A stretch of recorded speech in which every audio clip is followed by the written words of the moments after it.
Welcome, everybody. Welcome to your 2024 WNXL and NXL World Cup here in Kissimmee, Florida.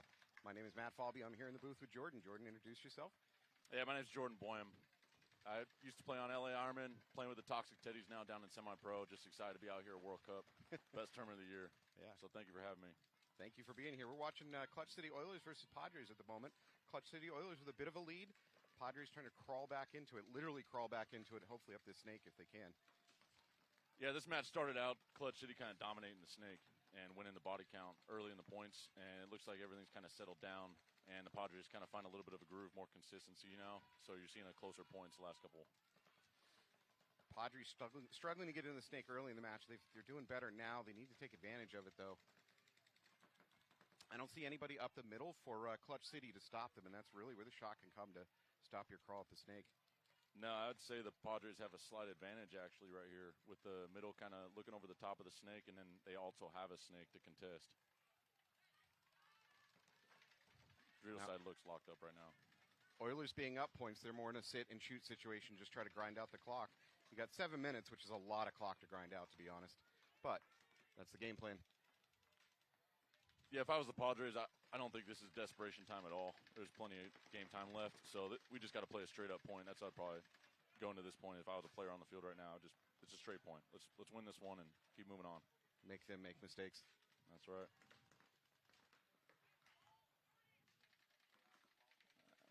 Middle guy's looking like he wants to make a move. He's not really sure what's going on. I don't think he has all the information.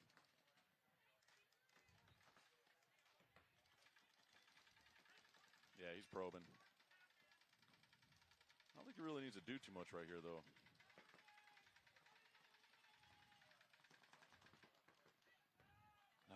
See? A little too much probing. He's probing, got himself caught. Yeah. Unnecessary death. You really need to stay alive in these moments when you're down 2 points. You got to value your bodies, right? Yeah. We need all the points we can get right here to get back in the game. And probing around with lack of information there, trying to edge out a kill that you don't really need to get right now, can hurt the team. I would have rather seen him just make that leap to the next wedge or brick rather than doing the stand out in the open. Right, commit to the move. Yeah, if you're probing looking for a gun, well, guess what? That guy's got a gun too, and if you're standing out in the open, he's going to win. So standing around out in the open, no one's shooting you got to commit to the move. Yeah. Well, Oilers make a little bit of bump up here to what we're calling Snake 4. Yeah, so it looks like chips are going to fall now for Padres. That one center player that died it's going to hurt.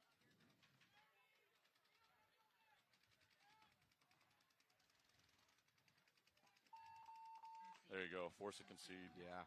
Clutch City, they got control of the match right now. They're up 3 points again. They're going to play this 3-point deficit. We all know how that 3-point deficit works in paintball. It's tough to come back from. It's desperation time. So that point probably fell apart when the Padres player tried to go up the middle. Well, he was up there in a good spot, but he tried to do a little too much, right? Overextension. Yeah. Tried to edge out the snake guy. Snake guy was kind of locked in on that zone. Got himself shot, and then the chips kind of fell from there. That freed up the Oilers snake player to go ahead and make another bump, and then he started controlling that Dorito side. And there's really no one to stop him. I mean, you could just come up to the next one and get that next cross-field kill, and now they're up 2 bodies, and that's how this field's going to play probably for most of the weekend. All right, we got a little timeout, so why don't you tell us about Toxic Teddies? Where are you guys from? Toxic Teddies. They are from Indiana, and they're a new semi-pro team. I got with them through 10-man. So they're kind of more of an old-school background. Yeah. And great group of guys. Kind of new, I'd say green to the X-Ball format, but they're hungry. And I've been in talks with the owner, for Jacob Easter, for a couple years now. And he wanted to put in a semi-pro team. And I was giving him advice along the way, hey, you need to do this, you need to do that, because I've already been through it. And eventually the stars kind of aligned where I was able to come out here and play with them and just really coming in to obviously have fun. Paintball's fun. Yeah. And compete at this level, and then really just kind of show these guys what it takes to be great at this level, because it does take a lot. And I mean, this is no disrespect, but obviously they're going to need some leadership if they're jumping straight into semi-pro. So I think they played Chicago, and it was a little rough for them. Yeah. So now at least they've been through it once. They understand what they're getting into, and hopefully we got greener pastures from here. Yeah, go win it this weekend. All right, here we go. We're back to Shut Up, We're Trying versus Droogs Frankfurt. It's 2-2. We got 10 on the clock, so a ton of time. Losing the snake player pretty early, crawling up. That back center bunker can just drop in paint right past that beam. So guys got to be careful crawling up. Looks like Dan Sensi taking a walk, unfortunately, for the Droogs up the middle. Down 2 bodies. Shut up, we're trying. Kind of in control of this point right here pretty early.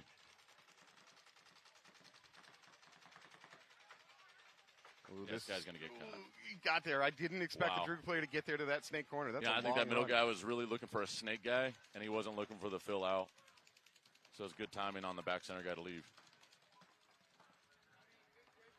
So if the Droogs lose this, which I kind of think they might lose this point, they're not in a horrible situation. They'll be 3-2. There'll be about 8-9 minutes on the clock. Plenty of match time left.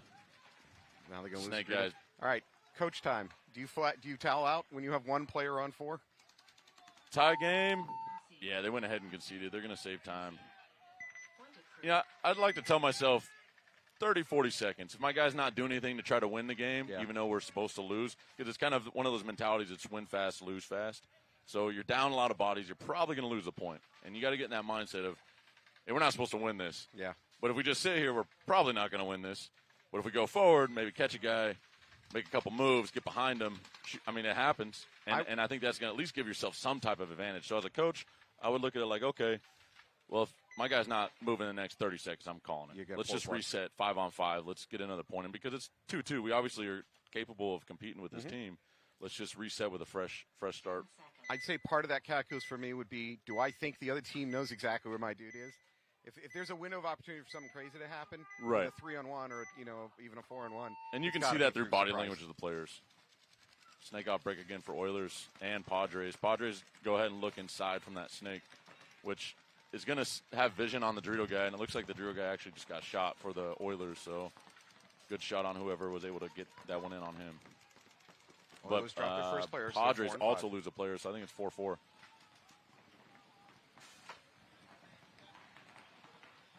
I'd give a slight advantage to the Oilers because it does look like they're just kind of locked up right now. Plus, they're up 3 points, so you kind of have to give the advantage to them as long as they have the body count even or in their favor. You're going to have to give an advantage to them. Well, it gives you a lot of flexibility as a coach to set out different game plans because you can even throw some crazy stuff at the wall. You're up high enough points. Just and this is good for the Oilers because it's the first match of the tournament. They're up 3 points against a good team, right? The Padres have been around a long time through Division II and semi-pro. These guys are not new to the game. And for the first match of the tournament for your team, you're up 3 points. You really want to see how focused, how dialed in is my team, that they're able to communicate and hold off points, right? Because this is good reps for them early in the tournament. You want to see this early. It's kind of one of those things where later in the tournament, they may be able to look back and say, we were battle-tested, right? We were in these situations where we needed to kind of play a little bit of defense, a little bit of zones, and we were able to kind of control the field. You want to learn this early in the tournament, so this is good for them. I'll agree. I think teams don't practice defense as nearly as much as they practice offense. No. So you might as well work on that skill while you're out here. You're up 3 points. Go for it. Exactly. And tournament experience is the most valuable experience because you got the refs. The paint shoots better. Practice. Sometimes you don't get the same simulation as tournaments. So it is valuable here to get that early on. Well, Padres pushing up to this. I'll call it the Snake 4. Not quite at the Snake 50. Frankly, Snake 50 is kind of a little dangerous to live in on this field if they got any presence on the Dorito side. Yeah, Oilers are using that snake insert bunker to kind of lock off the Dorito side. So I think if Padres are going to make a move, I think they're going to have to kind of press the middle. They just need to get this snake guy to stop looking inside. Yeah, well, if the Padres can win a gunfight with the snake player, well, that'd be great. That'd be great. But I just don't see the Oiler player doing that. He's obviously got a mission. No, and he has no reason to. Although, as we say that, he just missed the move from the Padres up the middle. He did. Here we go. He's going to launch. Oh, J-Mac. The refs are looking. Nope. They're going to call that clean. Oh, it's going to work out for him.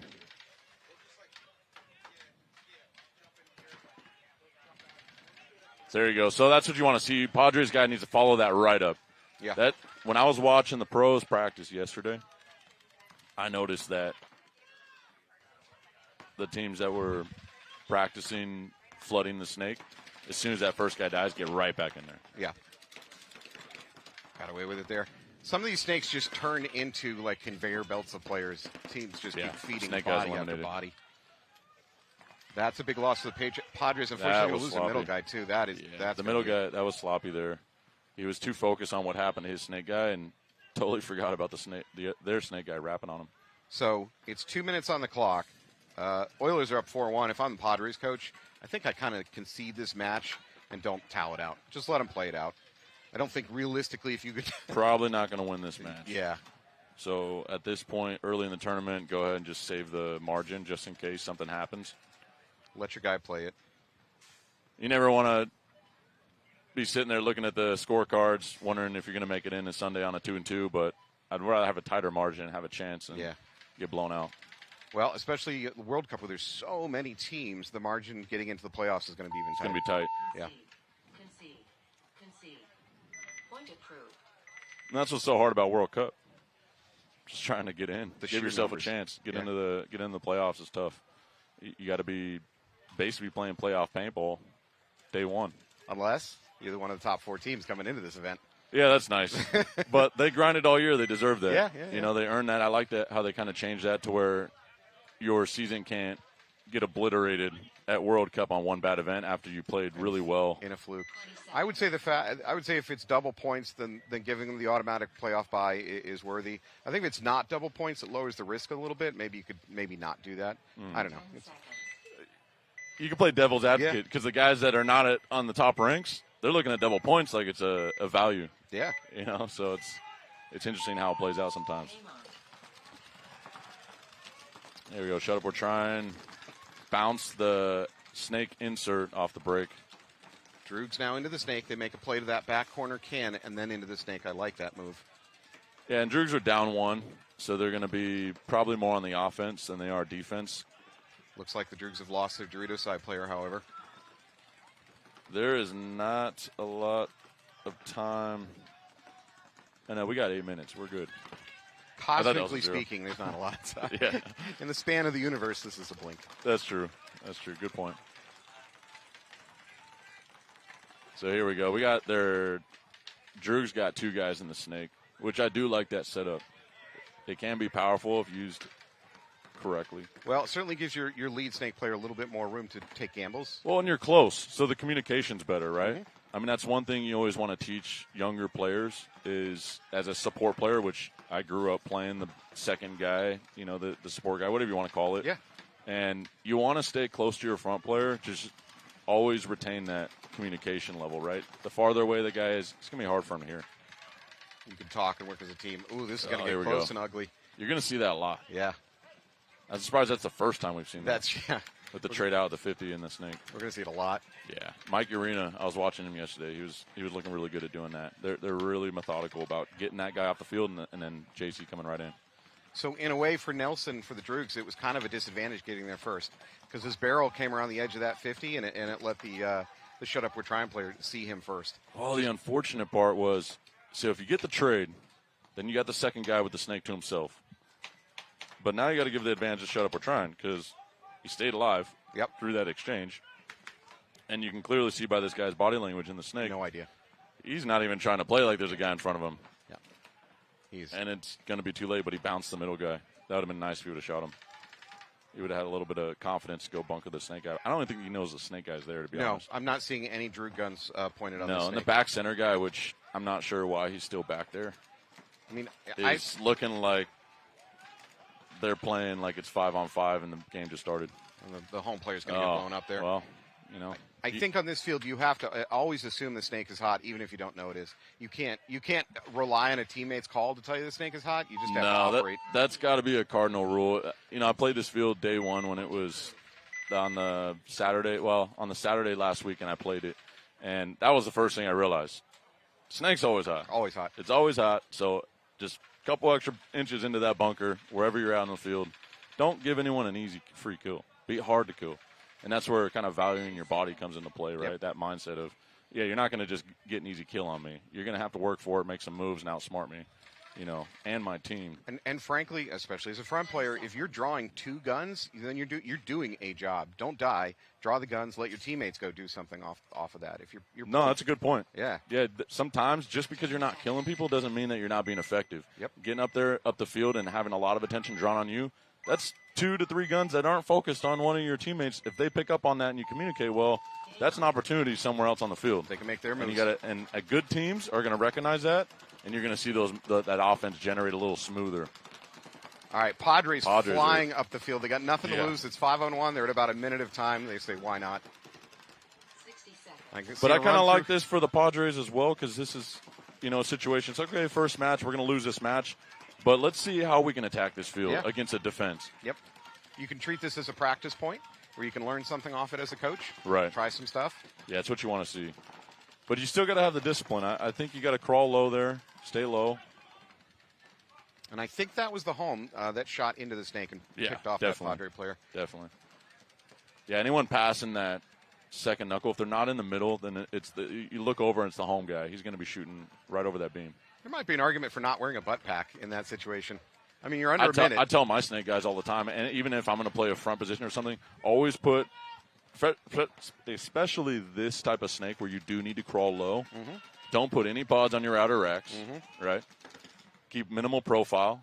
And then if you're running somewhere off the break, try to move those pods away from the shooters. Yeah. Like little things like that can matter because it is a difference. game of inches at times. Well, they are going to run out of time on this match. Yeah, this is going to be it for them.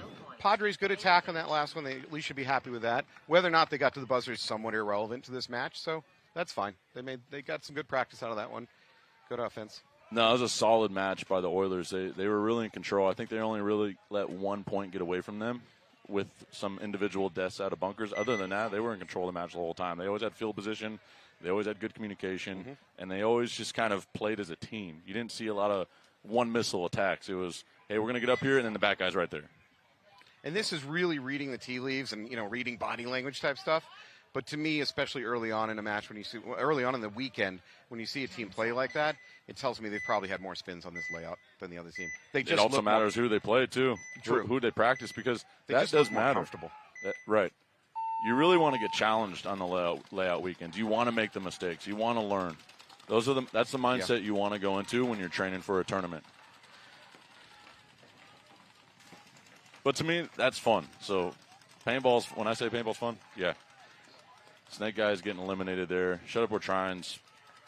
If you're in a pretty good spot. If you're crawling snake 1 to snake 2 and you're listening to the sound of my voice right now, stay as tight up against that beam as you can. Yeah.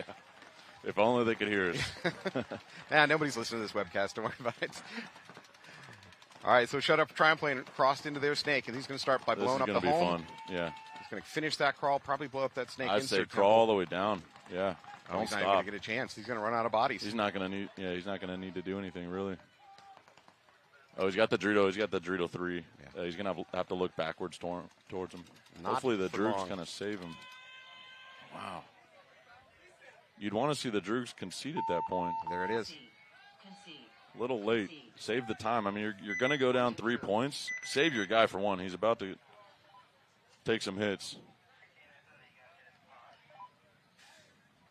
Yeah, down 3 points. This is where things are going to get interesting again. You're going to kind of see what the Padres are doing, right? Getting a little desperate, probably overextending, trying to push moves. And this field, the way I'm watching it now, I think when you're up 3 points, you're kind of in the driver's seat, and it's really up to the team to just be disciplined and not make mistakes at that point. I mean, I think there's a lot of opportunity here to flood up the middle. I'm not sure that there's as much middle's value in it, but it's not upfield. It's difficult to get up the middle, even to the 50 bricks. I don't think the middle is playing to its full potential, if that makes sense. You sound like a disappointed father. I mean, ask me in 2 days. Yeah. But possibly. Only because I was watching yesterday, and a lot of guys are just going straight up to the brick, looking over the top. Straight up to the brick, looking over the top. That's not the only way to play the middle. You might actually be able to get 2 guys in there. Because that center wedge, the second one, has a really good zone on the Doritos. And you might not want to just utilize your one guy for that, but there's got to be another way to play. And that's what I was talking about with the guys last night, is you watch all these games, and you're watching how the field starts to play, and a lot of teams start doing the same things, right? Everyone starts doing the same things. But there's always a weakness to a game plan.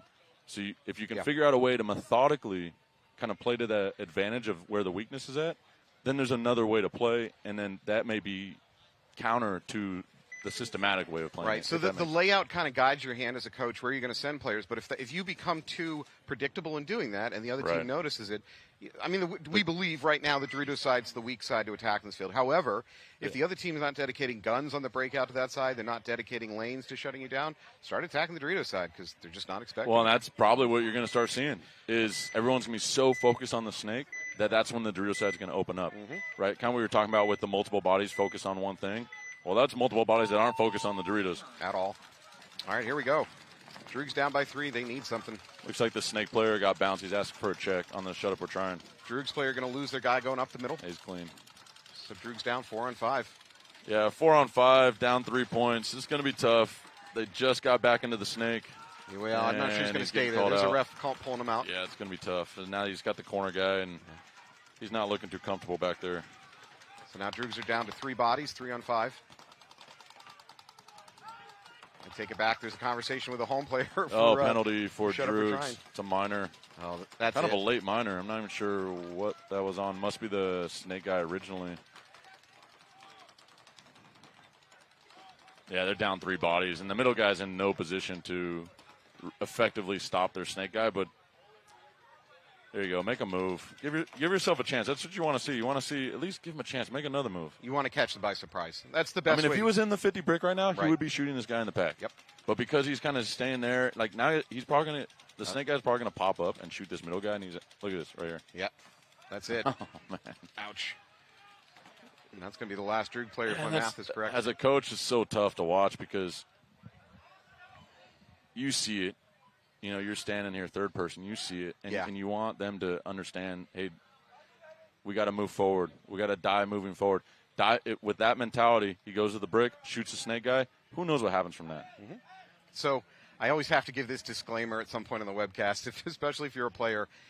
Sitting here in the webcast booth or even we know we have so much more information than you do as a player. Right. When you're on the field under fire, your head's got to be down. Easy for me to watch. You have so much less information. And when you come off and your coach is like, why the hell did you do that instead of this? And you're like, I had no idea. Like, what do you want from me? It's tough. You know, and when you're behind the gun and your adrenaline's going, it is very difficult to control your mental aspect. I mean, that's why the game is so hard.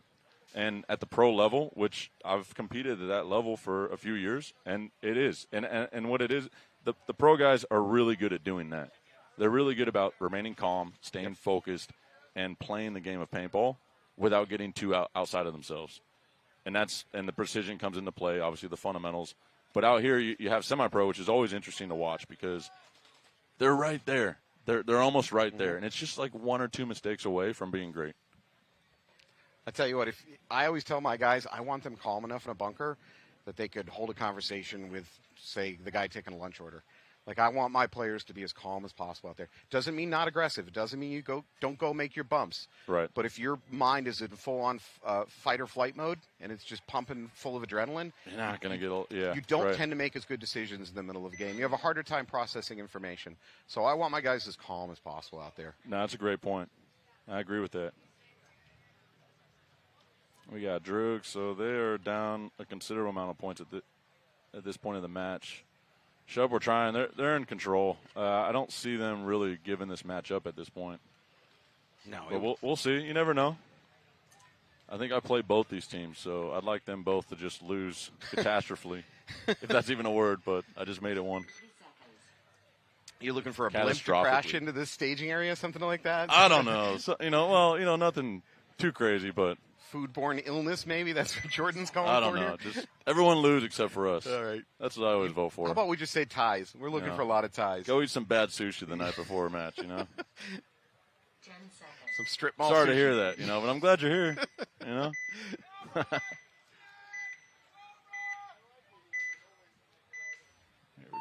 All right, here we go. Droog's on your right in a desperate situation. Yeah, getting to move out to the corner. Droog's Looks like they got 5 alive, and they're up in the center, so not bad. And Shut Up, we're trying to lose his 2. Although they are up in the snake. You'd want to see some offense at this point from the Droogs. Yeah, Droog corner needs to go ahead and get in that snake, make something happen. Oh, there's a minor over there. Well, that'd be kill 4 then.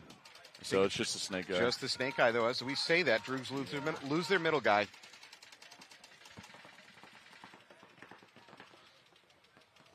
go. I'd like to see these guys get on their feet. Let's make some moves. Well, they need to identify it. I'm not Right. hearing enough Well, talking. so Droogs have a guy in their Dorito, too, way over there on the other But side. they are not talking. No, they're not. They're not talking. They're going to win this by sheer numbers, but they are not talking. I think Dan's figured it out. Oh, double bunker. That's never fun. No. And he shot his own guy. Friendly fire. Oh, man. Well, he still won the point. Yeah. I always say the reward for being the last player on your team is to die just ugly. Like the rest of you guys have survivability issues, and you're like the one guy that's just solid. You don't die early. Guess what your reward is? You get double bunkered and overshot walking off the field. And you can't concede it there. So, as a coach, I'm like, hey, sorry, man. Suck it up. That did suck. It sucked to watch. Yeah. But we're also up 3 points still, and let's get 5-on-5 again. We had a bad break. Take one for the team or 50 for the team. Gosh. That's why I don't play the front snake. If I'm going to be the last guy alive, I'm going to be somewhere else, In a can or a temple. Pick one of the big bunkers, right? Never the snake. Snake is just going out swinging, though. Two guys coming to bunker me. I'm getting one of them. And no way I'm just going to sit there and take that. You just made it sound like you're going to physically attack someone. Well, no. That's against the rules. Imagine if they had that in like hockey, though. Having an enforcer out there. We used to joke about that all the time on DMG. It's like, oh, my brother and I, we're their enforcers. Pull the penalty. Yeah. If we were in a bar fight, our team would probably win. Well, speaking of hockey, we did used to have the dead box hockey style. And that was great. That was one of those things, growing up watching paintball, I was like, man, that looks like fun. It was brutal coming out of that box, though. I never got to do it. Oh, you didn't want to do it. No. Because the other team would lock a gun on it. You didn't make it 2 steps. And this was uncapped. I'll never forget the Rich Telford one. Where, he was just standing there waiting for someone to come. I forget what it is. But I remember Rich Telford, he just standing there waiting for the guy to come out of the box. And the guy comes out just like, oh, man. You see your fate before, This is uncapped semi days, too. Don't forget that part. And everyone with their cheater boards. Yeah. Yeah. 25 balls a second. It was insane. Yeah, that was gnarly to watch. But the footage was great. But the footage was great, and I think it marked a big change in the direction of sport when we started having flags and better penalty servicing. I thought it was a big improvement to the sport. No, the sport kind of regulating and fine-tuning what works and what doesn't, because they went through a lot of rate of fire changes and stuff, and I think, there we go. So there's a penalty for Droogs. They're getting a little desperate. And I think they lost a third guy on the drill side. Yes, they did. So 2 guys alive. Yeah, this 2 players alive. They don't even know what chaos has ensued yet. No. At least I still see pushing by the Droogs. I see a guy flying up the Dorito side. He's trying. A for effort on that one. I'd be happy with it. Here we go. Get this guy. Yep. He's going to get blown up. Still a Droog player over there in the 50 on the Dorito side somewhere. He must not be shooting Valken paint. Oh, no. I just saw another flag go up. They're not ending the match, so it couldn't have been on the Droogs because they don't have any bodies to fill. Now, if they're not conceding, this might be it. So here's another thing, especially if you're viewing at home, or maybe you should know in the course of this weekend. So this reffing crew from Europe, and by the way, I believe they're a very good reffing crew, but they like to throw emotional support flags. And what I mean by that is that if your reffing buddy across the field throws a yellow, you also throw the yellow. Okay. Right? So it can cause confusion because teams playing in the U.S. aren't used to seeing that. Right. So if they see 2 yellows go up or 2 reds or whatever, they assume there's like 2 double separate penalties. It's generally not. It's generally the same penalty, okay. But the refs. So keep that in mind because I could absolutely see that causing chaos. I've seen it happen before out here. And this is a good reffing crew, but it's just a slight. Well, I'll tell you what, for them, to help me get used to it, they can go ahead and throw penalties on the other team. And then I can get used to the whole double, 2 penalties, 1 penalty. I'll let them know, constructive feedback. That's what I'll provide after the match. Okay, that worked. Hey, Toxic Teddies, if over the course of this weekend Jordan here starts pulling penalties, just remember this moment, all right? Clip this off the webcast and use it against him. 60 seconds.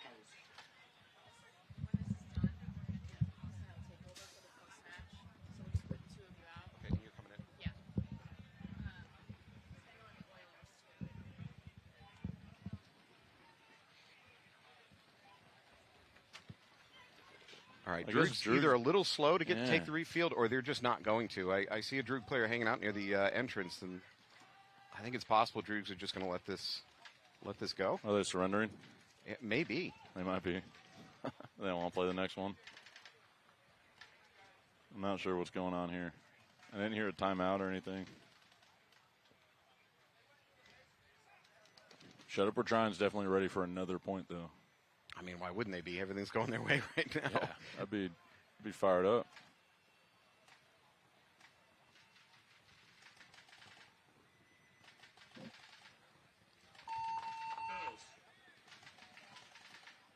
Oh, okay. Oh, I'm sorry. So we lost track. Yeah, we got distracted. We lost track. So they were just waiting for the time, and then they're just gonna end it. Yeah, there you go. This is what happens to your commentators when you got 7 a.m. It's World games, Cup, all right. We're a little, What do you want? A little tired right now. Just getting your feet wet. You'll be all right. You're coming in from California. You're definitely. I'll check back with you at like 3:00.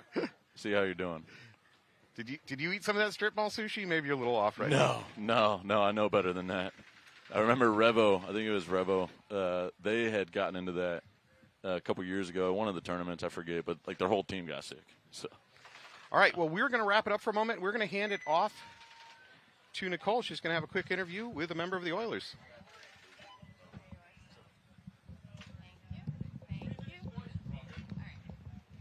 Oh, you're so tall. Back it up a little bit. I have Josh, a.k.a. Fluffy, from the Oilers, who just won. I believe it was 5-1. Am I right? 5-1 or 4-1. I'm not sure if I got that last point. But yeah. Right. So what was the key to your success for this match?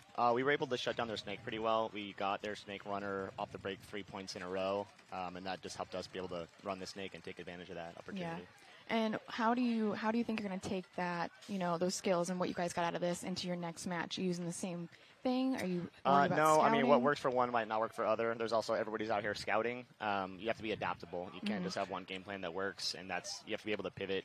Once they're going to counter your move that works, you have to be able to counter that. So it's just ever evolving. Right. And your next match is when? Next match is going to be at 9:45. 9:45. And who's it with? Armada. Well, tune in 9:45 for Fluffy and the Oilers and Armada. Thank you. Thank you. Who that flying in the air? Who? That ain't no flying saucer. I'm shooting webs like worldwide. Manhattan all the way to Yonkers. When they say Brooklyn, stand up. You better just fix your posture. And every hero needs this theme song. So one hit church. You ain't got a chance, boy. What you think? I'm doing everything but the kitchen sink. Bang.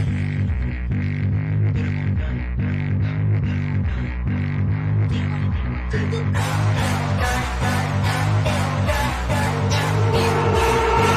hit, trying to start a fight. One hit, trying to start a fight. One hit, trying to start it. Who that flying in the air? Who? That ain't no flying saucer. I'm shooting webs like worldwide. Manhattan all the way to Yonkers. When they say Brooklyn, stand up. You better just fix your posture. And every hero needs this theme song. So one hit church. You ain't got a chance, boy. What you think? I'm doing everything but the kitchen sink. Bang.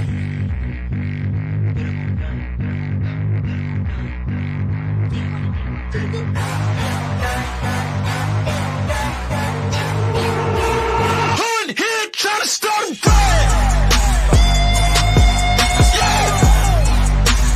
One hit, trying to start a fight. One hit, trying to start it. Who that flying in the air? Who? That ain't no flying saucer. I'm shooting webs like worldwide. Manhattan all the way to Yonkers. When they say Brooklyn, stand up. You better just fix your posture. And every hero needs this theme song. So one hit church. You ain't got a chance, boy. What you think? I'm doing everything but the kitchen sink. Bang. 10 seconds. Welcome back to your 2024 NXL down here in Kissimmee, Florida. I'm joined in the booth by Nicole. Nicole, would like to introduce yourself? Hello, I'm Nicole. I don't even know how to introduce myself. I'm a coach for New England Invasion D3 locally, and of course I had to join Matt Falvey back here in the booth to watch all the action here in the Lomo field. All right, so we are, speaking of action, we are watching Greenville Growl versus Armada at the moment. After this, we're going to watch Pittsburgh Saints versus Toxic Teddies. Interesting. Okay, so you watched the first match. How do you feel about everybody's? I saw a lot of action in the snake, which is not what I expected, really. So I think we're going to see the field evolve as the weekend goes on, but definitely the snake is going to be hot property the whole weekend. Interesting. Crossing the 50 here. That is number 54. He's going to turn, blow up that Dorito side instantly. I still don't think Greenville's picked up on his presence yet. No, I don't think so either, which is kind of shocking. Oh, this snake corner's having gun issues, so I think that's probably the problem here. He can't really hold this guy in. Now, if it was me, I'd capitalize on this and just keep sending it down. Now, that said, this snake eye... Ooh, and he got he's him gonna right get in the head. kill. Yeah, see? I'm surprised they still haven't picked up on him, and they're not trying to, like, stick him where he's at. Well, the Dorito side has picked up on it now. D1 has now picked up on it. He's throwing paint, but he doesn't really have a shot. There's too much blocking him. So this Armada player is just going to keep going. Yeah. Ooh, I think he's going to run to his death. No, Oh, he pulls it no, off, gets he into the makes corner. it. Wow. Bold move. Now he's... Oh, now but he's look at the... Oh, okay, he missed the run down the Dorito way. But this guy got lit up on crossing the 50. So that move pulled the guns over here. That allowed the other Armada player coming up the sideline to blow up the last Dorito player. That was a big move. I honestly did not think he was going to make it to that snake corner alive. That was pretty bold of him. Right. But pulled it off and closed that one out. For sure. Frankly, he didn't have to do it. I'm going to play devil's advocate here. He could have just held position and just like tighten the stranglehold, so to speak, on the game. Yeah. I mean, he didn't have to take that gamble. It worked out, and God bless, it's going to make for a great webcast. Thank you so much. Thank you. Blessed. But We love a little early morning action. I always think like the morning people they just roll out of bed. They're playing it kind of slow, but I love it when people are like, all right, no, I'm ready. I'm hyped. I'm at World Cup. I got to start it off strong. well, he's rolling the dice. He's a showman, a true showman of the sport. He's like, I got to show up. The camera is right here. Let's see if this coach rips him to shreds when he gets back with it. What are you thinking? Right. All right, well, Pittsburgh Saints taking the field against Toxic Teddies. Mm-hmm. Toxic Teddies are going to be on your right. They are out of Indianapolis. One of their members, Jordan, was just on the show with us here a few minutes ago, so good luck to them. Oh, okay. So 54 on Greenville Growl is actually Matt the Gym Rat. Oh, is that So, really? yes. He is a showman. I was calling him Armada. I'm sorry. I was thinking that. I was like, am I confused? Yeah. Am I okay? No, But, I'm confused. yeah, so Jordan's out there. Really excited to have him out there. I know he's watched that first match, so I'm sure he's learned a lot, hopefully. So he is somewhat the veteran leader of that team. It seems like he's got the most knowledge. They're somewhat of a new team out of Indianapolis. They decided they really, really wanted to play semi-pro. I love So- that.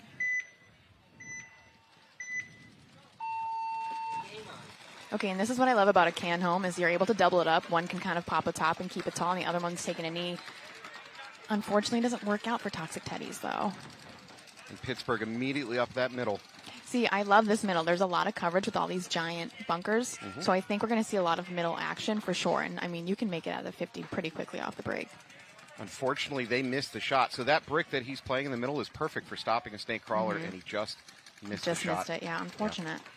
Oh, as I say that, though, he redeems himself. Right Blows in up the gogs, too. Blows up the Toxic Teddy player. Okay, so now they've cleared the snake. So, I mean, realistically, they should be kind of taking advantage of this. Yeah, and there's nothing up that sideline that can stop, really, Right. either snake player, to be honest. And a smart fill by the Teddies, they did start to fill this, snake one is what I'm going to call it.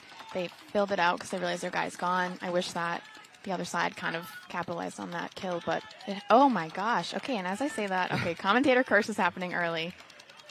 It's falling apart hard for Toxic right now. There we Yeah. go. Pittsburgh crawling, Yeah, gonna crawl finally. past the 50. I want to see some of this for Well, sure. There's nothing stopping him. Frankly, he could crawl. He doesn't know it, but he could crawl all the way Right, there. and I think that's where kill counts and placement comes into play because if he does know placement and kill counts, he's able to kind of really be aggressive going down. Toxic Teddy's going to concede out of that one. We're going to flip back over to Greenville Growl versus Armada. So we were talking earlier what we've seen in this field so far. What we've not seen is a lot of Dorito side pushing. Dorito side seems to be kind of a closing push. Yeah. But teams are not pushing it early on. Yeah. I think that might present opportunities as the tournament goes on because I'm also not seeing guns being dedicated to slowing down that Dorito side. Right. Yeah. When I looked at the layout on paper, I was like, all right. I mean, your biggest probably pushes are going to be the snake side in this middle. But I think as lanes get sharper, people are a little more aware and active. We're definitely going to see more Dorito push as the days go on. Hopefully.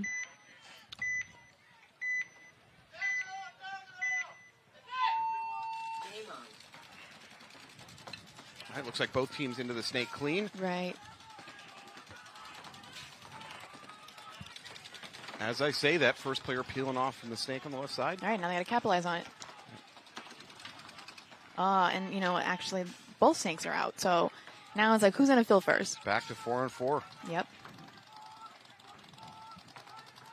And as we say, there was no Dorito action. I just saw somebody run up. Two of them. Two on What is this, Growl? 2 on Growl just filled up that Dorito side. Yep, Growl player then playing the snake insert, gets in the snake himself. Armada counters by taking that snake corner, but that snake corner really doesn't have a shot into the snake. So this snake player can keep crawling. There's nothing in the middle to look down into him. Another Growl player taking a walk from the back line. Growl fills in that tower over on the Dorito side, and now into the D1.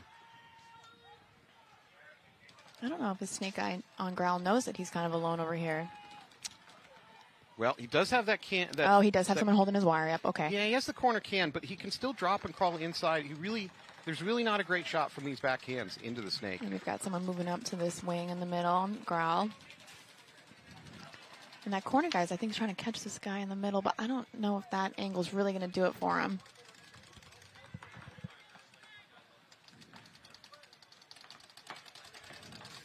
It always makes me nervous when a snake pops a top to like check the field because I'm like, oh gosh, you're asking for it. Gonna get your head peeled off. Yeah, exactly. Especially with this can guy. All right, well, Greenville Growl bunkers out the Dorito side. They still have to worry about this can, but Yeah. this can in the corner. Oh, and No, it's as we over. say that, he's done, yeah. So Armada's gonna walk off in defeat. Congratulations to Growl on that point. What I like about them is their timing. It almost seems like they're pretty much in tune with each other. Like, you know, you saw the snake who was borderline at the 50, then they're at the 50, they go over to the Dorito, also at the 50. Just like they're kind of like, okay, he's here, I should probably match this energy. And I love teams that are in tune like that. They didn't have to communicate it. It just seemed like they all, you know, they were like, okay, we're all over there, might as well.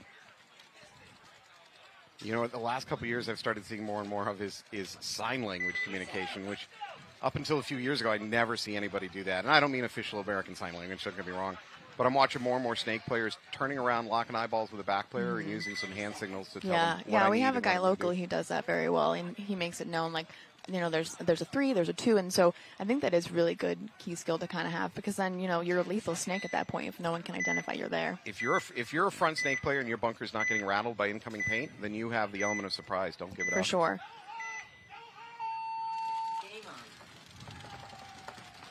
All right, Saints versus Toxic Teddy. Saints on Yep. your right, Toxic Teddy's on your left. And Saints is really pushing this middle, which is exactly what I was expecting with this layout. I mean, why not? You've got the coverage. Might as well take the advantage. But I do like Toxic having a snake corner and then, you know, kind of guiding their snake in the right direction. I think that's so important. And as I say that, we lose the snake. I need to leave him alone. Commentator curse. I know, I always have that issue. I have that issue until I need to not have that issue. All right, Toxic Teddy's refill the snake. Looks Yep. like clean. Frankly, I'd like to see him to get this snake 3, get his gun on the outside, and slow down the Pittsburgh player. Right, and it looks like the Doritos got some action going on. They've got one in the tower, and one just slid into their snake beams as well. Daniels for Pittsburgh has now crossed the 50 in the snake. Yep, and they shot out that about to Dorito pop. tower. He's about to pop out. For Does he? Toxic, And he yeah. lives it. Man. All right, now this snake little battle here. Oh, yeah. Wow, that Ooh. that should not have worked for the Toxic Right, player. yeah, that was... That was Jordan that pulled that out. Unfortunately, it's not going to matter. Toxic Yeah. Teddy's going to lose this point. They're going to go down 0-2. I mean, for me, if you're going to do a rundown, if you're going to, like, kind of battle someone out, if you take the body with you, I'm content. If you don't take the body with you, you know, you get a few choice words in the pit. It depends on the situation whether, you know, you should even have your guy go and do that. If you're down on bodies, generally speaking, I as a coach, and nobody's dumb enough to let me coach them consistently, I don't want my players trading bodies if we're already down like he was in that situation. Right. On the other hand, if that's a player that's at a critical, like, kill bunker that's just going to destroy Yeah, if what's they have left the of your biggest team. threat in front of them, I want them to take that guy out. If we lose you, okay. But if our biggest threat and our biggest distraction is in front of you, that's fine. Take it out. Okay. 20 seconds. I know my expectations have gotten higher too. Now I'm expecting 2 kills. I'm like, you know, listen, I don't want just 1. I want you to take 2 with you. If you can't take 2, then we're gonna have to ride the pine You're for a dead to point. me. Yeah, my expectations have gotten a little higher based on Nicole you know, runs a traditional. rough outfit. Game on. Each of you men owe me 3 scalps. Yeah. You know what? If you want to bring back a 5-pack, you're cut. Got some scissors for you. All right, looks like 5 alive. Nope. As I say that, first player walking see. off from our left. Oh, and they lose the So- snake over here with Armada, I believe. This is an important thing to notice. That was an Armada player that got shot by a player up the middle for. Anyways, for Greenville Ground. So from the middle, you can do drop shots into this snake. So crawling around that snake 1, trying to get to snake 2 is actually a danger zone. It doesn't look like it from the sidelines, but it really is. And I think you can expect most teams are going to have a player up the middle trying for that shot. For sure. I mean, I know that all season long it's been kind of, with all our new snake beams, it's been kind of heavy on like the snakes. So I was really hoping for a little difference in the World Cup. So, I mean, I like this middle setup very much. As I say that, they take the middle guy out. Oh my gosh, Falby, we're striking out. You're getting a 3-pack just by calling out players. All right, game is settled down. It looks like we have. So it looks like we've got Matt the Gym Rat, aka Matt Davies, and that snake going on. I think he's trying to kind of read the field and see what's up. Looks like Armada's going to go Dorito way. He's in there. He's hiding in the Dorito.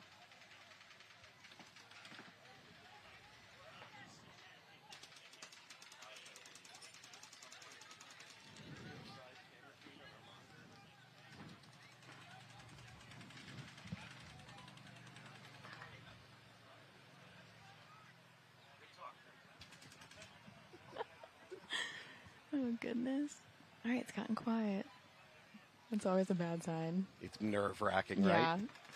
I'm always like, someone give me your hand so I can squeeze it during this process. My anxiety just elevates. I'm like, oh, no. You need an emotional support snake player? Yes, yeah, no. Poor guys have, like, the death grip on their arms. I'm like, oh, gosh.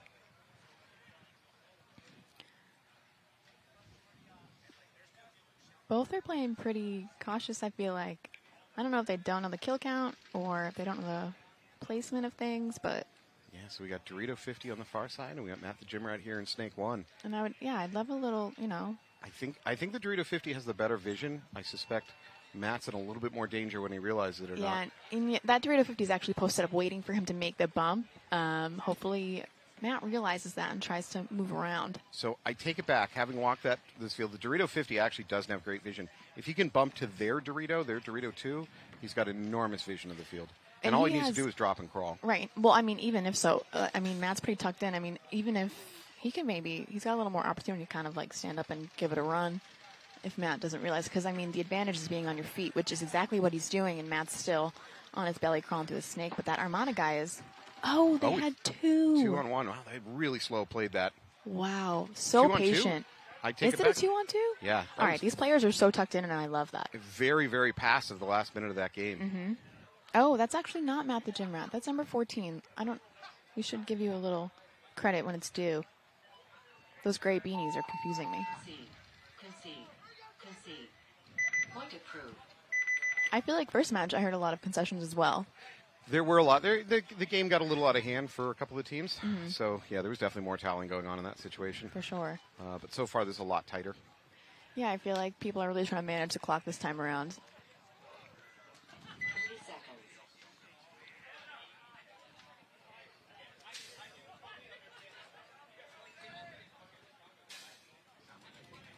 30 seconds. Seconds.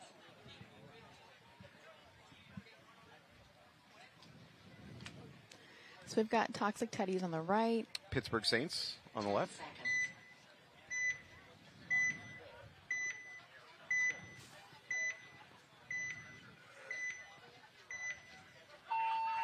Game on.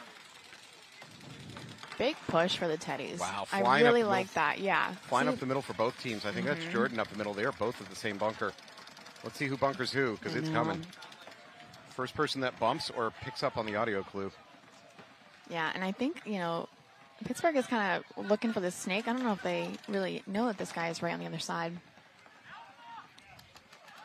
We've got a There it Toxic is. He Phil, launches. snake corner. Yeah, oh. He's going to trade with Jordan. I think that's Jordan arguing for a kill, arguing it was not a trade. Actually, I don't know if that's Jordan. It's not Jordan. I apologize. Nope. And I can't read that font, unfortunately. We need more clear font. If you want the credit, I need clear font, big names. Another Pittsburgh player walking off that back line.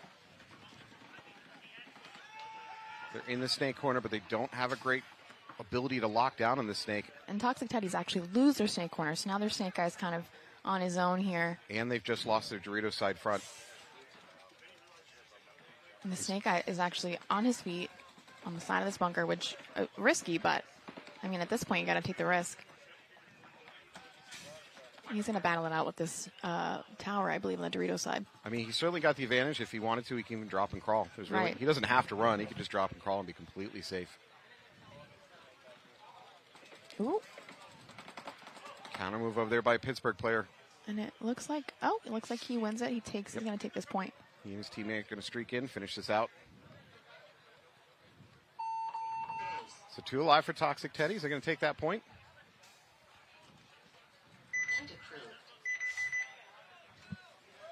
I feel like they're finally getting their footing after our first few points.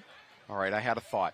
Okay, I had a thought after that previous point where we watched both teams just trying to figure out where the other guys are. Mm-hmm. Just start screaming for paint checks in random directions and see where the refs run to. Right, yeah, exactly. Are we snug enough? You want me to move over a little bit? I feel like I'm dead center. We're going to go to a timeout here. A little bit early in the match for a timeout, but I suspect it's what is the clock? I don't even know. Hey, Alex. Thanks so much.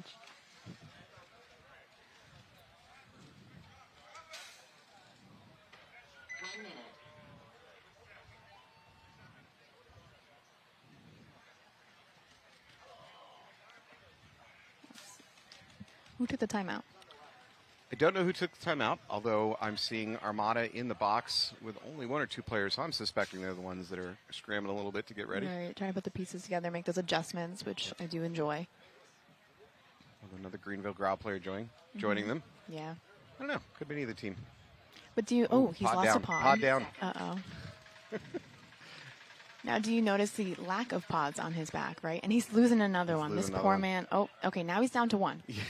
His pack was not filled. He had 3. Yeah. He's lost 1. Oh, his teammate's a nice teammate. You know what? He's putting his pods in upside down to the loops rather than putting them lid side up. That's why he's semi-pro and not pro. Right. So now I'm interested to see how far he's going to get with very little pods. I think he's the risk for this side here. So right, Amada with a relatively conservative breakout. Even so, they're going to lose their insert player, their snake insert player. Yep, and it looks like, let's see, they've got the snake corner, and the snake is so aggressive right now for Growl. So Armada has now lost 2 players. They've just got 3 across the back. They're now into the snake from the home. But they are down big on bodies. Yeah, similar setup. They've got that snake corner, and then they've got a snake in here now, just, and he's crossed up looking on the inside, looking for a kill, while Growl's kind of making their approach. I like this move from the snake hand to the snake 1. Frankly, I think he can do better to support a snake player from it. Absolutely. But, I mean, if he even tried to bump in here, I mean, what is he going to do, hide behind his cake? Yeah, there's not much. Because you'll never catch 2 players in the same bunker like that. I mean, I've seen it as a mistake or on accident, but... Well, Armada has figured out that their snake is hot on their snake 4. Yep. So now it's up to, I mean, this... Growl's can has got to, kind of attract some attention. And, I do love this. Sometimes a little tactical retreat is ideal.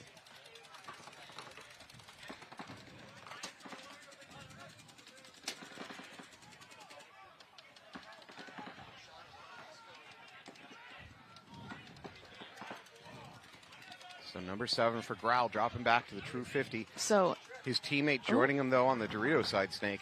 What concerns me now is this snake corner for Growl is actually looking the other way.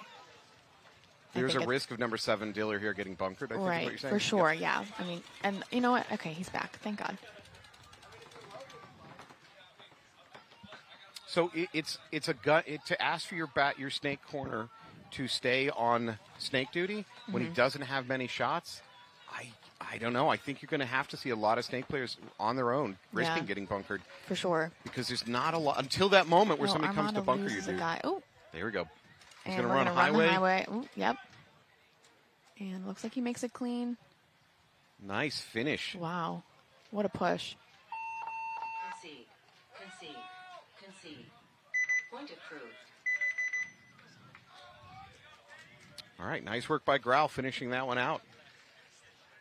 So back to what we were talking about. So your snake corner can on this layout actually can't do much to affect a snake player trying to push on you. They can pretty easily crawl right on your radar. But like you said, at the moment that he gets up to try to bunker your dude, then it's really nice to have his gun there. So as a coach, do you put a gun on Overwatch who's not having a lot of effect on the field, just waiting for that bunkering moment? I don't know. Yeah, and I mean, in my opinion, I always like to have some sort of coverage. But even if you don't have an angle, you don't have a shot, you can still feed your snake player information so they know what's going on. Because at the end of the day, they're on their belly, they can't see anything. They're really banking on getting all the info. So I think it's important to just keep feeding them that so they can bump appropriately.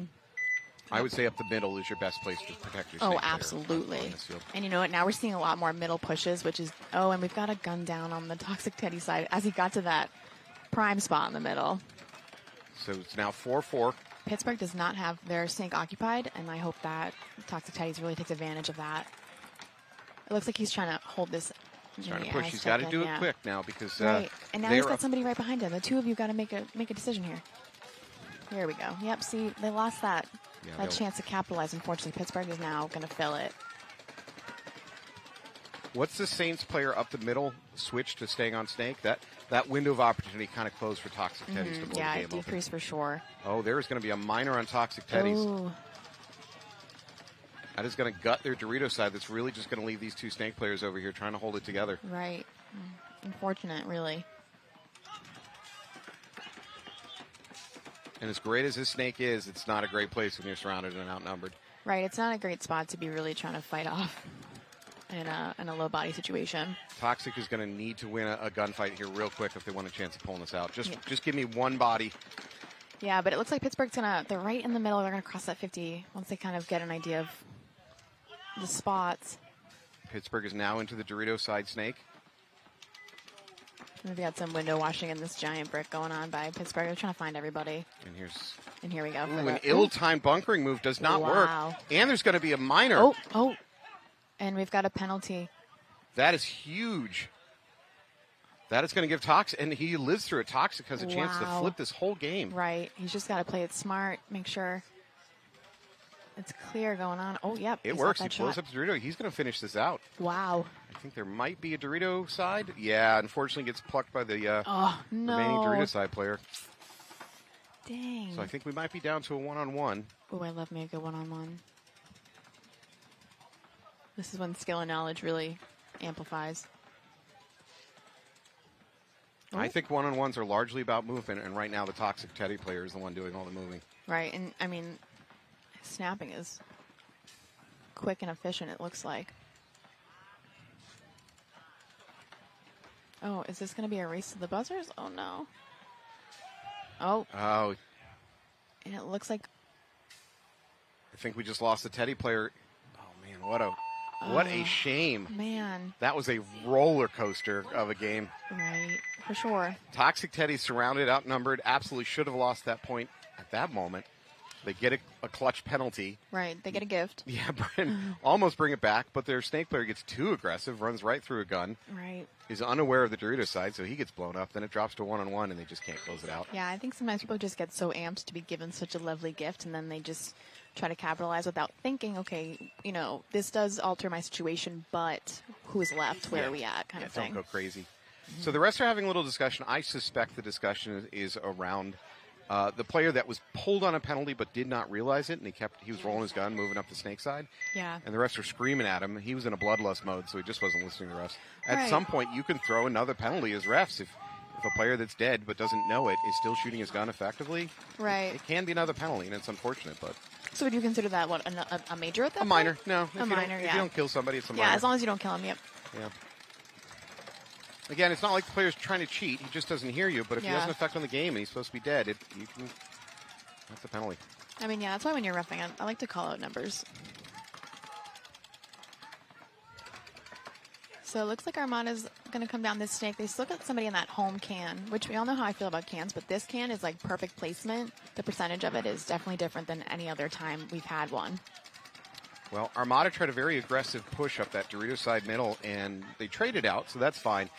Frankly, kind of wasted his body. I think he was too aggressive on that one, but he did get the trade, so in the end, no loss there. Right. You're not cut. You're good. You're still on the team. You're still here. Hey, can I see your jersey for a second? Okay. You're done. You can go now. You can book an early flight, right? All right. Bounce out to the corner here by Greenville Growl. Yeah, we've got a similar setup going on. Only difference is Armada's taking a little more aggression towards it. Armada has a much better position up in this middle on the snake. Now, I do wish their home guy would just kind of abandon this home and start pushing a little bit, but I see that he's probably holding up a Dorito player over there. Yeah, I believe it's Dorito. We have the Dorito Tower over there hot for Growl.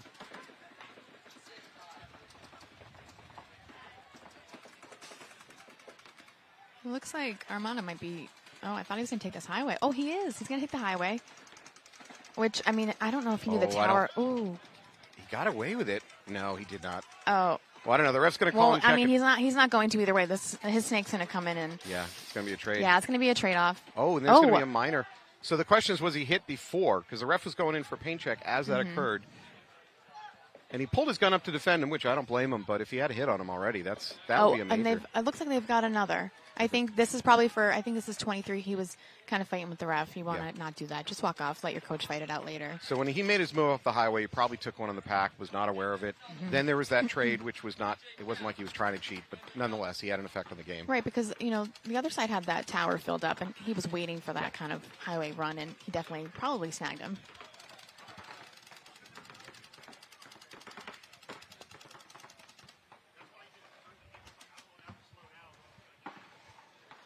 So let's see, Armada, I can just see one. I don't know if they have anybody else over here, but he's actually going across his back line. Growl's got that snake corner going on.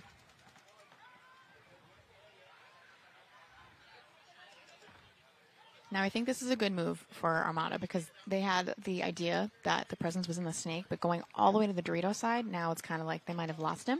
Yeah, there's no guns on him. He definitely dropped below radar and slipped out of there. Yep, and he's going to get a kill. He's going to take the snake yeah. corner. So I think we might be back down to a one-on-one. Yeah. Looks like I've got a ref running the middle for Growl. The only downside of these big bunkers is not being able to see everybody. So Dorito dropping back to the Dorito 2.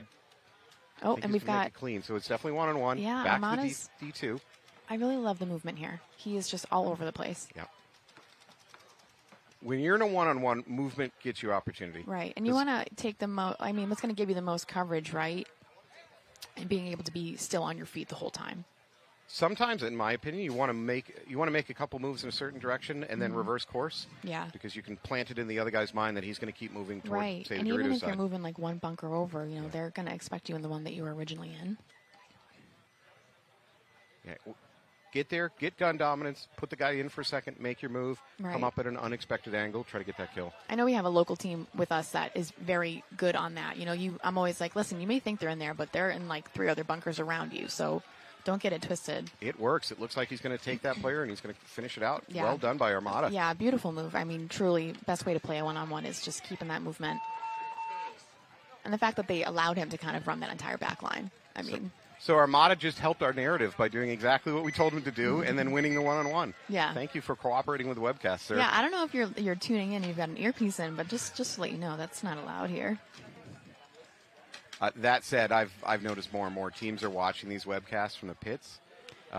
Most, not to listen to me, obviously, but mostly so that they can see what the other team is doing on their breakouts. Right, what their right. And I know, there is a rule in the rule book, but there's no communication devices in pit or on field. So, but are you communicating when you're watching the live stream? I would say not. Yeah. I think that would be your loophole, but don't listen to me. Don't take my advice. I think it's open information. I don't think there's anything to do about it. Right. Especially because a lot of the fields, maybe not here, but a lot of fields will have monitors up with the live stream. Right, so you're able to watch it for sure. Yeah, so. All right, we've got Toxic Teddy's on the right. Pittsburgh on the left. Yep. And Toxic lose one's off the break. Pittsburgh up to the middle to that snake side wedge. 2 off the break for Toxic. Looks like they were both trying to go snake way, and they lost both of them. Pittsburgh now into snake 2. And they're up the middle. They have well control of this situation. Up on bodies, up in position. There's really no presence for Toxic Teddies out here on this snake side. They got nothing to oppose it. So they do have a Dorito guy, but it looks like he was kind of having some gun issues. It looks like he has fixed it up, though. Toxic Teddy's listening to me apparently. Move from the home out to the snake corner. I know, but I kind of wish he just went into the snake. I mean, what's this corner going to do for you if you don't have... Ooh, there might be a hopper hit over here for the Pittsburgh player in the middle. No, they're going to call it rub. Rub. And that Toxic player in the Dorito is actually on the cross right now. I'm not sure what he's looking for. I think he thinks there's a snake in here, but... So the Toxic player really can't shoot the snake player, but what he can do is throw a little bit of paint at both him and his back player just to remind them that you're not free to do whatever you want. Yeah, you're going to be contained. And then switch back to Dorito side and look for kills. For sure. So that Toxic player in the corner needs to stay very active switching sides. There's a little bit of mind games out there. You want to throw paint at a guy just to remind him, hey, I'm still here. I'm still watching you. Yeah, you got to keep him honest. Yeah, don't do whatever you want. So, but you are not free to pass go. It's a bluff, of course, because right. There's really not much he can do from that snake corner. And we do lose another Toxic player coming out of the back line. Yeah, Dorito side. So it looks like they just have possibly just a Dorito in the snake corner. So Toxic is down points in this match, if I'm correct, and they need to start thinking about clock. So yeah, if I'm the coach, what I don't hear is the two of them kind of connecting and communicating, like, "Hey, it's just you and I. How do we solve this? How do we fix this in a low body?" But I mean, big picture, I have not really liked the level of communication I've seen from a lot of teams so far today. Right. Early on in this weekend, I actually don't think communication's been as good as it should be. Yeah, and I can't tell if it's because, like, there's a very large spread when it comes to this layout, or if it's just, it's early morning, no one's ready to chat yet, no one's had their coffee. Mm-hmm.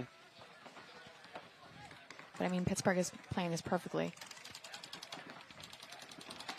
Pittsburgh player at the 50, he's yep. going to try to and sneak he's one gonna in on battle that out this top corner. Ooh, and he oh, wow. He loses it. Oh, no. That is a big kill for Toxic Teddies. They have a chance to salvage this now. Right. He's just got to kill this next snake filling in. But of course, Pittsburgh's got somebody in that middle. That middle player for the Pittsburgh Saints is huge. Mm-hmm. He can do so much work controlling both tape lines. Right. So Toxic Teddies are not going to be able to try to win this by a run through or anything. They need to just get a kill. They're definitely being contained. I'm usually not a huge fan of window washing, but I think in the situation I do like, kind of checking out both sides, keeping everybody honest and contained, and making your other guys, or giving them the opportunity to start pushing. If you're down on bodies, you've got to, what you're calling window washing, you've got to stay active, getting your gun back and forth, back and forth, For back sure. and forth. If you get too predictable, the other team's going to take advantage of it. You don't have enough guns to just lock stuff down, so...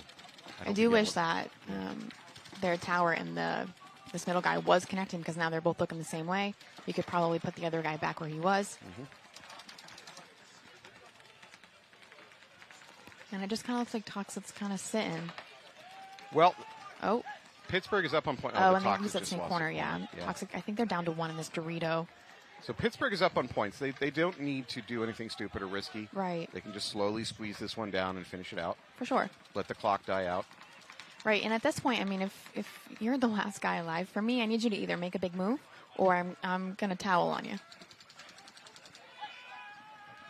Now you got a towel. Yeah, now save the clock. Unless Pittsburgh's just conceding the match, but...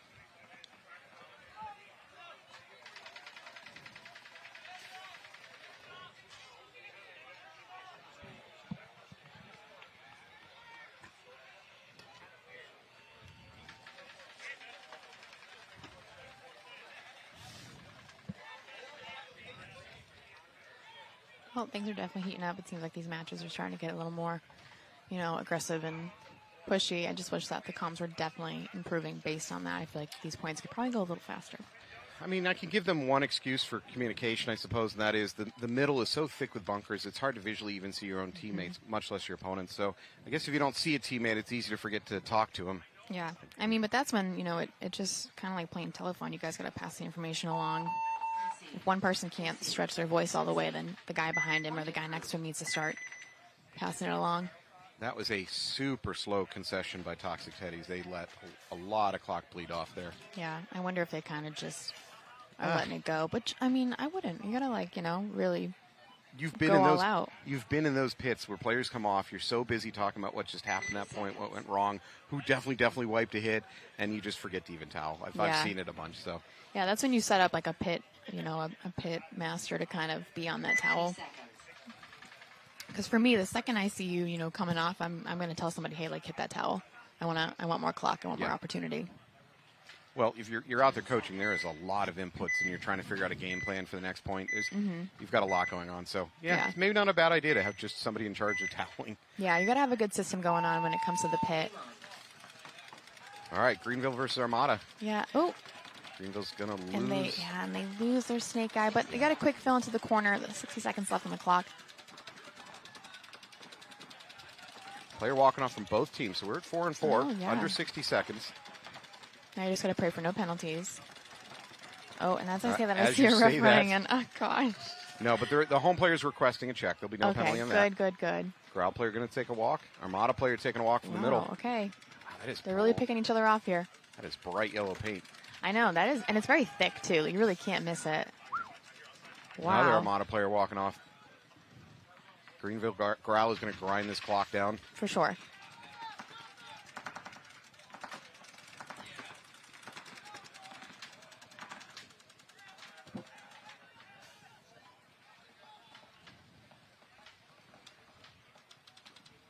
Okay, this is when you gotta die on your sword here. Well, as you say that, Greenville Growl moving up the middle. Looks like they got a bounce on the middle off the elbow. Not going to get a kill. Not going to matter because that's it. Game stop. No points.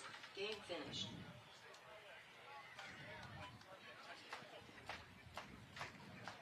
So no point. We're going to see Toxic Teddy taking the field again. I wonder if they're talking about how much clock they have left. And Right. And considering, now this is when you look at the pod packs and you see how many pods you got. What's the game plan? Yeah, you guys doing a big push. I always love to kind of predict, like, okay, you've got 2-3 pods here. Like, look at this guy. He's got, looks like 2. That's a huge signal. I mean, So there's your risk, right? yeah. You can also say, look, if your front guys are consistently coming off the field and they're not dipping into, say, their third pod, then at some point you just say, hey, go out with go with 3 and you're fine or something. Right. But you're Keep it right. light. Late in the match with the times clicking away, you look at the packs and it does tell you that. I mean, look how much paint they're going on with for Pittsburgh. Right, so that's when they're going to kind of, they're- try to sit and just kind of maintain. Lock I it never down. want to say hold because I think, hold is probably not the best term for it anymore. Most teams are not winning by holding on certain layouts nowadays. So, if you're Pittsburgh, I think you put 2 guns on the snake lane, the snake runner lane, try to clip the guy going in. That's the big kill because that's the fastest way to win this field. I don't think there's a lot you can do to stop movement up the middle. No. I don't think there's a lot of guns you can dedicate that will do anything about that. Right, and I think if you do catch that snake runner, right, you better fill and capitalize on that. If you're not doing that, then what is the benefit of really shooting the snake runner at that point?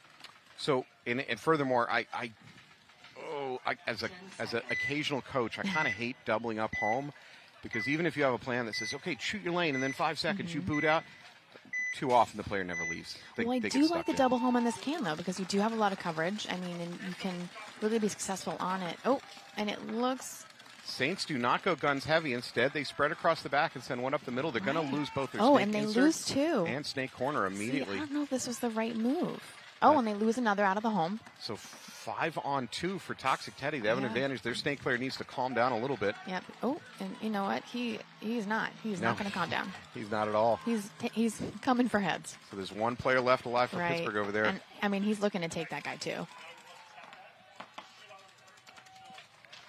Wow, Toxic is going to win this one fast and convincingly. Wow. I don't believe I saw a single Toxic player leaving the field. Now, I wonder if that's the strategy, right? You take a few and you're like, all right, let them think that they have it in the bag, and then you come out guns blazing at the last possible second. This would be called the rope-a-dope strategy, Yes. if you're familiar with that, if you're an old enough boxing fan. Wow, that was a convincing win by Toxic Teddies. They got some shots right off the break. Honestly, Pittsburgh didn't go guns heavy on the break. Right, I'm very surprised by that. They all had a lot of paint on their back, so I was really expecting that to be the case. But now I guess the thing for Toxic is, do they send the same 5 out? Are they going to use the same kind of breakout gameplay here?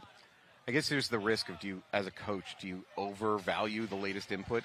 Do you see a player die once going to, say, snake corner, and you go, well, that's it. We can never make snake corner again. Right. You have to be a little bit careful not to overdraw conclusions. Yeah, I'm very much, if it ain't broke, don't fix it kind of girl, but I need to see a track record. I need to see consistently, let's say we're not making Dorito corner before I pull the plug on it. For sure. Because there's always random luck. And paintball is a kind of a low, if you're talking about statistics, it's not a very statistically reliable observation sport because there's enough randomness on every single breakout, and you don't get enough points. You know, if these matches were an hour long and we were playing, say, 20 points, 30 points, Right. then you get a lot more, a lot better prediction of behavior of opposite team, but you just don't have that. So I'm asking for more consistent results in terms Right. of, hey, look, we can't continue going to this bunker. It's not working. Right. For me, I actually do scout with the stats, with the numbers, because at the end of the day, I study psychology. So when in doubt, you're going to go with the stuff that you're most confident in, the most comfortable you're in.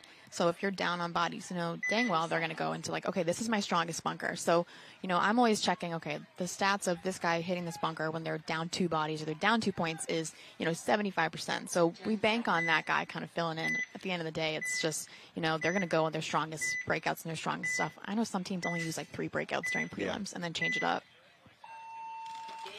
All right, well, here we go. Toxic Teddies. A very similar breakout, though. They don't try to take the snake corner, so maybe they learn a lesson on that if one. it ain't broke, don't fix it. Yep. Big move up the middle by Big Toxic move. Teddies. And he makes it. Oh my gosh. Dorito's side I break. wasn't He's expecting alive. that. Yep. So now I hope someone follows suit, right? You don't want to be up there by yourself.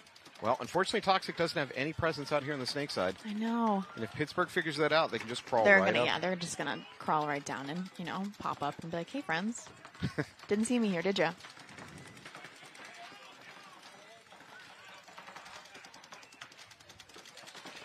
So the Pittsburgh players already made it past that dangerous snake 1 to snake 2 crawl where a ball can drop in on them. Yeah. I'd like to see them just keep going. Don't stay at this cake. Right.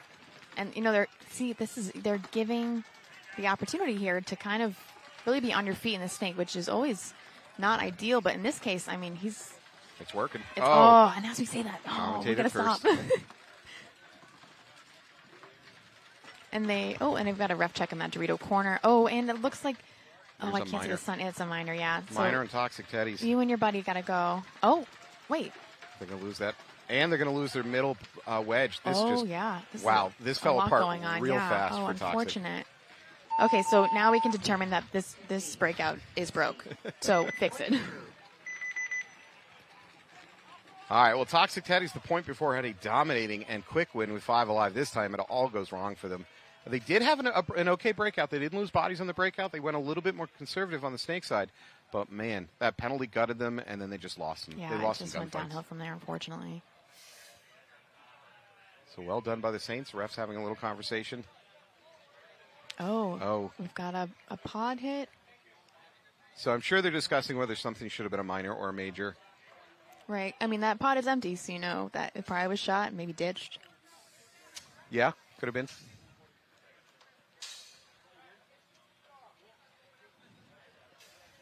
We're trying to, kind of eavesdrop on what the head ref is saying in case anybody's wondering why we're quiet. Yeah, why don't we just get one of their radios and tune in on their channel? What? I know. That's not that hard to do. Right. Matter Just of fact, pop it in my ear. Let me know what's as a happening. coach, that's easy to do. Yeah. Oh my God! Oh my God! We've just exposed a huge problem in this sport. If your refs are using radios, Just tune in. which I'm an advocate for, I think more ref staff should be using radios. Yeah, just tune in. I know locally we did use radios for a while, but they were so loud that you could hear like side chatter and Yeah. things. So I think we kind of dismissed using those. We're gonna have like scrambled, encrypted communications. If we I want think they to need refs with radios. headsets so we're not hearing whatever's going on. Because then, coaches were hearing the calls and then fighting them based on, the conversation the refs were trying to have to decide, not the Right. official call that's being made. You had the inside information. Right. And make no mistake, by the way, I'm going to call the refs out. The truth is, as a ref, there's times where how do I put it? You figure out how to present it, which may not give all the information to the coaches because Right. the coach is going to argue with Right, you. and sometimes you have a different opinion, right? One ref is saying it's this call, and the other one's saying it's this call. So to Yeah. hear the chatter on the radio, and you're like, no, that's not it. It's, I would just wait for the official head ref to be like, this is it. All right. Pittsburgh on the right. Looks like they're going to be 5 clean alive. Yep, absolutely. They've got a double home. Toxic with a nice Corner, push up yeah. the center here. They're not into the snake again. Toxic has really kind of given up on trying to get into the snake off the I break. can't tell if that is their intention here, if they're being kind of held up and contained. Yeah, no, actually they are ditching it. Yeah, they're ditching it. Their secondary moves aren't even attempting it. Right, so they're kind of going more middle, which I think might be ideal for them. It's giving them the most coverage. They've got a tower going on. We're under 60 now. Yeah, so now it's really time to make some moves. Here we go. Toxic is into snake 1. Okay, keep going, buddy. Pittsburgh Saints drop out of their home into that mini wall in the back line. So they're basically just spread across the back line. Ooh. They're going to lose their snake corner, yeah, though. He's got a kill going on that snake corner. Toxic Teddies want to win this. They need to push a little bit faster. We're probably approaching 30 seconds here. For sure. I mean, Pittsburgh is kind of, they've got 3 in this back line, 1 in the corner, and they're going to fill the snake corner. Oh, but they lose him. That was not a great sideways move. I mean, the Toxic does lose a body, though, so we've got 3 in this back line. And they lose the home. Toxic is they're really pushing the agenda now. Well, they have no choice. The clock is really not their friend. It's really not their friend. Yeah, absolutely. Ooh, that's going to be a minor. He definitely kept shooting. He kept shooting until he knew the ref was going to call him out, which is to say he was shooting after him. And here we are. So we're having the same issue. I can't tell if nobody can hear these refs, but I'm hearing player 5-6 times now. Time finished. So Pittsburgh's going to hold that one out. Toxic is not going to be able to finish it out. Yeah. And I just saw some abuse on the bunker in the Dorito Tower from the Toxic players. I don't know if they're beefing that bunker and him or if he's just upset by this match, but the bunker didn't do anything to you, man.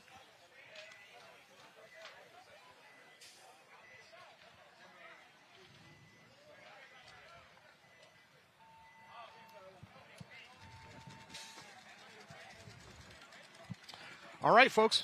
Well, that is going to be the end of the match. We're going to take a little bit break, and we are going to come right back. Thank you for being here with us at the 2024 NXL World Cup. See you in a bit.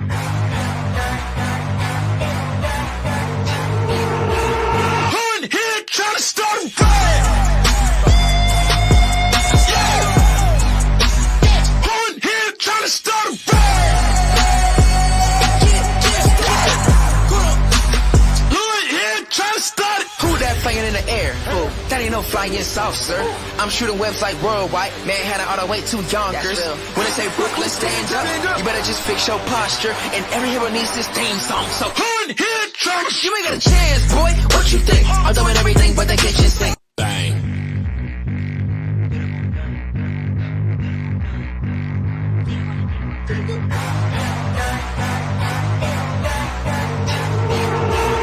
Hood here trying to start a riot.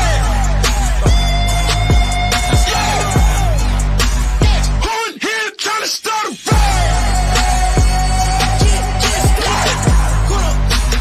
Hood here trying to start it. Who that flying in the air? Who? That ain't no flying saucer.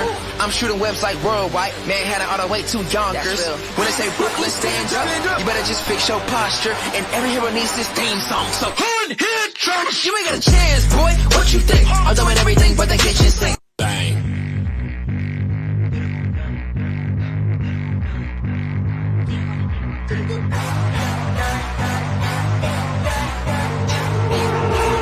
Hood here trying to start a riot. Hood here trying to start a riot. Hood here trying to start it. Who that flying in the air? Who? That ain't no flying saucer. I'm shooting webs like worldwide. Manhattan all the way to Yonkers. When they say Brooklyn, stand up. You better just fix your posture. And every hero needs this theme song. So hood here trying. You ain't got a chance, boy. What you think? I'm doing everything but the kitchen sink. Bang.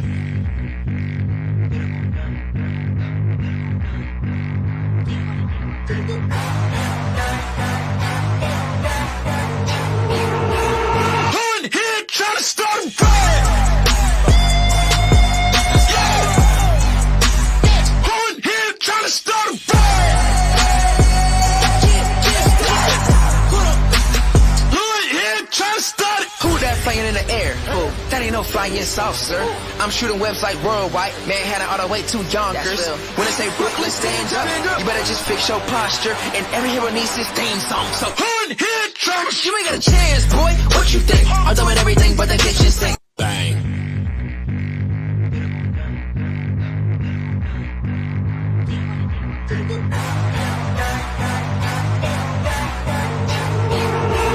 Hood here trying to start a riot. Hood here trying to start a riot. Hood here trying to start it. Who that flying in the air? Who? That ain't ain't no flying saucer. I'm shooting webs like worldwide. Manhattan all the way to Yonkers. When they say Brooklyn, stand up. You better just fix your posture. And every hero needs this theme song. So hard hit drummers. You ain't got a chance, boy. What you think? I'm doing everything but the kitchen sink. Bang.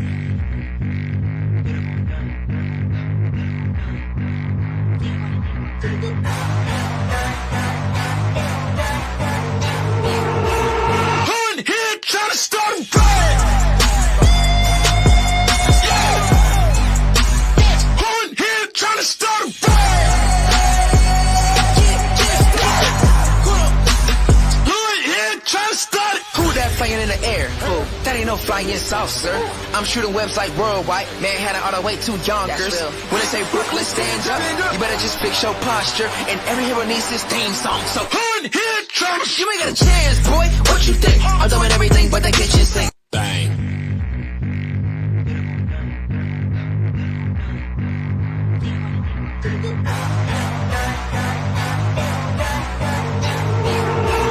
On here trying to start a riot. Yeah. On here trying to start a riot.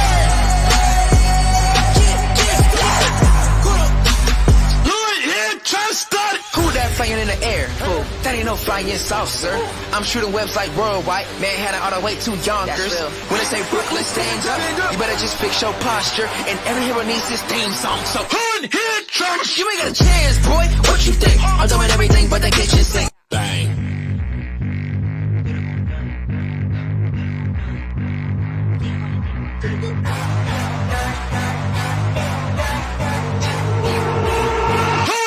Trying to start a riot. Yeah. On here trying to start a riot. On here trying to start it. Who that flying in the air? Who? That ain't no flying saucer. I'm shooting webs like worldwide. Manhattan all the way to Yonkers. When they say Brooklyn, stand up. You better just fix your posture. And every hero needs this theme song. So hard hit drummers. You ain't got a chance, boy. What you think? I'm doing everything but the kitchen sink. Bang.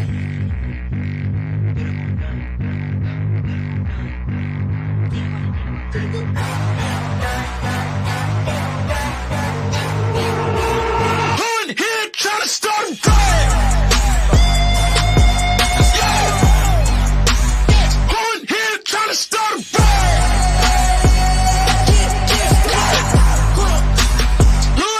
Trying to start it. Who that flying in the air? Who? That ain't no flying saucer. I'm shooting webs like worldwide. Manhattan all the way to Yonkers. When they say Brooklyn, stand up.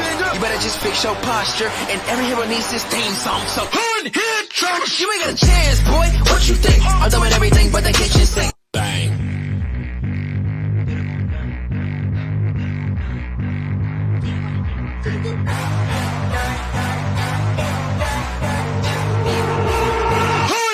Trying to start a riot. Yeah. On here trying to start a riot. On here trying to start it. Who that flying in the air? Who? That ain't no flying saucer. I'm shooting webs. Welcome back to your 2024 WNXL and WNXL going on this weekend here at Kissimmee, Florida. Once again, I'm joined in the booth by Jordan from Toxic Teddies. There you go. Padres got hit going snake off break. Padres going to lose 2 players off the break. That's tough. So down 5 on 3. Looks like they didn't fix anything from the first match yet. Texas Demolition taking the snake now. Texas Demo's going to get right to that snake 40. Yeah, this is smart. I played this bunker. Yeah, that's going to be bad. Wow, and he wins the gunfight with a Padre player in the middle whose job was to stop exactly that. So great work. That is going to blow this match, this point at least, open. Padres really got 2 players left and in no position to stop this snake. Yeah, that Padres guy needed to be out of back center. No, and he gets it. They lose their home now. Nothing has gone right for Padres on this point. Now they got to shake this one off and get back to the drawing board. Yeah. Good point by Demolition, though. Good first point for them for the tournament. All right, well, Padres are coming into this match already having lost this first match against Clutch City Oilers, who looked really, really good. So Padres really cannot afford to lose another match, but that's just 1 point. It's not time to panic yet. We got Jesters and Droogs playing for the other match in the set. It's good to see Jesters. When I say a long-time team, I feel like the Jesters have been a thing as a franchise, like since the early 2000s. I don't know. As long as I've been playing, that's 17 years, and I've known about that team since 2007 at least, probably before that. They paid their franchise fees by the decades. They should just get a pro spot, man. They've been a team for so long. All right, Droogs have also lost their first match, so they're down 0 for the weekend so far. Droogs are going to be on your right, Jesters on your left. Jesters in the gray jersey with the blue Jester logo in the middle. And Droogs snake out break, Jester snake out break. Okay. Yep, both teams into break, although now Jesters losing 2 on the Druid side. Bomb blew up over there, so it's going to be 3 on 4. Oh, no, and now there's a flag. They're going to lose 2 more bodies. Bad start. Dan is asking what's going on. This is all falling apart. So Droogs are going to lose this first point. That's tough. You know, being in that back center, when that catastrophe happens, you got to get out of the back center. I noticed that just from when I was just playing. Like, if our guys die, you know, you lose a side. That happened a couple times. And I'm looking at, they're just shooting fills. It's hard to get out of there. You almost have to, like, kind of like J-Rab. As soon as a guy dies, auto-fill. Just before the teams adjust and pick up on that zone. Got to get out of there and give yourself a little bit of breathing room. There's a window of chaos, and you have to take advantage of it. After a couple seconds, that window closes. And you don't have a lot of vision from the back center. So really, after the breakout, you kind of want to be getting out of there anyways. Yeah. You don't really want to be in there too long. We were just having this discussion in the last match, Nicole and I. One of my frustrations, again, when I occasionally coach, is that when I say to a player, hey, stop at this bunker, but I only want you there for 5 seconds, take your shots, get out, it never works. They always end up just staying there for the whole 5 seconds match. is an eternity in paintball in your mind. They just never leave. So I've gotten to the point where I don't tell players to stop, shoot, and go again because they just never go again. That's that mental discipline we talked about earlier this morning. There we go. Demolition, snake outbreak again. Nobody eliminated. Looks like 5 on 5. Padres in the snake, but they're being a little more conservative. I think this center guy looks like a hit on his loader. And there's going to be a minor on Padres, so they're going to drop down. 3 bodies left for Padres. And they're having a rough start. And they got great players, too, so that's tough. All right, this match is not over. However, I see a ref going in to check the home. He's going to get yanked. Another one, another penalty. Oh, my God, you're right. 2 minors on Padres. Well, if you do the math, that's 4 bodies. They don't have anyone else, plus the one guy that actually got shot legitimately. All right, hey, come on, Jordan. We're paintball players. Let's not. Sorry, I'm still be asking for decompressing math. from my match. Yeah. So, you know, you got to take it out on these teams. That's unfair. Don't take it personal. Solve for X. It's my coping mechanism. Okay, if you're on the comment thread right now, be gentle. Jordan's in a bad mental space. He just had a little bit of a No one likes rough... to lose. No one likes to lose. You put a lot of blood, sweat, and tears into the sport. And when you work hard and train, you know, on and off the field, and then you go out there and have performances like that. You come all the way to Florida from the West Coast. It's tough, man. And, you know, at the semi-pro level, you represent kind of a rarefied air of this sport. There's so few players that make it up to this level. And you've put an enormous amount of time and energy, like you said, practice, weekends away from family or even a girlfriend or whatever. Oh, yeah. Certainly can't be married. Paintball ruins relationships. If you have a girlfriend that supports you in paintball, enjoy that for 2 to 3 years tops. and then she's gone. Once she figures out that you love the sport, you're gone. Here we go. Snake outbreak again for the Jesters. Looks like he took a bouncer. No, it is not a bouncer. Jester. Oh, no. Take a walk. No, he thought it was a bouncer. Yeah. Ref said no. Oh. And we got to give an advantage to Droogs here. Oh, maybe not, though. All right, so a bomb blew up on the Drew side again, but they're heavy into the snake, which, honestly, you can win on this side down bodies if you're that dominant in the snake, but then they let your corner fill out. So Droogs have crossed the 50 in the snake here. There's an opportunity to do some damage on this Dorito side. They are not aware of it. Now they're aware of it. It does get tough, though, when there is a corner, because now the way that bunker faces, it's kind of on the outside wire. The corner actually can put some pressure on this outside of the bunker here where you can stop the forward progress. Is there a chance of a bounce shot here off the 50 into the back of this snake player? You know, I don't know. I'm not sure, and if it is, Jesters is definitely not in position to hit that because you'd probably have to be farther up the Doritos. I meant from the snake corner, hitting the snake 50 maybe. It'd be hard to make paintballs go backwards like that, but maybe. Maybe if you heat your paintballs up, get a little bouncier and get them to go backwards, you know. Well, I'm pretty good at missing what I'm shooting at, so there's a chance of... But if they're shooting Valken, then they definitely cannot do that because they break on impact. Here we go. That's my plug for Valken paint that we're shooting. Congratulations. All right, that was a great turnaround by the Droogs. The Droogs lost everything on the Dorito side immediately into the game.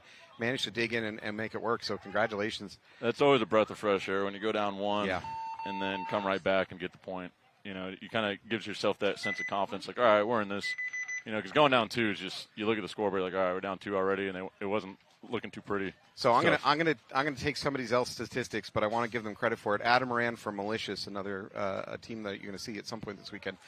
He did some deep data dive on this kind of stuff, and he found that when a team goes down 0-1, just 0-1, your odds of winning the match drop to something like 24%. I'm making up numbers here, but that's brutal. It's something like if you go down to 0-2, your chance of winning the match just drop to 5% or something like that. It's a steep decline. So the point is there's a lot to be said for playing the first point very conservative because a loss is enormous. Yeah, especially deeper into the tournament too. I mean, you see a lot of those scorecards and it's 2-1, 3-2, real tight matches. So that point, every point's valuable there. See if Padres can get something going here. All right. Looks like Padres got into the snake clean. 5 alive for Padres. Looks like 5 alive for both teams. Oh, no, the ref's running in. I know, I say that. Texas Demo it's clean. Texas Demo making their push out to the Dorito side. They're going to lose a body doing it, though. So I think we're 4-on-5 in favor of Padres. They got some little momentum here. Not a fan of staying in that back center. I understand where he's at in the snake, so maybe stay there for a little bit longer, but you got to think about repositioning to get a better advantage. Like maybe go up the middle there. Something to, there you go. Padres into that 50 Dorito snake over there. This point is going much better for them. They need that. They need a team that's struggling. They're going down points. They need a really long, methodical, good point, good teamwork to build that chemistry, give themselves a little bit of confidence. Say, you know what, hey, I know we've had a rough start, but we're figuring things out, and I feel better about this because, it hasn't been too good for Padres to start. Do you think up to nothing Demo is already going to a more conservative game plan? Do you think the coach is already telling them to slow down? I think that's kind of Texas style of paintball, to be honest. I kind of face Diesel a lot in the ranks, and that's kind of how they play. They like to, cover those zones and slow things down once they're up points. I mean, that's the methodical way to play these days. Well, Padres are hands down winning that Dorito side. They've now crossed it, and they're just sending more and more bodies up it. There you go. This is going to be a quick closeout here.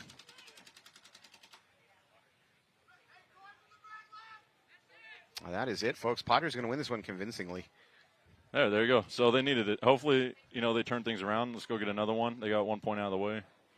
That is now a 30% less chance of Padres yelling at each other in the pit. Yeah, we don't want that. It's never fun to get yelled at by your own team. Yeah. You got to hang out with them all weekend. Last thing you want is to start hating each other. Everybody starts scheduling separate flights home so you don't have to look each other in the eye. I've been on teams like that where, as soon as you lose, guys are like, oh, I'm going home tonight. You're like, you shouldn't have carpooled. No. We're not really, you don't want to hang out with me. You only been with me for 2 days. Nope. We got all off season to think about this. Yeah, that's the other thing about Cup, right? Yeah. People always leave the tournament and start thinking about what they're going to do next or if they're even going to play, and it's a mess. All the teams go through it. It's tough, and then we come out next season and everyone's ready to play a whole nother deal. Interesting cycle that paintball goes through every year. Yep. And I don't want to jinx anybody, but again, that ride home from Cup or the flight home, and you got players starting to think about, well, I don't know where I'm going to go next year. I had an offer from another team. I'm starting to think about it. Yep, especially if you were on a losing team. Yep. It's a bad taste in your mouth. You want to go to greener pastures. All right, Jesters versus Droogs. Game is even up right now. Jester asking for a check. Yeah, he's going to take a walk. That's smart, though. It's discipline. Don't be selfish. Don't hurt your team. These are good refs, too. You're not going to get away with a lot out here. I'm sure you can get away with something, but not a lot. I have not gotten away with anything yet. I played one match, and I have not gotten away with anything. Not that I've tried. But. You hear that, Falcon? You have a clean player on your hands. I'm an honest player, but when I get the opportunity, I like to get in there and, make it a little messy. Robin's racing. All right, Jester's starting to push up the snake now. Droogs look like they're content for staying at their snake one, just looking cross. Yeah, I like the Jester's pushing. There's really nothing stopping the snake guy. I think he needs to go a couple more, to be honest. Neither team has a presence up the middle right now, so both these snake players can pretty safely move. Yeah, I would be pressing it for sure. I think that it's beneficial to be looking to attack in the snake when you have the advantage. Mm-hmm. These crossfield shots aren't that great, or shallower into the snake, I guess you'd say. In the 1 or the 2 or the 3. It's really once you get to their 50 or their 40, you can start dropping. To look pretty good. All right, Jester player in the snake has his corner now hot, so give him a little bit of support. Droog's still not looking at all down this tape line. And the corner, man, that's tough. Yeah, as a bad guy, I feel for him. That's just a sloppy death out of the corner there. I feel for him. I've been there. You got to clean that up. I'm usually on the sloppy death end of the equation, but I feel your pain. Yeah, we're all there at one point or another. You just, you got to just take that for what it is, look back on it, criticize, move forward. All right, Droog Dorito Tower goes in and jumps into that D1. He's going to look cross. Oh, Jester's got a guy up in the Dorito 3. He's making a move on the other side.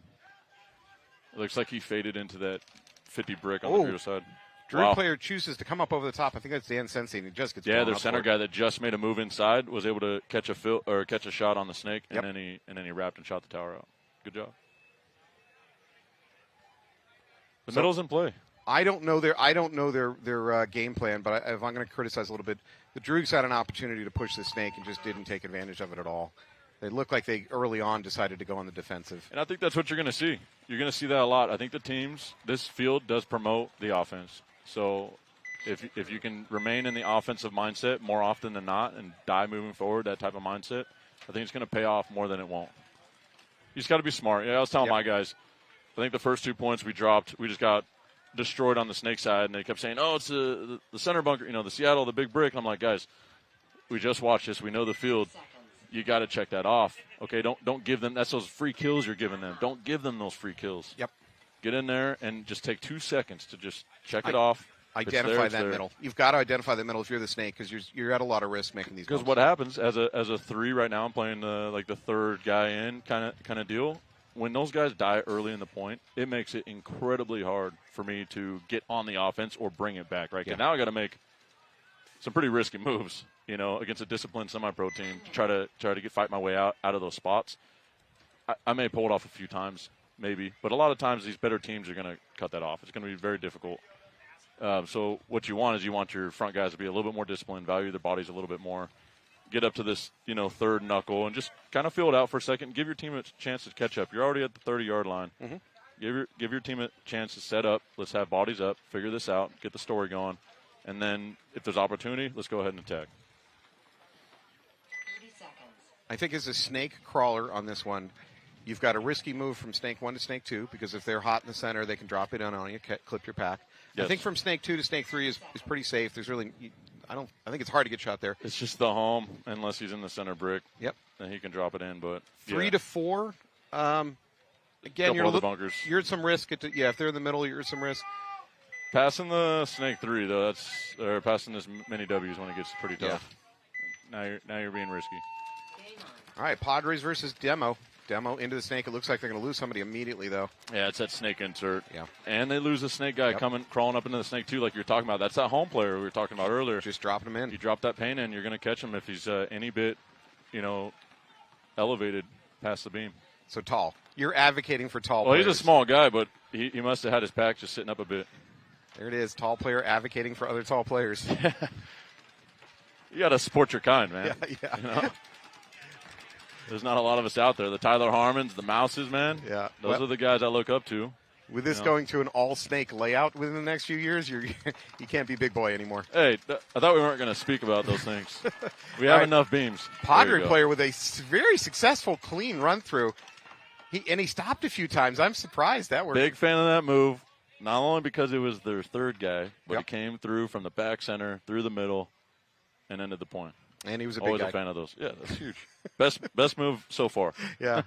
Yeah, no, I think you're right. That was that was a good move. Yeah, that was a very good move. Yeah.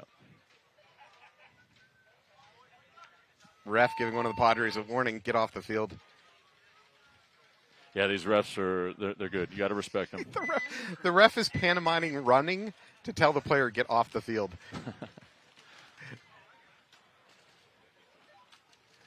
I've been fortunate enough to watch this ref crew now for a couple of years doing this webcast, and this is one of the best ref crews I've had the pleasure of watching. I think they're really, really good at what they do. They're willing to stop after a point is over and discuss, did we get that call right, and try to fix it if they have to. Yeah. That's rare because most refs they're scared, they're running out, they're losing control of the situation. They won't stop and admit they might have made a mistake. These guys will get it right. Paintball's tough because things happen quickly, right? And just as much as there's discretionary moves on the field. There's discretionary decisions made by refs. Yep. It happens in all sports. But for these guys to be so consistent, that's what you want. You just want consistency. It's And okay if they're not perfect. They're only human. All right, looks like a clean breakout by both teams. Droog's a little bit conservative with double guns at home, and then a breakout from there. Yeah, it looks like both teams were pretty conservative. Jesters did make a move into the Dorito 2. So that's now. I think they get a shot in on the snake. The Jesters have lost a lot of players trying to get into the Jesus. snake so far in this layout, so I can understand their approach. That's 2 bodies walking off for Droogs. Yeah, not good. So they're down 5 on 3. And Jester's getting down the snake. He can actually keep going. Yeah, there's nothing really stopping him. That's one thing I've been reminding my snake guys, like, hey, we gotta keep going. You know, even if they're in the corner, don't get worried about that. Let me get in there behind you and shoot some blinds back on that guy. Let's get down the snake. Yeah, if you're the snake, I pretty much don't care about that corner. If I'm a snake player, it's pretty irrelevant to me. No. I'm only worried about middle bricks. Yes, check off. If we clear out that middle guy and it's just corner, let's go down a few, and then get to the good spots and start shooting some guys. So it looks like we got a Droog player in the Dorito side tower. Another Droog player peeling off, though. It might just be that tower left. No, we also got the snake 3 hot for Droogs. Nah, they lost a guy. They got a guy walking off. There's 2 bodies alive. Yep. Yeah, the Dorito tower and the snake 3. Yep. And Jester is moving out to get behind their snake guy, get some better communication going. Because you want to stay close to this guy right here. You don't want to leave him by himself. Anything could happen there if you just let that go. I don't think the Dorito side tower has any good vision over here. No, he's not too sure. But he's the about snake to guy get shooting a blown up. blind shot over that wedge on him. Didn't work. Droog player dropped out of that line of fire quick. But Jester's is up a point. Don't die right here in this 50. I think you just got caught. So the Droog player reacted. Bounce. No, he's clean. Droog player reacted by going down on his tippy toes and bringing his gun over his head and dropping down in. He did get a bounce. Droog's just lost our Dorito player. Yeah, he tried to move from that tower into the Dorito and it didn't work. But see that I like this die moving forward kind of thing. I do like that move. I would have liked to see him just go ahead and go stab the snake maybe guy jump out. and run the highway. Yeah, might have been. why not? Might have had a better chance of that one for Nelson. Why not? Worth a try. You're going to lose the point. You know what? That whole point, Droogs, even though they went down early, they kept attacking. So give them credit. Like you said, you like to see them die on the other team's bayonets. Well, Droogs kept trying to do that. So give them credit. Well, let's just say, okay, so he goes into snake 4, sits there, waits for a trade that may or may not happen because Jester's already up. And this is the mental discipline thing. But let's say he gets up, goes ahead and bunkers the guy. The guy spins on him. Let's say the Jester's get a major. That could happen, but if you don't even try it, sure, that'll never get created. Yeah. So you try. Sometimes that happens. All of a sudden, this corner guy gets pulled, the other guy, and now it's a point for your team. Yeah. And then it's a tie game. True. That's what I'm saying. That die, move forward, win fast, lose fast. Sometimes that's the way to do it. Just as long as you teach you guys don't get penalties making those moves forward. That's no, it. yeah. I mean, there is that, too. You're taking a risk, but. All right, looks like we're 5 clean for both teams. Yeah, both guys are in a snake. Looks like. No, as we Padres. say that. Padres lose their snake 1. Definitely getting to them. So 5 on 4 advantage of Demo. Late fill up the center. That's going to be a problem later in the tournament Yeah. because I was looking at it, and the Dorito guys definitely have that cut from the first center bunker to the second one. So if you're filling late, you better make sure the Dorito guys aren't looking that way or you're going to get caught. I think the Demo snake player was also putting a gun through that area. That doesn't help either. So I don't think there's any chance of that Padre player getting there. However, we know how important that middle is on this field. Yep. I don't mind the Padres trying to take it. It didn't work out. I don't either, just maybe better timing. Yeah. All right, And they can get better at that. 2 Demo players entering their pit right now. Demo now taking that tower over on the Dorito side. Oh, Demolition doesn't know exactly what's He's going going on. to run right into a gun. All right, Padres doing a few things right here. A, they're getting kills when players get sloppy, which you can't let them get away with it. And 2, their communication is good. I've said I haven't been really impressed with the communication so far today from a lot of these teams. But these guys are not new to paintball. They know No. paintball. They've played together as a team many years. So it's only going to take just them correcting a few mistakes, getting more dialed in, and then they're going to be more competitive here. So, and look at this. They're probably going to get this point. I say this. I don't want to jinx them. But Yeah. So it's a 2-on-1, I believe. Oh, the Dorito guy shot the other Padres guy. So it's 1-on-1, I think. 1-on-1. Yep. So it's looking like 1-on-1. Oh, I hope he does better than I did. Oh, I'm rooting for your Padres guy, man. I hear the pain in your voice. Yeah, All right, it hurts. Kutzler number 57 here for the Padres. On a 1-on-1, I don't love being in the snake. No, I would get on my feet. But honestly, though, this move ain't bad. Yep. But as a Dorito guy, he's got to assume that this guy's Probably not going to stay in that snake 3. There you go. Now he's got options. Wow, and it came back to him. Looks like a drop back. I don't know if I would have done that.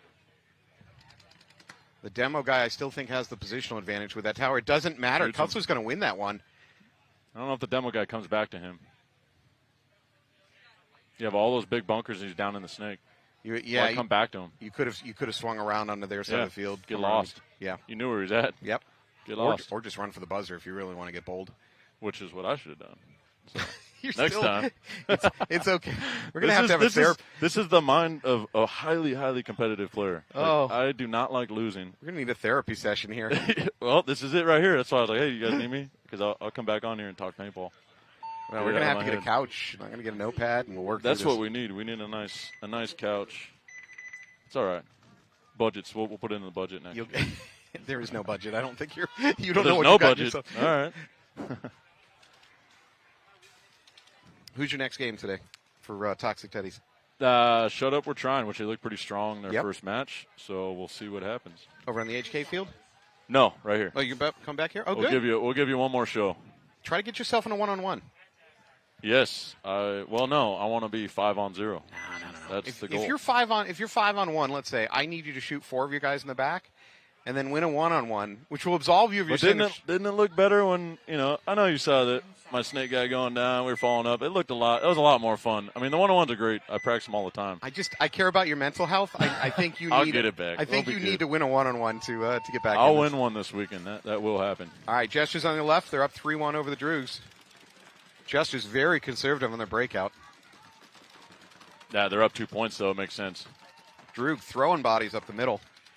Yeah, they got to start generating some offense here. We got plenty of time on the clock now, so the Droogs don't have to take stupid risks. But no, but it should be calculated.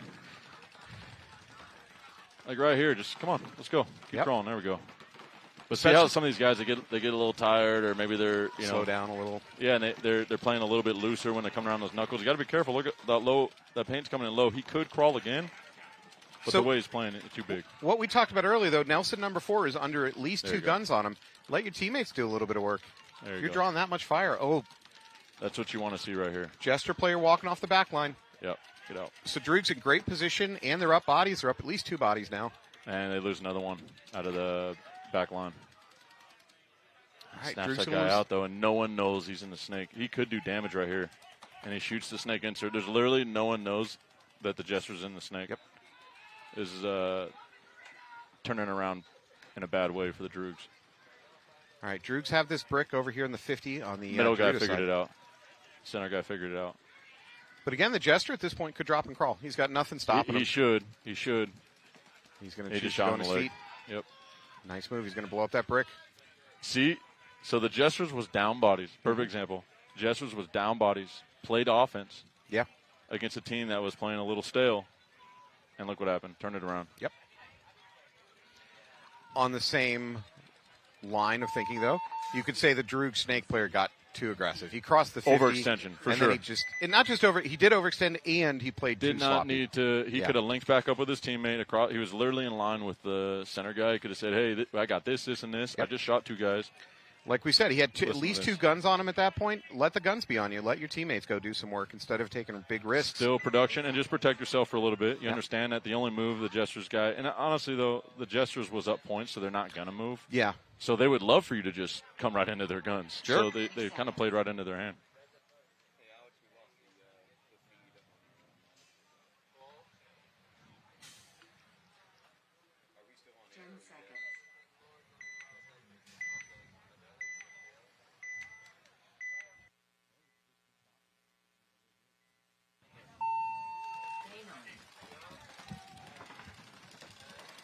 Okay.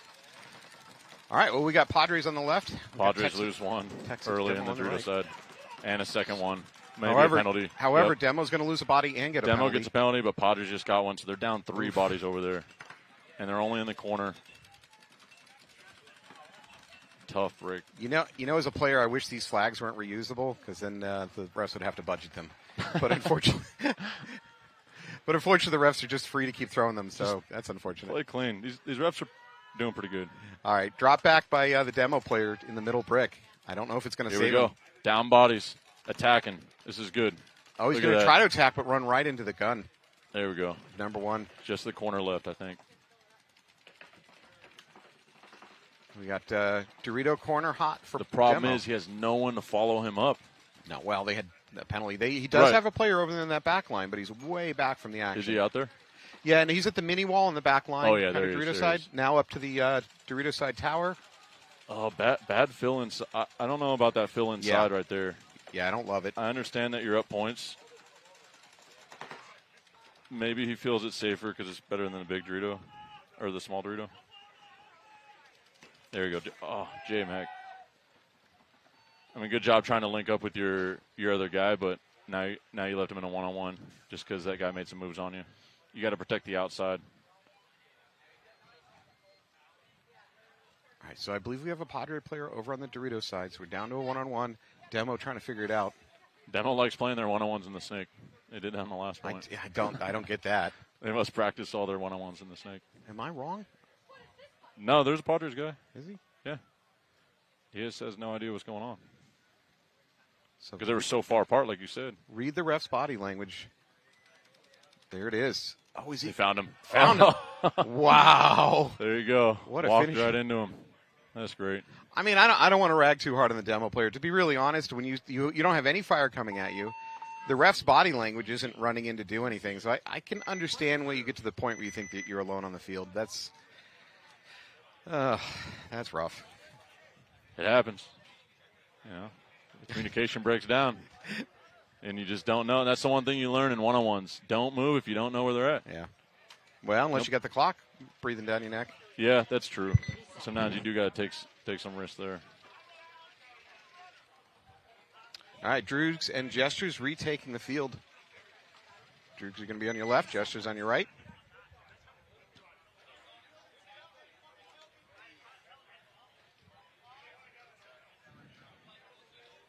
Seconds.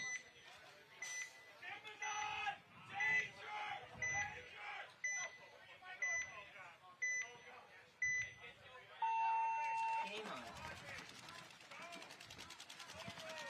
Looks like both teams 5 alive. Gestures to have a relative conservative breakout across the back. They're going to. Droog shooting, getting shot again. Yeah, filling out. Droogs go immediately into a gun, trying to fill in from home. They're losing a body off the break pretty consistently.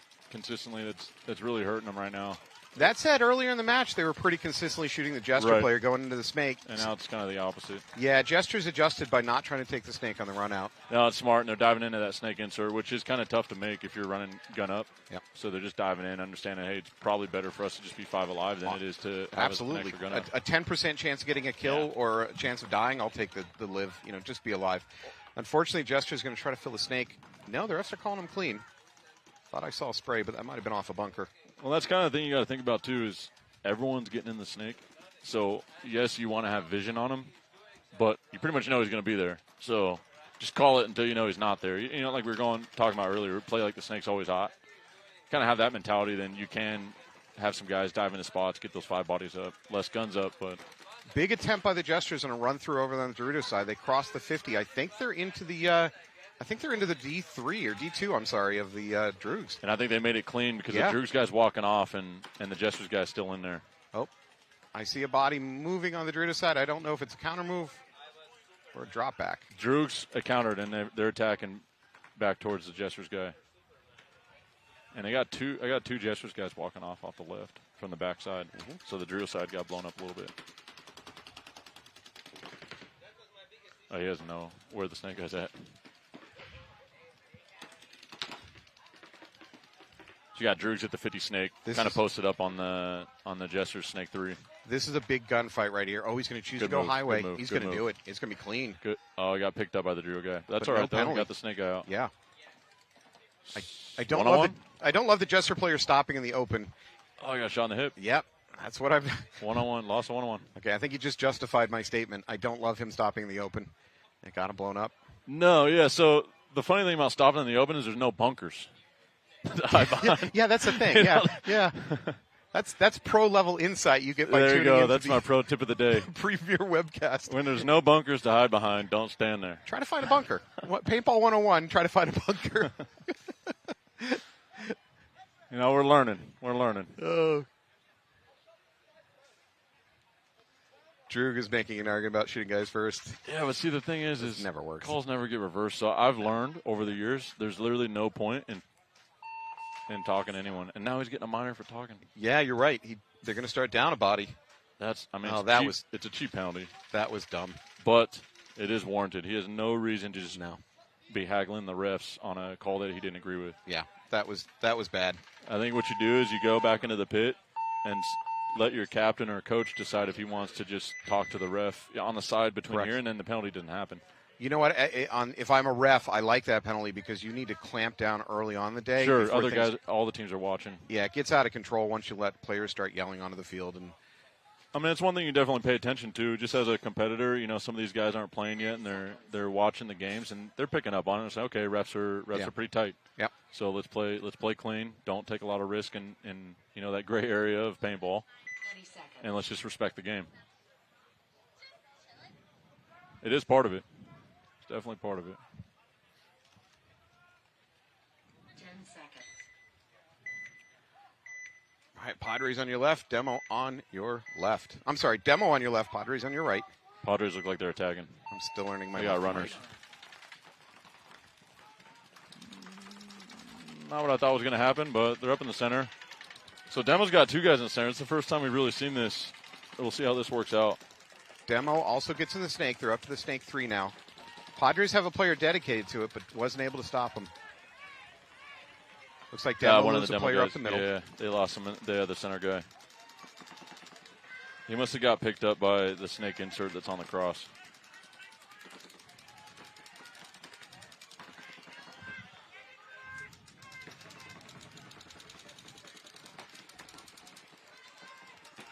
So what I'd like to see right now is if the Padres guy can go ahead and, if he knows that the center guy's here, go take him out, and then let's get in the snake. Yeah, that's a worthy trade. Play off of the move. Yep. Right? That's a worthy trade. So he's getting in the snake, so Jeremy's in the snake now. I'd like to see Jeremy tell his center guy, hey, this center guy's here. Go get him off the field, and then Jeremy just play off it and just crawl down the snake. I think this is he shoots him himself. He says, forget about it. I'll take care of myself. That's the other alternative. Take matters in your own hands. Oh no. Too high. Oh. Too high. Where did that come from?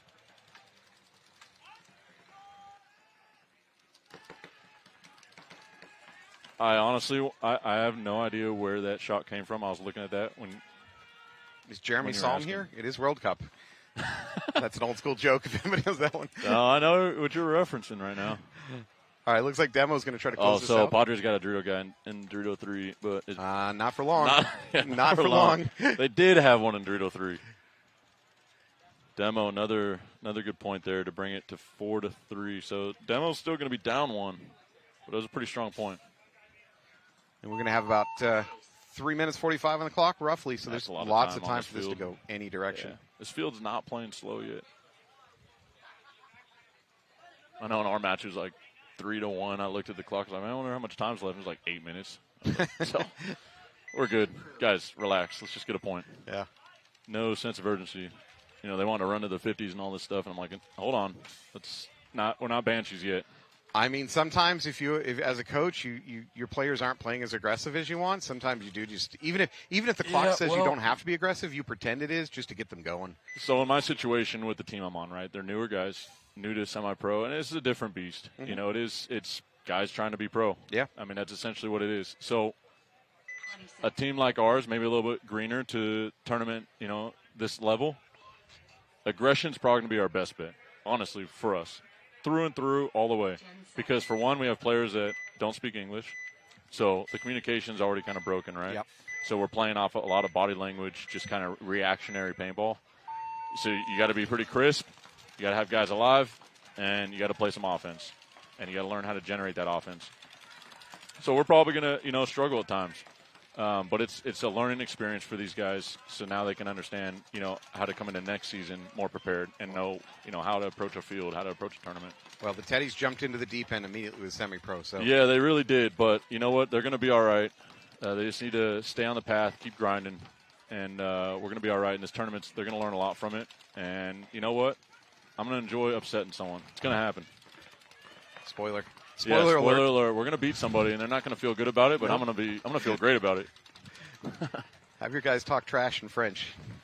It's very psychological. Yeah, I was Google translating everything. We were sitting there talking at the house and just Google translating.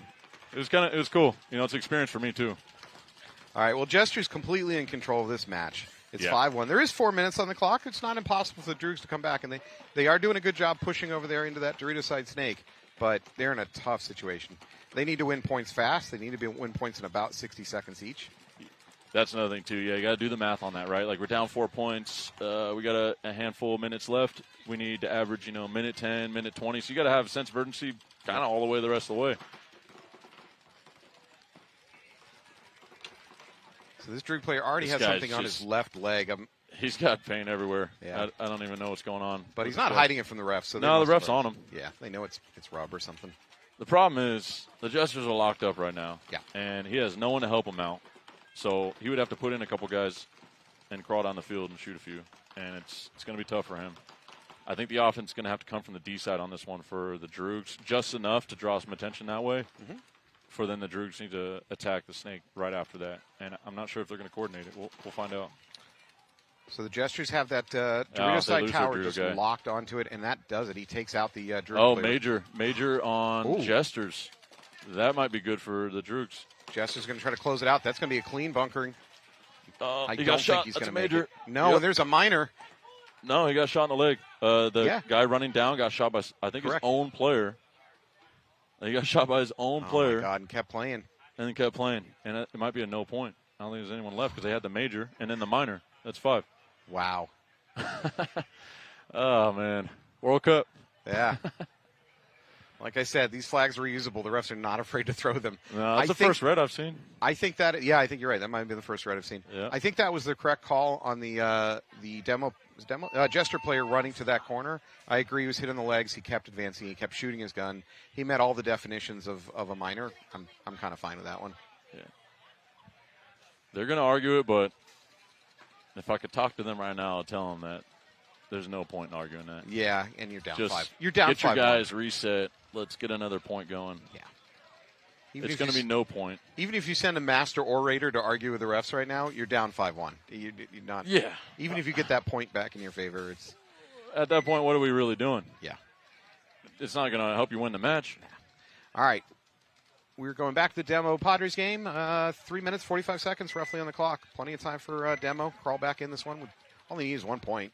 Yeah, it's a much tighter match. Padres are playing a little better. Let's see if they can kind of keep driving. This was a huge bounce-back game for them. Their first match today did not go well at all, so they really needed this. And they're really rounding into shape.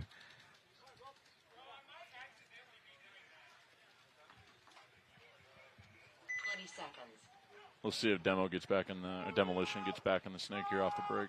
They've been doing a pretty good job of getting up there. 10 seconds.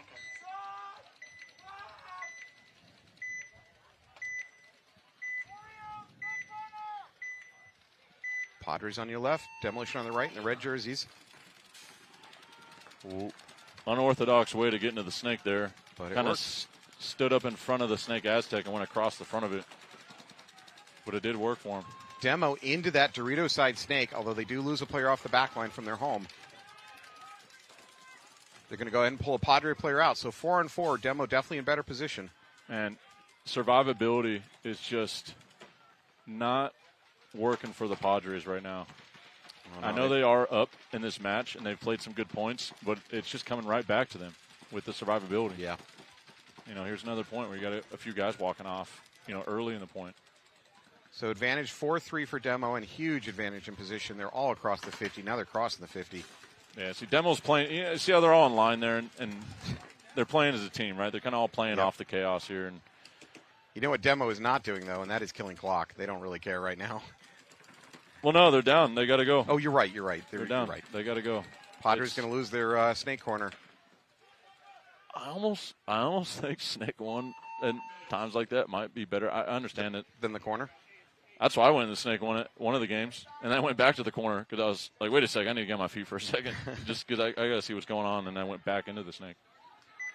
And I'm assuming you're talking about an outnumbered body situation? Yes. Yeah, down body. All right, well, convincing win on that one by Demo. Demo did a great job getting in that Dorito side 50, like, immediately in the match. It barely had started. They were already in there. That was huge. Yeah, I've noticed from Demolition, when they're up bodies, they're not giving it back, which is huge. That's good. They're controlling the field. They're playing together. That's what you want to see.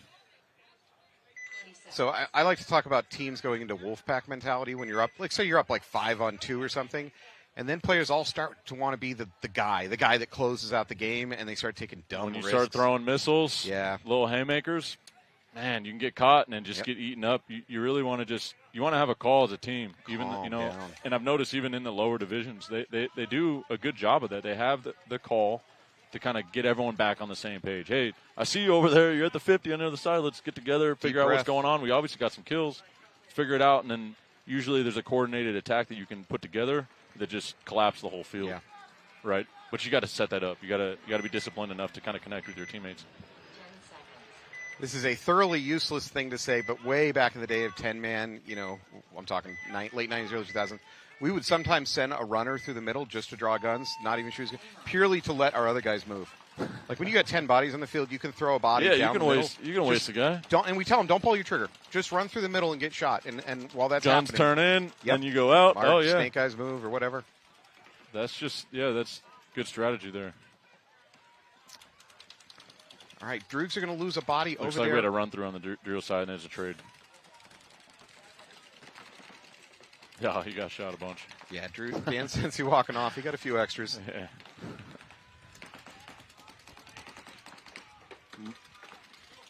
Seeing two Jesters walking off, a Droog walking off, another Droog walking off. So I think we're at 3-3.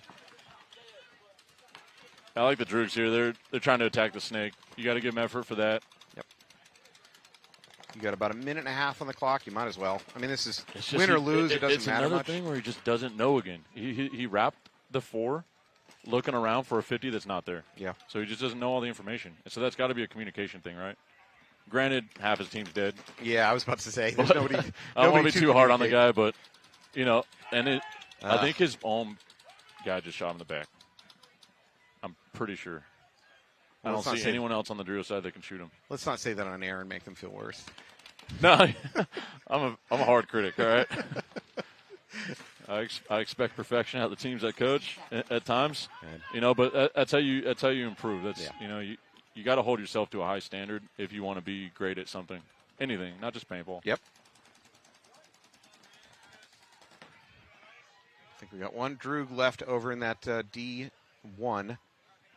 Not even. He's going to take a. Oh, it's actually the D50. He's going to hit on the hopper, and that's going to be it.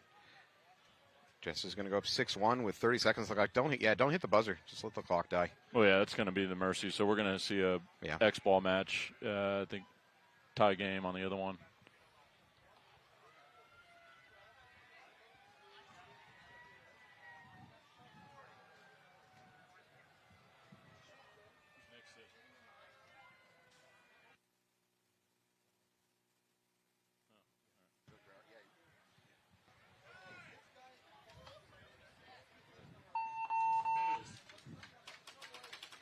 All right, well, Jester's going to take this match, going to move on. Droogs are going to drop to 0-2 on the day, not where they want to be.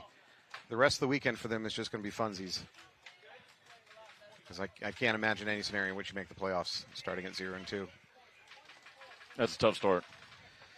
Yeah. 0-2 is tough to. I mean, you can make it in, but you got to have some high margins. Do you want to rub some salt in the wounds? You want to rub some salt in the wounds for the Droogs? No, that was more optimism. No. I'm going to rub some salt in the wounds for the Droogs. Oh, yeah, go ahead. You got Thursday, 6:45 a.m. match. So do I. And I know, but I'm saying for the Droogs. And so by 9 o'clock, like roughly 9 o'clock on Thursday, the tournament's over. Your 4-day weekend is over. Change flights. How rough is that? No, they should stay and party. Enjoy the paintball party that we're having here. I think Hormesis is throwing a show together tonight. So, have some fun. Nice. Some of these guys, they travel. This is the one time. I got guys on my team this is the one time they come to America. There is a certain benefit of dropping out of the tournament early in terms of, getting to the playoffs. It frees up your evenings to do whatever the hell you want. Sure, there's plenty to do. I mean, we're in Orlando. Disney World's right down the street. You got Universal Studios, all kinds of stuff. Gatorland. Let's talk about Gatorland. I've never been. I think I should go to Gatorland. It is white trash paradise. I highly recommend it. It sounds like right up my alley. All right, tied up game 4-4. Demo does not lose anybody. They survived the breakout. 2.5 in the clock, so the teams don't have to get stupid yet. Padres do lose one player, so Demo up 5-on-4. They lost one, but they don't look like they're really trying to take a risk yet. It is a tie game. I mean, you could start to think about just dragging the clock out and grinding this to a tie, but They don't do overtime in semi-pro here? I don't know. I know they do in the pros. in the prelims, No? I don't know.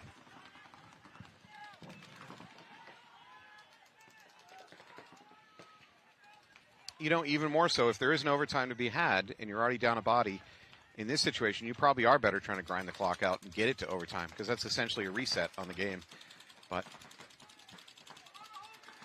as I say that, Padres make a move from that snake corner into that, from the Dorito corner into the Dorito tower, which might have just been a repositioning because that Dorito corner is a little tough to live in, that little baby Dorito. It is one of the smallest bunkers on the field. Yeah.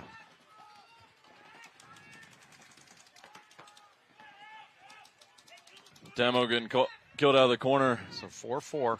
Tough death. That's a tough one right back there. Again, reading body language, it does feel like, at least Demo doesn't feel like they're willing to take risks to try to win this. I think. No, you got to give it to the Padres right now. They're trying. Yeah. You know, they're attacking. So let's see. We test our theory right now, right? So you got the Padres attacking. You got Demolition playing soft. Not soft, but defensive. Mm-hmm. You know, not a sense of urgency, not really trying to attack. I know the Snake guy just lost his back guy, so now you got a minute left. So Padres put on an attack. Maybe they win this one in a close time. I think the first thing I need is their snake corner, Padres snake corner to ditch out of there. He's got to be the one to go up the middle. Yeah. He's coming into the booth. Yeah, you're right. If he would have made a move. Oh, nice shot. Look at J-Mac going. But he's running out of time. So Padres need to attack He's super fast. There's 30 seconds on the clock. No way is it. Oh, they're going to pull him. No, they're going to call him clean? That was weird. The ref made a gesture like he was out. Yeah, I think might have been a miscommunication there, or the ref was unsure of himself. Oh, he didn't. In any case, call Padres minor, which is good. Padres pushing down on that Dorito side. They've crossed the 50. He's 10 going seconds. for it. 10 seconds. Yeah, This is gonna tie out. You're right. It's gonna time out.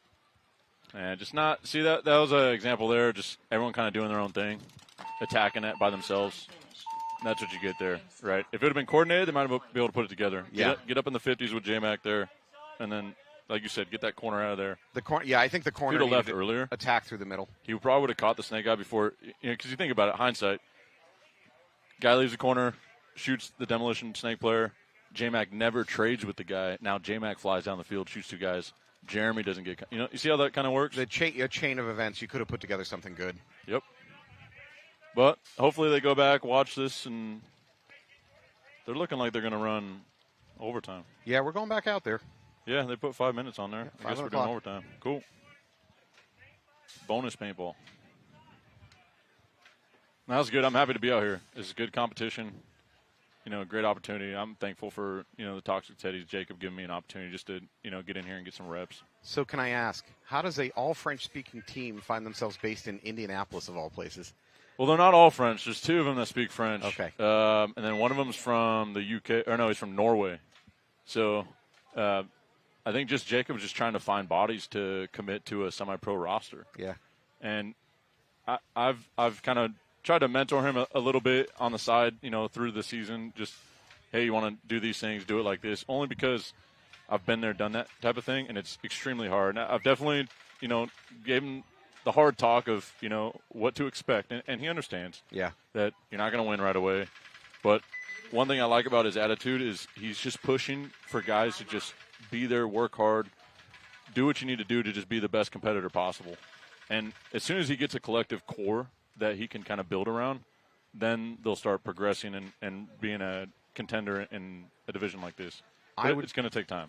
I would think in your situation as a new team, and especially going into semi-pro, one of the things you probably do need to coach your guys is not to get too bummed out by loss. Because like you said, starting at semi-pro is a tough place to start. And if you don't have your guys kind of mentally hardened, your season could spiral downhill real fast if guys are getting, It can. I've been on losing teams, and people lose momentum quick. It's hard to lose often. I mean, in pro, if you're not one of the top 4 teams, you ain't winning. right now. That's the way it is. You know? Nobody The top cares. 4 or 5 teams, you, Yeah. you almost don't even have a chance. Yep. Just because the elite level of talent up there at the top. 30 seconds. I mean, everyone has a chance, hypothetically, but I've been there, and there's another level of paintball that some of these guys haven't seen, and I've experienced it, and 30 seconds. it's impressive, you know, what some of these guys can do on the field. Yeah, for me, the thing that just blows my mind when I watch, we go higher and higher level, is this like athleticism mixed with field knowledge. So I'll see players making these incredibly athletic moves that look smooth and controlled and not wild out of control. It's calculated, though. They Yeah. definitely trained for it. Game on. All right, here we go, overtime. Looks like 5 alive both teams. No, we're seeing a Demolition player loses walking off one for off demo. the D side. So Advantage, 5-on-4 advantage to Padres. Yep, advantage Padres. Demo making their bump from home into the mini wall on the back line. Yeah, get out of that back center. Padres making that clear. Look, I like what I'm seeing out of the Padre play. Look how tight he is up against that beam. I think teams are starting to learn the lesson that you're not safe crawling snake 1 to snake 2. And that's what you'd expect out of semi-pro players, is that they're going to make mistakes.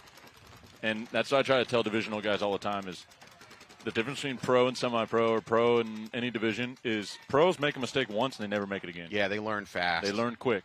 They download quick. And it's coachability, too. It's coachability, good attitudes. I've noticed that the common denominator on a lot of these pro teams is they're great teammates and they have great attitudes and they're just fierce competitors, and they don't make mistakes, Yep. more than once in a day. All right, well, advantage Padres. They're up one body. They're slow rolling it though. They're not wasting this. They are, but Demolition, they filled out from the snake insert to the corner to get closer to their snake guy. So I think I Kinda would have even up rather over seen. here. I think I would have rather seen that snake insert move up the middle. I know. I'm kind of thinking the same thing. Just because in the corner, okay, you're not going to stop the snake guy. And then what are you going to do? Contest the corner? Potentially risk losing a gunfight for what? You know what I see mostly the snake corners doing today is shooting inside, not down the tape. Yes. So they're getting there, and they're not really. Because you can't see anything. When you're in the can't do corner, anything. like the way this field is set up, and you're in the corner, you can't see down the snake. There is a blind shot outside of this snake 3, if you want to call it snake 3. You can kind of sneak one in on him, but the snake guy can also sneak one back on you. Yeah. But I think just the being in the center, like, honest, what you could have had, Padres had an advantage. This back center, he just killed the snake. Get out of the back center. Go do something. Play offense. Let's Yeah. get in the game. Get with your guys. You just killed the guy that you're really trying to drop and hold. So let's get up into a more offensive bunker, right? You've done your job successfully. Now That's go right. do a different job. Let's go. Job's over. Move on. So, by the way, while that was going on, the Padres did get into that 50 on the Dorito side, or at least the Dorito in the, we'll say that's the Dorito 3. 1. Or Dorito 2. We'll call it Dorito 2. Now, it's essentially a free crawl from that Dorito to the Dorito 50, the little mini wedge, but you can't do a lot from that mini wedge over there. No, so the Padres could crawl essentially all the way to basically their snake 3. I think so. Yep. Because he could go to the 50, time it when the corner's not looking wire, or have his corner help him out right now. So his corner, the Padres corner player should be telling him, should be joysticking him and saying, "Go, go, go." Yes, I agree. I got my mirror. You go now. You know that. Why doesn't he know that? Yeah, keep your butt. The Padre player needs to keep his butt packed down, but otherwise, there he goes. Now Don't give them a free kill, right? Like you're in a great spot. You have a chance to win the game for your team. Oh, and it immediately pays Gets a dividends. shot on the Dorito Yeah. guy, and then he shoots the insert on the Dorito side. Great move by the Padres. So there you go. This is going to be good for them. Back center getting the game. Maybe he doesn't know everything, but he doesn't want to take a risk. But He's not shooting his gun. He's looking around. Ooh, Yeah. oh, don't shoot your teammate. Okay. The Padre was almost going to get shot by his teammate in the snake. Cutler's going to make the run through. there you go. He's going to finish it out Wow. clean. Does he go out of bounds? Yeah, he goes out of bounds. Doesn't matter. They got 4 more guys alive. Yeah, Padres. This was a huge bounce back match for Padres. Padres lost their first match, and it didn't look good. I mean, it was not a fun match to watch if you're a Padres fan. Rough So, for them, but yeah. that just goes to show you their chemistry and them being a long-time teammates. They can rebound from a loss like that, right? And this was a tough fight. Demo, they did Demolition not roll played over good. Demo. Yep. Demo gave him a hell of a fight. I think they ran out of steam a little bit. It kind of seemed like maybe not tired, but they just kind of got a little flat later in the match. And at the Started same losing some breakouts. and at the same time, Padres were getting better. So So that's good. So then they can go back. They're done for the day. The Padres, they can go back and kind of talk about. I mean, I'd probably rewatch the tape and see, watch that first match, see what they did wrong, You know, I know they probably talked about it, but watching it is a totally different perspective. Oh, yeah. And then go back and make some adjustments, and then they're going to be better for tomorrow, right? Because the games are going to keep getting better. And they got momentum on their side. So the Padres going into a strong position. All right, in a minute here or so, we're going to have Nicole come in with an interview, I think, with one of the Padre players who will be elated. It won't be a testy interview. That's good. All right, who you guys facing next again? I forgot. We got Shut Up or Trying. Shut Up or Trying. team. That is not an easy team. That's all right. It's going to be fun. We're gonna do our best here and try to upset them. I wish you luck. I'm sure you can. We're playing the underdogs, and I love it. Go win a one-on-one, man. I got you. Get that monkey off your back. I got you. All right, thank you so much, Appreciate it. Jordan. We're going to take a quick break, or we're going to come back. All right. We will come back with some more some more NXL action for you in a minute. Thank you for joining us. We'll see you soon. As an organization, we have a lot of strict rules for ourselves. Our goal is to play pro. So we want to conduct ourselves like a pro organization. We don't like to talk, we like to show.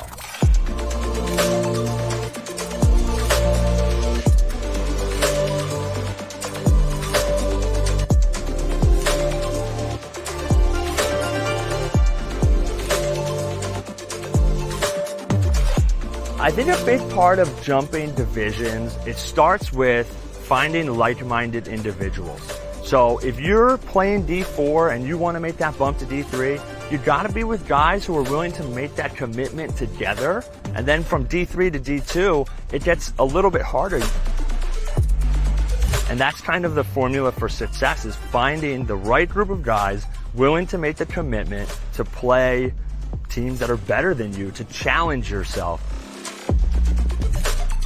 So it's a financial commitment, it's a time commitment, it's difficult, but if you put yourself with the right guys, you can make it happen. Wrecking Crew is spread out across the country. We all have the same goal, right? We want to get to the pro division. We practice like a pro team, we prepare like a pro team, and being able to play with guys who have the same goals, the same ambition, makes that really easy for us because we're all on the same page. Right? And we're ready to do that together and put in that work. And when you're grinding this hard to win, you need to trust that when you pull something out of your gear bag, it's going to work. And what I really like about the 180R is that it's kind of like press the button, turn it on, and just start ripping. The 180R shot feels really consistent. Each ball feels the same and you get into a smooth rhythm. I think Planet Eclipse has always been known for that, and the 180R really continues that legacy. When you can count on your equipment to step up to the plate when you're putting in that much effort, that's a great relationship. I don't think that there's any other brand that I would trust to deliver a marker the week before event and play with it immediately.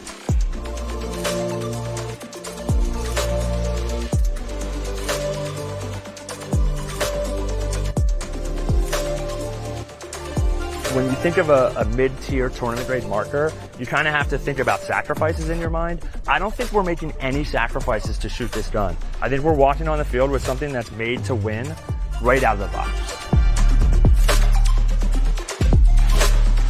If you get to play against us, just know that we're going to give you everything that we have because our goals are set very high and we hold ourselves to that high standard. Planet Eclipse enables us to get there.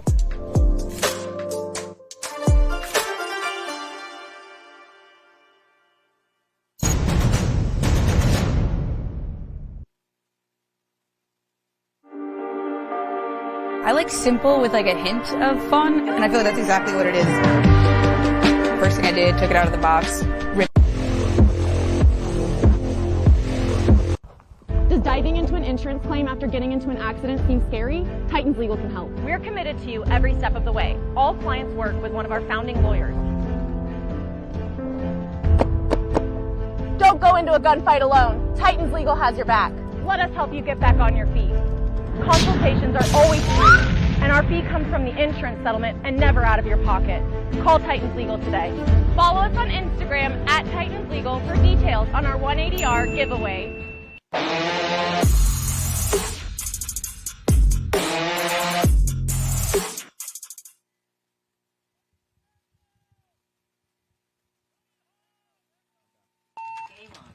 All right, welcome back to your 2024 NXL World Cup. We got Clutch City Oilers versus Armada. Armada's going to lose their first player trying to get into that snake corner, though. Clutch City coming off a dominant first game win today. Trying to line up their second one. Clutch City Oilers just tightening the vise, moving up the snake here. I am joined in the booth by Dan Sensi. Dan, you want to say hello? What's up, world? Having a good time out here. Weather finally cleared out. Fun now. So what do we got going on? Clutch City Oilers against Armada. Clutch City Oilers coming in with a really, really good win. Their first match of today. We've already seen Armada. I think they might have dropped their second match, if I'm not mistaken. Well, this would be their second match. Yeah. Oh, well, okay. Their first match. Sorry. Oilers walking off now. So Oilers have a massive advantage with a body in the snake, and Armada does not. Their bodies are tied up 4-4, but like you said, the Oilers are in a better position here. They lose them. They do not. Armada drops down into that snake corner. Snake corner not really the best bunker on this field. We've talked about it. It's not as dominant as you'd like it to be. It's smaller than you think. Those blind shots start coming in from the snakes or the Dorito side, and it's gets real small real fast. Yes, it does. You have to play way out on the edge, and then the blind shot comes back from your mirror, and it's not awesome. Bunkers look so big when you're walking the field. All right, Oiler player just being really patient, playing down the outside of this snake. I think he's kind of wasting his gun, though, because he's maybe not aware there's a snake. He absolutely thinks there's a snake. Yeah. And what are we calling the Dorito side tower over there? Just the Dorito side tower. Okay. You nailed it right off the bat. Look, you're natural. You're right. Yeah, he's shooting that blind shot into that snake corner. And that is you can see it coming from a mile away, but the second he's shooting it and you look inside at the wrong moment, it's not easy to dodge. So there's another reason I don't love the snake corner on this field. The snake corner can't do much about the snake itself, which seems like a waste, and you're in a small, tight position trying to defend yourself from the Dorito side, putting paint in on you. It's just not great. I'd say the same for the Dorito corner because it's a tiny Dorito in the back. Those angles as the paint drops in get much smaller than you think. So I'm looking at 4 bodies for the Oilers in the Dorito 3. The Dorito side tower, snake 3, and the snake corner against a home, a snake corner, and the Dorito side tower. And where is their 4th body? I don't see another body out there, but he might be hiding in something on the Dorito side. Oh, he's in the 50 Dorito. He is in the 50 Dorito. I can see his barrel. Nice. And he picks up a kill, so now it is advantage by a body for Armada. Oiler player walking off in the middle. That's a big kill. I'd really like to see this snake player go to work. Yeah, Armada is so defensive. Yeah, the Oiler, like you said, the Oiler snake player needs to go do something. He's now on full defensive footing. He's given up the offense. He's just trying to stop that Dorito side. Armada's going to take advantage of that, slide up the middle from the home. Another Armada player walking off, so they're down to 3 bodies. And, oh my gosh, what a shot from the Dorito player into the snake. I think that might have actually been up the middle. I think the Armada player's got up to that middle brick over. If the Armada Dorito player is in the other Dorito, it was him. If he's and a minor. That is going to end it for Oil. Yep. And they'll also start down a body, I believe. That is not the way you want your first point to go. No. Bring it in, boys. So Clutch City, do you know what? Is that Houston? Is that Tennessee? So based on Nashville? their jerseys, it's one or the other, right? They're rocking jerseys that are very reminiscent of the old Texas Oilers jerseys from like the NFL, 1960s or 70s? I think they moved to Nashville. They did. They became the Titans. Like 97, yeah, maybe? something like that. 96, somewhere in there. Right around the same time that the league expanded the Jacksonville Jaguars and Carolina Panthers. When I was a kid, I loved the Jacksonville Jaguars. They had a really cool Jaguar logo. And they were teal and black. Gotta say, 90s hotness. As a franchise, they haven't done much. No. They were good for a couple of years. Yeah, they had a couple of years. They made was it Tom Coughlin was the coach, I think? Oh, I don't remember. All right, here we go. We got Shut Up or Trying on the left versus Toxic Teddies. Good luck to Toxic Teddies, because we just had Jordan on here with us. Yeah, and we just got done playing Shut Up or Trying on our first match, and we really struggled living on the break with them. And Brandon Allison he knows his job out there. He gets in the snake. He looks off his shots. If there's nobody available, he will take the next move and shoot everybody in the back. He's not wasting time. I have a few welts from him. Thank you, Brandon. Yeah, that's a team that they've been around. They won Division 4, and they won in Division 3, and they won in Division 2. Consistent winners out here, and they're developing into a very, very strong semi-pro team. Don't know much about Toxic Teddies. I know they're out of Indiana somewhere. They're out of Indiana. They have a real mixed crew from Europe and from America. They're really in a building phase, so I don't think they're coming here trying to win, obviously, but I don't think their expectations are sweeping the World Cup. They're definitely in a learning phase. Yeah, and they look good. They haven't looked bad. They didn't win their first match, but they. And the Toxic Teddy gun in the snake corner is not working. That is not what you want.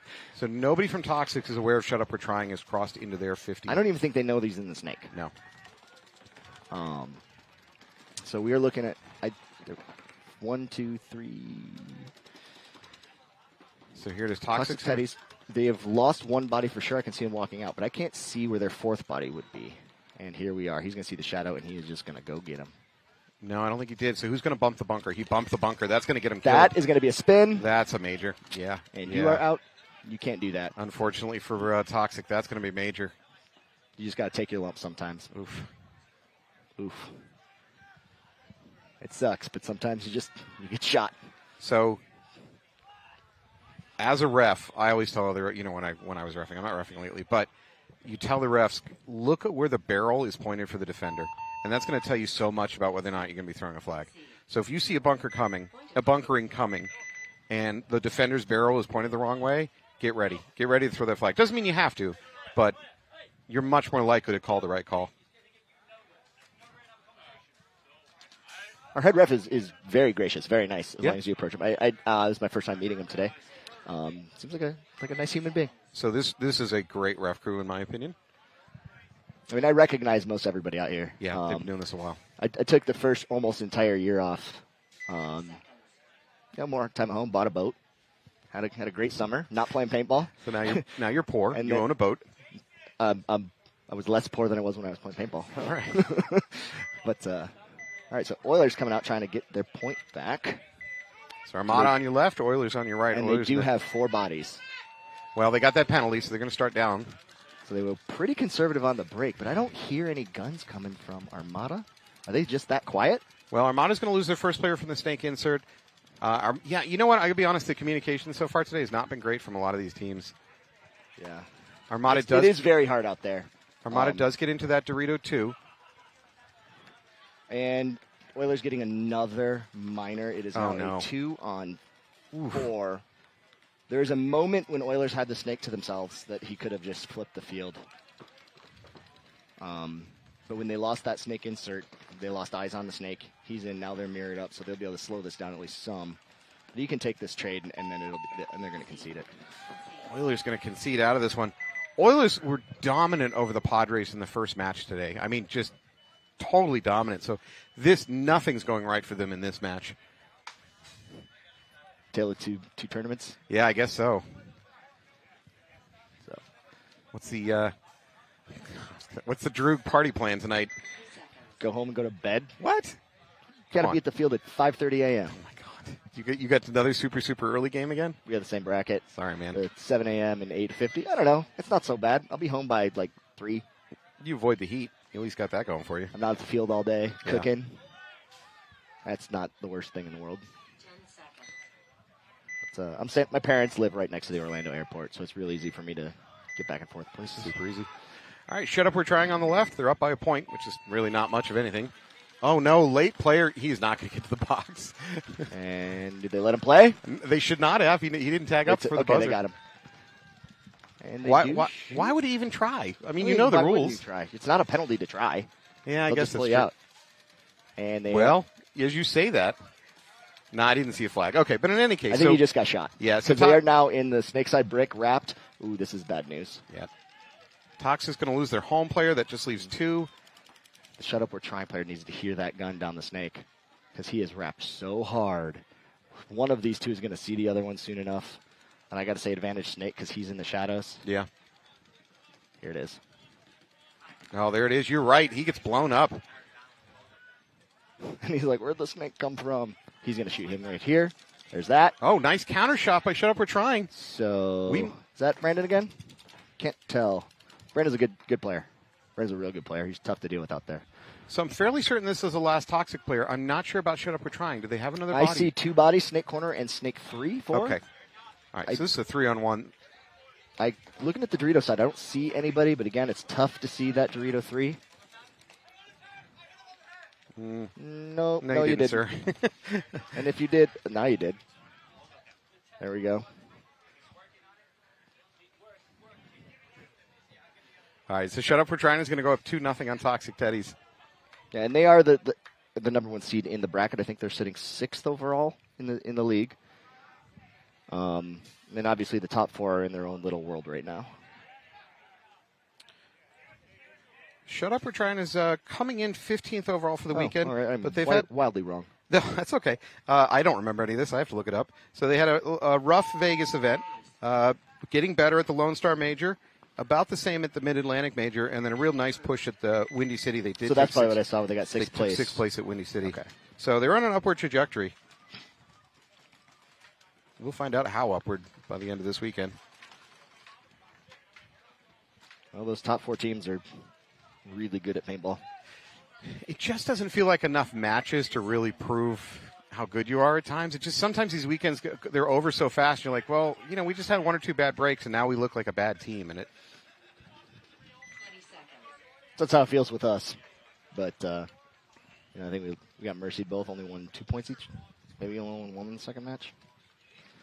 Short memory. Tomorrow's a new day. So Oilers started with 5 bodies. Man, they need Can something they to play go a right. clean point? They need something to go right. They need it now.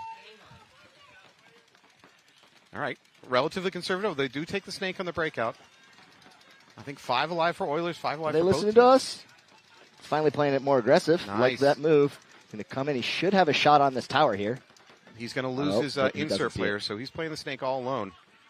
Hopefully they cycle out and help him out. They filled in the insert real quick, but now the insert needs to get either to the corner or up the middle. I'd advocate middle.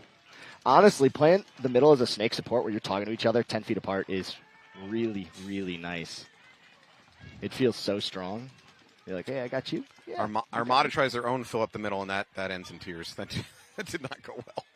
Yeah, I mean, the Snake 3 is okay, but there's nothing stopping you from going to the Snake 4, and it's significantly better. You have to have some concern about a middle brick shooting down into the snake, so you do need to eye check the middle of the field before you make those moves. That's about it. Right, or you count the bodies and you go, oh, wait, there's not a guy there. Yeah. There is a wicked bounce shot off of the Snake Side Tower into the Snake 3 from like 4 spots. I think I've seen some attempts at that today. I've seen some paint coming off that, trying to get in there. Has not worked yet. They come in with velocity. They make you play all the way down the wire. It forces you that way. The opportunity didn't come up for us because we never made it into the Snake Side brick. But the idea was to shoot the bounce shot and then force that player down and take a move forward and just shoot him. But did he just shot in the barrel? I thought I heard a tink. It might have been off the it's the poles on pole. the side of the field. So Oiler player drops back from Snake 1 into the Snake corner. At the same time, Armada mirrors that by getting into their own Snake corner. I don't think anybody on Armada is aware of this Oilers player so far up their Snake. I don't think so either. The Oiler player he has the shadow advantage right now. He's prepping as if he's about to get bunkered, but honestly, nobody knows he's there. He's trying to figure it out. He's thinking.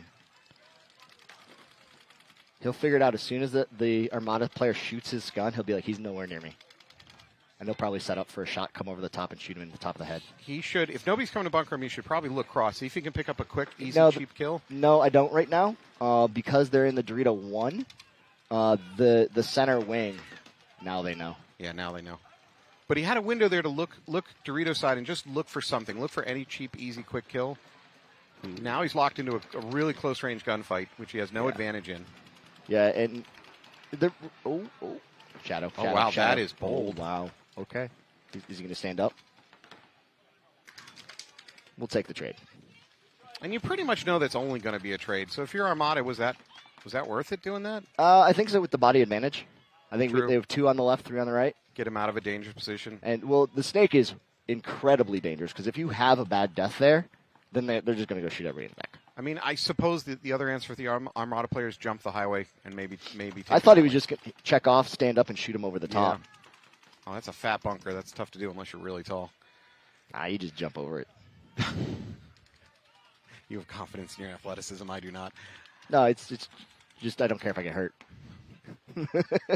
You have good health insurance and a sense of adventure. All right. No. Our insurance, we're insured right now. Everybody here is insured. Yeah. Checked in, we're insured. I don't know if it's good or not. All right, so Oilers leave the snake corner. They go ahead and get into the snake 3. I don't like playing how he's playing this. Okay, he got out of there. Ditch out of there. I like that. I like that move. The inside move's there all day long. It's really, really difficult to stop. It's really difficult to see, and you can sneak in there. But he stops at the snake 3. If he'd gone to the snake 4, he'd be able to catch the center wing completely sleeping. The only thing the Armada player did wrong there is he really heavily bumped that cake going past it, which is kind of a flag to the other team. Hey, I'm in the snake now. Let's see if the center player shoots his gun to tell us where he's exactly zoned up. No, he's just going to come off it for no reason. Number 1 for Oilers is going to switch back over to Dorito side. They are clearly not aware of this Armada player in the snake. I think they are. I think he's just trying to do too much. Oiler player coming way out of his middle bunker, his middle wedge. He knows he's there, and he's trying. Is he going to get a free kill here? They don't. The center player is not telling them that there's a snake 3. You're right. There's not good because he was looking for a shot. He's like, where are they? Where are you? Standing up looking. Well, the mystery is gone now because the Armada player just got a paint check. So I really think he should take the next bunker and shoot the center bunker in the. The Oiler player playing that middle wedge has 1 pod left on his back. Well, take more paint. And that might have been his last, but he might have 0 now. I just watched him reload. That's unfortunate because about half of it is still in that pod. Yeah. All right, we're going to have a runway by the Oilers. I think it's going to be clean. He's clean. Oh, don't turn your gun, sir. I would say, if anything, that Armada player was lucky he didn't shoot the Oiler player. Yeah, that would have absolutely been a major. Great move by number 68 of the Oilers. He spun that match around. Yep. And all it took, there were 2 Dorito players over there, and they were both heads up. And we had a snake player over here on an island. And he had the opportunity to take 1 more bunker and shoot the opposing center. But his Dorito players weren't really telling him anything. He's playing by himself out here, and it is already difficult to communicate on this field. Yes. It is so hard. So when you're next to each other, at least somebody needs to be watching your island player go, oh, hey, who's alive?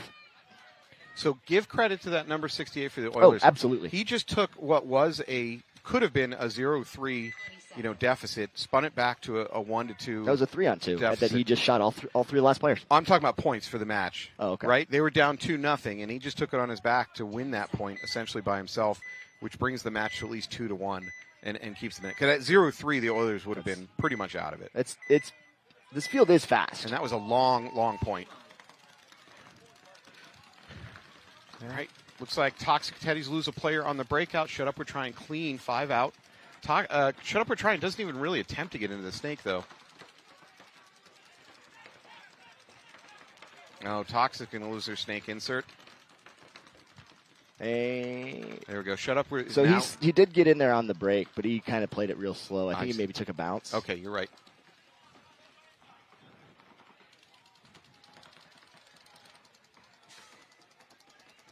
So we're looking at 4 bodies for Toxic Teddies. Somebody's going to have to explain to me why people stop at the Snake 2 and play the wire. Good question. What are you going to shoot? Yeah, it's not a great. Yeah, there's not a lot of reason for that. You can't even shoot your own Snake 3 because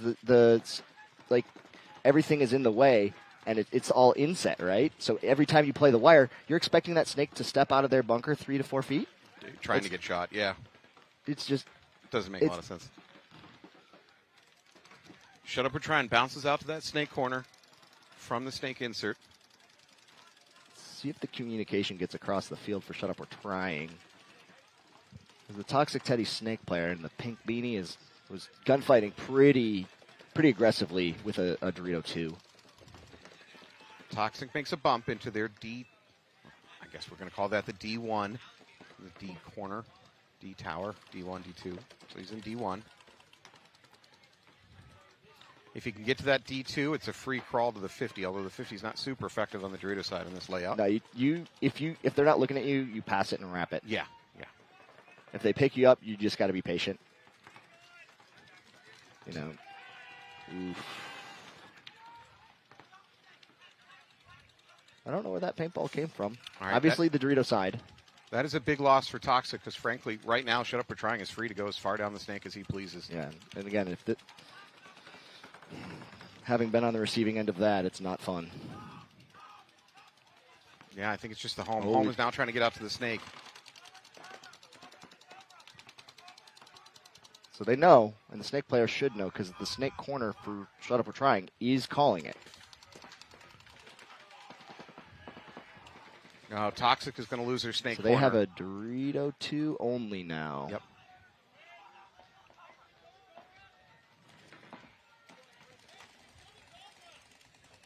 They're asking. There we go. Yeah, there it is. So there's the towel. Toxic's going to go down to 0-3 on this one. Shut Up or Trying. Really strong so far. That was a really strong close there for them. They're looking pretty strong. Their shots on the break are money today. You sound like a victim. Only once, but our front guys paid played that 7 price. points against them, and I think we had 5 bodies alive once. Yeah. Both sides, the snake side, we couldn't live. The Dorito side, we couldn't live. We tried different routes, tried shooting in, tried different things, and kept getting shot. Sorry. It's okay. It happens. Paintball is sometimes. Sometimes you get shot. All right, well, Oilers have gotten themselves back in this match. They're on the precipice of this having spun out of their control, but it's back to 1-2. Armada with a little point advantage. There's plenty of time on the clock. We're at almost 6 minutes. Digging out to the snake corner. He's going to wrap on the home. Very quick secondary movement by Euler into that D, what I'm calling the D1 over there on the Dorito side. Now he's into the D2. Very aggressive. What are you calling the first Dorito then? Baby, Dorito corner or baby. No. So the Dorito corner, Yeah. Dorito tower, Yep. There's an inset Dorito. Oh, I'm sorry. Yeah, you're right. That's a D1, then D2, D3, so you're right. So on this particular field, I will say that we're a little canted. Yes. If there's a tall player in the home bunker, it's tough to get underneath the shot over the beam. You can do it, but it gets sketchy. Yeah, for those at home, the snake players are in danger from drop shots coming in. We've seen plenty of players who are down on their bellies crawling and still getting hit in their pack just from those drop shots. Matter of fact, some of the players I've heard are tuning their guns down velocity-wise to help getting those drop shots in.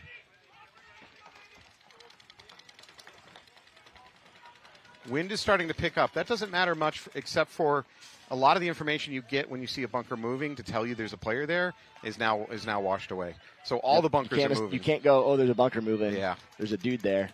Also, if it gets enough, it'll take your paint with you. Yeah. On the field, it's not as bad because we have all the nettings around. But you definitely have to go, oh, that's going left and adjust. Ramos taking some risks here in the snake. He's willing to pop up, try to shoot over the top a little bit. It takes my breath away every time I see somebody pop over the top of the snake, but he's gotten away with it. If the home is shooting the drop shot, you can engage him over the top and try and help yourself out. But you better be real confident in your snapshot. Ramos going to wrap, look for a kill. It's nothing there. He's in great shape to pick up a kill right here.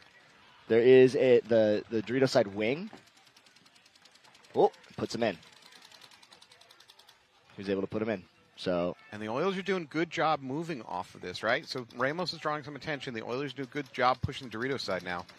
I just don't want to see Ramos throw his body away. Exactly. Don't be dumb. I'm counting the bodies. I only count 3 bodies for Armada right now. I see a Dorito wing, a Dorito corner, and a snake corner. Yep.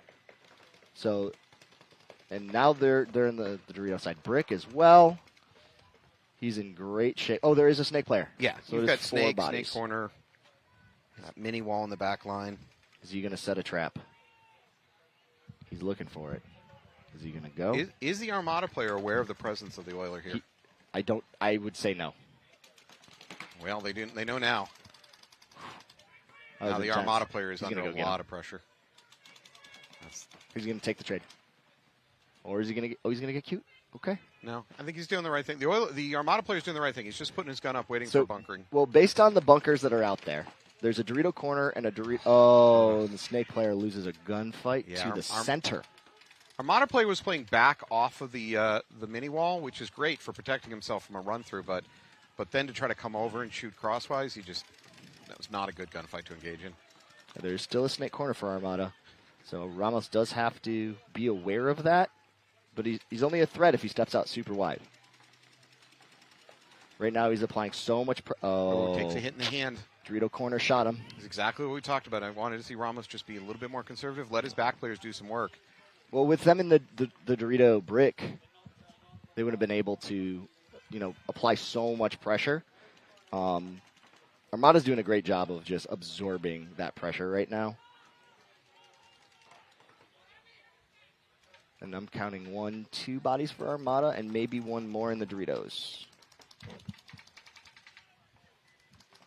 3, there he is. You're in there. Yep. Oh. Oilers have crossed the 50 there, and they Nope, tried. they got shot on the move. Yeah, there are 3 bodies still.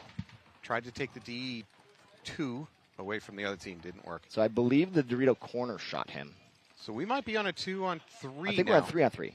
The Oilers definitely have 3 players. Okay. So we're at a 3-on-3. Frankly, the Oilers have kind of thrown away a big advantage. They had a lot going for them and just got too sloppy here.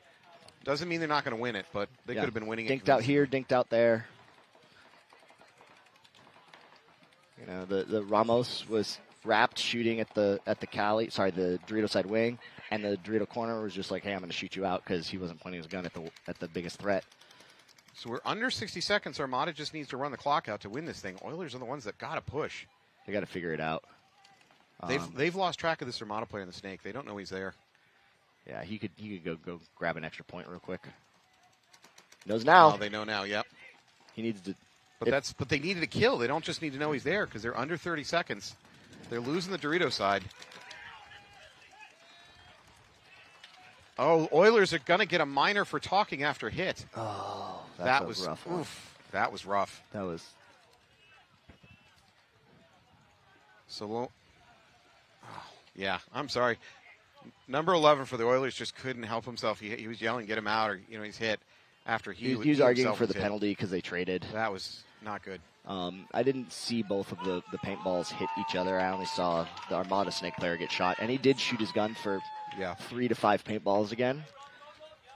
So it is possible that he did shoot him first, but at the end of the day, that's tough, man. Talking penalties are tough sometimes. You know what, though? These refs are throwing them. Yes, that is the second one I've seen. And they are absolutely right to throw them. Yeah.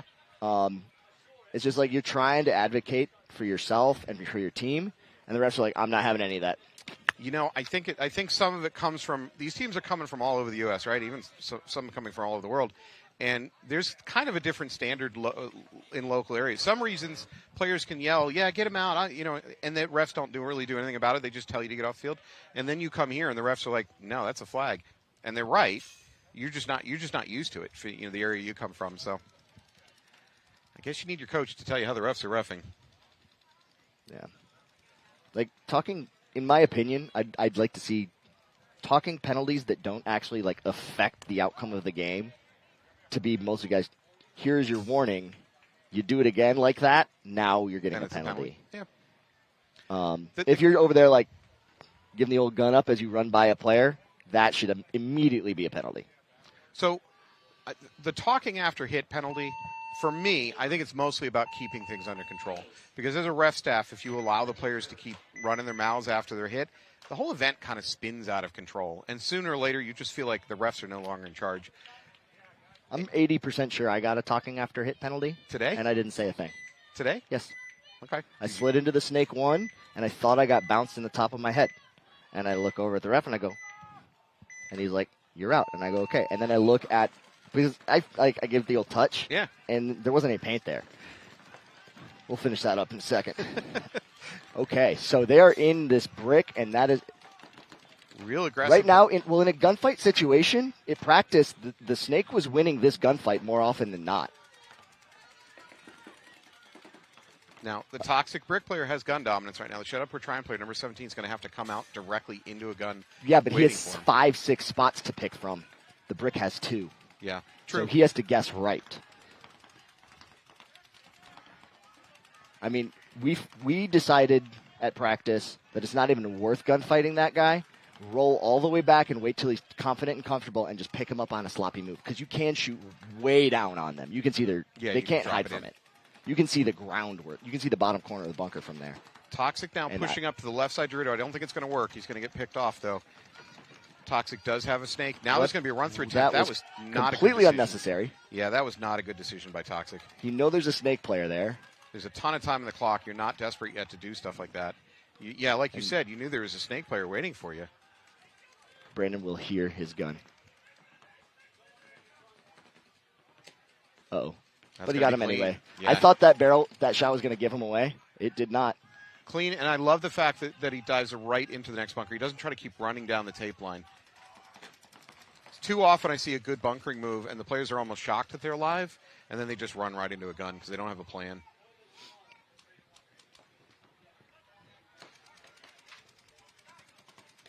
I think the Toxic Teddies don't have a ton of experience. They do not. At least with regard to the semi-pro division. Yeah, they do not. So they're, according to Jordan, that's a dangerous crawl. That was sketch. Oh, how to get away with it. Now he's going to get bunkered. Clean. Two-pack. Second one. That's for check. That's Jordan with a two-pack. He might clean this one up. Oh, no, they're going to call him out? They're going to call it a trade. Okay.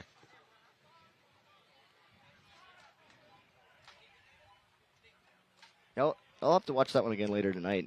I really thought that Boyum got him first. I really thought Boyum shot him first. So, from a reffing standpoint, I have this thing I call time gap theory. And that is if you're reffing and you see a quick exchange, you don't just need – it's almost impossible to tell who really hit who first. You're generally just going to call both players out unless there's like a noticeable time gap that as a ref gives you something like a little mental check that you can say, oh, that was at least 2 seconds between this and that thing happening, then I can throw the flag. I try to listen for hits. I can hear the hits. That's impressive.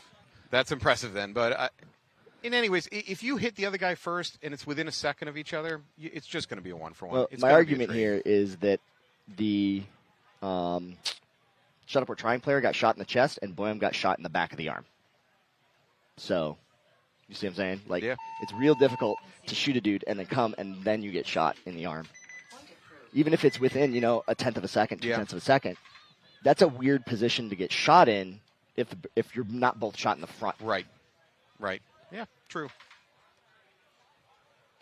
All right, well, Shut Up We're Trying is going to go up to a 4-0 lead. Pretty much insurmountable with, what do we got, 5? I mean, it's not insurmountable. Not insurmountable. I'd like to see Toxic Teddies really just start pushing it. I mean, you have to at this point. They are good shooters. I think the big thing is you try to get into that snake, and then your snake player should not stop at the S1. He just needs to keep going. Frankly, the longer you wait at the S1, the more time you give them to set up in one of these middle bricks or middle wedges, and your odds start dropping of pushing the snake. Yes. So. On the low side of the field, you do have to be aware of the drop shot. But that's what I'm saying. That's why I deal with that and move on. I think you just move on as quickly as possible. Don't give the other team time to set up. Because if you give the other team time to set up, then that drop shot becomes even more of a danger to you. So I say get into S1 as if it's easy. Yeah, just get into S1. And obviously, I've seen a lot of players die trying to get into it on the run out. Yeah, it's much more shootable on this field than any other field we've played. And we'll see how it is on HK tomorrow. It looks also pretty shootable. But when you need quick wins, I think you just have to roll the dice and go for it. Just send a body flying into S1. Actually, you know what I would do, which I've not seen teams doing so far, and that is your snake player should actually be going to snake corner and then immediately dropping and crawling. Okay, so yes, you can do that. Not the issue. What happens is most of the snake lanes are blind over the snake side brick, so they're deeper lanes. So the snake players that we couldn't shoot at practice, we could not shoot it because everybody was going so low and underneath, and there was no gap. On this field, there is actually a gap to shoot. Mm-hmm. But so it was way safer going to snake one than it was the corner. Paintball's move in an arc, so I would think that most teams are shooting for that snake one diver, which means if you run into the snake corner, you should be okay. I mean, there's still a risk there. I don't know. Just another running lane. Try something different. Here we go. They're going right into it. He's going to ask for a check. How did he get hit? How did he get a bounce off the lens? It's that pink beanie. Wow, that's impressive. First player coming off for Shut Up We're Trying. That is a beacon. It's like if our field was white, you'd know where he's at all times just because of reflection. Yeah. This isn't a fashion statement, but that pink beanie gives him away a lot. It's very eye-catching, especially as a snake player. They are moving quick, though. So we are now in Dorito 3, Snake 3. I'd like to see the Toxic Teddy's insert player help his guy out, because he's going to run. He's going to try and get cute. Nice fill back into the snake. There you go. There he goes. He knew where he was. Clean hit, and he's going to retreat. Hey, way to go, man. All right. Way to go. So Shut Up We're Trying has now lost, I believe, 3 players. They're going to have that snake corner. I can't really hear them, but it'd be really nice to hear Pink Beanie. Sorry, I can't read to tell Cox here that I just shot the snake. But the snake corner is now hot, so he can't be totally cavalier about it. But he does. He certainly. He can go there and he can shoot the snake at the Dorito corner right now. Yep. He should be able to pick him up all day long, and just apply the pressure. Apply the pressure. He has protection. Or did our Pink Beanie move? Where did he go? Playing tower low. I think he might be playing on the outside of one of the bricks. Oh, no, he's low in the tower. Okay. Oof. You've got 4 pods on your back. Get gun dominance and sit and make him fight your paint. Yep. There you go. And then tell your buddies, what are you shooting at? So Toxic now up into that Dorito 50. Yeah, we are playing 4. 1, 2, 3, 4 on 3. Maybe even 2. I think it's 2. I believe we're 4-2. So Shut Up We're Trying has the corners. Yep. Crossed up. So, yeah, Pink Beanie's having a point. Which, if they're crossed Can't read up, his name from here. If they're crossed up and staying crossed up, Snake player can just crawl. He should, because it's risky. He's going to be going out into a gun if he's this far out anyway. Just die forward. He should die forward right now. Yeah. Oh, and I don't know who shot him. It looks like Pink Beanie and this Dorito corner trade. So that just leaves just this snake corner now for Shut Up We're Trying. Who's that? Can't read his name. Their font is all. He's going to attempt to run through. That is not going to work. That's just. You know what? I'm okay with that risk because he was definitely losing the game. Go for it. I mean, you got other friends alive, man. Don't get a penalty right now, Cox. He's asking for a check. Shut Up We're Trying. Going to towel out of that one. Okay, Toxic so Teddy's we are clawing 4-1. But that was a long point. 2.5 left on the clock. That's not a lot of time to try to dig 3 points out. One of the so we didn't, as the Droogs as a team, didn't really come together as a group until Tuesday. And we played all day Tuesday together, and we all played at groups of 2 and 3 at our local fields.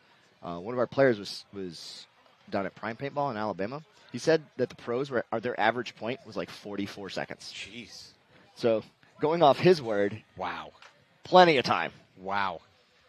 Average? Yeah, average. Now, I'm trusting him there. Yeah. But he's like, nobody could shoot the snake on the break. Nobody could shoot the Dorito runner on the break. And they would just go. And the angles get so good because you can't stop them to at least until the snake 4, but you can really take their snake 4 on the break. So, I agree. And either there's an exchange, and usually by the time that exchange is happening, they were filtering a second dude in there to do the same thing. And if you didn't, the side was blown open. So I think there's a little bit of a race, which is what I was alluding to a second ago, about players getting to the middle, setting up a gun to try to do that drop, try to shoot into the snake. So if you can get a snake player to snake 1, that's where I'm arguing do not stop. Go. Go. Very quickly, because if you slow down, you're going to give them a chance to set up in the middle, which they're going to, and get a drop shot in on you. So I don't think you can avoid it. I think you just have to outrace it. I think you got to. I agree. And you may not get to S1. You may die in the attempt, but it's worth the risk because it's so dominant on this field. By the way, I'm starting to see Dorito side pushed more early on in this match. Early on in this day, nobody was pushing Dorito side at all. We'll see what happens with that. It's interesting because the snake is so strong, and everybody's playing it so strong. Everybody's defending it really heavily. Right. That means the other side's open. Yep. And teams, when they recognize they're, oh, crap, we're getting swung on, rotating the field over that way instead, we're going to need to see some adjustments, which will open the snake back up. And we're already starting to see that. Yep. I'd like to see Toxic Teddy's take a real risk on the Dorito side right now, because looking at the way Shut Up We're Trying is shooting, they're standing up in the home, double home, which means they're shooting over the bricks. There is a little bit of a step-out shot on that side, on this field, but it's not great, and I think you can beat the paint there. I think that if you're fast enough, you could be in that Dorito 3 on the break. The dangerous spot is just after the Dorito side temple, the shorter one. That's where the paint comes in. So if you change your route, you can get underneath it, and then you can just go. There's a couple things to check off, but it's there. More often than you would think. But I don't think I've seen Shut Up, We're Trying get shot on the break out of the snake all day. You know what? And they're free to play conservative now with 2.5 on the clock and up by 3 points. So they might stop at snake 1 this time. I don't know. I'm seeing a run. Yeah, they're going into snake. And they, oh, wow. Wow. That is what you need. Wow, they lost both. You really need that. So now they are completely open. It is a 3-on-4. But Toxic Teddy's has the snake. Yep. He needs to see the personnel walking off. He can see these guys. He needs to see that and go, oh, crap, that's the front snake and the front back. There we go.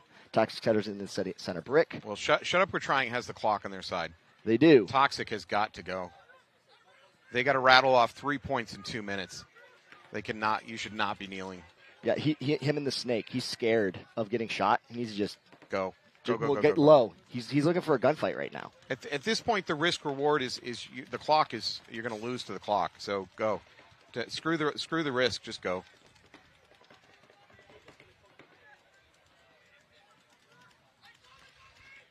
So they are trying to defend the snake from the Dorito side wing, but that's not.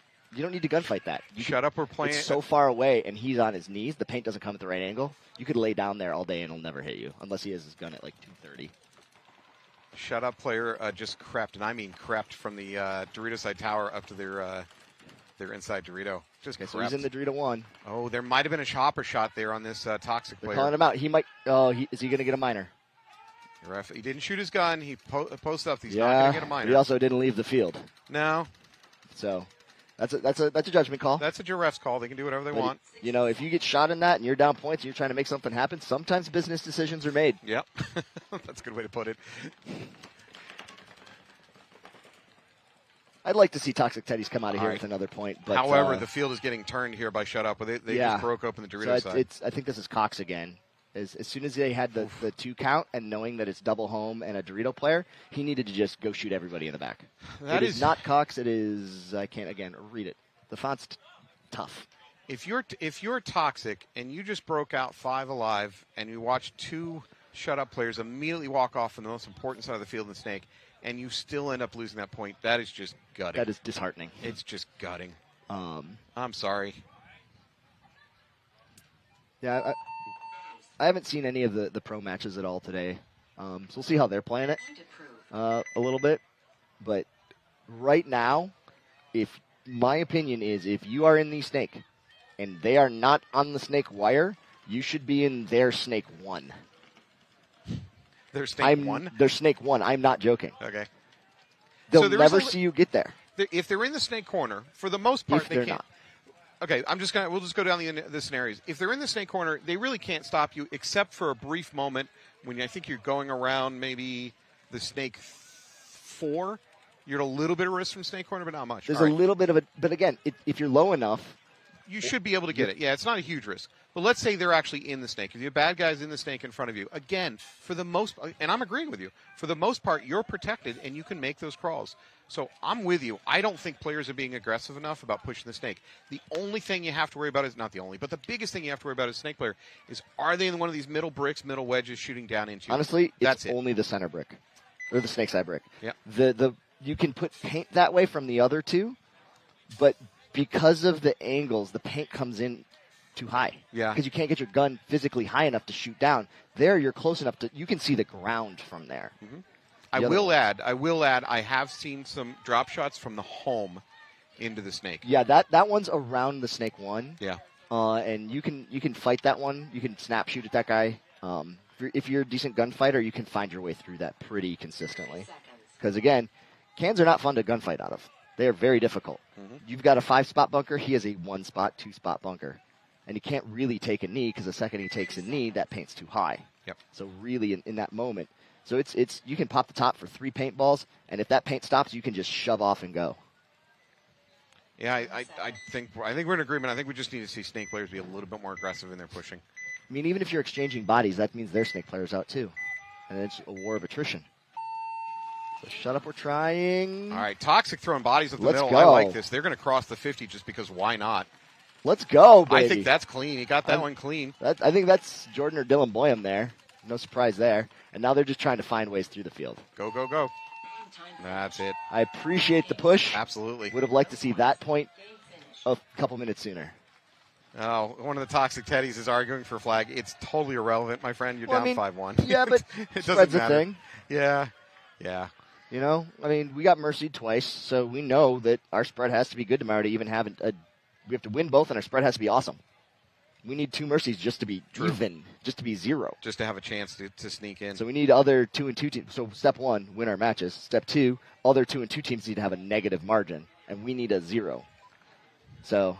Well, I wish you the best of luck on that tomorrow. We'll be here in the morning. We'll certainly see you do it. You going to join us back in the booth at some point tomorrow? Yeah, absolutely. I enjoy doing this. It's That fun. would be wonderful. Well, everybody cheer on the Droogs tomorrow. If you're willing to get up at 6 or 7 in the morning like they are. Well, they don't have to be at the field at 6. All right. You can just flip it on at 7. Well, great match. Thank you for tuning in and watching us. We're going to take a little break. We're going to come back with some WNXL Pro action.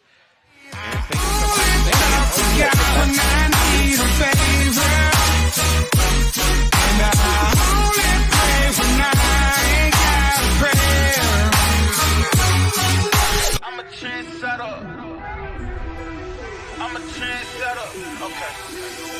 Let go. Hey, okay, I know I'm here to stay. Counting on my wins, though. I can't play this game. Try to go against us, get you out the way. Go hard, it's the only way to play. Let me say, I'm a trendsetter. I'm a go-getter. I'm a trendsetter. I'm a go-getter. I'm a trendsetter. Who can do it better? I'm a go-getter. I'm a trendsetter. Hey.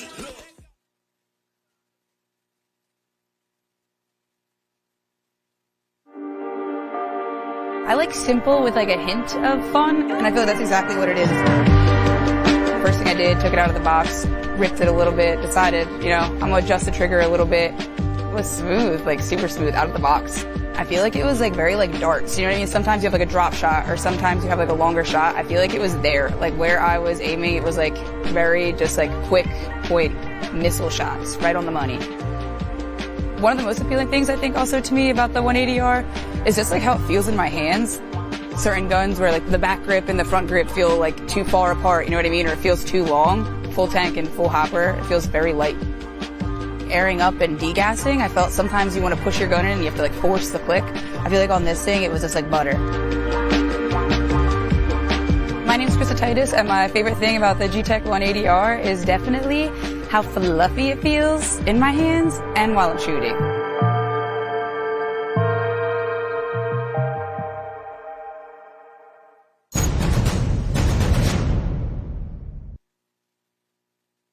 One thing that's really, really cool is casual wear. Everybody's looking for something to put on after you've played. You're getting ready to go out to eat and you're just filthy nasty.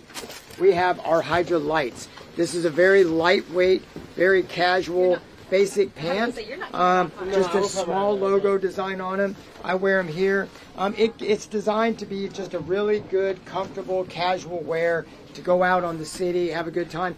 But if you find yourself having to get back on the field, we do have squeegee pockets on them. They're designed on both sides with our squeegee pockets.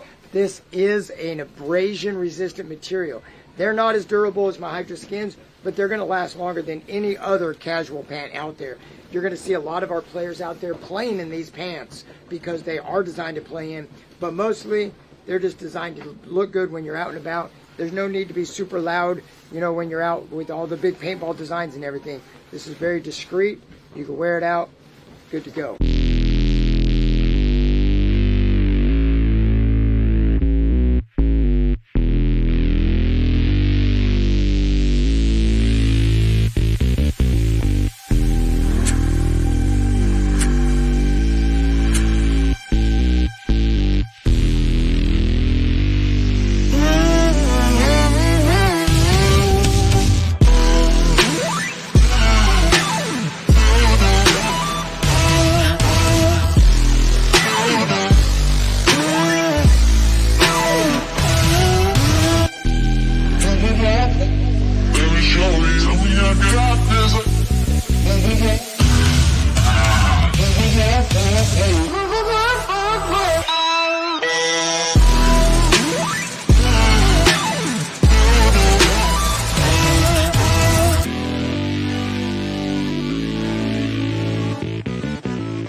I've been shooting the Ego since before the Ego was the Ego.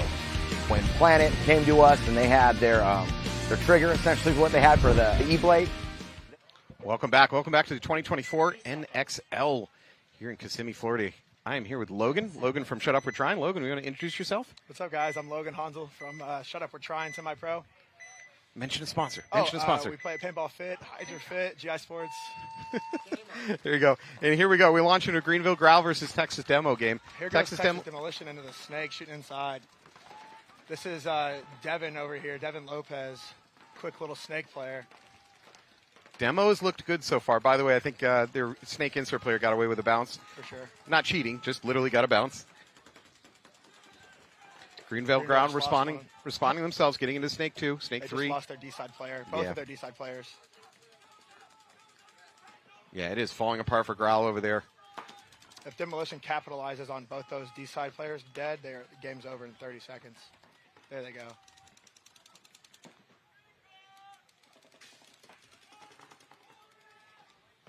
.54 did not get the memo about playing defensive. He's going to go ahead and move up to the snake 4. Look across for some kills. Oh, Devin just got a shot on the corner. Yeah, he caught the pod. There's a minor. Pulls out this snake player. And that should be it for Greenville Growl. They'll have one player left alive here in the snake, but... what's going to happen? Yeah, I can tell you what's going to happen. It's not going to be pretty. That's all you got to do. Yeah. There's a combo on the Demolition team, Devin and Emmy. When they're both in the snake side together, better watch out. That was a good-looking point from Demo. Very smooth behavior over here on the snake side. I mean, just they look like they've practiced this a million times, which is not possible considering when the layouts come out. But right. We try. It's a lot of practice to try to jam into a week and a half before World Cup.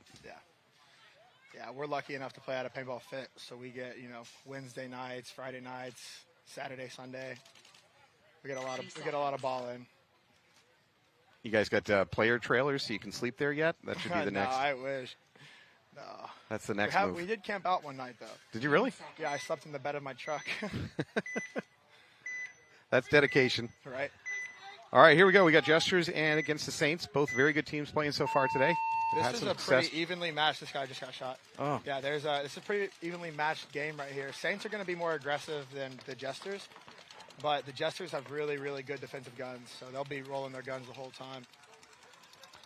Gestures being very aggressive, though, on the snake side. They're up into that S4 very quickly.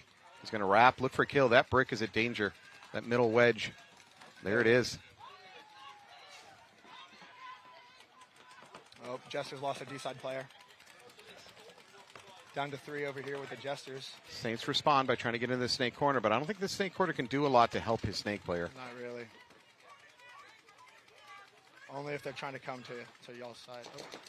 Oh, he saw it, but he can't do anything about it. It's just going to be a trade. Nice. Good trade. If you can keep this snake side clear, most likely, then you're in a good spot. The snake side's deadly. So, I mean, you can crawl most of the snake, even if the snake corner's hot. There's not much they can do to stop you. Yeah, you can get all the way to their side without them even seeing you. Oh, Saints player asking for a check on the snake. He felt something, but I think it might have just bounced off a head wrap. Running him down. Oh, unfortunately, a ref is about to get blown up. Oh, that's a spin. He's shot in the pack. That's a major. Yeah, if it is, there it is. You're right. That's a major. Nice. That's rough for Portman because he was in the middle of a paint check. And while in the middle of a paint check, you're not safe from action. Nope. It's still, you tend to go passive because you don't want to be playing in case there's a hit on you. But you have to be defensive if you're in that spot. Yeah. Be ready for somebody to come get you. That was rough. Yeah, had that guy had his gun up, then he would have been fine.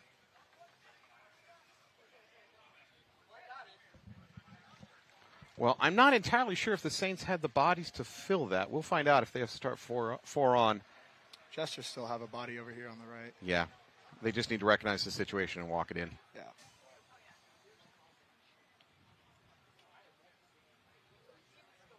He's being really... Now, I don't know. Oh, man, my memory banks are failing me because I have the memory of a goldfish.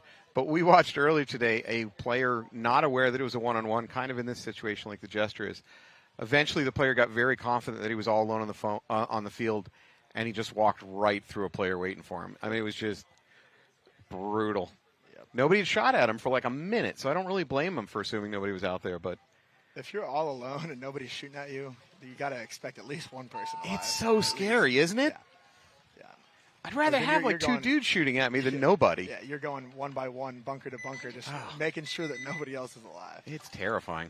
But a team that is, if it's not a real one-on-one, if it's the last guy alive, that other team should concede it because that guy could take off 3-4 minutes. Yeah, yeah. Greenville Growl walking on the field. I don't see Matt the Gym Rat playing. I'm seeing a support player in a full-on raincoat taking the field. Oh, that's a photographer? Oh. I think her name's Almost Falling, Almost Failing. All right. One of the two. 20 seconds. Full-on raincoat. See if Demolition can get another point on the board here. 10 seconds. This pod runner's going to be late for the gestures. Go, go, go, son. Game on. Demo doubling up home and taking snake and snake insert. Snake tower. Actually, a really good breakout for Demo. 5 alive. Oh, 4 alive for Greenville. Lost their center player. Congratulations on your first commentator curse. You just Demo's going to lose their snake player, so we're back to 4-4. I'd say advantage swings over here to Greenville with a better snake positioning. Greenville's really, really good about taking those chances to fill behind their front players. They don't like for people to play solo paintball. They like to go play 2-on-2s. Well, Demo is in the snake now also. Greenville Growl slightly further up the field than Demo. Demo player looking on the outside, hoping to catch a quick kill, but I don't think he's going to have it. Growl player is focused on looking cross, trying to pick up a kill on the Dorito side. Oh, Greenville falls out to the snake corner to try to help his player out. Let's see if both these guys stay inside or look to go up. There he goes. The D side's trying to shoot a bounce shot off this tower into the snake 3 guy. I don't think it's working. No, you really have to do it further up the field, like the Dorito 1 or Dorito 2. You can't do it from the back. Ooh.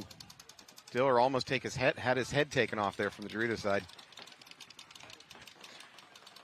With the middle guy being dead, this Demolition guy needs to go to the next snake. Otherwise, they're going to get to his side. Yep, here he goes. So Diller probing.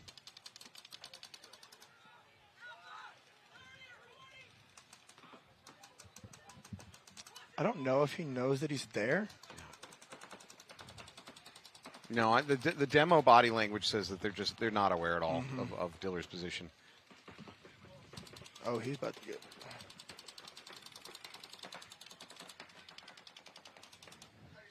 Yeah, this Dorito 2 guys shooting inside for their snake. That said, the Greenville Growl player Diller, he's been there for a while. He's not using his gun, so in a way, it's kind of wasted what he's done, how far he's gotten, because he's not really engaged in the game. If he gets up a little bit on the outside and goes to stick that snake side, nobody can shoot him. He has a chance to launch. And that's a good call. Yep. Logan with a great call. Does it clean. He's into their snake. Yep. Now it's just the 2 Dorito guys. Back corner and Dorito 2, or Dorito 1. That Dorito corner is so hard to live in when they're in your snake. It gets tight in there. Luckily, you can hide from the Dorito wire, but it gets real tight in there. Yeah. Baby Doritos are not your friends. No, not at all. The first 30 seconds, great. But after that, you're screwed. Late in the game. Yeah. All right, well, Greenville Growl's going to pull that one back, so we're back to 1-1. Ton of time on the clock, assuming it's not a dirty hang. Diller does all the work, but does not get the buzzer push. And approved. Jester's coming back with, looks like their aggressive line. Looks like they're going to try to go forward this point. So in their first match, the Jesters had a bit of survivability issue trying to get into the snake. They were losing their snake runner just too much, and eventually they just flat out gave up on it. They stopped sending guys into the snake, which is I'm fine with that. So I think they've switched their strategies back to hard snake runs. Yep. The Saints are missing their one of their core players, Mingo Rodriguez. He's been playing with them all season, but he is playing with Armada this event. So I don't know if that's going to be a plus or a minus for the Saints this event.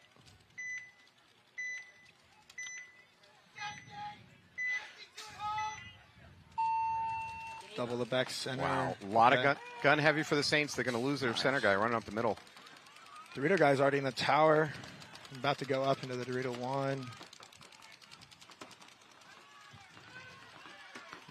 Gestures holding up at this snake, too, which I don't love. That said, the Saints are going to lose their whole back line. Oof. I think the Saints only have 2 bodies, a Dorito and then a snake. And I think Gestures are, what, 5 alive? Yeah. There's the towel. Nice. Yeah, and there you go. So mixed feelings about that concession. On one hand, 5 on 2, you're probably going to lose the point. Yeah, but you have 12 minutes on the clock. left. There's no reason to. Yeah, let it get down to 10 or 8 minutes, get a kill or 2, and then try to see what happens. You know what I think as a coach in that situation? You set a time in your head and say, look, I'm going to give my 2 guys, let's say 45 seconds. Pick a number. Yeah. And if they do something crazy and maybe can pull it off, but after 45 seconds, if nothing sight's happening, then I'm tallying. Well, and then you have different coaching styles, right? You have the coach that's like, nah, my guys got this. They're in 2-on-5. They can run down the time. Give us maybe we lose the point, but they get the time down to make it closer for us to finish the game. But then you have the coach that's going to towel early and save all that time just in case they need it. Who knows? Maybe the other team's a birthday party rental group that somehow got on the field. Maybe my 2-on-5, my 2 guys can pull it off. I wish. It'd be nice. Demolition double back center. Oh, running gun. There you go. He's dead. Demo's going to lose their player heading out to the Dorito side. They lost 2 bodies off the break. Nice secondary moves. The whole D side's clear. Nice secondary moves by Greenville Growl up the middle. They're pushing it. This snake guy has the free wire just to crawl all the way. Okay. Middle player from Growl. Oh, he's going to get a minor. That might allow Demo to get back into this. Now it's a 2-on-3 in favor of Greenville. Demo is in the snake. I'm sorry, Demo is at the snake corner, and Growl is into the snake 2. Demo has a snake 2 as well. Oh, you are correct. Demo actually has the good field position right now. Even though that Greenville is on the D side, if they kill this, they can wrap this whole side. That said, this Demo player is not playing with any caution. He's not aware the snake is hot. Oh. Yeah, that Demo player just needed to act with a little more caution. He was a little too cavalier. It's going to cost him. This will probably be the point for Greenville to get ahead. So 2 or 3 on 1. Their snake and their Dorito.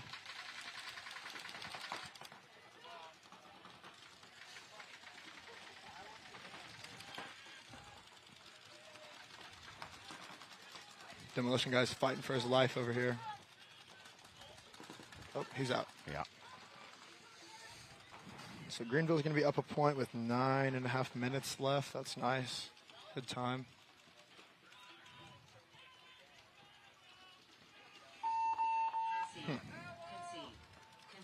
Both of these matchups are pretty even, in my opinion. Yeah. I think Greenville and Texas are both very snake-strong teams, and then Jesters and Saints.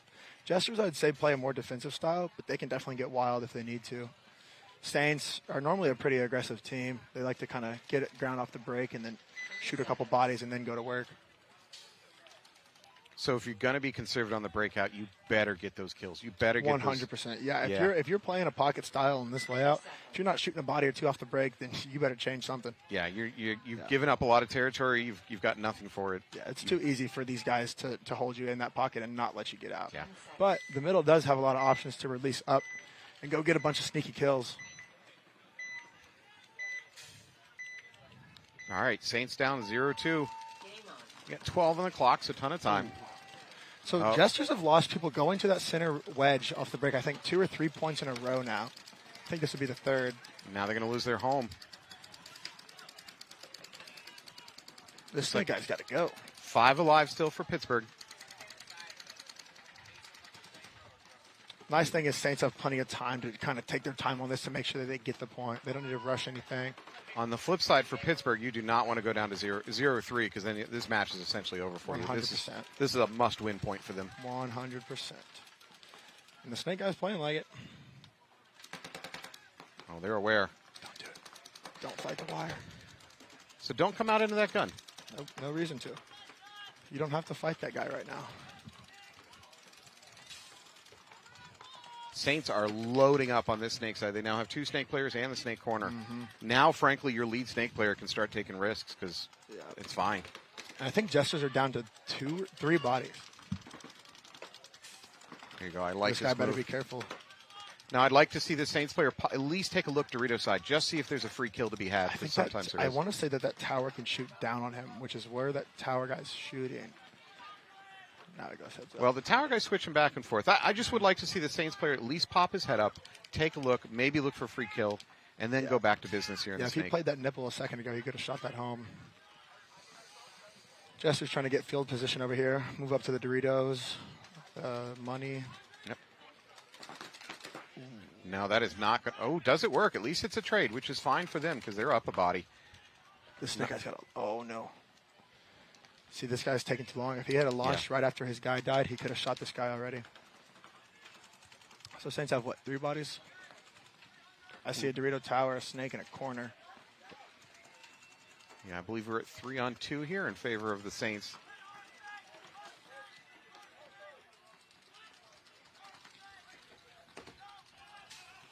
So I'm listening to the call-outs there. I think the Jesters have incorrectly identified that their snake is hot, and that is not true.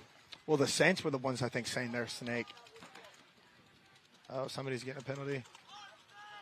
Looks like Jesters are going to start down one body. That's a major. I just saw a red fly.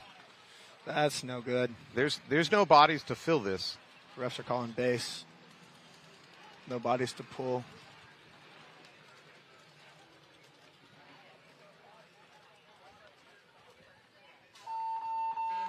Honestly, they should put about 20 seconds back up on that clock. Yeah.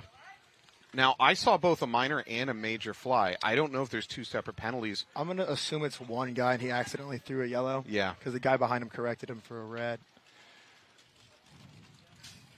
It's very rare to get a minor. So there it and is. There's a major. Once. Yeah. So, by the way, pro tip on this field, I don't know if you've noticed it yet, but this European ref group, they like to throw flags in unison. Mm-hmm. So, on most fields, one ref throws a flag and that's the end of it. They go and pull the body. It looks like they have like 6 flags when they throw it. Right, which can be very confusing for you on the field because you see like multiple yellows flying in the air at the same time. It actually happened to us in that last match. We thought it was kill 4 because they got one minor, but there was 2. So we were like, oh, it's just the Dorito guy. Nope. Right. Snake Corner shoots 3 of us. And we're like, well. There's nothing in the rule books that say that the refs have to behave one way or the other in terms of throwing flags. So my opinion is we should give the refs gel blasters. That way, if you're actually shot, instead of like if they're calling you out, you're not hearing them, shoot them with a gel blaster. Finishing them off. And those gel blasters, they're not super. They don't hurt a lot, but they hurt enough for you to feel it. They get your attention. Yeah, you know you're getting shot. How about T-shirt cannons for flags? Get them up. That would be pretty sick. Yeah. The only problem with that is the refs would be even more encouraged to throw flags because it's just too much damn fun. They'd probably shoot at it. They'd probably pull the trigger at it. Yeah, right? We're going to shoot the flag directly at the player that got the penalty. Greenville looks like they're going even. Oh, 2 homes. All right, Demo is in the snake. It looks like that, snake guy might have just got shot. Demo in the snake, but they're not. Oh, no, Demo's going to get a minor. Yikes. Their whole Dorito side is just going to get wiped off the map now. All right, well, Greenville lost their snake player. This 2 over here is about to fill, so it's a 3-on-4 in favor of Greenville Growl. No, on 2. The Demo, the backline player takes a walk from that snake insert. See, good teams get beat by penalties. Yeah. They get too confident and too eager. You know what, though? The Demo player doesn't care about how many bodies he left. He's pushing the snake. He might catch this middle guy if he takes a second. I think you're right. He's going to look inside in just a second. But I think his buddy might be taking the walk right now. No? Oh, he knows. He's all alone. This middle guy's going to launch now and go get him. Ooh, Hopper. Yep, Demo player hit on the Hopper. There goes. Oh, another one. Oh, he's going to get a minor for it. I think they might start down a body unless that guy's alive. Brutal. Was that Dorito guy alive before they pulled him out for a minor? I think that was it. I think so. No. I might be wrong.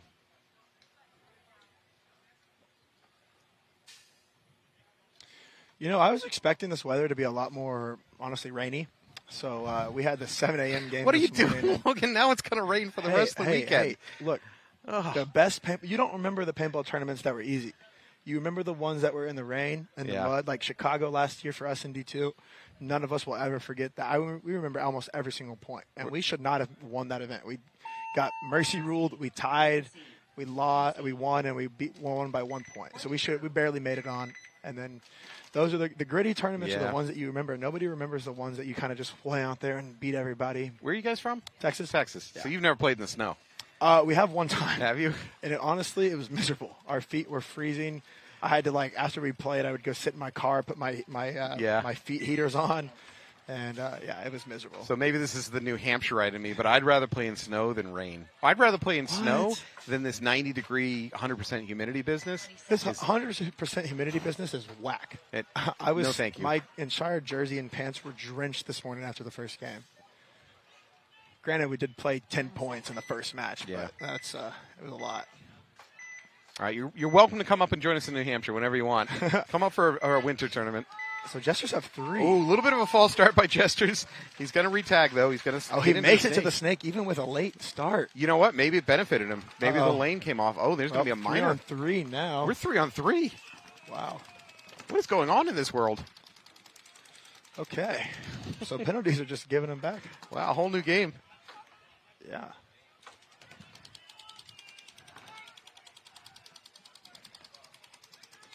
This Jester guys does not need to fight this corner. He just needs to get on his belly and crawl. I don't think the Saints player is not aware, though he wasn't. See, there's no reason for that guy to even shoot at the corner. The corner can't stop him. You called it. You called it. You're right.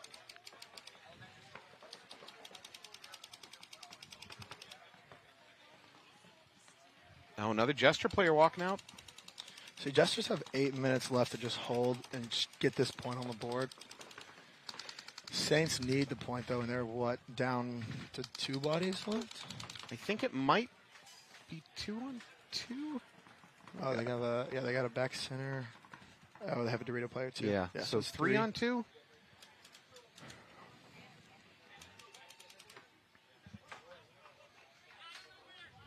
Saints have to figure it out and get going. They're taking way too long here. Jesters in Snake 1 and...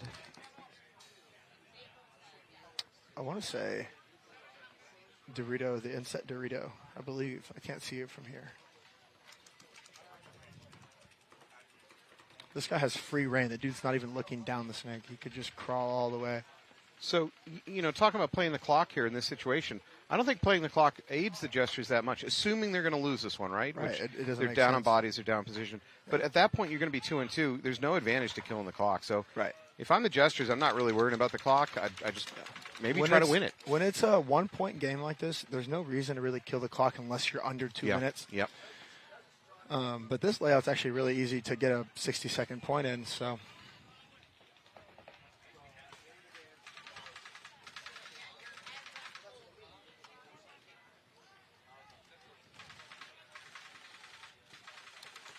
It's really up to this Dorito guy to find the snake guy over here. Portman just keeps knee sliding forward. Nobody's picking up on him. I think if this snake player went back to the corner, he'd have a lot of better shots and could actually drop in on these middle players. Because on his... got him. Good move by Portman. He's going to blow up that snake 1. Here goes the points that the Saints need. Good for them. So they got 6.5 minutes. So probably a 3.5 minute point that looked like. But again, with the game tied up at 2-2, it really doesn't matter. Yeah.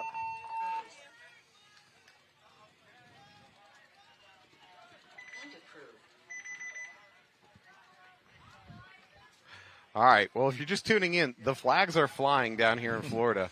Good Lord. Just this match, we were just seeing every game. I think it's about 6 penalties so far and 3 points or 4 points, right? I don't know what the over-under is, but we're over. These refs on the semi-pro field are actually really good refs this year, but they do love their penalties.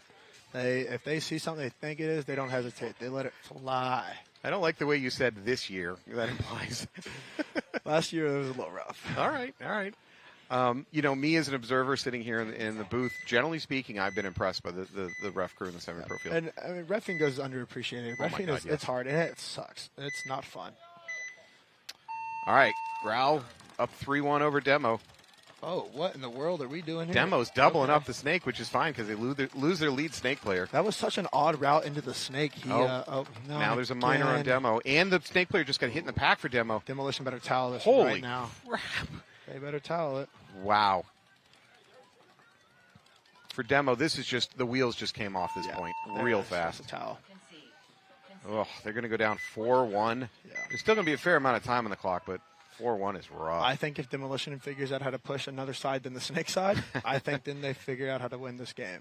Do you think that there was some disorganization there with that breakout? I don't know, because Devin went in front of that snake Aztec shooting and then backwards and into the snake, which I've never seen that before, not even once. It very well could have been a miscommunication, but I mean, he pulled it off. He made it, but his snake player did die.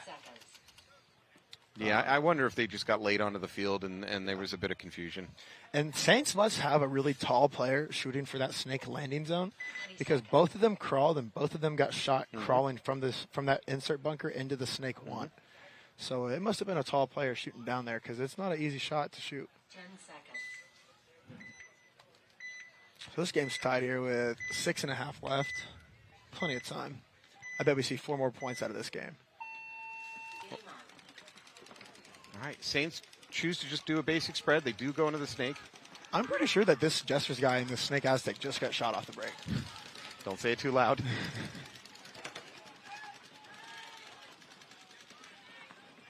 Oh, there's going to be a minor on Saints. They're going to lose some of their back line. Oh, no. Penalties are killing these teams right now. Yeah, this is just wild. Goes to show, don't cheat. So let's talk about that. There is cheating. Okay. There is inadvertent cheating, and then there's cheating of passion. I think a lot of minors are, you don't even know it. You're hitting the pack. You're hitting the top here. And so it's not, I don't like to call it cheating. The refs are addressing the injustice, but it's not exactly like a conscious cheat. Most majors, though, I'll call those crimes of passion. Oh, for Because sure. you know what you're doing if you got a major. The rule of cheating is, though, if you're going to cheat, you at least have to get away with it. Like you can't halfway do it and like kind of get rid of it. If you're gonna get rid of it, it's got to be gone. Because as soon as they see that, they see a little streak of wiping or smear. Oh, you're getting that major. You better make it worth it, is what you're saying? Oh, for sure. Yeah. It's like cheating on a math test. If you're gonna do it, you can't get caught. Logan is not exactly the moral voice of our generation, just logical, and he's telling the truth. Shout out to Robert Jordan, best cheater in paintball. Congratulations? They teach us young. Oh, this is about to get ugly for the Saints player, the snake. It's not going to be good. He's losing his back line. He's all alone. They're now I wonder across if this the middle 50. guy goes through and even sees him. Because I don't know if they know that he's there. Oof. Saints going to towel out of that one. That was a good towel. Saved that time a little bit. Yep. Still a pretty even game, pretty tight. These teams have been going back and forth the whole time, right? It was, I think it was 2-0 Saints, and then Jesters came back. Crawl back. All right, so let's talk about penalties real quick. Like I was saying, a hell of a lot of minors. It's not that you're trying to cheat. Sure. You get clipped on a pod. You get clipped on your hopper. You don't know about it. Yeah. It is the right thing that there's a penalty for it because you were playing hit, so no problem there. But maybe we should stop using the word cheating for every minor flag that's thrown. I agree. It's just like a justice that's being leveled. I agree. Now, I mean, it is still playing on, which is cheating, but it's not like you're intentionally cheating. No. But now, like, you get shot in the pack and you don't know it, but you pull that pod, that's a major right there. Trying to get rid of that pod. True. Versus just so I've minor. heard. I may or may not have gotten one of those penalties very recently. Where do you play out of New Hampshire? AG Paintball up in New Hampshire. Okay. Demolition up here, double the middle. They get a kill off the break on the snake side. Texas Demo up to the 50, and now a drop back to the wedge in the middle. Demo is moving all over the field. They've got a lot of crazy secondary patterns, which should be good for them because they're a very good team of playing off the chaos and creating chaos. Oh, they're creating it. Yeah, they need to be able to create chaos right now. That's how they're going to win this match and bring it back. Oh, number 54, Diller, misses that shot. It looked like he got shot in the Sorry, that's in the Gaines, headband. not Diller. Gaines misses that shot on that brick in the middle. That would have been a huge kill. Freed him up. See, Devin's over here sitting inside for no reason right now. He's got to go. Oh, and he gets shot. Demo loses their snake player. That's the biggest thing is if you get to the good spot and you just look inside, you're begging for somebody cross field to shoot you. Begging for it. If this snake guy can wrap and get a shot, even put this middle guy in, he could shoot both these middle guys on one stream. Oh, it's all about this middle brick. Yeah. If he can blow up this demo player in the middle brick, then this game is over. For sure. Now, Demo does have a snake corner, but all Demo has to do is stay. He doesn't even have to gunfight these guys right now. He just has to stay alive and not let them come to their side. Now, Greenville is just going to take it slow here and let them kind of come to them. They're up 3 points with 5.5 left. So there's plenty of time for Greenville just to relax, shoot their guns. This is a totally logical time to milk the clock in this 100%. situation. Oh, nice shot. Got him. Wow. Nice little pop the top shot. If this guy wraps, he can shoot that other back wedge. So Demo loses their middle. They got nothing left on the snake here. Greenville Growl can choose to sit or crawl. He's going to crawl. There's another Demo player filtering up the middle. He's in a lot of danger here. He doesn't know it. Now he knows it. See, I like this back corner bunker for the first 30 seconds, but other than that, like, you can't really stop your snake side. You talking about the baby Dorito? No, the snake can. Oh, in the snake corner. can. I mean, you can shoot them when they cross the 50 on the outside, but you can't see them other than that. Look at this. Did you see that? Uh-uh. So number 54 for Growl just dropped on his belly, extended his leg, and started shaking the 50 bunker to try to draw guns to it. He absolutely just tried to, it was like a pod trick except with his foot. You got to do what you got to do, That was man. interesting. I don't think it really worked, but it was very, very interesting. There's really only about 2 spots in this layout that pod trick is going to work. Yeah. Oof. Well, yeah, all right. Stop this gunfighting. Dodging bullets, yeah. Yeah, you sit just there, buddy. drop back, crawl back, or crawl forward. I highly doubt that this Cobra guy, the snake corner, is going to come get this snake. I don't see it happening. So I think these snake guys are pretty safe, except from the D side guys shooting them. And a lot of pressure comes from that side. And remember, if you're Growl, you're mostly trying to kill clock here, so no reason to 100%. engage in dumb gunfights. Yep. Yeah. Crawl, keep crawling back. Keep going backwards. almost 4 minutes left. He's going to... See, Demo is just sitting there not making something happen, which they have to take the chance on making it happen and losing, or making it happen and winning the point. Yeah. Because this is the point that changes it. And then they still have... Oh, they just lost their snake corner. This game's done. Yeah, there it is. Yeah, there's no real coming back from a 5-1 with 4 minutes left. Extremely unlikely. That's pretty hard. All right, Demo looked really strong in their first matchup today. They're really shaky here. I'm not sure what's gone wrong or what's really gone right for their opponent. Yeah, maybe they flipped the switch and trying to just put it on them, because I think Greenville lost their first one, did they? Let's see, Greenville Growl versus Armada. No, Greenville won that one? I believe Okay. they beat that one. They won that one.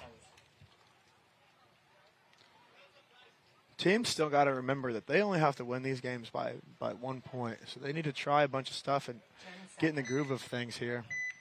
Texas Demo lost their first match against Padres, if I'm not mistaken, in overtime. 1 point. Padres pulled that one out. See, if Demolition kept the point spread tighter than what it is, they have a better chance for Sunday or Saturday. Instantaneously, there was a hopper hit on the Jester home player. Uh-oh. Did they get a minor? Or No. Okay. It was correctly called, and he left, but yeah, that's disheartening. See, doubling that back center is dangerous. Yeah. They if they know you're doubling the back center, if they put 2 guns on you, you're pinching, you're getting stuck. And, you can have all these coaching plans about, well, we're going to double it up, and we're going to immediately move, and then it just doesn't. You never get out of there. You get stuck. Yeah. Yeah, the more you think about it, the more you get stuck. If you just launch, you're better off. Yeah.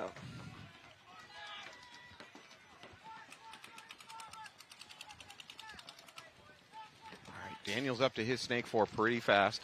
Saints are going to double the snake here. I kind of like it to help his guy out, but if they're going to double it, they got to move a lot faster than what they're doing right now. And they got to get it's better produced. They better get something out of it.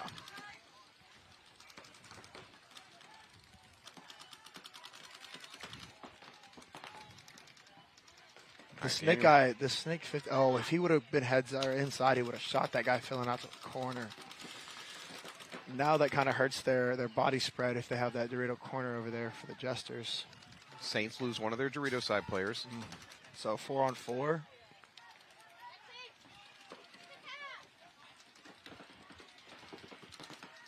I've only seen one Jesters player walk off. Yeah. As we say, no, that's the Saints player coming off from around the outside. This when they're in their snake like that, he just has to relax. Stay on that wire, wait for that guy to come get him, and just relax. Let that Dorito corner guy shoot at you. And well, as you say that, he's going to take a walk.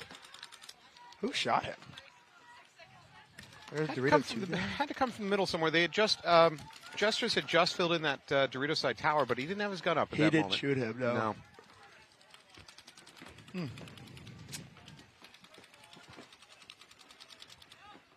Saints got 2.5 minutes to put one more point on the board. So they don't have to act stupid yet, but they do need to have a little sense of urgency. This Dorito tower guy is about to smoke us in the face. This gesture player in the snake is sure that he's about to get bunkered. Yeah. And he was. He was about to.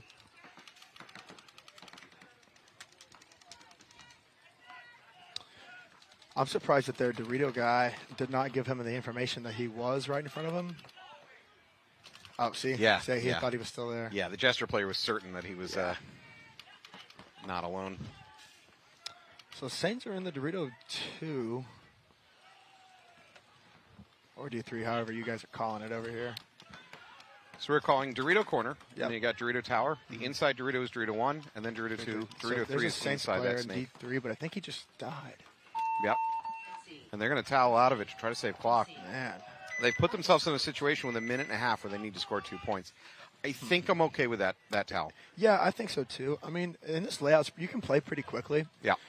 I think that they have to change it up, though, because if they know, like Saints are a really aggressive team, they're going to push down the snake. They're going to push the Dorito. So they have to pick a side to really go demolish that side, and then they'll get a point. But it's the points where they just try to do the same thing over and over and over, and then another team capitalizes on it and doesn't let them, and then that team just wins the game. Greenville's up pretty high over here on Texas Demolition. This is an odd game. So you got a little bit under 4 minutes for Texas Demo, but 4 points in under 4 minutes, while not impossible, it's a lot to ask. I think you can have 1 minute games. Those can happen, but to string 100%. together 4 of them. Yeah, not going to happen. Yeah. No. You're begging for a major and a swing point to happen. Right. You're begging for that. They're going to try. Well, they're doing something right because I got players crawling off the field for Greenville Growl. They lost 2 players in the breakout. I don't understand why this guy's on his knee. He needs to go to the next bunker and shoot this guy. There's no reason for that guy to stop there. Oh, no, and there's a minor now on Greenville Growl. They're going to lose this point. Yeah, they got 3 minutes to go with it. So I know we just said about how hard it is to get a 1 minute point, but I think that's going to happen here in a second for Demo. Is it kill 4 or kill 3 for? It's got to be at least 4. Oh, got yeah, they're just a snake. That should be it. Growl lost 2 players on the break, and then got a minor immediately thereafter. Yeah, and it's really hard to stay in that snake if you're the only guy alive. Yeah, it's not going to happen. All right. I would have liked to see that happen a little quicker for Demolition to put those pieces together and then get an extra 20 seconds on the clock for them. But I don't know if this makes it better or worse. But part of the reason they won it in the time they did is because of a minor, and they don't control that. So it might have been even slower if not for that, or not at all if it weren't for the minor. I wonder which way. I think this guy that ran up to the center brick was shooting snake side. And I want to say if he runs up there shooting the D side in the middle, he catches that guy going, and then he gets a free killer too.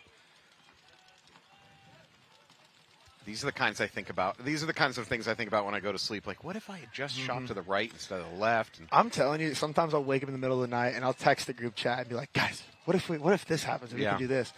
And then nobody responds to me till like noon the next day, and I'm like, all right, well, never mind. Thanks for the chat, guys. Thanks. And then sometimes I do wake up with a stupid idea, and I text it, and everybody's like, that was dumb. Logan, I think there's a good chance there's a second chat going on that you're not part of. You know what? I would believe it. Yeah. You guys are like, all right, let's just shut him off. Let's just. Yeah. He's coming up best too. He's literally coming up with dream game plans. I think we're just gonna. Yeah. Sometimes I have a great idea every once in a while. Like Chipotle after practice, great idea. Great idea. Solid planning. Oh, man, we have the taco spot that's like 10 minutes away from Paintball Fit. I think it's called Tacos for Life. Man, you'll go in there hungry and drop $40 on like 6 tacos, but it's probably the best $40 I'll ever spend. I got to say, my experience is up in the Boston area. We have a big Brazilian population. Go find the really local, really cheap places to eat, and you get some of the best food you've ever had. In your life. we have little gas station taco places everywhere in Texas. Nice. Every gas station you go to, there's going to be a taqueria in there. I might move. All right, here we go. Saints down by 2 points, a minute and a half on the clock. Makes it. They got to be stupid aggressive. Double the middle. Saints have the position. Ooh, and they get the kill out of the back center. Yeah. Saints have These a Saints chance guys here, better launch. but they need to not slow down now. They need to keep pushing. Yeah, they can't stop. 2 players walking off, so they're up 5 on 3. Just get over there to the Dorito 2. First Kill player, that Dorito side wedge. first player peeling off for the Saints, though. Oh, Snake is gone. They better go. This Saint player needs to go. He needs to crawl. Go. Go. Nobody's shooting at you. Yeah, exactly. Take it. They're giving it to you. Take it. We're now at 50 seconds. Yikes. I don't know why he's stopping. There he goes. This is, as fast as it looks at home, this is too slow for what they need. 35 seconds left. They kill now, that. go to the buzzer. There should Ignore still the be a gun. Dorito Just guy. run to the buzzer, dude. And he got it clean. Okay. Nice. Well, we're going to stop with 30 seconds. Assuming he's clean, the Saints are going to crawl back to 3 on 4, which 1 point in 30 seconds is possible. I think if the Saints do that same play they did, but just faster, I think they get this point on the Jesters. Yeah. But they can't not stop. They have to just keep going the whole time. Now, what's going to really suck is if they go and they do great and they get the kills and then they get a major because it's under 60. That's what can't happen. Like when you're under 60 seconds, if you get bounced, you better walk off the field. You know what though? What do you have to lose?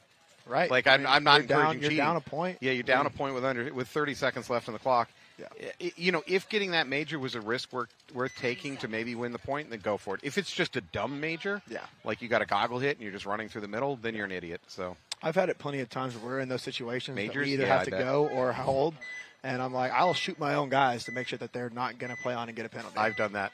That's a lot of fun too. Oh yeah, I've ripped my snake player. Yep, I've done it. All right, here we go. 4 guns up. Oh, he gets shot. That back center for Greenville definitely just got shot. He's asking for a check. Yep. Don't get a penalty, buddy. No, I think he's clean. Oh, man. Demo's going to lose their player up the middle. That's a big loss. And they lose their snake. This is falling apart. Yeah, this game's done. Good for Greenville. Yeah. They got a high point margin on this one and then a 1 point margin on the other one. So they tied it with 2:10 left. Greenville was trying to win that. Yeah. They weren't just content to grind the clock. They're trying to pile points on. Yep. As they should. They only had a 1 point game in that their first match. They need these extra points here. Yeah, they're going full blood in the water mode. Yep. There's just frustration there for Demo. You can just see it coming off the field. I feel bad for them. They're a legit team, but this is just not working for them. That's honestly, most teams beat themselves in these situations because they get messed up off the break and they put themselves down.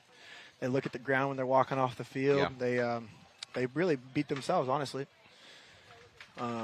Especially with penalties. Penalties are a major thing out here. Well, this ref staff is throwing them. I don't know what you do when you're talking about pod hits that you don't know about. Yeah, that's just rough. So I always think of it as the refs. If you think you can get to a player fast enough that they had no effect on the game, you cannot throw. You don't have to throw a flag. Correct. But I think these refs are leaning towards, if I see you with a hit and you're playing, I'm throwing the flag. Oh, 100%. If the ref has to run more than 3 or 4 steps, you're getting a minor. Yeah, you're getting it. That's the cardio penalty you're getting. Yeah, making them earn their keep out here. I don't know what the Jesters are going to do here. I wonder if they're going to try to I bet they're going to try to hold, but I wonder if they get a kill or two off the break if they try to go for it. You think they'll try to throttle them out to a win? I bet they try to go get this point because Saints are going to have to run pretty stupidly here. They do have 30 seconds, not 10, but 30, so. It's possible. Yeah. If I'm the ref staff, I'm shifting resources to the middle of the I field. bet Jesters send somebody straight up the middle to try to go counteract their middle play. No. No, Saints just go guns heavy. They sit back. They might get a minor. There's a minor on the Jesters, though. So it's a 5-on-3. That makes this possible. Saints can't stop. They got to go. Snake side is clear. Saints lose a body over on that Dorito side. Oh, no. Daniels goes a little bit too sloppy, but there's no time. He has to. Oh, you can't do that.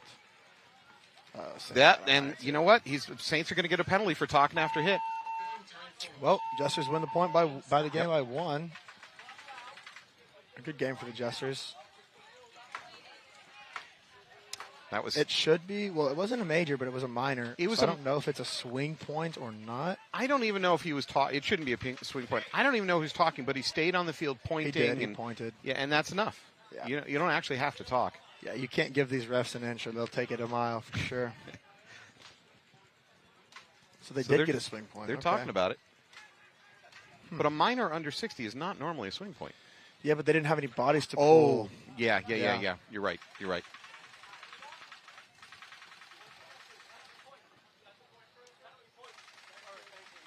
Yep. All right. Jester's captain is very happy to sign the score sheet on this one. I'm sure. He's like, can this be over already? 3 points. Please. Thank you. How much time is in this? 5 seconds. I'm not sure why they're playing this. Yeah, they just let it go under. What? Yeah, pretty silly to play this. All right. Oh, so yeah, Jesters did get the point, so they're up 2. That's good. All right, true miracle time. If you're betting on this, all you got to do is put down $5 and you'll win $1,000 if Demo can pull this off.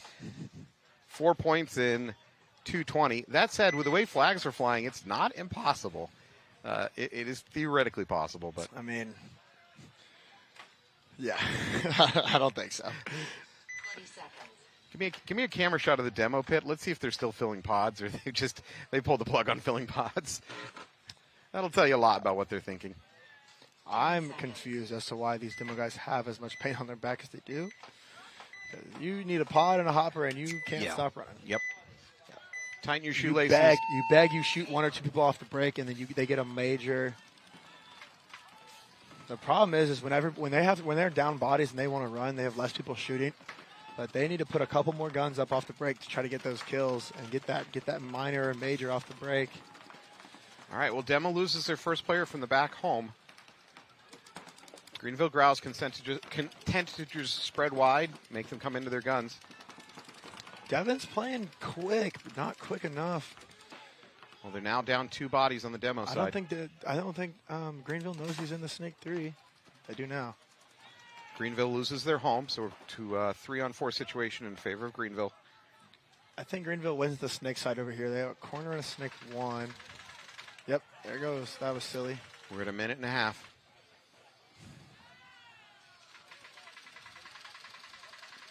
A couple players walking off for Demo over here. Looks like Greenville has this point to themselves. That's going to be the nail on the coffin here for Demolition.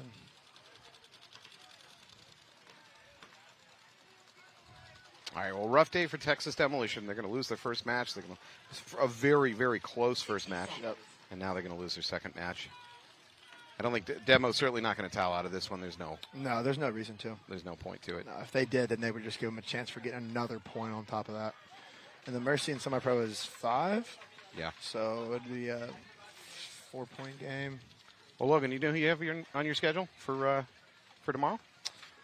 We've got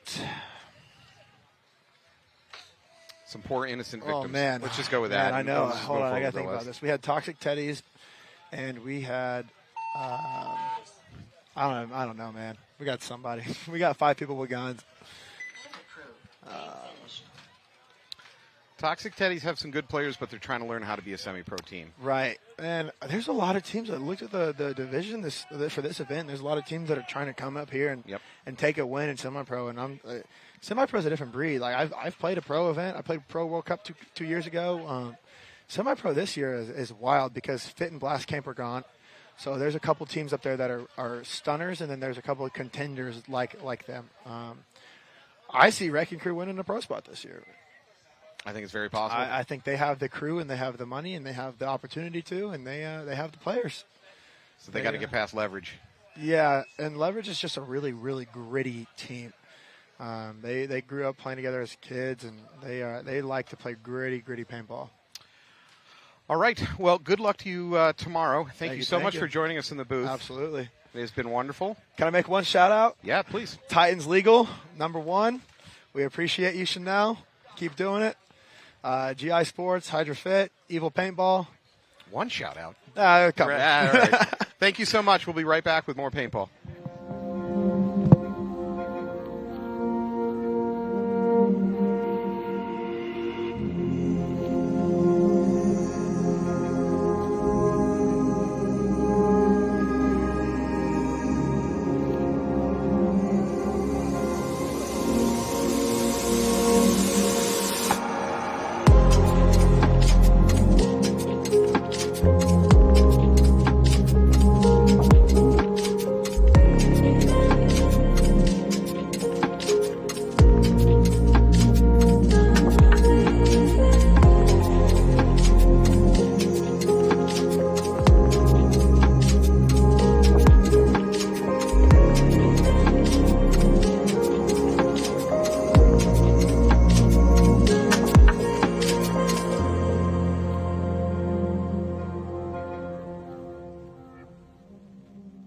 Jared Sherman, professional paintball player for Austin Notorious, and I grow paintball with TexanHemp.com.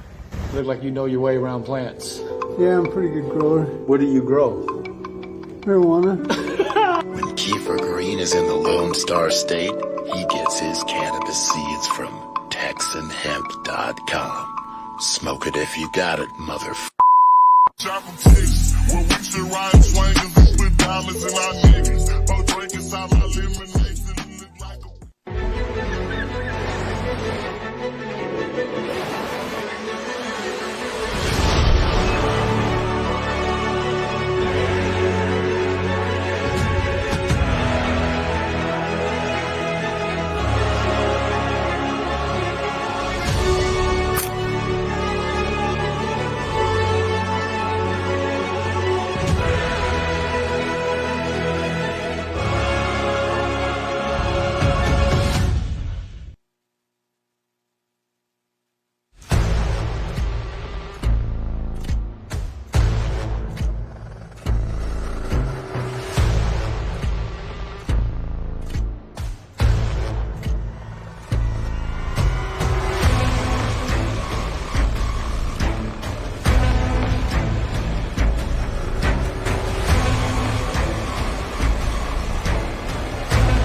As a business owner, people depend on you to do what you do best. So, who has time to worry about the numbers? If you're feeling overwhelmed with your business finances, there's All-in-One Accountants. We help business owners and entrepreneurs steer clear of the taboo zone of financial headaches. Organized finances now mean more money down the road. Let All-in-One teach you how. Less time on accounting, more on what you love. Se habla español. Playing for your country comes with a lot of pressure. But that pressure is a privilege. This event is just different. The atmosphere and the crowd. You can really feel the magnitude of the moment. And it's a moment you never forget. I'm Jen Falk, and I play for Team USA.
Step into the world of virtual reality paintball with Paintball Playground. Right tower. Kill the window, kill thing.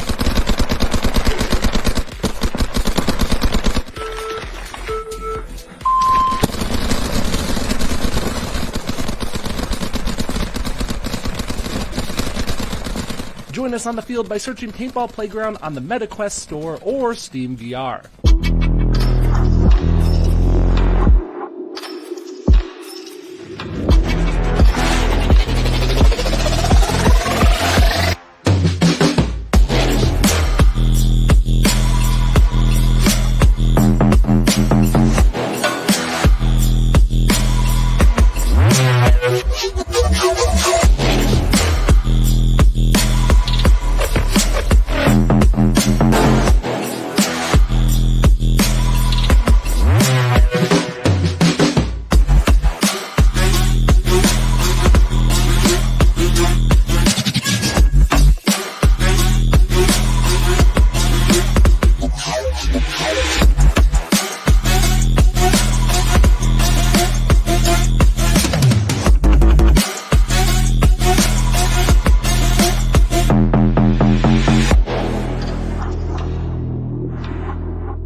Dang, those are intense.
I think Chicago was one of the first events that we played over the last 2 years where like everything really clicked for everybody. I think that was one of the first times together that we all communicated really well. We played as a team, and when we were getting down on our points, we weren't getting down on ourselves. We weren't fighting amongst each other.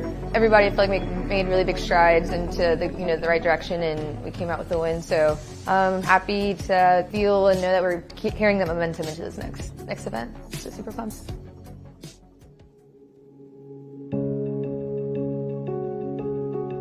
Practices, the 3 days leading up to this, have been crazy productive. There's only been a couple of problems where we've had to like go over it a few times, you know. The only adjustment there is Sobi's got that as well. So you just connect with Sobi. Sobi, you have the purple. Okay. Yep, I got it. It's ice the money, and then you go help you. Got it. For the most part, like we've identified a problem and figured out a solution really quickly, implemented it, and been able to keep it moving. When they say go, you step, you let it eat it. Seattle, you pop the top, you can send it right back at home because they're going to be putting it on the Dallas. It's always a great practice when we practice against the Femme Fatales. They have a lot of fast players and a lot of really good shooters, which I think is going to make them excel on this layout. If they're short over here, I think just let Janaea keep it. Okay, yeah, no danger, then just do snake stuff. Yep. Sounds good.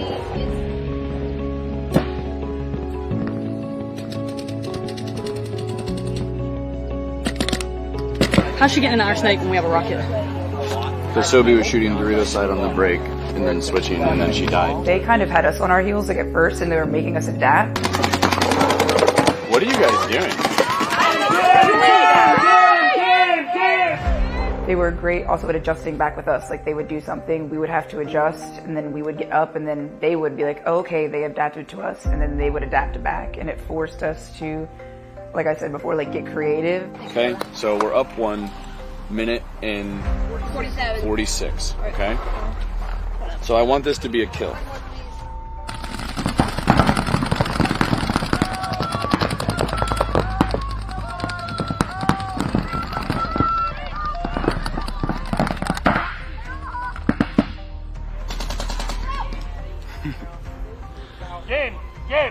Man, let's get weird. Let's go. I think we all perform so great when we're on great spirits and know that don't have that pressure on us. I think that we beat ourselves when we lose, and I think we're going to World Cup and prove that we deserve to be series title holders 2 years in a row, and I think that we are a dominant team, the WNXL, and the heroines are always going to end up on top.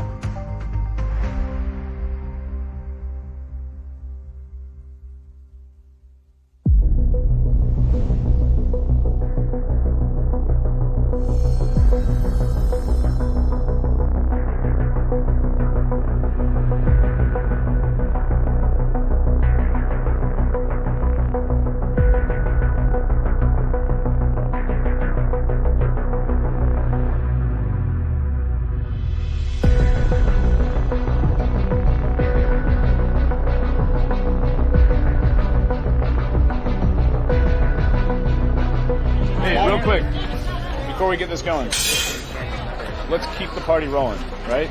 Let's pick up right where we f***ing left off, all right? We're not going to play down today. We know that we're the best team in here, but we will not play down, okay? I expect Mercy wins across the board today. Let's have some fun. Woo!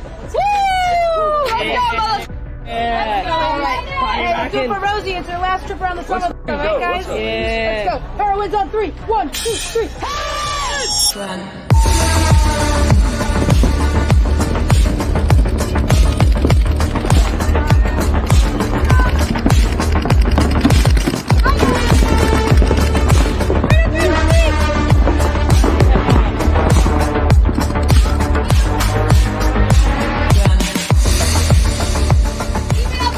You shoot her, this game becomes way easier. Yeah. Okay, cool, guys.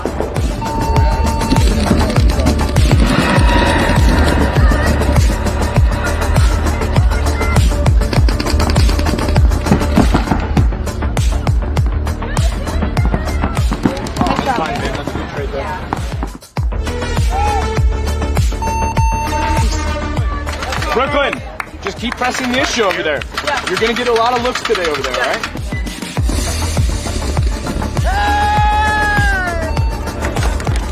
Go 5.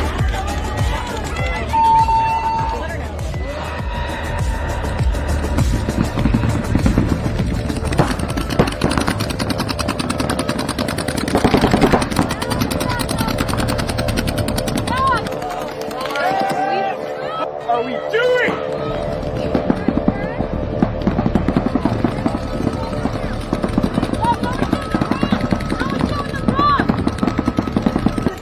Go inside! Okay. Roll, Krista. Okay. That was terrible. Go inside. That was all terrible. You're standing up this tall. The rocket can see you. The snake can see you. Just go inside. Crawl inside. Crawl across. Okay. You guys are f***ing me. Lose my f***ing hair. I'm already bald as it is.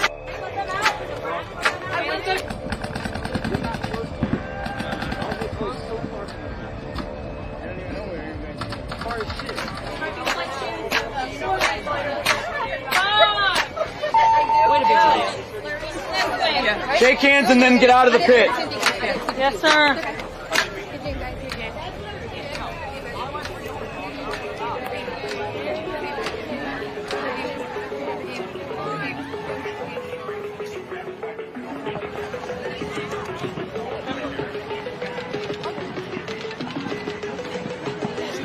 Chicago, okay? They're gonna be doing dumb stuff, y'all. Y'all know this. Roll your guns. Don't make a stupid bump like you did. Learn from your mistakes, all right? Tighten up. Play Heroines Paintball. We're the best team out here, and we know it. All right? Get it up. Heroines on 3. 1, 2, 3.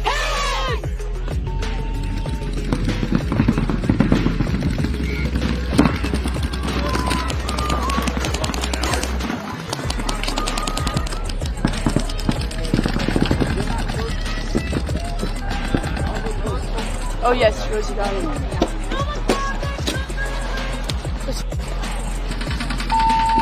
Very nice.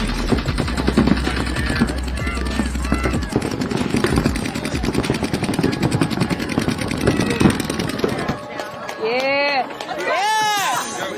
Yeah, Chica! Your brains can barely keep up with you, girl. You're doing like football.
First off, we practice these ladies, right? We've seen it. They don't do anything crazy.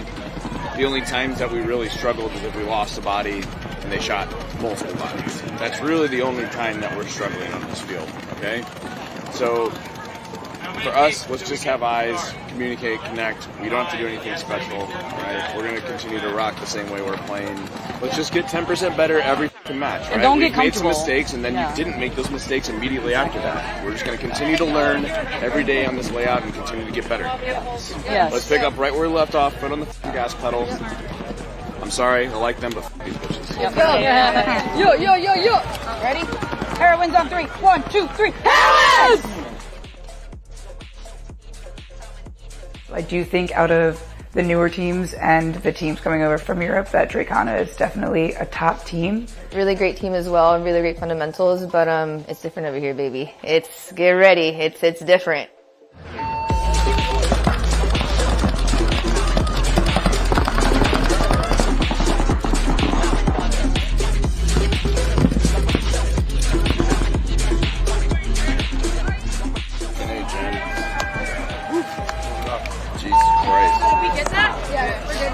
Way to play, Jen.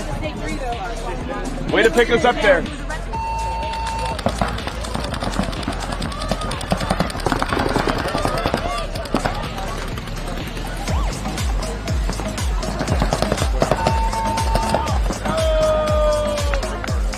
Good job, heroines!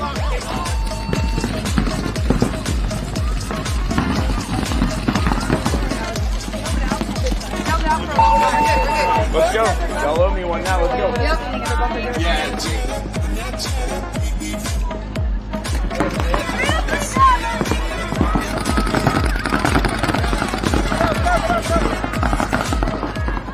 You not hear the Dorito 3? Open your ears, babe.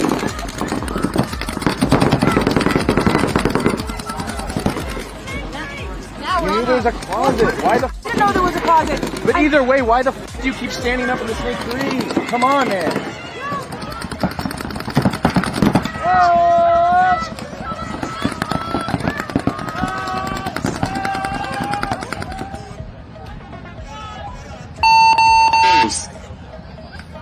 Point approved. 30 seconds.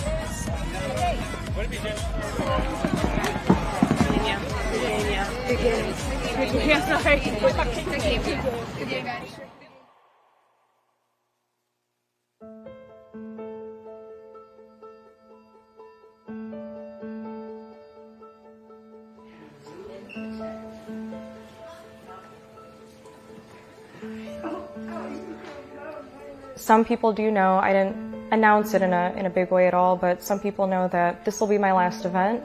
I've been playing in the sport for over 10 years, and I'm just listening to my heart and my intuition. But at the end of the day, I'm going to give it everything that I have.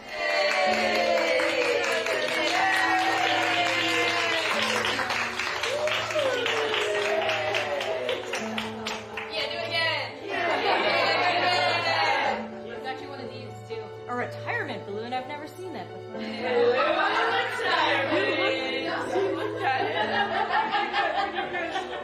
Nice, congratulations. Aww.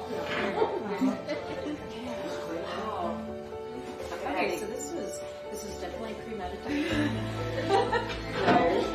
Thank you, Rosie. I got a bracelet. Keep her hands and feet inside the vehicle.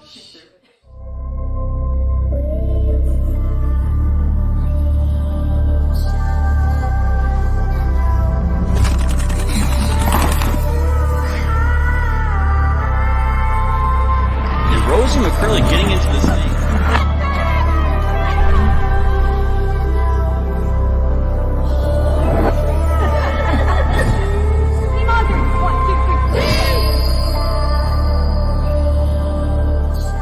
Really, just get out there, play, make those connections, and let the sport make the best version of yourself. I'm thankful for the Heroines program, Anthony, Lori, obviously my husband, and everybody that I've met in the sport. The Heroines is a true family to me, so I love you guys, always and forever. Peace.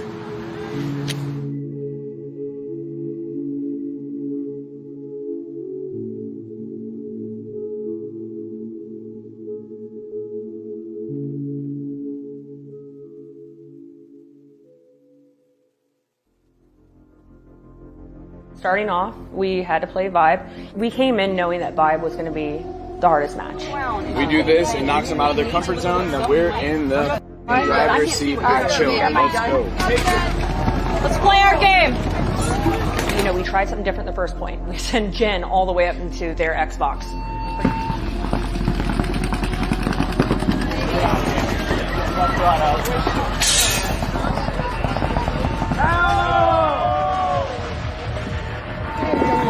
There we go. Yeah, suckers. You know, hey, there we go, ladies. Let's go. We won that point fairly quickly, I think. And then we had just a few little mishaps. I know I pulled a minor on a hopper hit that I didn't even honestly know was there. Here we go. Oh, f***ing damn it.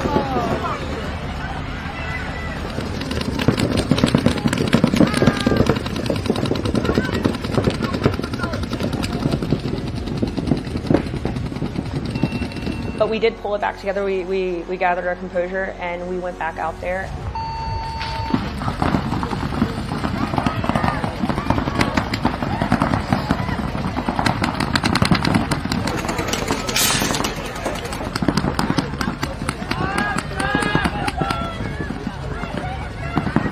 Nobody knows where I'm at this point. Shot the first girl trying to run through the center. I just hear somebody peppering the hell out of my bunker. But I just screamed, baby J Stag! I don't know why I was so mad, but the entire match I was like, I'm gonna f these bitches up. You got smoked. Good job, big dog. Good job, great job, great job. Way to pick me up, okay? Good shit. Go, lady! Hey, let's go. Not way to dig deep, ladies. I know I'm hard on you guys, but you guys are better. You guys are better. We're all better. And tomorrow we have to be better. Yes. We got this, yo. Okay, dig deep. 10% better every game, ladies. Yes. 10% better, all right? Yes, this is our first real test, all right? Yeah. We now know we can play slow, we can play fast. We're a problem. Yeah. Let's go, bitches. You can't play with us, ladies. Let's go. Everyone's on 3. 1, 2, 3.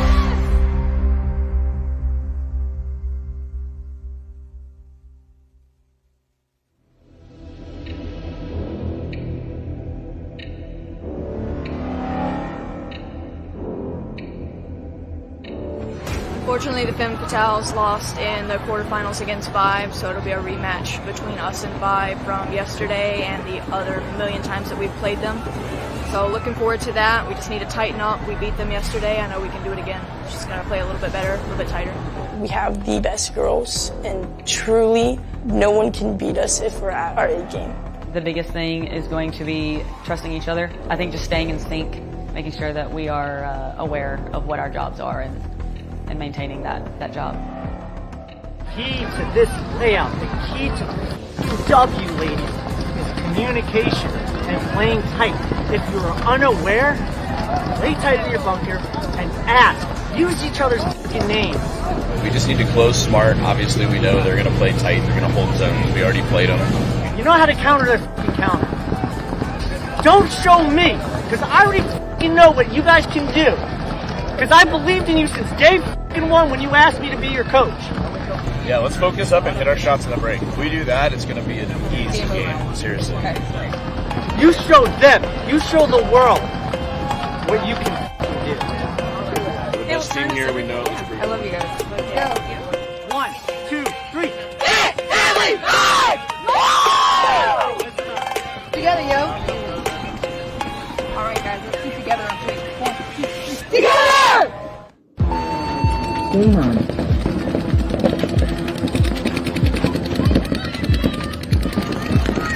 Hey, wipe Jen down, please.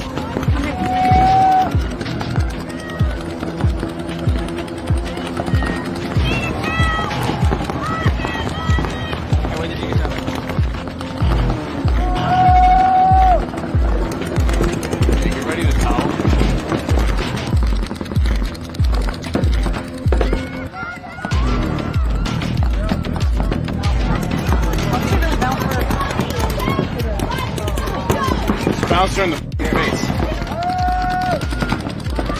Yeah, foul. Foul. Bouncer in the face. In the face? Yes. Yeah. It's okay. Hey, guys, 0-0, yeah? Let's go. Let's go. 2 seconds.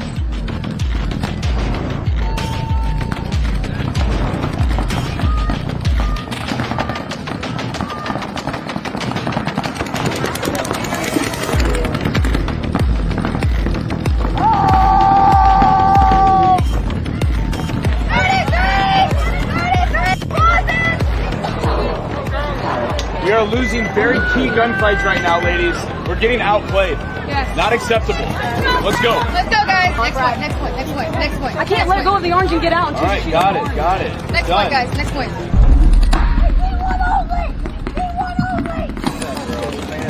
Clean it up, girls.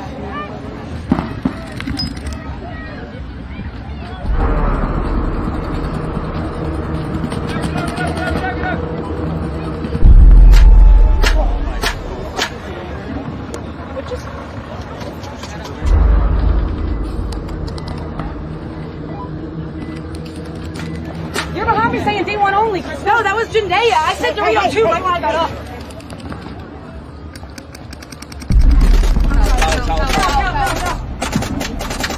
Hammer stuck in body count. Oh, yeah. What is happening, guys? Everybody get to your right now. Right here. Come on. Yeah. Wake the up and let's go. Wipe this shit off. Whatever the just happened, wipe that shit off. Let's go. Let's go. Y'all need to decide if you want this or not. Yep. This is it right now. Seriously. 3 seconds. Hey, their heads are down. They're tired. They ain't ready for this. Game on.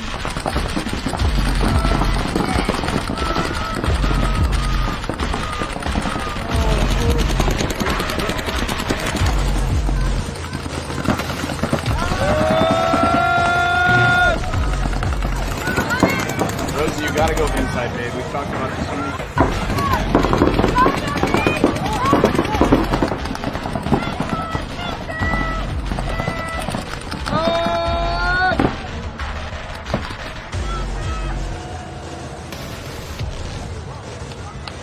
Why are we walking it in? Let's go. Did I bounce her?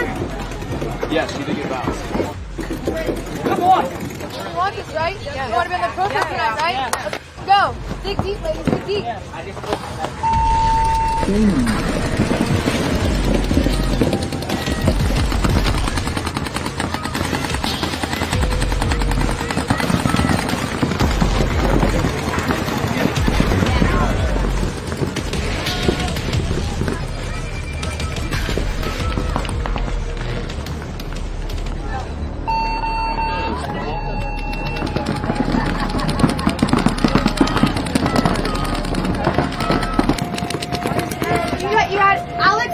you guys looking there, so I needed to switch.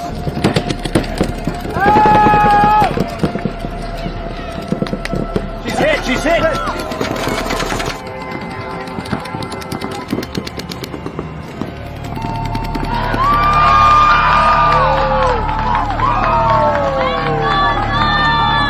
We shot her on the break. We gotta win the game, man.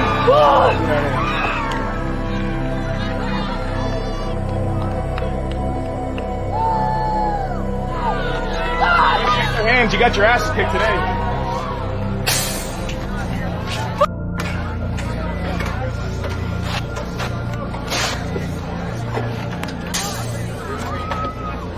Chica, if you would have looked this way, I think you would have caught the field. Yeah, you had to be this way, Chica. I And we gotta be in the was snake. calling for. It drives me insane when we don't do the f***ing play. We set the play up to do the f***ing play. The reason why Chica couldn't get over is because something was I don't care. We gotta f***ing commit to it. That's the whole point of doing it fast. She had to get in and You go. need to f***ing listen to me.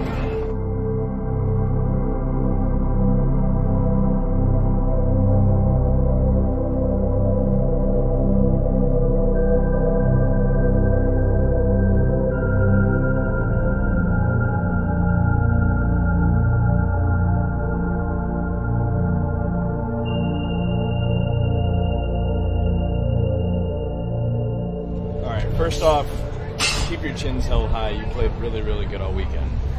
Okay? The big thing with this last match was we let mistakes compile on top of each other, and it snowballed on us. We had a lot of errors that, honestly, it's gonna be difficult for you guys to go back and watch that from our perspective, because it was mistakes that we don't typically make. There's a reason that this group is hand-selected, because y'all are the f***ing best. And we straight up got outplayed in that match. That's the first time I think all year I can say that we got beat. We had bad information in the 4-on-2. But if we don't get the penalty, we probably still win the point. So that's like little bits of accountability. I don't mean to single you out because there's a lot in that, right? You played really good all weekend. Honestly, Jen, it's probably the best I've seen you play on this team. And again, that's not just Jen. Obviously, we've already talked a little bit. A lot of compiled mistakes on top of each other at the last point. But you played your ass off all weekend. All right? I'm sorry I'm hard on you. I expect the most out of all you guys. You guys are the best women in this sport. So when we lose like that, it hurts me too, you know? So, come on. Seriously, you guys all played really, really good. I can't hold anybody at fault. Okay? Bring it in.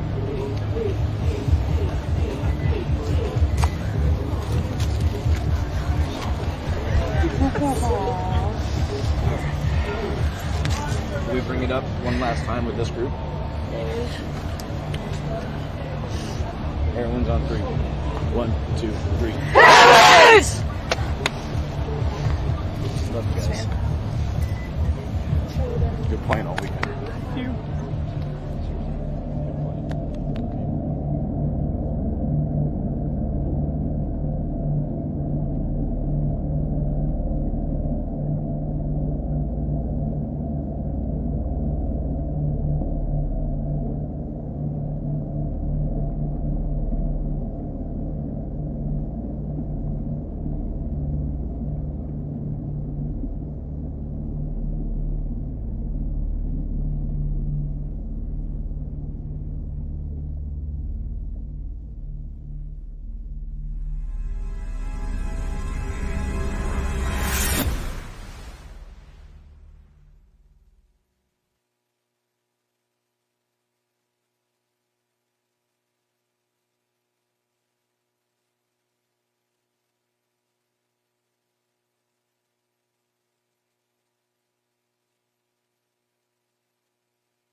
Congratulations, ladies.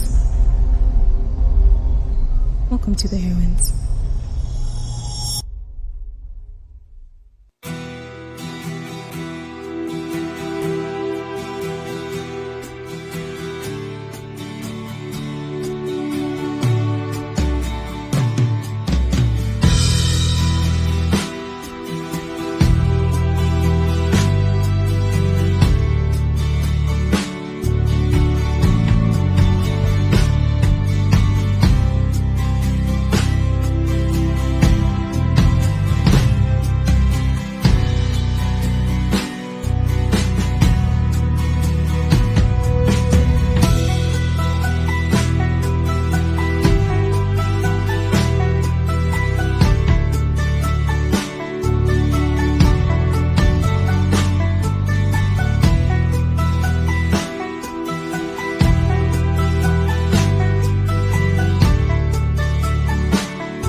there's always some type of energy, nerves, vibes, anxiety, these things that we deal with as humans.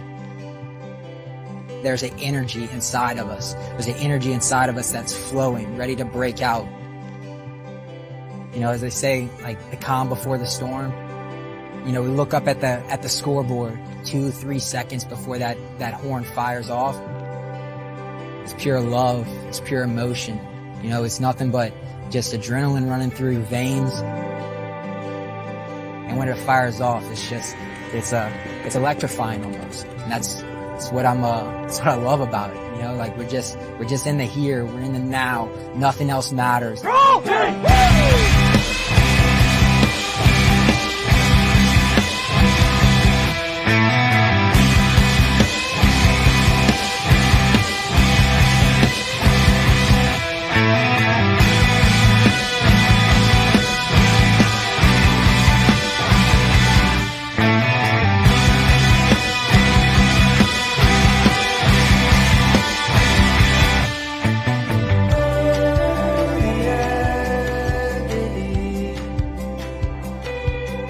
The New Orleans Hurricanes have been a team now for about 8 years. We started in Division I our first season. We ended up not doing too great. You know, we had a rude awakening. We dropped back down to Division II. We ended up not doing very well in Division II, and again, it was a slice of humble pie. At that moment, we said, well, maybe we need to stay in Division II. Maybe we need to work our way up from there.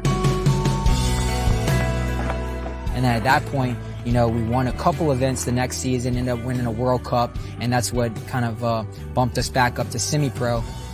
And we ended up winning World Cup during 2020. The following year, you know, it was our opportunity to take first place on the season, and we were invited to be a professional team. And here we are, our sophomore season, 2023, ready to make it happen.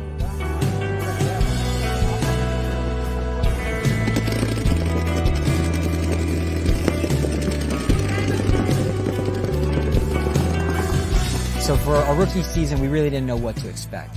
Obviously, the first match, going out mercy ruling, Seattle Uprising, 6-0, that was a highlight for us. That's really gave us the confidence and the faith in each other that we belong here. Like, this is an opportunity for us. We just seized the moment. Let's go ahead and continue to build on this. We took 6th place at Texas, which we were extremely pleased with. Hello, everybody. Welcome back to the WNXL portion of our day. I'm here with Anthony Vitale from Committed Paintball. We got the Archangels on the right-hand side and Dallas 5 on the left. 5 alive, both teams in the snake. Vibe first up the middle. All important center brick. Oh, this looks like a dome shot. Yep. Yeah, she's going to take a walk for the Archangels. That might be the young player, Hadley Korsman, that's up in the center here. Without a doubt, this is Angie Tejada that's in the snake, wrapped on their side now. Takes out his second Archangel, so it's down to 3 bodies for the Archangels. We got the Aztec on the snake side and the Mini W on the Dorito side. Might just be 2. Yep.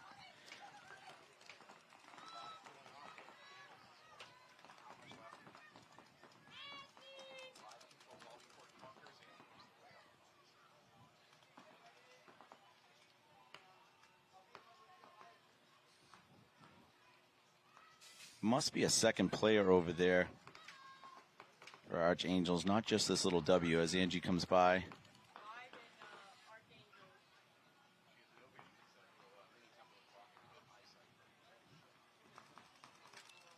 Yep, there's the other player there. And we have a concession. Really good job there by Dallas Vibe. Maddie, excited for some WNXL or what? Yeah, absolutely. Time off. Welcome back. By the way, Anthony is 30 seconds. captain, coaches of what? I'm sorry. The Heroines. I would say co-owner. Okay, co-owner. I wouldn't say much of a coach. Bradman Curley definitely is our coach. Happy to have him back for this event. Now we have Belladonna, which is the NXL European champion, so they're over here. World Cup. representing all of Europe. We were over there this past September, end of August. It was a great event. Belladonna is a really good team. USA. Sorry. And we got the Sirens on the left-hand side, San Francisco Sirens. 10 seconds. See what kind of center play we're going to get. I think we might have a corner runner over here for Belladonna, sure enough. Although they lose their player trying to get to that snake insert. They lose their center player as well. Sirens into the snake now, 5 alive. Yeah, I was wondering how much time it was going to take for her to get up there. Good move right there. Sirens player in the middle misses that shot. Had a chance to catch that snake player going in, just couldn't quite put paint on her.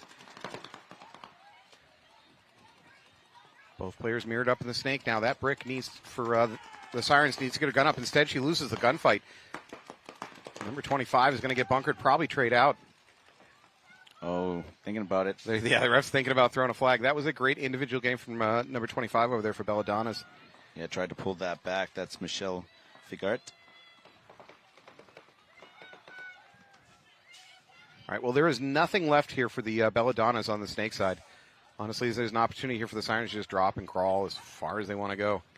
I think there's only one left period for Belladonna over on that Dorito side.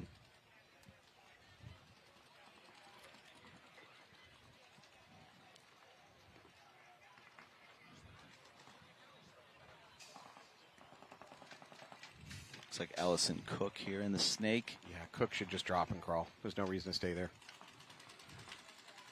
Frankly, this snake is pretty undefended even when teams are trying to defend it. And certainly when you got no bodies down the tape line, just go do whatever you want. There's another one in the Dorito. That's not a siren. Oh, it was a siren. I don't know if she got shot by friendly fire. Belladonna walking off. Oh, looks like Sirens will take the first one with 2 bodies alive. A little chaos over on that D side. With that lay down snake beam, it's very difficult to see until they pop up. Good job. Sirens taking the first point. So Archangels were recently purchased from GG Sports Park. Indiana Paintball is now the proud owner. It's Aaron and Kyle Carr. So congratulations to both the organization, its players, and its new field host. When are we going to start issuing shares in teams? That's the next evolution of the sport, where you can I can buy a piece of Dynasty or something. Right. see how it expands. People really want to buy a piece of a liability. That's the problem. Shots fired. Shots fired. Of any team, not just. Yeah, because they're all losing money ventures. Yeah. All right. Archangels on the left, Vibe on the right. Vibe up by 1.5. Very conservative breakout, I'd say. Doubled up guns. Even their quote unquote runners were just walking and shooting. It does pay because one of the Archangels walking off immediately. Korsman again's up to that center brick. Tejada as well in the snake. Archangels getting into that Dorito 1 clean. Now backing her up in that mini temple. Looks like Archangels are really pushing that Dorito side, which is kind of a break from what we're seeing on the rest of the teams do out here so far today. Unfortunately, that leaves really no presence over here on the snake side. I think their middle wedge is the closest player to the snake for the Archangels, and really no opportunity to drop back and get into the snake. Now she's going to lose her back player. Another elimination from Vibe, a second one. Angels. So it's at least a 5-on-2. Archangel is in the middle wedge.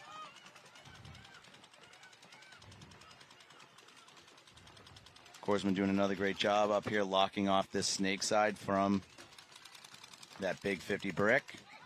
Todd is in snake 3. Looks like JC's behind her in the snake corner.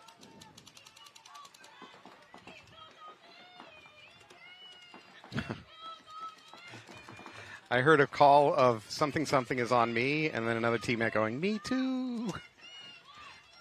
Yeah, Angie definitely has the ball here. There she goes. She can go as far down as she likes. This is perhaps a little overdue move. That she could have been up that snake a little bit faster, if that's my only criticism to give. Oh, if she pops up, there's a gun waiting for her. She gets the shots off first, blows her up. Nice work to Hada. Another concession, so Vibe's going to go up 2-0. Very good, methodical point. Don't expect anything else from a well-coached, well-played team in Vibe.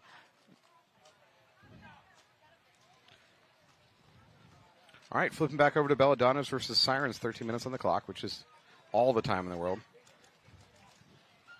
3 seconds. Belladonna will now be taking the left side. As the Sirens coming on the right, Sirens up 1-0.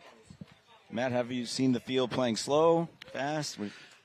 Not as fast as I would have expected. So honestly, there's a lot of talk about the pro teams and practices were pulling off averaging 45-second points, which you never know if that's really true. But there was a lot of conversation about this field being super fast. So far, I haven't seen that consistently. Yep. The only time I've seen this field play fast is when teams are, way down in points and they need to throw something crazy and they flood the middle with bodies. Then we've seen some fast points, but not as fast as you would expect.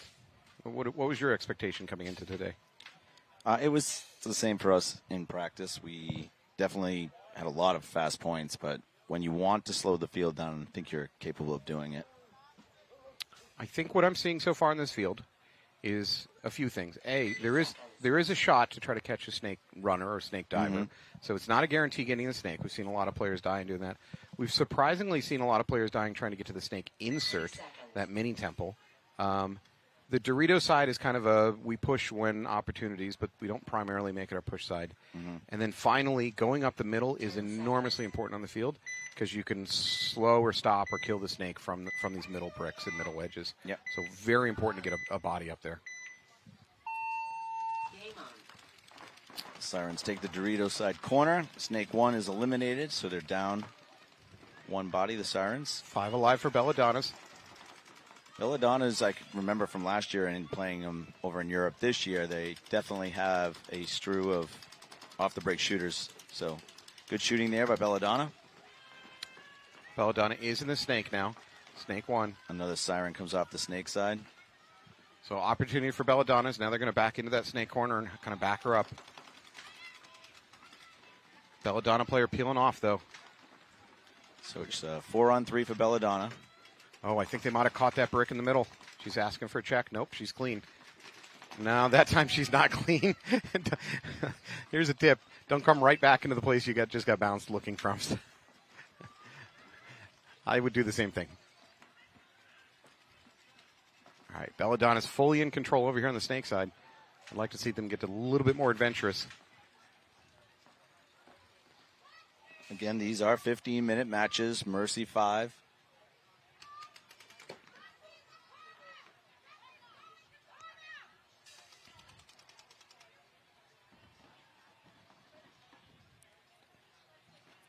There we go. Belladonna starting to push both across the middle and in the Dorito, and now on the snake.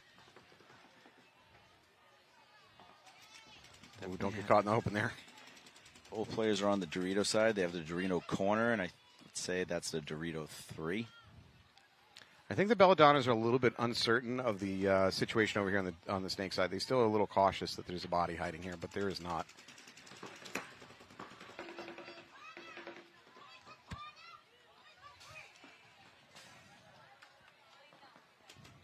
She's going to get a courtesy check, but there's nothing there.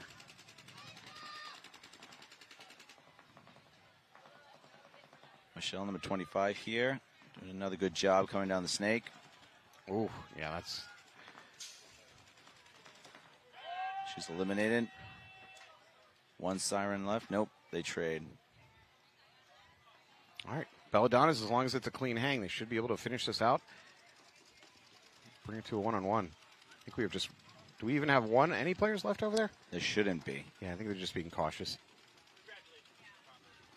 That's going to tie that one up, 1-1.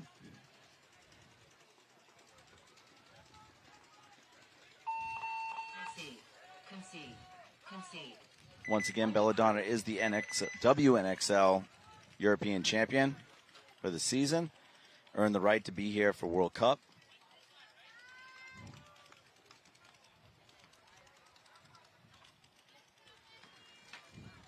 As Dallas 5 comes back out, we want to make sure everybody knows that this match or this set is brought to you by Titans Legal. Titans Legal mainly out of Texas and Oklahoma, but they can handle any of your legal needs. Thank you to Titans Legal. You'll see those commercials playing. So if you're watching and you're watching in between sets, please, it's very important to support those that are supporting you through this paintball webcast. So this is how it is free. Absolutely. Us being patrons of our advertisers. Go out there and get in some legal trouble, people. Yeah. All right, Dallas 5 up 2-0 on Archangels. Dallas on your left, Vibe on your right. Both teams immediately into the snake. Vibe maybe slightly faster moving forward in it. I do like the caution out of this Archangel player hugging against that tube, because there is some drop shots that can drop right in on her head. Archangels lose a player, so they have 4 bodies now. They're up into the snake 3. Tahada quickly takes snake 4. They lost 2 players over there. Another player for Archangels coming off.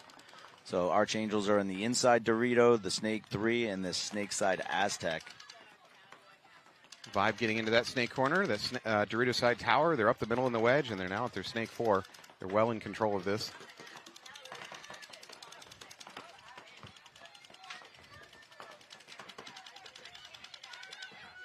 All right. Number 14 for the Archangels right now is the linchpin here. She cannot die. If she dies, everything the game is effectively over. She's just got to play smart, not get too adventurous. That's Vivian Pham.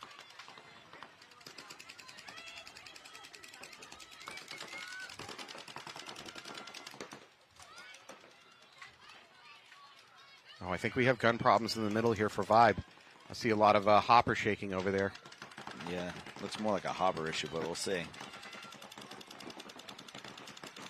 Good job by the snake player here from Vibe getting onto the side.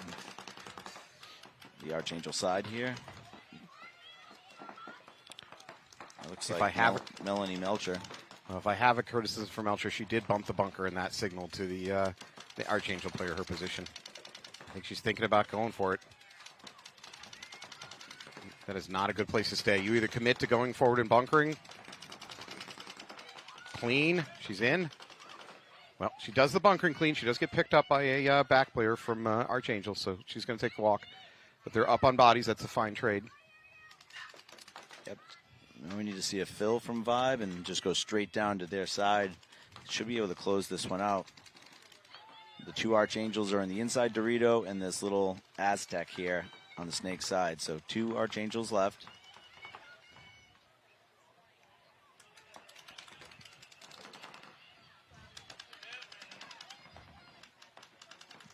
Honestly, there's a Vibe player in snake 1. She's doing drop and crawl. There's not a lot of risk here. Yeah, another. Oh, that's it. Yep. I would say that it fell apart for the Archangels from the Vibe Dorito side is what finished that game out. It looks like Corinne's over there doing some work. And MK's over there. Kayla Wilkins. So that's 3-0, right, Matty? That is 3-0. Statistically, the chance of coming back from 3-0 is not 0, but it's not a lot better. No. Belladonna coming back out on the near side or the right-hand side. 3 seconds. Sirens on the left. This is a 1-1 tie. Vibe right now is currently ranked 2nd in the league.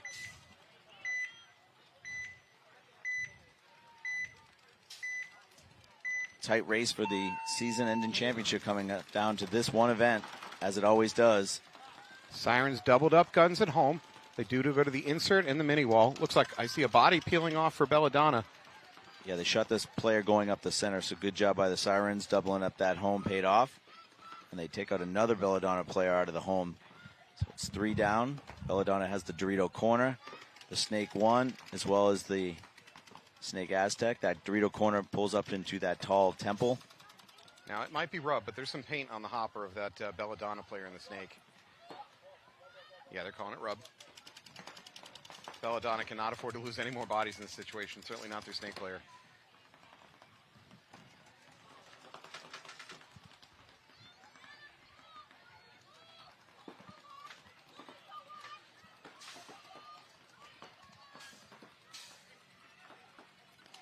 Critical gun battle here. I don't know if that's Lexi. We'll see from the sirens.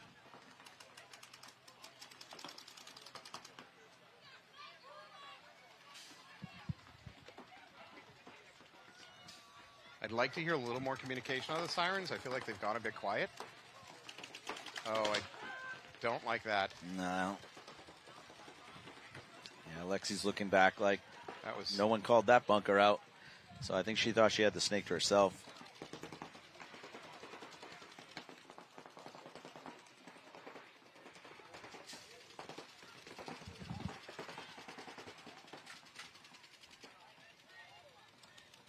All right, Sirens had a lot of momentum there. That losing their snake player in that manner was not great. It gives a chance for Belladonna to maybe pull something out here. Sirens have refilled the snake. Again, there's really nothing stopping them. Well, I take that back. Yeah, Michelle's been in there the whole time. She needs to get one freebie before she gets shot down the tape. I don't know if that's Audrey. Looks like Audrey potentially is in snake one. I don't think that snake one is aware of the presence of number 25 here for Belladonna. Oh, she stayed up over the top a little bit too long, and that's going to cost her.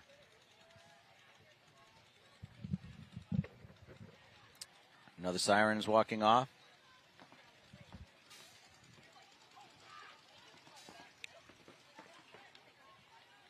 At the risk of sounding too critical, this has been a little bit sloppy. I got to be honest, either one of these teams could have probably won this already.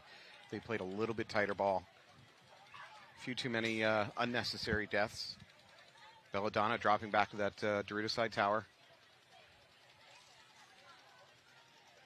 There must be a second siren over there.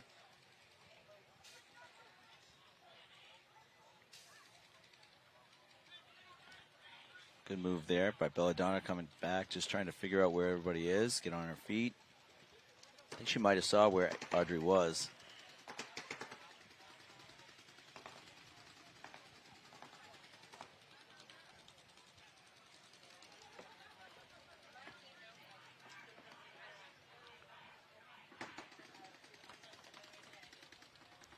Oh, she's getting lost now. Looks like a one-on-one.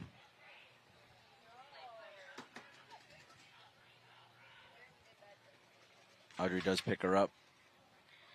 Give credit to the Belladonna player. She is absolutely trying to make this happen. She's moving around all over the field. She's now crossed the 50. She's to their D2. This is not a great place to be stuck in one-on-one in that snake 2. She could just kind of jump the beam here and play that tall temple sideways if she wanted to go forward and guard the buzzer.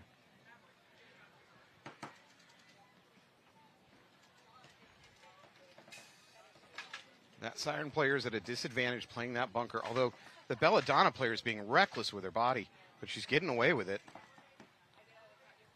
She's within arm's reach of that buzzer. If she could get gun dominance, she might be able to just jump for the buzzer and forget the gunfight. And we got a bunch of people in our way, but oh, it looks like she got the buzzer.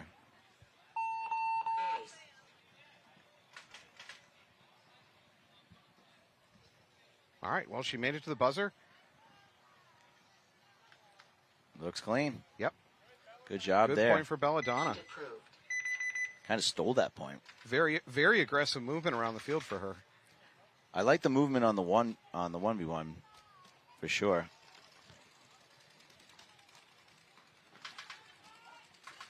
We're going to go back to Paintball Fit, or Vibe that is, and Archangels.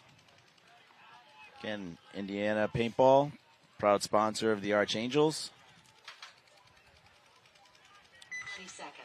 Dallas 5 down. Dallas 5 up 3-0. A lot of time on the clock, but if you're the Archangels, you need to come up with solutions. And I think on this field, send maybe 2 bodies up the middle and try to catch them. Try to catch the other team pushing the sideline, the tapes. Remember, this set is being brought to you by Titans Legal. And your legal needs, head over to their website, watch their commercials in between sets.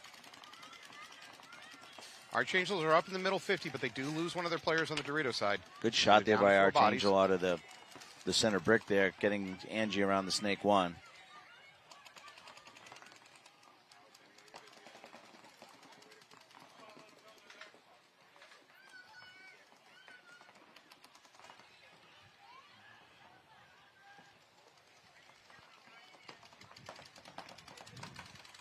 Nice shot there by JC. That's a big kill. That middle brick is enormously helpful for stopping this snake.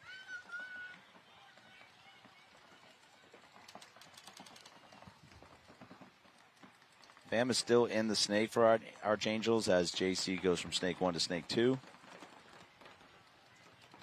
There's lots of time on the clock, but Archangels cannot drop another point. This is... They've entered... They're past critical stage. This is must-win territory.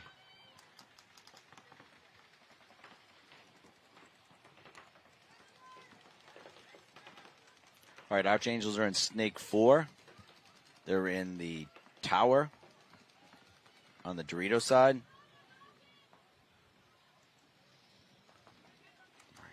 You see any more Archangels?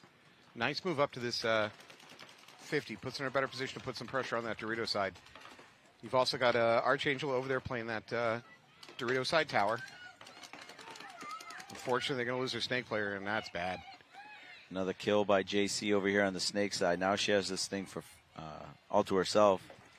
I mean, I'd say if your vibe go into time kill mode, but you got 7 on the clock. That's just, it's impossible to kill 7 minutes on a modern paintball field.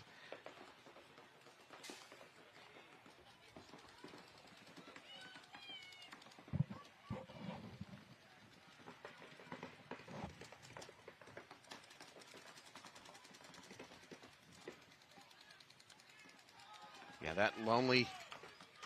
Yeah, she is all alone now, and that's it. They're going to towel out. Yeah, Archangels just had a couple players left over there bunched up on the Dorito side, but they were just out-positioned, outbodied. So they're going to drop to 0-4 on this match.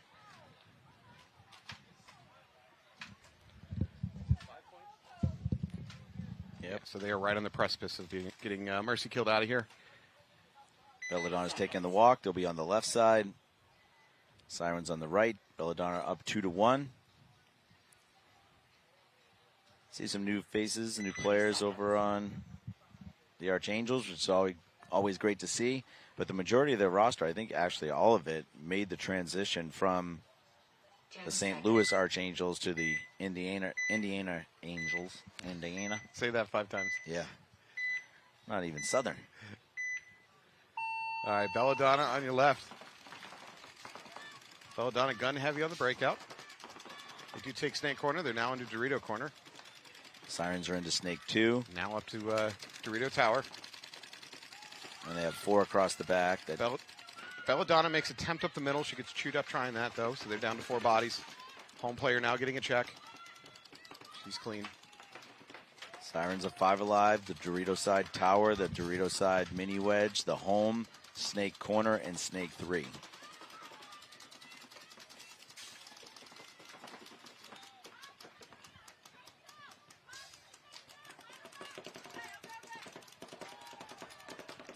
Some fairly good communication happening right now from the Sirens.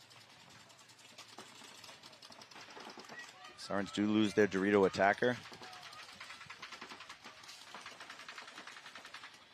Belladonna's is snake 1. I'm sorry, now snake 3. They do have the snake insert. I'd like to see the snake insert move up the middle and not try to join her in the snake. Well, she's going to head to the sideline. She got gogged. Yeah, and 2 more Sirens are walking off, so I believe they're, I'm sorry, yep, 2 Sirens total. So there's 3 Sirens, 1 in the Dorito corner, snake 3 in snake corner.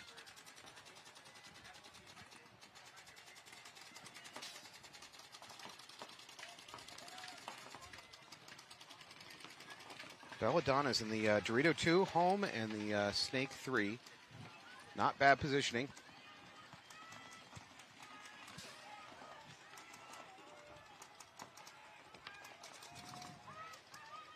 Here's a shot at number 17, holding down home for Belladonna's.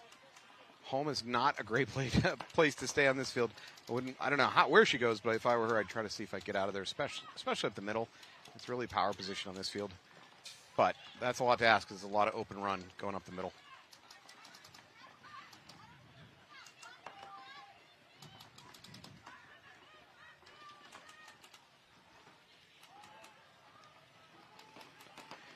That's Jamie Sanroman that's here in front of us.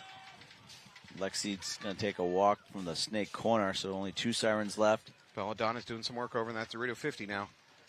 I don't think Michelle sees this other siren player here, and she's going to get shot. Oh, looked the wrong way at the wrong time. That's going to cost her. She did pick up that last siren on the other side, though, so now it's a 2-on-1 for Belladonna, I believe.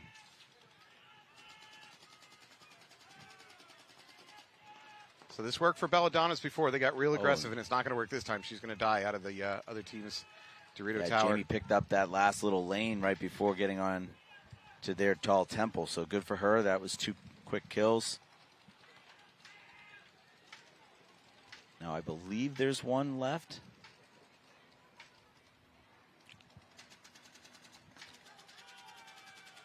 There's another attempt by Belladonna's. Threw 2 bodies away there trying to push up that Dorito side. This is going to be an easy walk-in button push for the Sirens.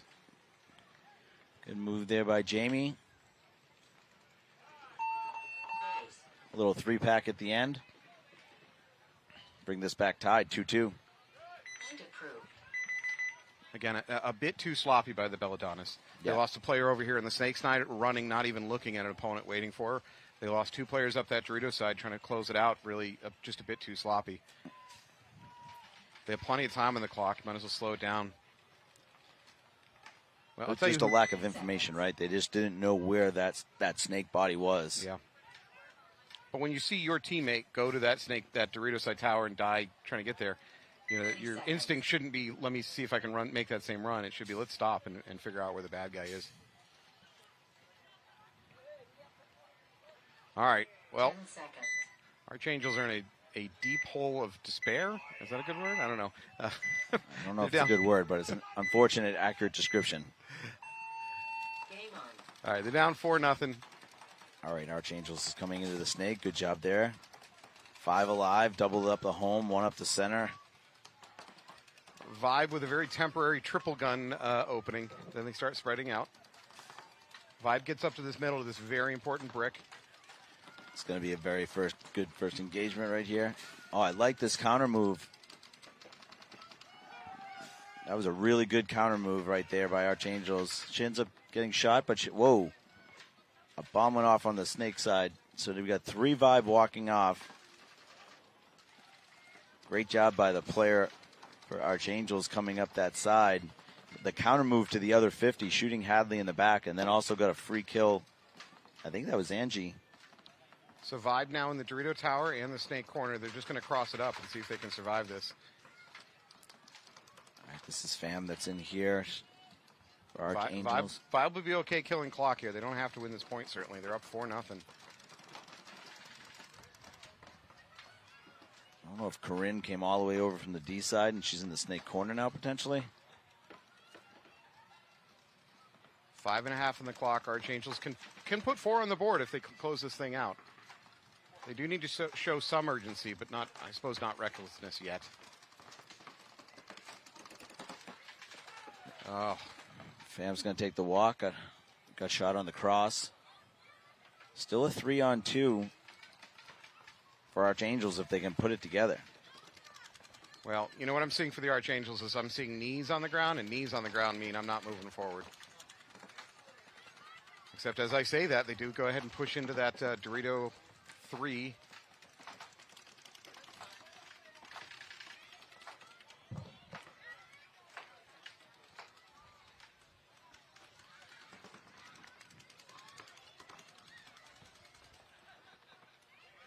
All right, so we have Vibe over in the Dorito side tower as well as the Snake Corner. They're crossed. Archangels are down 4. So to Matt's point, Vibe's not going anywhere. They're just going to have those 2 players play the cross. For the Angels, this is a very winnable point, but the clock is bleeding away. If they want to get back in this match, they got to pick up the pace on this one. Looks like JC's going into offensive mode right now. She pops out of the snake side corner, goes into snake one. There are some really good shots from snake one cross as well if you're trying to hold. She'll just look like that's what she's doing. Yep, right now.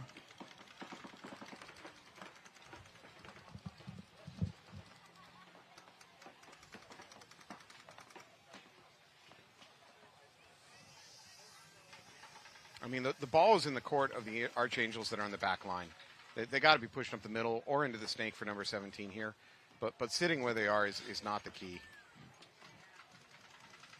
They're asking their Dorito player to do all the work, and she's doing good work, but she shouldn't have to do it alone. She's got two teammates in the back line. They got to push up. Yeah, Jen Walker is the player over on that Dorito 4 on the 40-yard line or so. I like this right here. Good double bump. There's Angels are going to lose number 17 out of that corner, and they're going to lose a Dorito side player. That leaves just one alive.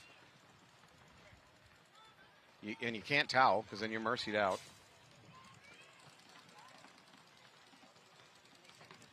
And I don't know if that's Michaela over there in that other tower with JC in this can, but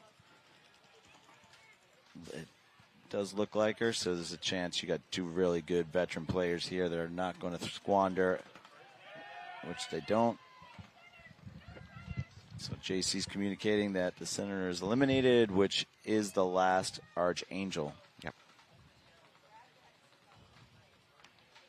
All but a formality now that Vibe's going to win this match with a 5-0 Mercy win. Again, this match is brought to you by Titans Legal. Titans Legal does a lot of work in the Oklahoma, Texas area. Vibe does a lot of work in Texas too, so really good team. Going to take this one 5-0 in their first match of World Cup. Good work by Vibe, convincing win.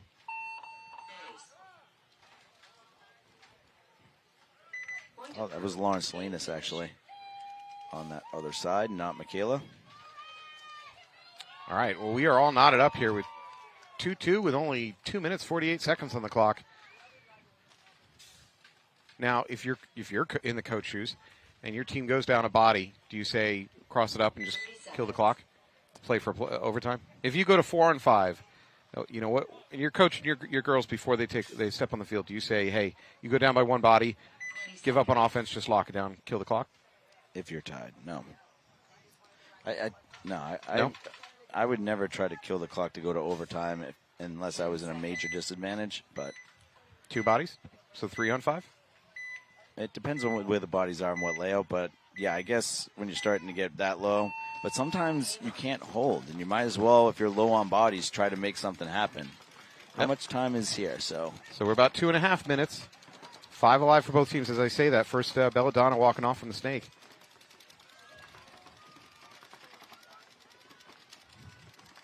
Siren's still doubled up at home. Actually, Belladonna's still doubled up at home, too. Both teams kind of trapped in a pocket right now. there is overtime in the WNXL, so if we get to end here at a tie, we will go to an overtime point.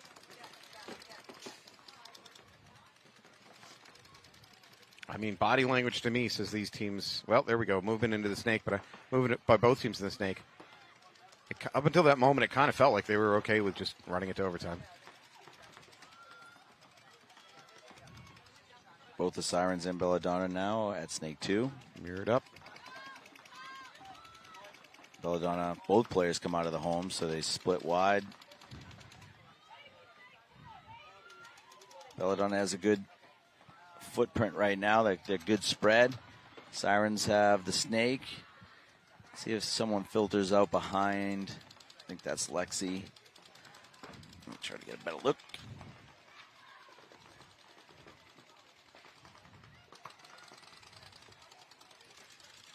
We're at a minute and a half now. Good job by the Siren player coming behind her. We got a little 2-on-2 going on the snake side here. The snake is eliminated crossfield. There's nothing opposing the Siren player if she wants to just keep crawling. Well, Lexi did take another bite. She's at Snake 4 now, wrapping inside. 60 seconds. Yeah, so right now, the Good shot there by the Belladonna player out of the snake corner. So obviously, to your point, Matt, they're going to try and hold off with their 3 bodies. Don't put this in overtime. Don't get a flag. Audrey comes over.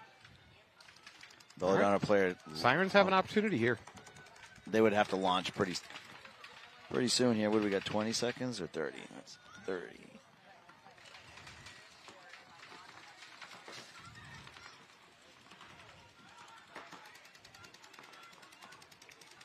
And Sirens are not launching, so this is going to go to time. It's going to go to time. A little bit of a wasted opportunity there. Although, wow, Belladonnas were the ones that launched.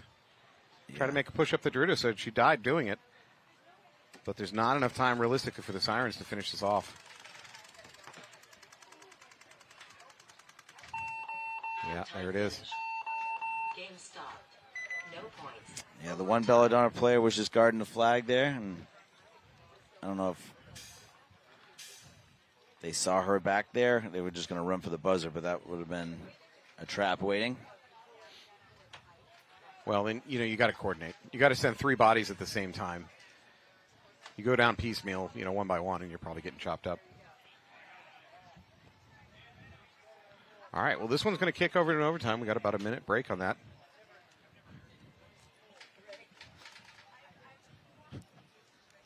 We've got our premier field scheduled for today, still coming. All WNXL action to follow. We got Cheetahs versus Northern Lights and New Jersey High Rollers versus Zurich Autos coming up next at the 1:15 time slot. Stick around. We got 3 more good WNXL games after that. Zurich Autos definitely made their team better, picking up some veterans. So I'm eager to see how well they play. But High Rollers are a super solid team. That match, I think, is going to be pretty good.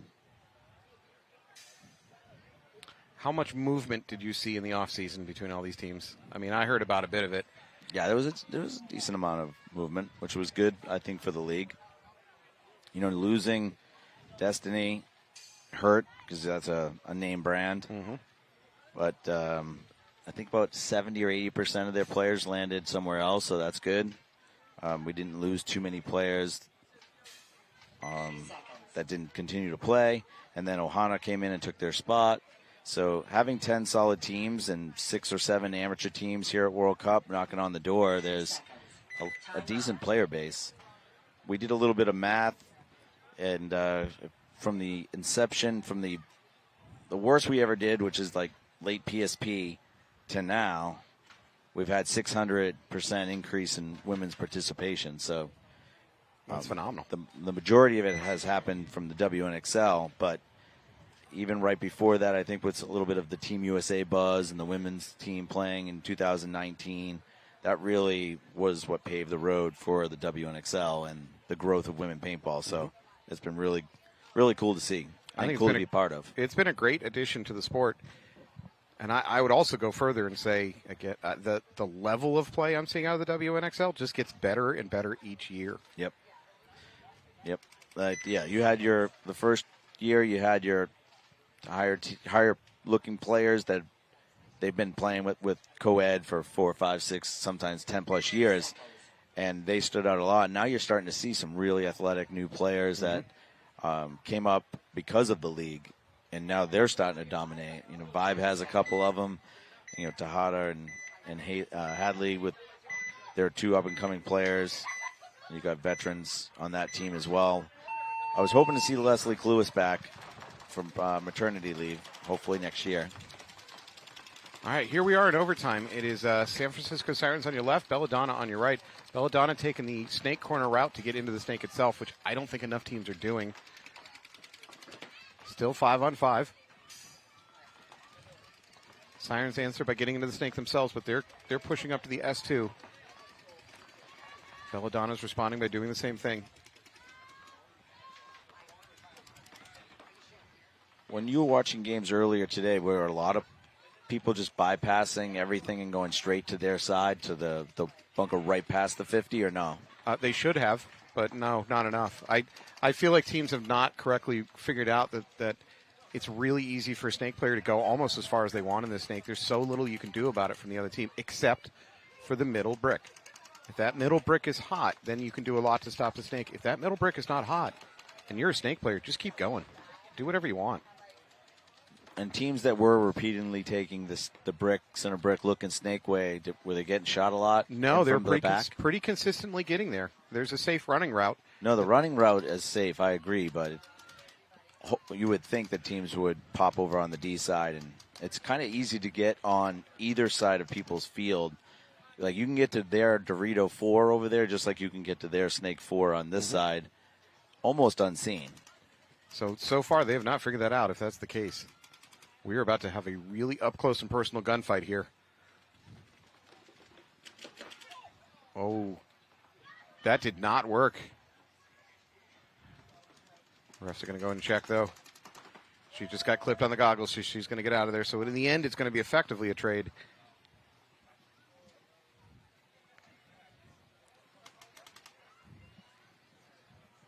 We are down to 3 minutes in the overtime. It's still tied up 2-2. Obviously, we're in overtime. Sirens and Belladonna both lost their snake presence. Belladonna's first to fill it back in, though. Neither team has a corner behind the snake, so this snake player for Belladonna is free to do whatever she wants. The middle bricks are not hot, so she's free and clear. She's posted up cross, but I'd like to see her just move. Another Belladonna player walking off from that Dorito side, though.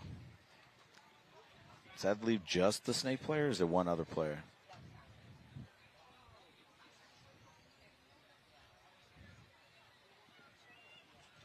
Sirens have at least 3. And there's a siren right there coming onto their side of the field. Yeah, Belladonna player not aware of it. She's about to get smoked.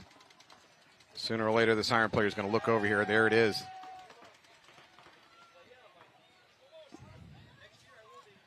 Really close match, though. Yeah. Good set. Again, this set was brought to you by Titans Legal. Please check them out. We have commercials running. Please, please take care of the people that are taking care of you, but with this webcast. So we have a lot of sponsors and a lot of advertisers this year. I'm sorry, for this World Cup. And we're looking to be doing packages for 2025 to bring you this webcast at this production level all year long next year. So please watch, like, share, try to get our viewership up. And thanks again to Titans Legal. We're going to be back soon. All right, thank you so much. We'll be right back with more WNXL.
Jared Sherman, professional paintball player for Austin Notorious, and I grow paintball with TexanHemp.com. Look like you know your way around plants. Yeah, I'm a pretty good grower. What do you grow? Marijuana. When Kiefer Green is in the Lone Star State, he gets his cannabis seeds from TexanHemp.com. Smoke it if you got it, motherfucker.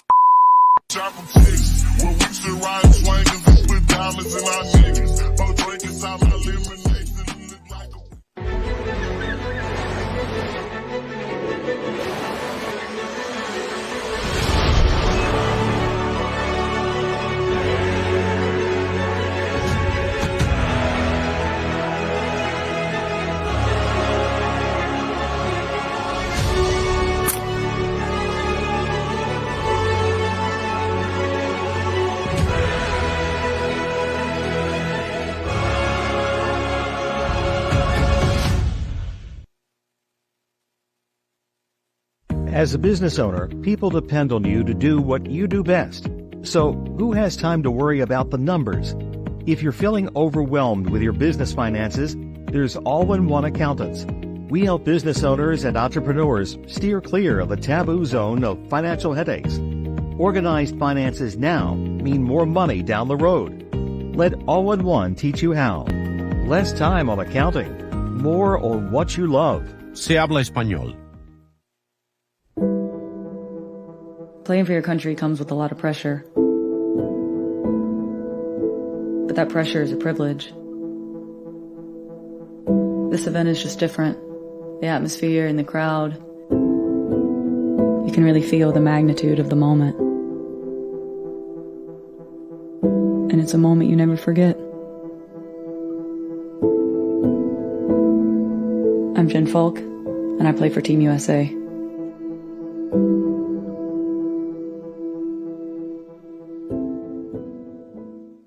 Step into the world of virtual reality paintball with Paintball Playground. Right tower. Still Dorito, still snake.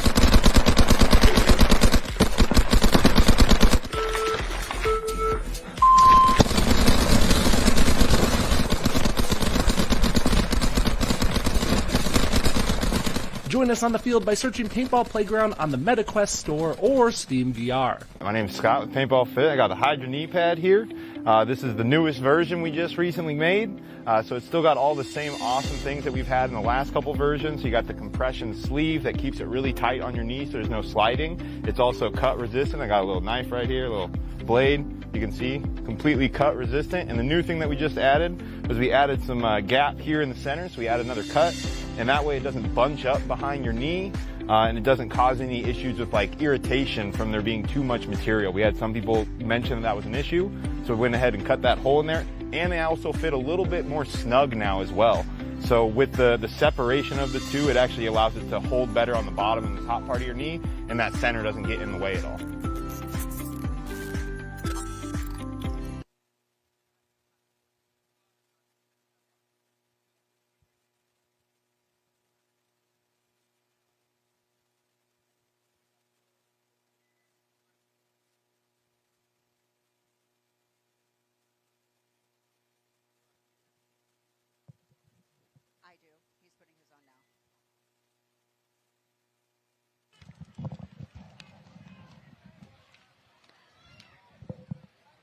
Welcome back, everybody. Welcome back to your 2024 WNXL World Cup. I'm joined in the booth by Tammy. Tammy, you want to introduce yourself?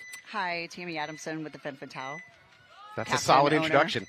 No frills. You just go right at it. Just go right at it. All right, Cheetahs on your left, Northern Lights on your right. Looks like, oh, no, I think we got a pack hit on Cheetahs going into the snake. She's going to get pulled. Northern Lights made it into the snake, doubled up. Trying to see who it is. So 4-on-5 advantage for Northern Lights. Northern Lights slide out to that Dorito corner now, and they're pushing up the snake. And they're in the Dorito 2.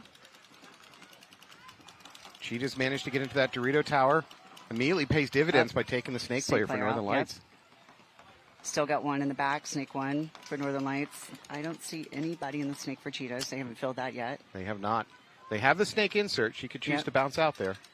They just bounced out to the mini wall. They're calling it. Yeah, I'm mini calling wall it the W, the nipple. Yeah.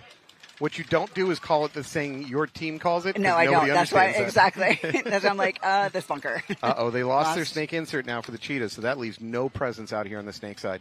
Northern Lights. They need to take advantage and just roll up, and then they could just. Ooh, unfortunately, there's a miner flying on the Dorito side for Northern Lights. That's going to blunt it. 2 on 2, maybe. They got 1 in the. Yeah, we have the mini wall and that Dorito side tower. Oh no, then there's 3 on the Cheetah side because you got 1 in the wedge. Okay. Near the 30. She's hiding good in there. But I don't think that Northern Lights knows that she's in there because they're both on one side. They have not split the field yet to try and lock it down. Which could and could not be smart.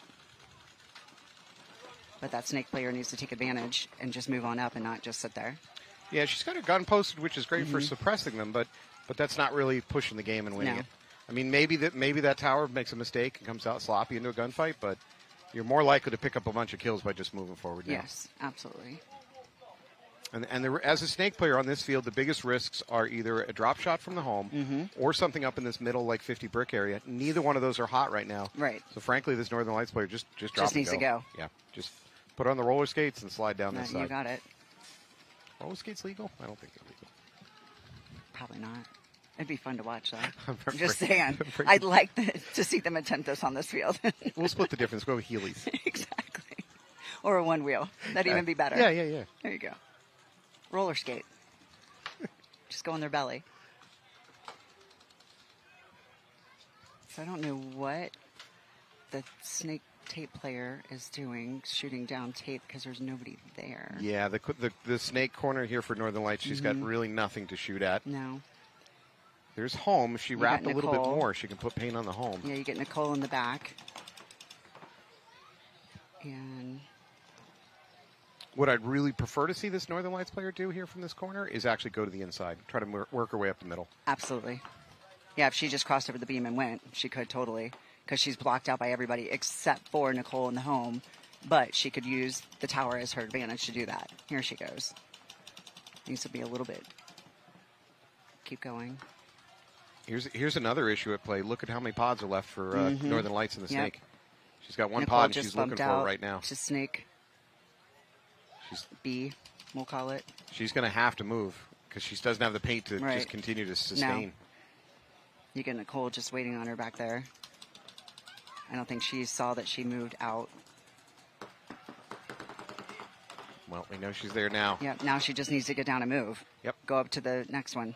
And that is it for her in pods. So, oh, am I wrong? Does she have one more in there? No, she's got one more. Oh, does she? Okay, Yeah. yep.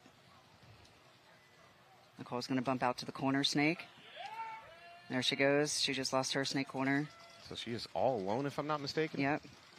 Now, if cheetahs were smart, they would push through the center and just continue.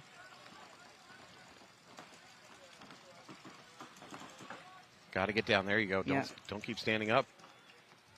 You got to get tucked in, though, because you got Nicole. Is she? I don't think she's aware of that middle wedge.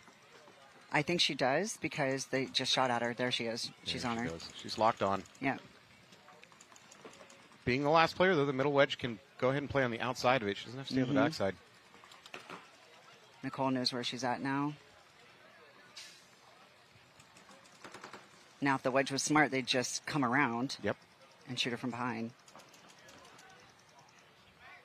Oh, another Cheetahs player walking off from the Dorito side.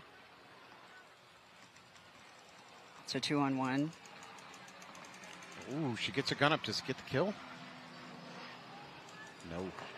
So you've got that tower blocking the line of sight between the wedge and the snake here. Using that to her advantage. Yep, she's got a little bit of a virtual pocket to play from. Oh, she took one of the goggles, and that's it. Good shot for Nicole.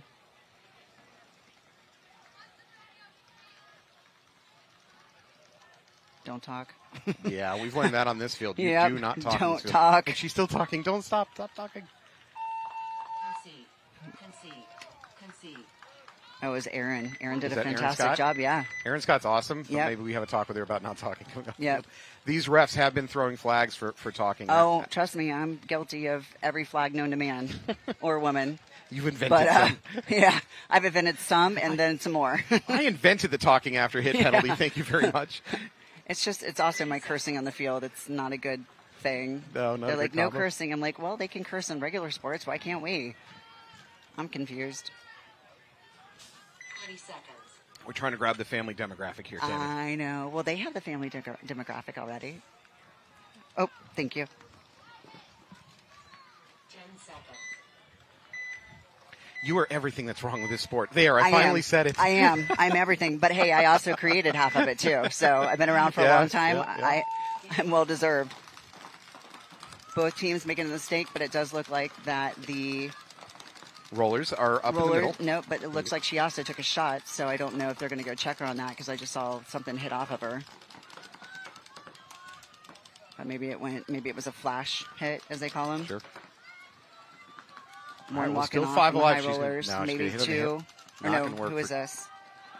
Is this Suricatos? Suricatos And they just lost two. Rollers Okay, both yep. lose players up the middle. Yep.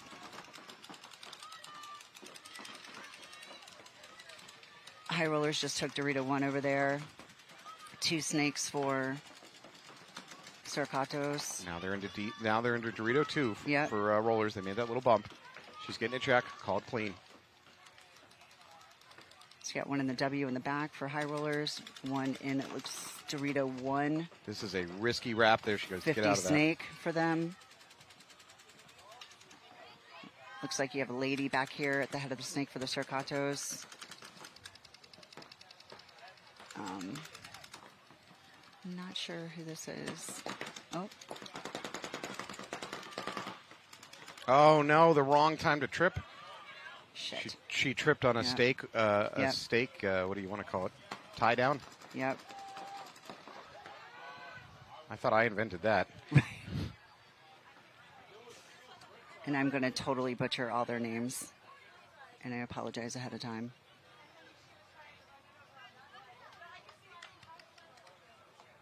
Nice one by the high rollers. But as I've told my team, none of these teams are anybody to balk on because they've either picked up players that are just freaking awesome or they've been grinding all the time. So don't put your guard down for anybody. Yeah, don't sleep on anybody out here. Not at all. All right, so we're coming back on the field with Northern Lights and Cheetahs. Cheetahs up by 1 point. Tons of time on the clock, so that's really not an issue yet. 30 seconds.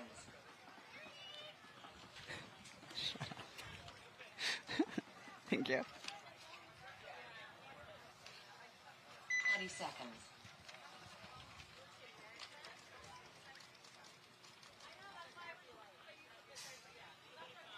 Got Lizette walking on the field. Lauren. A little late to the box, but I think she's going to get there. Yep, she's in. So Northern Lights going to start with 5. Northern Lights really fast to snake. Unfortunately, she might have taken one on the shoulder. Oh, no. Are they not going to check her? Looks on the inside. I think it might be gone. I'm just going to leave it at that. I think it might be gone. Yeah, I agree with you. So they're at their snake 40. Nobody in the Cheetahs took the snake. I think they're just going to play back for a little bit and, just have them walk right into, hopefully, their paint. I'm sure that's what they're thinking. Yeah.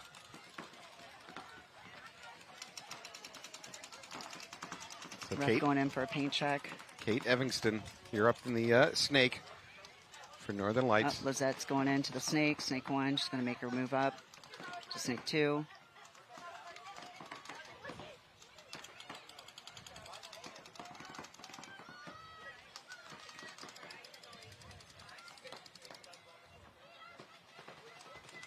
I'm hearing good communication over here from Yes. Northern Lights. I like what I'm hearing. 2 in the snake for them now. Yep.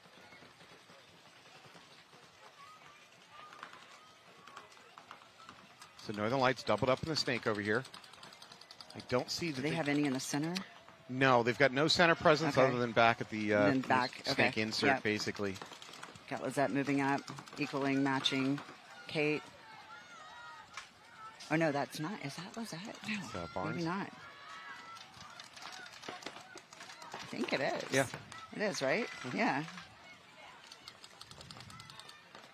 Her hair looks shorter. Evanston just gave her presence away. She's going to get bunkered. Might be able to pick up 2. Yep, 2. Oh, nice run. 2 clean. She keeps going. Yep. Very nice. That is total snake clean out. Took out 3. I like the follow-up. Suricato's immediately into the snake to follow it up. That is Cheetahs. huge. I'm sorry. Cheetah's Yep. immediately into the snake to clean it up. So Lizette just got a 3-pack. They have 1 left that I see in the tower over there. So I don't know if Evanston was aware of the presence of a cheetah that close to her. I don't think so. Because when she went to the 50, she definitely gave her situation or Yes. her location away. And it was just a bad chain of events. Mm-hmm. Now there's a run through on the Dorito Yep. side by Cheetahs. That's going to peel it off. I think it's a trade, though. Yes. There it is. And there you go. Northern Lights are going to concede out of that one, putting up Cheetahs 2-0. 7.5 roughly on the clock.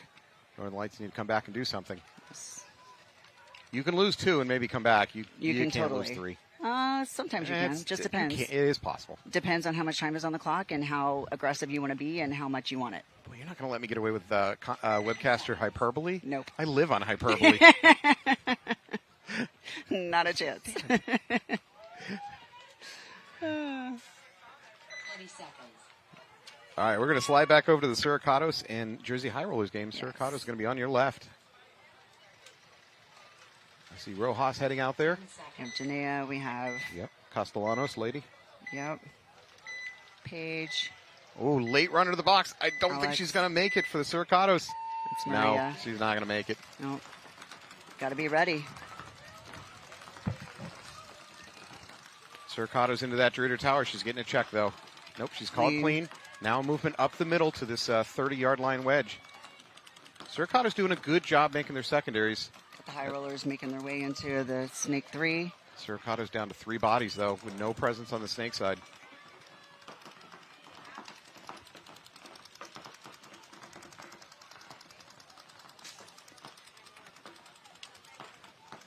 So it's Sobe out there in the back middle. Yep.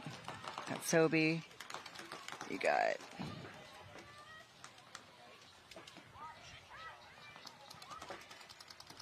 There we go. Suricatos into Snake 1. This is important to stop the bleeding over here. She needs to make her presence known to the opposing high roller Snake player, just to at least give her some caution, make her think about what she's doing. That looks like Lady in the Snake, if I'm not mistaken. You got the Snake player just shot out the wedge, middle wedge. Yep, leaving just 2 players left alive for Suricatos. Yep. Snake. Now they need to cross it up. Yep. Cross it up. Ooh, I don't know. But it looks like Dorito's side is on Snake 2 over there. I would drop back and get into that Snake 1. Or go up to Snake 3, but don't stay at Snake 2. Yeah, do not stay there. You can't get up. You can't make any moves. And you got to stay on your belly the whole time. Yeah, you can't fight your way out of that effectively. No. Sobe's in the center brick. She's going to come around.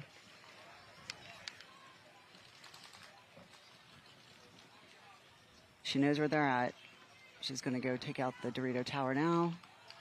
Now she's just got to find the last player. The Snake player is not looking. She's not going to. She's just going to go for hit the buzzer. There you go. That's one way to do it. Snake player never even saw it. Poor Snake player crawled all the way up. Now she's gassed. She's like, oh, for nothing. Yeah, for nothing. I hate that. No, what I hate is being the last player left. Like you had the best survivability of your team, and your reward for that is getting bunkered by 3 people at one time. Exactly. You're welcome. Been there. I think we all have at one point. Yeah. Thanks everybody for leaving me here to die. Right. You want the cheetahs? Yep. 20 seconds.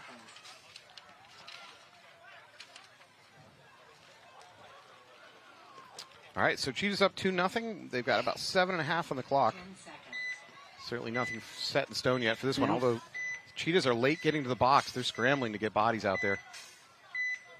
Ooh, I don't know. Nope. They're going to start with only 4. This is becoming Gotta a theme be ready. here. That is one of my biggest pet peeves is be on that box at 20 seconds. Yep. Know who needs to play that point and be out there. Get Northern Lights in the middle. Coming up to the Snake. Preparing. Cheetah's going around. Yeah, Cheetah's nice movement over here in the Snake. She got her on the pack. Pack hit. Yep. It's that smart brick. move. It's that brick or the tower. Yep. Especially on this field because it sets up higher in the middle and you can look down. I have not seen the teams really using these towers, these snake side towers. Obviously the Dorito side tower, yes, but snake side towers have really gone unused. Yeah, look on her hip. Yep, she looks like she has something. I don't know if they're going to call it a hit or a spray or something or a rub. Up. Center brick for the Northern Lights is out. You've got them making their way around the 50 right now. Center brick for the Cheetahs have no clue that she's right there. She's open for. She's about to take one to the back of the head. Get her out. Ouch. Yep.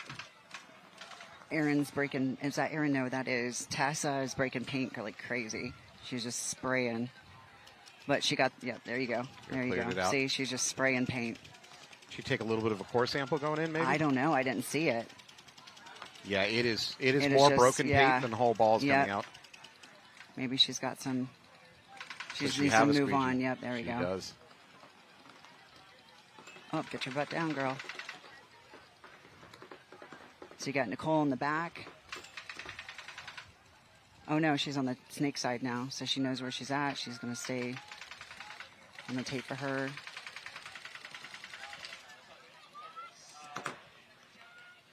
All right, so we got this snake corner for the Cheetahs, trying to make her uncomfortable. Frankly, if she just stays tight, she can live. She needs her teammates to now do some work. She's drawing all the guns. Dorito one over here. Yeah. And then I just don't know where all the other ones are. Can't see over there.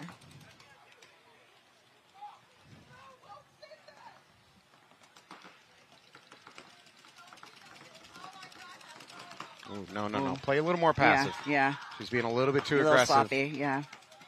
I know she's trying to get... Make something happen, yeah. but she's going to get clipped. Yeah, she's going to get clipped, right. Yeah, there it is. There it is. I could have made an argument there for crawl backwards. Yeah, I would have crawled backwards and hopped over is what I would have done.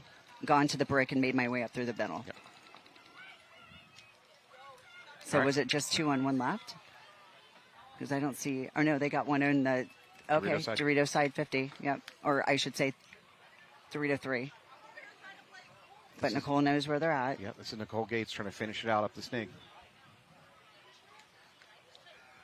Do they still have one in the tower over there? I think she has to effectively get past the 50 on the snake yes, to make anything have a shot right on that Dorito side. Yes, she needs to just crawl on around because there's nobody on the side. She's going to stop and check. Yep, she has a target. Yeah, right there. She got her. Nice work. I think Nicole is free to just go ahead and finish this out. I think they're unsure how many kills they have. Which is always better to proceed with caution than to just run into guns. We've already seen a game lost today by a player just casually trotting down the field and not aware that there's still a bad guy. Yep. Well, no, here we go. We still have a Dorito player left alive. Gates got to contend with that. Gates is probably in the worst. We didn't even see her because we're blocked out. Yeah, Gates is probably in the worst fighting position. Absolutely, but she can pull it off if she needs to. So she also missed the move to the 50. Now they're in the 50. Did she get her? Yes. Good shooting by Nicole. Yep.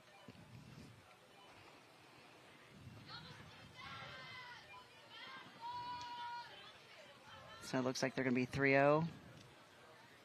Down 3-0 with really only 3 minutes on the clock. That is a very difficult comeback scenario. That's difficult unless you just run at them.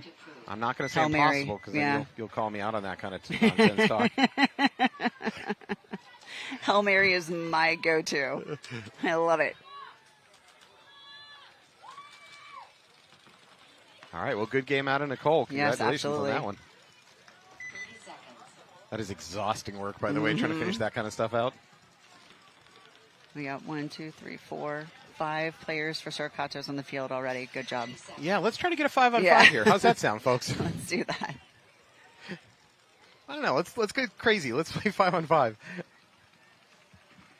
I mean, we're guilty of it too, running out there last second. But then after that, Yeah. I feel nervous if I'm not at the box with 30 seconds to go. No, absolutely. It gives me agita so bad. Snake on the break. All right. Looks like she's hurt herself. Uh-oh, she core sampled and hurt herself. Tanked herself in the gut. Yep, 1 down. All right, they're getting her off. That's not good, good.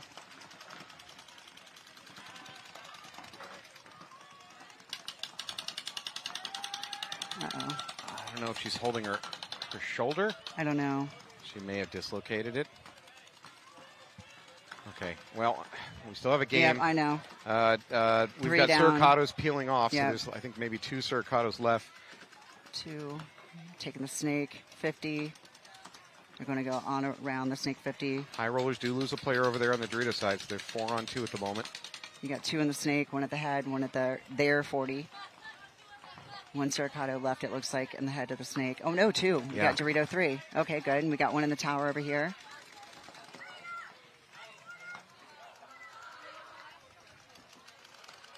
Smart move for the Surcatos to go back, but she did clip one, get clipped. So now just one player Dorito. left on that Dorito side. Snake player is not sure where she's at. No. Actually, the high roller player playing this brick is in more danger right now. She doesn't know it. There we go. It looks like this is going to be an attempt to bunker her out. Oh, she get the...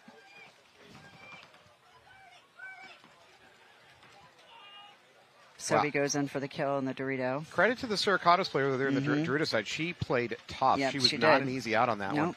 But 4-on-1, there's only so much you can do. Looks like Daniela Polito over there. Maybe that's Daniela Polito. Nope, it's not.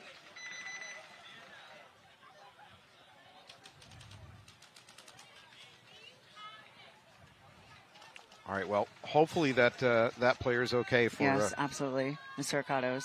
Oh, it was Daniela Polito, so it was in the Doritos over there. She's an absolutely phenomenal Dorito player. She played with the Femmes for about 2 years.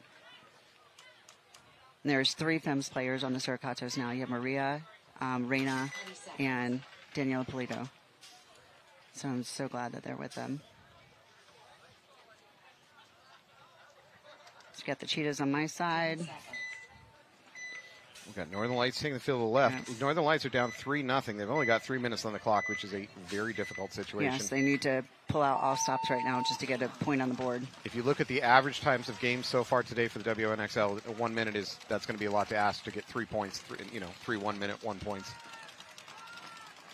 Dropping 1 on Northern Lights. Northern Lights lose their back up. center. Yeah, 5 up on Cheetahs. Got the snake corner, nobody in the snake. You got doubled up in the back home.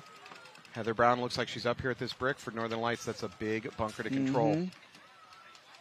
She should stay on this snake and try to catch this movement up the snake. Here she goes. There's a shot right there. She's smart. It's right, and it's coming around this bunker right there, but she stopped, so she's trying to make herself safe in the snake. Keep your gun up. Keep your head up, honey. Casey Erb there, stuck in the snake 2, excuse me. Heather Brown certainly has the gun advantage right here.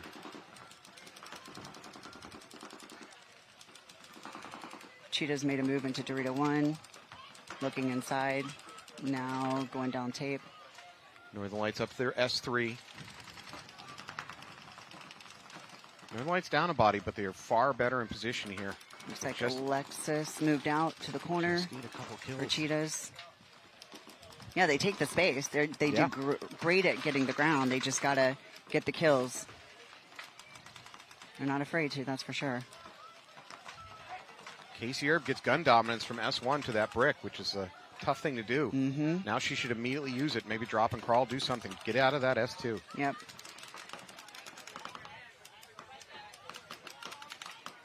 Brooke doesn't need to put her gun down while she's right there, or turn your back. Yeah. You do not want to have to keep fighting for gun dominance for Casey from that position. So if you get it, you need to use it. You need to use it to your advantage. Exactly. Absolutely agree with that. They were checking her hopper to see if that was a hit, but it's just spray off the bunker or rub. Drop back to 40 wedge. The bad news for Northern Lights is the clock is killing them right now. Yes, it is. They're at 1 minute. 1 minute. No way to, not no way, but it's damn near impossible scoring 3 points. This was a smart move right there, but not a smart move if she just kept looking inside. Thank you very much. Welcome to the splash zone. Would have been a smart move if she'd have just ran past that bunker and bunkered her, but she didn't do that. Second player out. Don't talk, don't talk. Don't gesture, just get it. There it is. There's the flag. Yep. These teams have got to learn on this field. Do not. Just go quiet, get off the field. So that may be their last player that they just took out. Yeah. It's academic at this point. Once they slipped under a minute, this match was gone. Oh, now you have Northern Lights talking again to a ref. Can't do that. You got to wait, guys. Yeah. No, Aaron, leave the field. Don't. Yeah, keep going. Exit stage right, please. 1 second left. Yeah. That's game. Yeah, that's 4-0. Good job by the Cheetahs.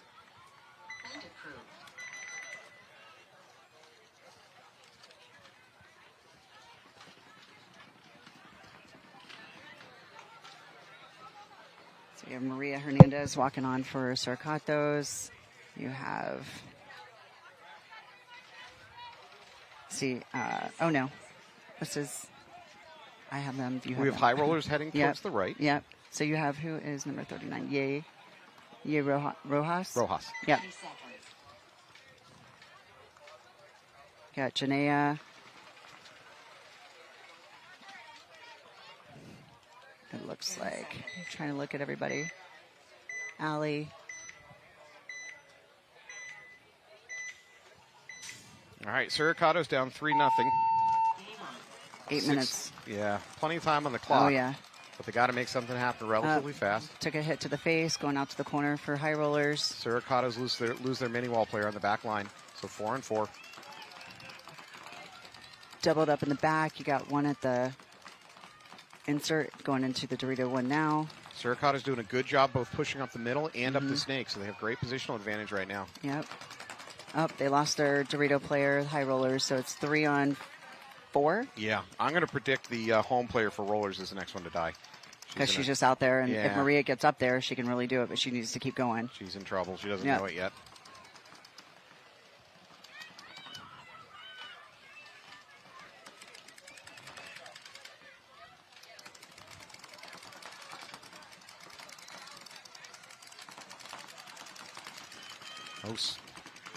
High roller makes a move out to that baby Yep. Dorito corner. I'm a little surprised she made it there. That's a tough run. And there Oh, it is. there The it home is. play. Hey, I Yep. called it. Yep. I take no joy in that, but the home, home player for high rollers taking the walk. Yep. One left for the high rollers. Maria's about to. Yeah. Oh no, 2 left. I'm sorry. She needs to Nipple stop. in She there. needs to slow down. Yeah, she's gonna. If she doesn't, she's gonna get clipped. Oh, she got her in the pack. There we go. Now it is just that corner baby Dorito, Yep. and that is not a good place to Oh, look. here we go again.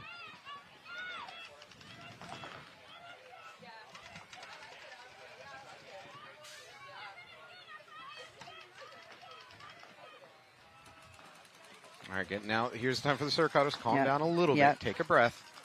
Don't Maria get can sloppy. just run on down the snake and just get. She needs to get behind the bigger brick. There you go. There it is. There's the kill. Yep. Okay. Up her own player shooting Very at her. close. Thank God she's small. Yeah, Letty is like, hey guys, maybe Yeah. stop shooting Yeah, my front yeah, player.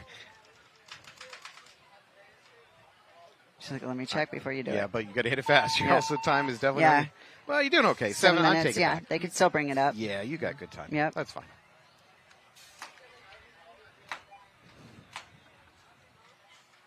All right. Well, I think we're in They're X in ball X now. ball, yeah. So is it 1 minute in between, or We got a solid minute or 2 minutes in between. 2 minutes? Okay, that's decent. All right. You know what am I crazy or am I not seeing? What I'm not seeing is a lot of bodies dying on the break. Right. Are we And not I- taking big risks, or we're not? Or this field doesn't favor shooting lanes? From what I've seen, it does favor shooting lanes. It just depends on if they're pulling up faster from shooting the shooting lanes than the players are going out. Does that make sense? With women, we're slower than men. A lot of us are. You're more deliberate. And yeah. And we think about things, and we don't take, we don't go off the break. Like a lot of the guys just send 3 or 4 out off the throw a break and body. have one. Yeah. Yeah. And, but if you run and gun at the same time, I mean, you can counteract that, but I don't see that a lot going on either. I just see, whatever runners they have going out, they're just running to their bunkers and not laning at the same time. There is also a common comment I've heard from some people that have played this field today, that the lane to try to catch a snake dive, right, is actually wider on this field than It is wider. It's yeah. by I think 1.5 feet, maybe 2 feet wider. Yeah. There's definitely more of a risk trying to get in that snake on this particular field. Yep. And the different terrain isn't helping. It's drainage. They Yeah. chose the field to be for I know. drainage. What doesn't anybody understand about that? That one's the best one over there because it's flat. Is it? Yeah. That's where we were before at the originality of the WNXL. That was the field that we were on. So maybe I'm just going to come off as defending the NXL here. I'm not a shill. I promise you, I'm not a corporate shill. But it's tough to find. The World Cup, how many fields? Oh, no, it's awful. How many fields do we have I mean, here? we are in a cow pasture. 10, 12 fields or something? Yeah. And it's hard. I mean, especially being in a literal cow pasture. I mean, you have holes from, the cows digging and stuff like that and wallering. And then we've had monsoons come through here with all the hurricanes in the last few weeks. I mean, it's been pretty hell here. Because we keep using this site for the NXL World Cup again and again, I'm pleasantly surprised by the grass rebounding. Because that's what cows do. So that's true. If you look in Africa, they take cattle and they put them on certain spots of desert. You come back 3 years later, well, that spot where the desert was is now green grass because the cows help to fertilize That's true. the earth. They do a little bit of both, though. They eat the grass Yes. and then they replenish the grass. Exactly. Yeah. But all right. So, a little history knowledge there, or Thank you. FYI knowledge. So those are not Ecological. mud spots the players are slipping in, is what you're telling Probably me. not. Most likely not. All Could right. be, though. High roll is on your left. They just need to lock it down. There's a lot of clock to kill, but No reason to get stupid and risk bodies. Slow it down a little bit. Looks like they're going to the snake on the break again for the Suricatos. They made it. No core sampling this time. Maria up in the brick 40. Going to the 50. Nice movement up to that Yep. 50. This snake is Checking in a lot it of off. trouble. She doesn't know it yet. Nope. She got there clean.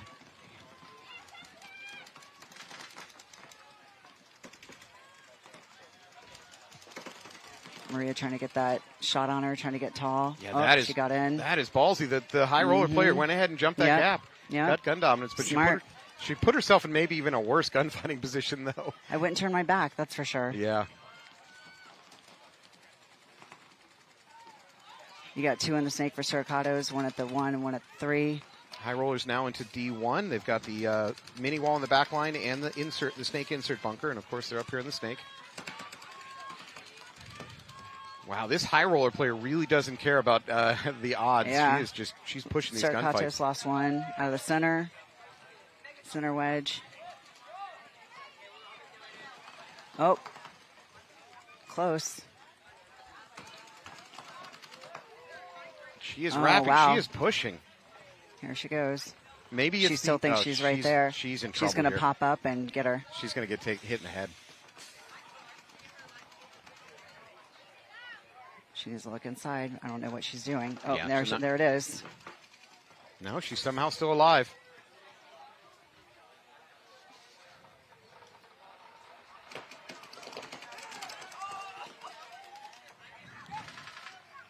Maria making sure she's hit as well in the back. Oh, there is going to be a major on the Northern Lights player. That's Vassar. On the high rollers. I'm sorry, high Yep. rollers. That's Paige Vassar. But then he went ahead and pulled this player out too. Was he thinking that? Well, that's why it was a major. So the Suricato players did get shot in that Right. exchange. He determined that Vassar was hit first. So okay. That's what makes it a major. If she had not been hit, that would have been a minor. Gotcha. You still enforce the hit, even if it's a dirty hit. You just crank up the penalty acceptably. But then, should the Suricatos have got that penalty and not the high rollers? No. At least from what I saw, the ref believed that Vassar was hit before she got into the exchange with the Suricatos player. Okay. They were double checking that the Suricatos player was in just fact making dead. sure. Yeah, to make that a major. So I am all for aggressive 3-1. play, but I think Vassar needs to dial it back just a little bit. And she should have, instead of waiting on this player, she should have popped up, boom, got Maria out in the middle, and then came back down and then went over the top to get the snake player and not go around. Well, the one good news is they did manage to kill some clock there. Absolutely. It's not a total loss. They're at 5:09 left on the clock. Yep.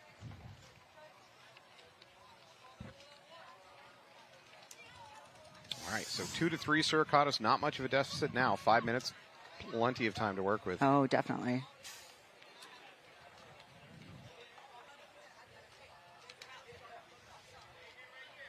Oh, yep, thank you.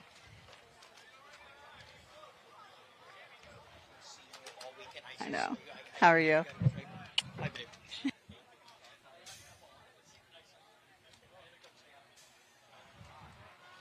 Thank you. All right, Suricatos taking the field. They're heading to your left. I'm seeing Gina Lopez taking the field out there. Looks like we got Torres backing her up. Polito. Daniela Polito.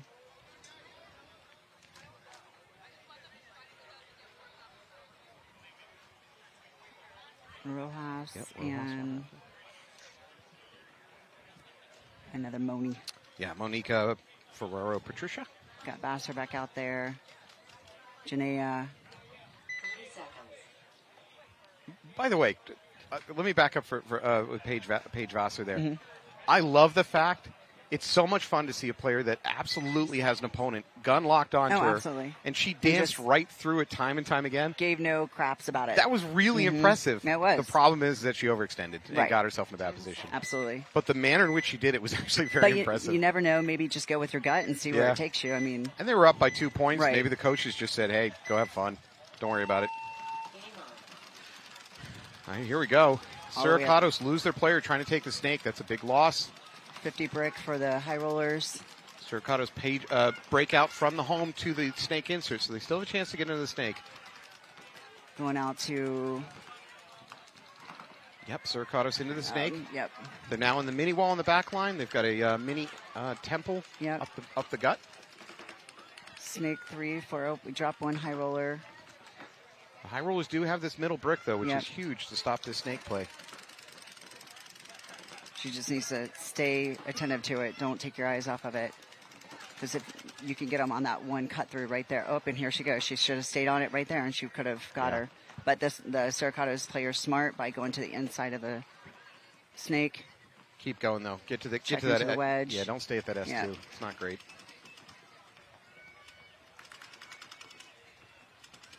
Ref just wanted to check the wedge, and the snake 4 player for high rollers is on her. Oh, on her hopper. Yeah, they're going to lose that middle wedge in the middle for the Up, Suricatos. and the high rollers lost theirs, too. That's probably a bigger kill, though. The high rollers losing that brick. Yep, absolutely. 100%. There's a drop back by Suricatos to the home. Now trying to slide out over here to the snake side. I don't know if she's aware she has a snake player. I don't think so. No, I think she's Got trying high to rollers fill. moving up to the 50, going into their, looking, checking it off, going to their 40 maybe. Going to use it as bait, see if they come around. One in the mini tempo in front of the W for the high rollers. Is this Vassar in the snake 50? I believe so. Yeah. Oh, there might got be the a drop highway down. run Oh, coming there it in. is. Oh, there it is. definitely a pack Smart. Smart move on the Suricatos move. Behalf. I like She had made Foster's back playing up. style. Let me tell you, I mean, she needs to get more survivable, but I like her attacking style. Yep. I'm a big fan. One player left. She doesn't know she's alone. Pack Oh, yeah. it. She's in trouble. Yep. Up here they tie it. 3-3. We're going to be under 3 minutes. Oh, one left in the Doritos. Didn't even see that. Good job for them.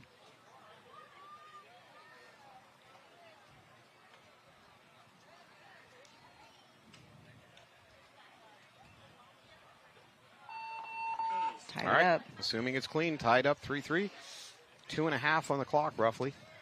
I can easily see that going to time. And Absolutely. And then OT maybe. Yeah, and go just to depending. OT. And then if we're lucky, really lucky, we'll go to one-on-ones. Give the viewers what they want. Right. How long is an OT point? 5 minutes? 5 minutes, yeah. Which is a lot of time. I should know. I've been in plenty of them, but I don't know.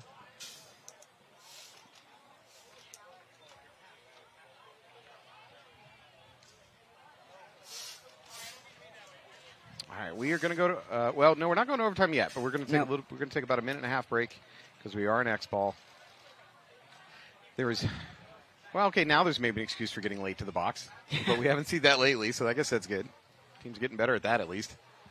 But your other line should be properly ready, to go, or whoever, have, if somebody's coming off the field to have to spin a point, then other players need to have their stuff ready or the pit crew. So another note, either the WNXL players are playing cleaner or the refs' arms are getting tired because there's way less penalties being thrown right now than I hope they're really tired at 3. in the morning.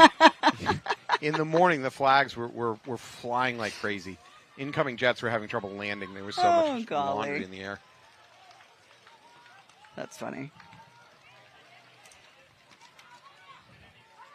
Although, what penalties have we seen so far? Talking after hit. Mhm. Yeah, those are not good ones. Absolutely. Oof.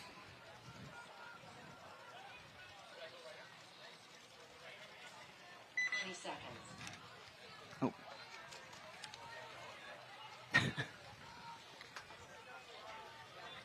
5 on the box for Suricatos.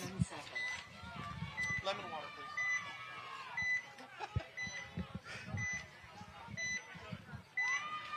Snake runner Maria going. Nope, she's going to the back corner. Kind Smart of a move. delayed breakout. I think one of the high roller players had a gun turned off. Oh no, they lost one. Yeah, they lost 2 now. Oh, 2. Yikes. This is falling apart for high rollers. Yep, you need to get somebody out to that Dorito side. You got Maria coming up the snake for the Suricatos. Oh, High one in the rollers- middle. High rollers are stuck in that pocket. Yikes. Got a 40 brick for Suricatos as well. So she's at the little W over there now. The high rollers moved out, bumped out. So you got all three back. Yep. Back middle. 50 brick for them, waiting on a snake player. Uh-oh, home player's getting a check over there for high rollers. Refs call her clean. High rollers are into the snake now. Yep.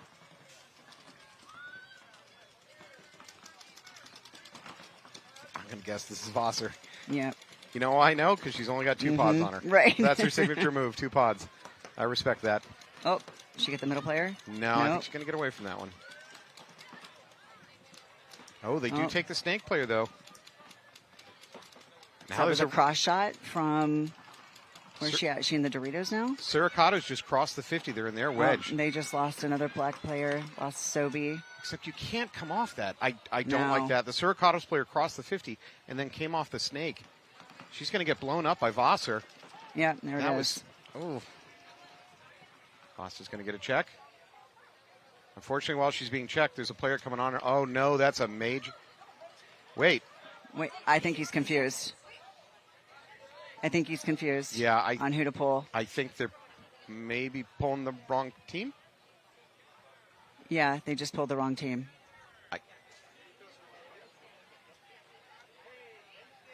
I could be wrong. I'm confused. I think a lot of people are confused. Is there anyone live still on the field? No. Oh, one. I have high one roller. runner for high rollers going down to hit the buzzer, but that may not stand. No, I don't see how it can, to be honest. So what I saw, and I'm not saying what I saw in terms of what the penalty should be, but what I saw is a ref go in to check Vosser. Yes. I think Hopper. Yes. After she killed the Suricato player that went in the middle. Confirmed there was a hit there, threw a major, but then I think he pulled the wrong player from the wrong team. I think that's correct. Look, when the reds start flying, no one's safe. Yeah. Just don't be in the area. Right, yeah. That's what we learned. It's like, I'm pulling somebody. Somebody's coming off. There could be another later this that we don't know. Right. Maybe there's some already existing penalty or something. I don't know, but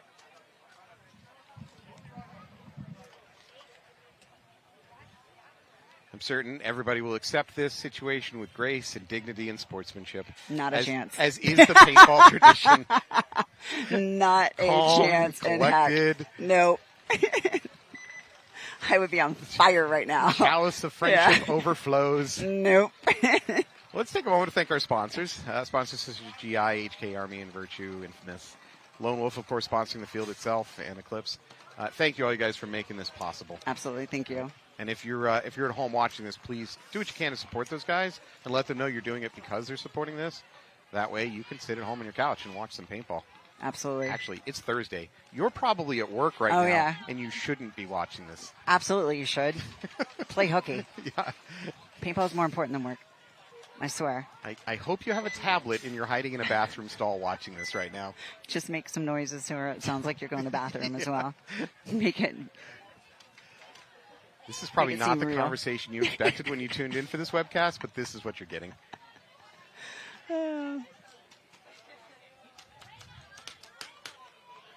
Is the clock stopped? What are they doing? We're at 58 seconds still. I think they're rewatching it. Yeah, they're going to watch it. Yeah, they've paused the time in between the points, so they're definitely trying to figure it out.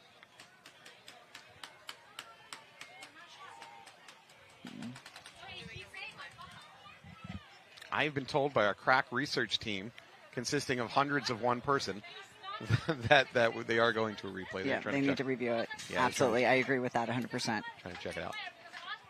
So that should be a swing point then for the Surcatos. Yeah. Yeah.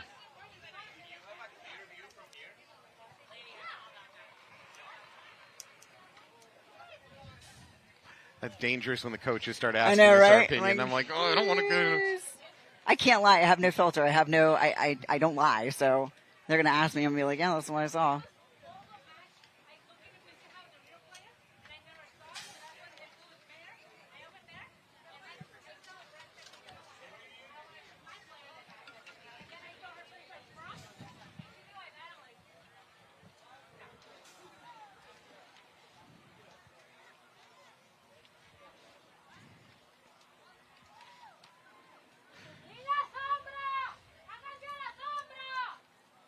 What she said. Sure.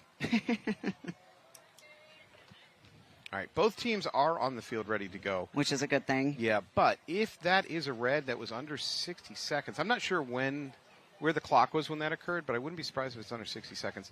Like you said, that should be a swing point. Should be, and then with that, I mean... Either way, too. I don't think it matters which direction that went. It should have been a swing point under, right, absolutely. Under 60 seconds.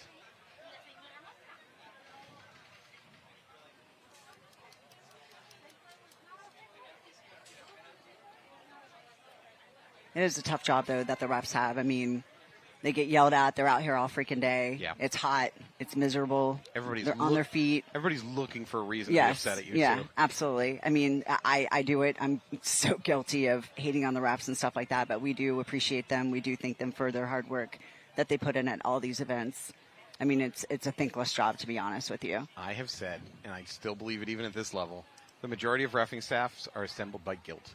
It's the Wednesday phone call from somebody you know going, oh, my God, we're short 3 refs. You have to come and help us. You have to do it. You have to come and help us and then this you're roped weekend. in it. That's because it's not the money. The money's not enough to get people out there. To put you out there for hours and hours. I mean, but back in the day, how we did it was at each event that was near your home field, you were given the 100-point seed points and you reffed that event. I mean, everybody wanted that because it put you in great standing for the series. But that also caused controversy because you endlessly had teams claiming that the reffing was biased. Oh, for sure. That was. I mean, but you still do to this day. I mean, they still think that reffing is biased. Are they your friends on the field, or are they somebody that you know, or do they? That, or do they just hate you, or? So it's never going to be fair unless you get outside organizational reffing. But then again, you don't have people who know exactly what paintball is coming into ref. That requires That's the problem. That requires a lot of money. Right. To get absolutely. A fully independent, biased reffing staff. Yeah. Right. Now that said, and I can only speak on. I reffed a little bit of NXL. That's not true. I reffed a little bit of national, but mostly ref regional. I can tell you in 20-something years of reffing, I never once heard a ref meeting, or informal or informal, we talked about how we can screw a team. Maybe that occurred, and it just wasn't to my knowledge, to my right. ears, but I was never present for one of those conversations. So I think we as players are a little bit easy to jump the gun on thinking things. We always go right absolutely. to that conclusion. Oh, absolutely. Oh, here, they've made a decision, I believe. And by the way, these are European refs. I can't imagine they have any... I was going to say they're a lot taller than normal. A lot taller than what I'm used to seeing. Good point. Yeah. Most of these are European refs, so they could care less about. There's no politics. Yeah, here no. For them. Okay, so they had one body left, and that's the girl that hung the flag. So they're going to make a decision on this. So they're still going to give it. No, I don't know. I see a lot of pointing towards the high roller side. Yeah.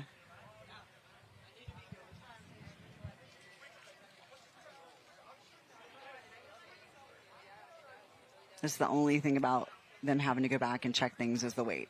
Yeah. I mean, you're in your mask, you're in your gear, you're out there, you're anxious, you're pumped up, you want to keep going, you want to just get the point over with, and then it's a... Sit. Right, sit and wait. Then you've got to get yourself going again.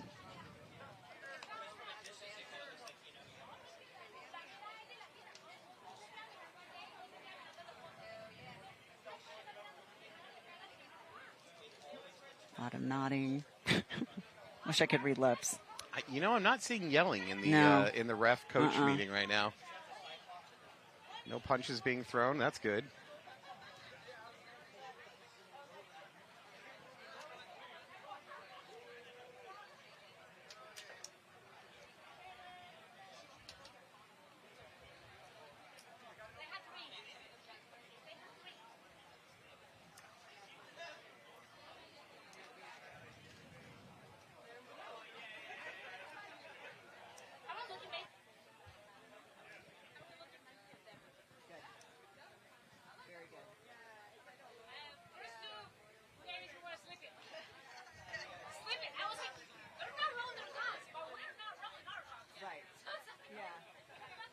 Saw that.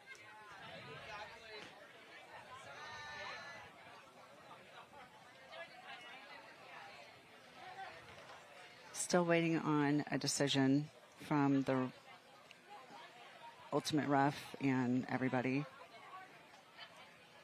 think they're trying to figure. So if you're watching this from work, you have a few minutes of productivity you can sneak in. Yeah, between watching this exactly. game. Get some work done. Yeah, yeah. Pretend to look busy.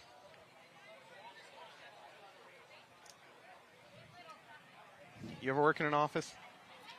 No. All right. I don't trust those people with the screen filters that you can only see their screen from one angle. I'm Like mine? No, you've seen it on monitor? Yeah, I like yours. Yeah, on your phone. But have you seen those on monitors too? Yeah, Oh, I have. There's no way they're doing work. Yeah, I don't like people to see what I'm looking at. Do you operate completely off burner phones? You just keep Absolutely. just keep getting rid of them. Absolutely. Phew, phew, phew. Throw them out the window as I go.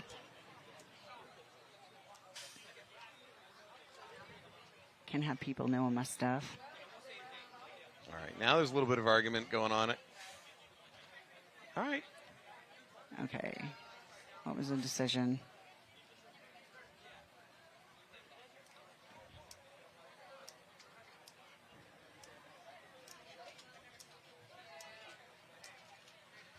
I think they may have gotten a swing vote. Or a swing point? Yep, that thing. Against them. Against high rollers. Yeah. Yes. If what you and I we think we saw, Yep. we saw, and that's where the Yep. refs are going to go. This score would actually be 4-3 in Yes. favor of certain And fair, causes. yes. Yeah.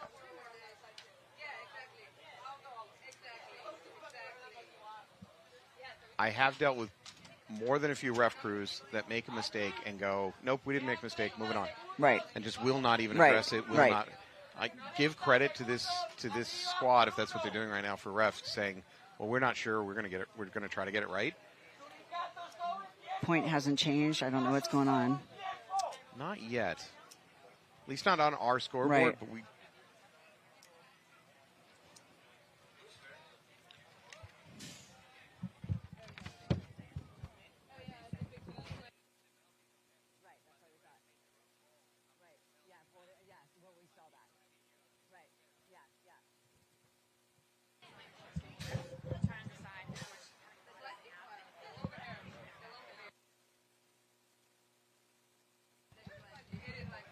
All right, we just got a little bit of clarification. So, the refs agree. They in the heat of the moment, they pulled the wrong body. It can happen. I'm not going to go crazy with it. A bit of the delay is trying to figure out whether or not to put bodies back in the bunkers, whether to try to recreate the game conditions. Oh, got it. Where they would have been at that moment of the penalty. Okay. Or but then I don't like that because then the momentum is totally different than what it was in the moment. Yeah. So. Yeah, true. I mean. I think what they're going to just do is flip the point, which I haven't seen on the scoreboard yet. There. Yeah. There. I haven't seen them flip the score on the scoreboard yet. Again, I'm not sure they need to re-put players in bunkers because if it was under 60 seconds, that point is over instantly, and the point gets swung to the team that didn't get the penalty. Exactly. So I'm not quite sure whether there's a discussion about recreating game conditions and time on the clock. I honestly think that's silly. It doesn't bode well. Well, again, if this was at the 3-minute mark, and that's different. That was the best totally they could different. do, trying Right. to fix it. Yes, fine. It's fine, it's but not under 60 seconds. Yeah, under 60 seconds, just pretty simple. It's a swing point. Exactly. Oh, there it is. They gave it to him. 4-3, Staccatos in the lead. So now they just need to hold it for the next 28 seconds. Yep. But high rollers are smart. They're going to go up their center. They're going to have 2 shooters off the break, send 3 runners, and go secure that win or tie to go into OT.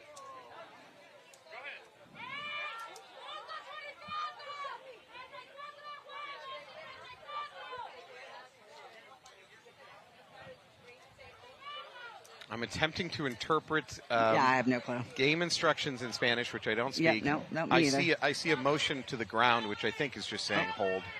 Just. Oh, they're pulling a body from the high rollers. everything. So high rollers are going to start down a body because they didn't have enough to fulfill that penalty. Okay.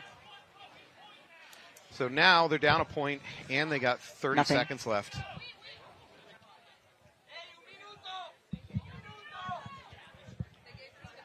Okay.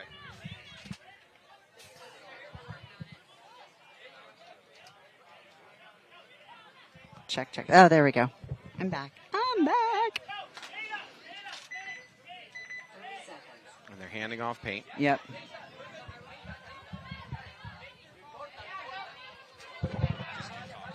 Just keep talking. Just ignore it. Lots of emotions flying for the both High of Rollers them. just went from bad to worse. They got to start with 4 players alive instead of 5. And they upped it to a minute 3, it looks like. Am I They've right? got a minute. Okay, minute Yep. 3 on the clock. So we were not under Below 60 the 60 seconds. Yeah. There you go, because they had to look at the time and figure that out. See, here we go. We lost, one off the break for them, but they did go up to the 50. High Rollers lose their Sobe's first going player. up to the 30 brick or wedge. Time is ticking away. We're at 50 seconds. High Rollers are Both at the pushing 50. matter. See, I said go up the center to them. No, not to them, but to y'all. Just got to play smart, but it looks like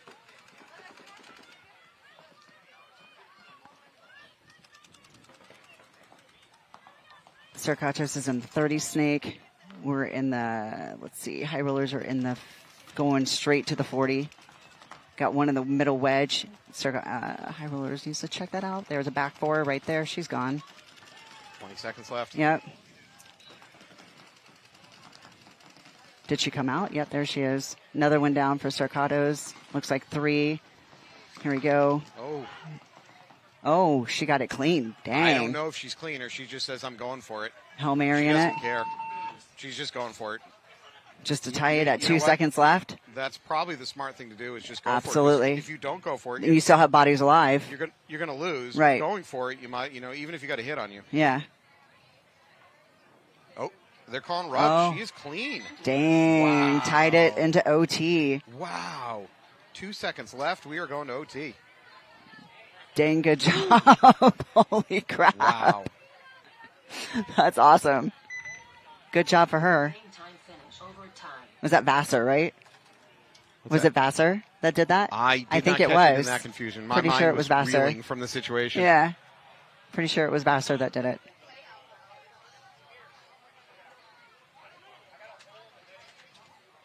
Impressive. All right. Well, what a turn of events. Absolutely. I mean, if you're the Suricatos, you probably feel like somehow you're getting burned in all of this, but the refs did fix that situation. Yep. But I had Go a on. feeling that the High Rollers were going to send 2 up the center just to go at them, and that's exactly what they needed to do, especially starting with only 4 on the field. You've got to make and take ground just to, make an impact on the last point, especially when you only have so much time left. As we call that, shoving it down their throat. And it worked for them. It worked. Absolutely.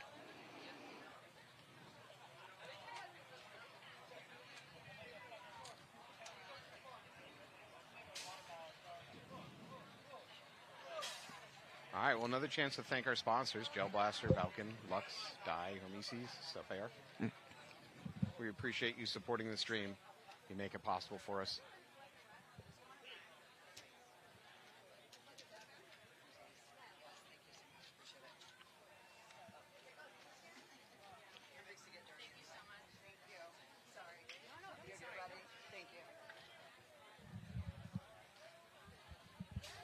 All right, we are primed for overtime.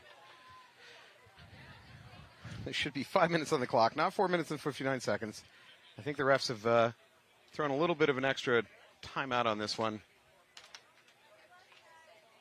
Well, they're trying to sort it out.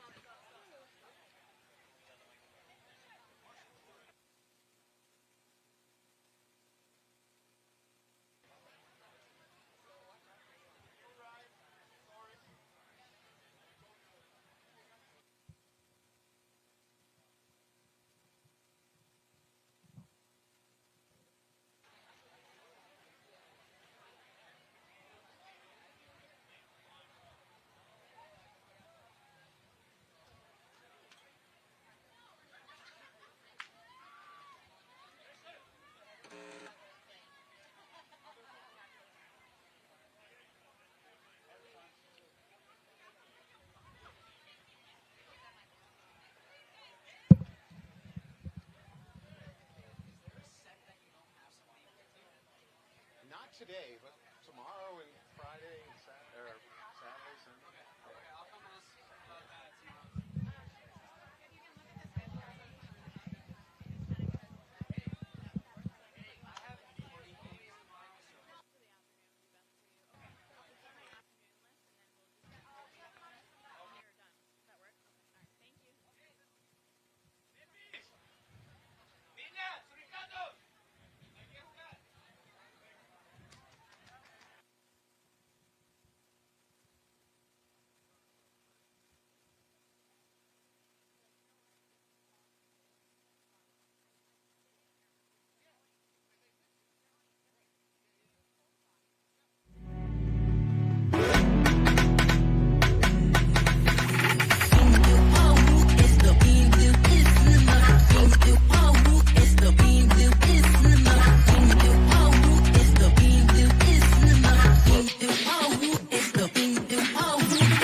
Because diving into an insurance claim after getting into an accident seems scary, Titans Legal can help. We're committed to you every step of the way. All clients work with one of our founding lawyers.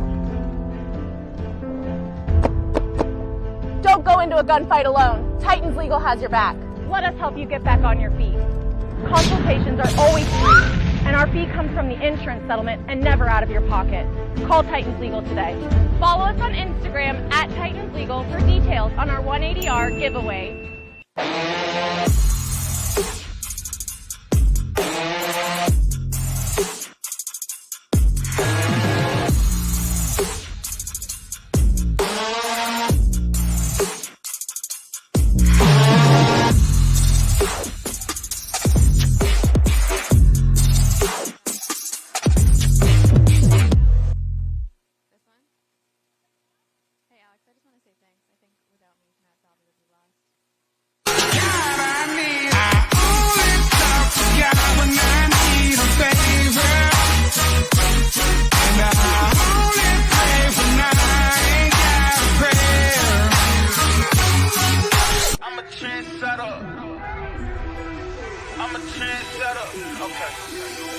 Let go. Hey, okay, I know I'm here to say. Counting on my wins, though. I can't play it safe. Play it solid, go against us. Get you out the way. Go hard, it's the only way to play. Let me say, I'm a trendsetter. All right, welcome back. We're going into an overtime match here between New Jersey High Rollers and Suricatos. Bit of controversy, but here we are. High Rollers on your left, Suricatos on your right.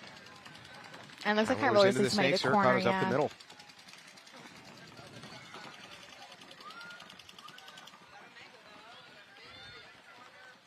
Suricatos got to that middle brick, but they got there just a little bit late, and it looks like that allowed Vassar to get past their trap. And they did lose their Dorito corner as well, so, you know, that side's looking like it's a little open for Vassar knows it there, but Vassar's history is to not care that the brick is waiting for her. Mm-hmm. Nope, she's a very confident player. She's very much in her own element most of the time.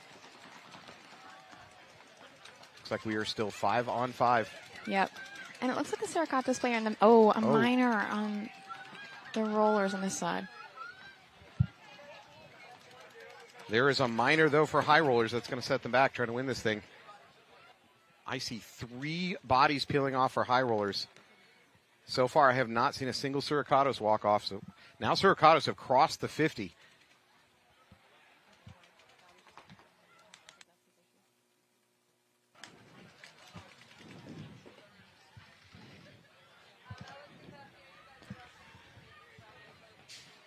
All right, Suricatos player living on the outside of that wedge. That's kind of amazing.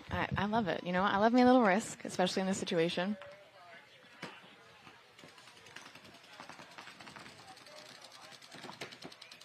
Vassar trying to figure out a way to make it happen. Yep.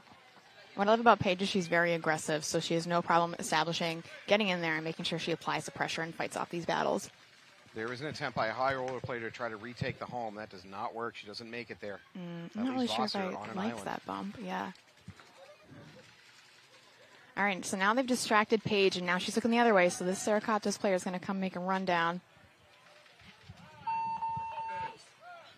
That is it. Suricatos going to hit the buzzer. As long as she's clean, that is going to win it in overtime.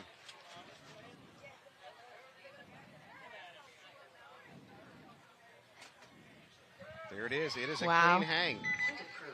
And a very controversial and messy match between High Rollers and Suricatos, marred by a call that the refs did fix.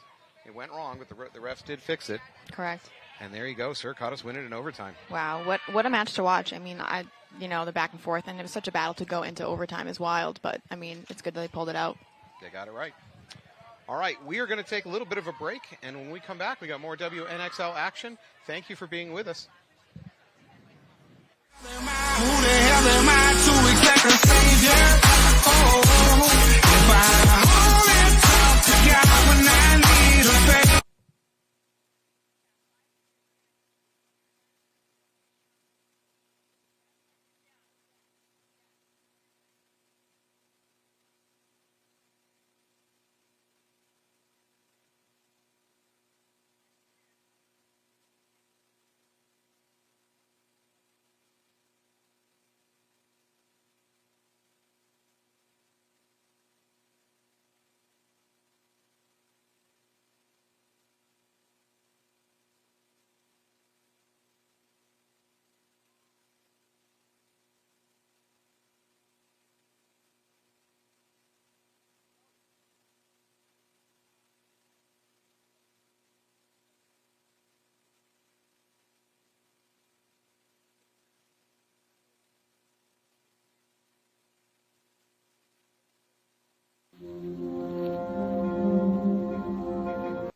Jared Sherman, professional paintball player for Austin Notorious, and I grow paintball with TexanHemp.com. You look like you know your way around plants.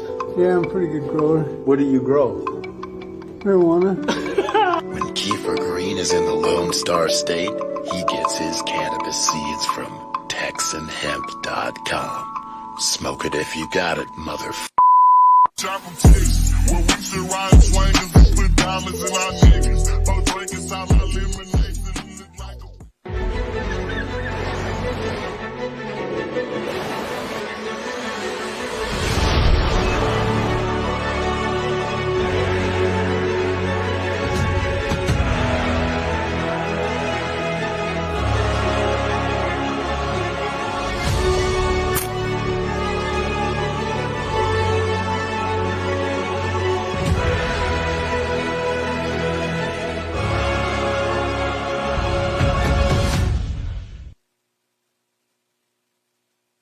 As a business owner, people depend on you to do what you do best. So, who has time to worry about the numbers? If you're feeling overwhelmed with your business finances, there's All-in-One Accountants. We help business owners and entrepreneurs steer clear of the taboo zone of financial headaches. Organized finances now mean more money down the road. Let All-in-One teach you how. Less time on accounting, more on what you love. Se habla español. Playing for your country comes with a lot of pressure. But that pressure is a privilege. This event is just different. The atmosphere and the crowd. You can really feel the magnitude of the moment.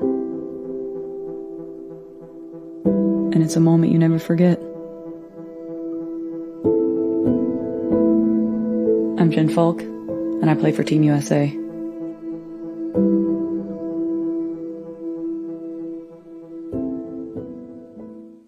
Step into the world of virtual reality paintball with Paintball Playground. Right tower. Kill Dorito, kill Snake.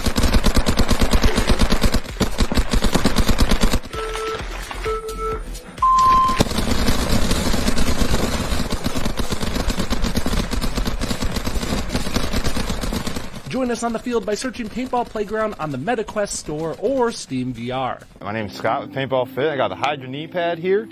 This is the newest version we just recently made. So it's still got all the same awesome things that we've had in the last couple versions. You got the compression sleeve that keeps it really tight on your knee so there's no sliding. It's also cut resistant. I got a little knife right here, a little blade. You can see, completely cut resistant. And the new thing that we just added was we added some gap here in the center. So we added another cut. And that way it doesn't bunch up behind your knee. And it doesn't cause any issues with like irritation from there being too much material. We had some people mention that was an issue. So we went ahead and cut that hole in there. And they also fit a little bit more snug now as well. So with the separation of the two, it actually allows it to hold better on the bottom and the top part of your knee. And that center doesn't get in the way at all.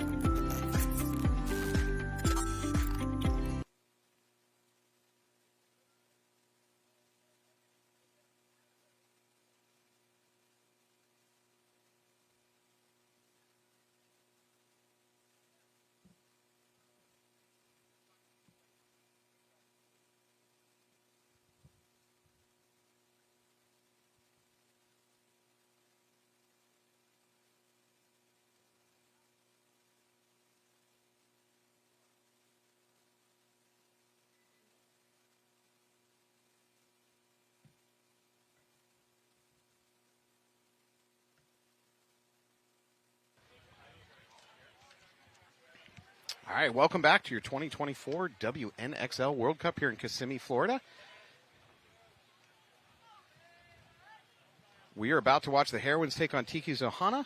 And on the backside of that match, we're going to watch Belladonna take on St. Louis Archangels. This will be Heroines' first game for the day. I think, actually, let me take it back. Belladonna has already played today. I believe the Archangels have already played today. So Tiki and Heroines, this will be their start to the weekend.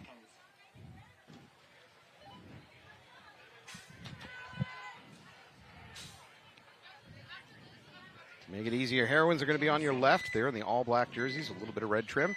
And on your right, you're going to have Tiki Zohana in the white jerseys. No mix-up there today. No. It's pretty hard to get away with wiping hits with white jerseys. Right. And especially with this paint. We were talking about it this morning. It's so thick. It looks like Heroines are just going to make a really deep middle run here. And they've got their snake making the work. Yep. Heroines up to maybe the S3 at this point, and they've got some presence up the middle. They're in that ever-important snake side brick at the 50. She's choosing to look Dorito side at the moment. Which works out for her because, I mean, you know, she can do that job because they're making kills out of that home right now. So now they're probably in, what, 54, I would say? We didn't lose any Heroines players.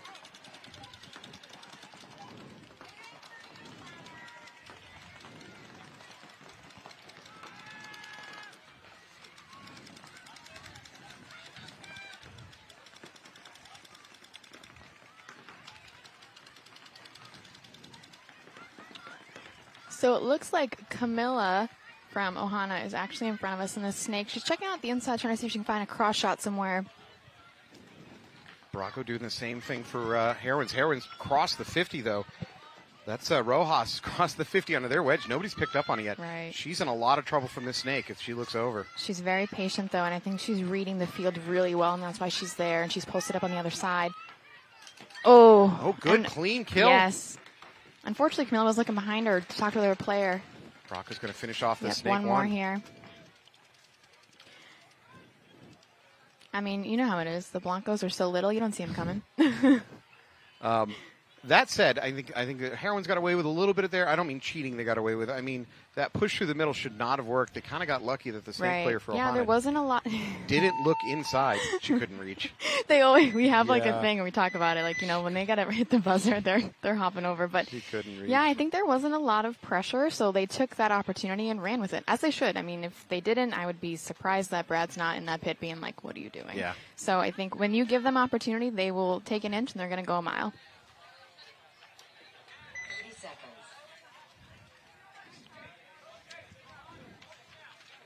All right, we're going to see the St. Louis Archangels take on Belladonna. Belladonna already having played today. 20 seconds. Same thing with St. Louis. So we've got Belladonna on the right. Some nice, another bright white jersey for us. 10 seconds. Yeah, it's white jersey on white jersey. I was going to say, white is really the theme this year, and I don't know how I feel about it. You're going to make my life difficult, especially in bunkering situations. Oh, yeah. Okay, Belladonna, I don't even know what to call this. Would you call that like a triple stack in this home for a minute there? A triple of it at home. The problem is I don't think it paid dividends. All the Archangels got out to their bunkers alive, which means you just gave up a lot of territory. Right, yeah, you should have. I would have taken a little more risk. I mean, if you had more reward with the triple stack, then totally, but maybe they're just trying things out, see what's going to click. All right, well, Archangels now have to fight their way upfield against the, the Belladonnas have to fight their way upfield. The Archangels already took the territory. What the Archangels don't have, and neither team has, is a presence at that 50 brick over here on the snake side. That's going to allow the snake players to do whatever they want, kind of. Right. I mean, yeah, and you know what, looking on the inside like that for the Angels, it's good, but I just think that she should be a little more concerned about if there's a snake presence. I'm not sure if she knows that there is. For the Archangels and the Snake, she may have just been given a job. Stay on the Dorito side. Don't let it happen. She's going to allow her middle wedge to try to take the pressure off the Snake side. Frankly, that middle wedge is not great, though, for doing anything about stopping the Snake. So no, I'd love to see a bump coming out of that instead of just hanging there. Agreed. Oh, and we see some hand gestures going on from the Snake. That's number 14, Vivian Pham in the Snake for the Archangels.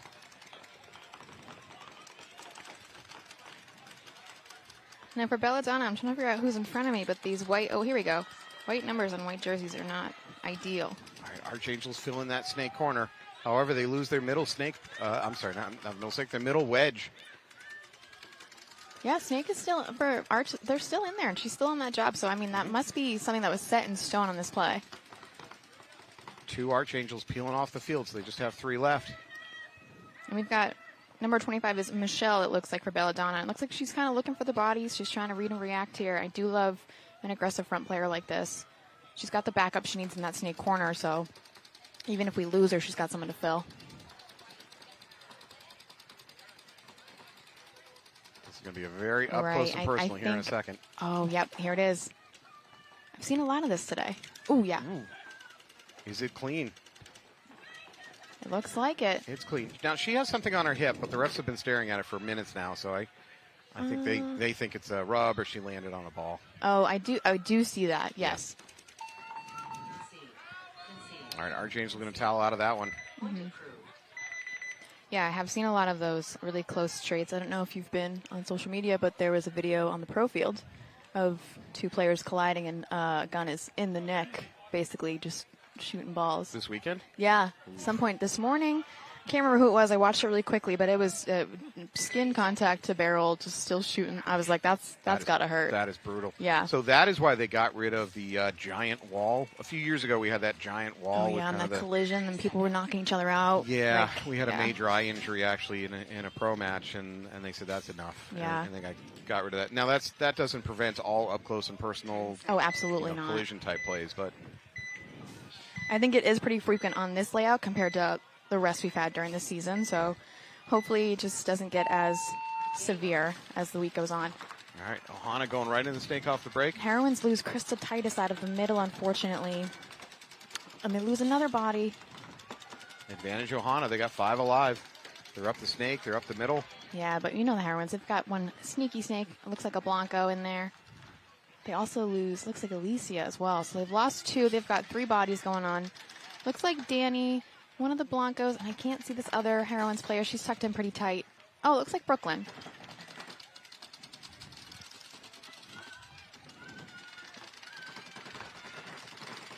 Ohana moving up to their snake 4. She's looking cross.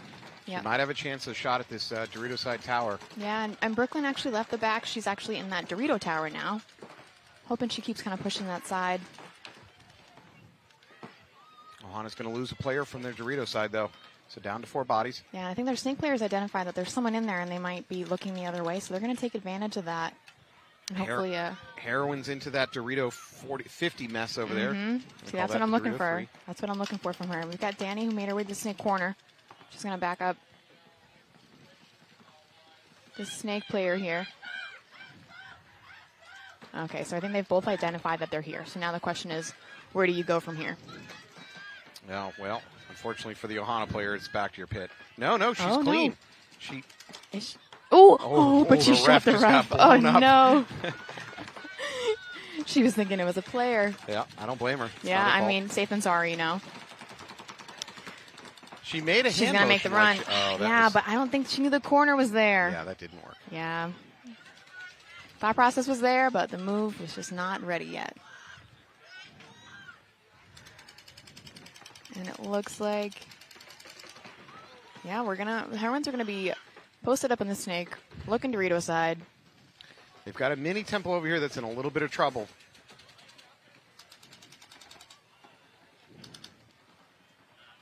She's going to get a check. Yeah. And sure enough, she is out. Oof. That leaves this snake for Ohana. Needs to do a lot of work. She's got the snake insert behind her, but that is not great field positioning in this gun situation. And we've got Danny, who just left the snake corner and just ran all the way up into this middle brick. Another Ohana player walking off. This is pretty much the door shut on this one for them. This is just a closeout for the Heroines. There's the towel. Heroines are going to go up 2-0 on this one. Yeah, I mean, for the Heroines, I think if you allow them to control the pace, it's going to be hard. I mean, they will take advantage of that, and once they're on their time, their pace, sometimes I feel like it's over at that point.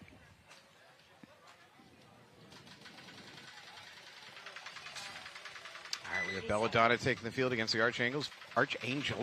Belladonna up by 1 point. Scandalous amounts of clock left, so that's not an issue. 20 seconds.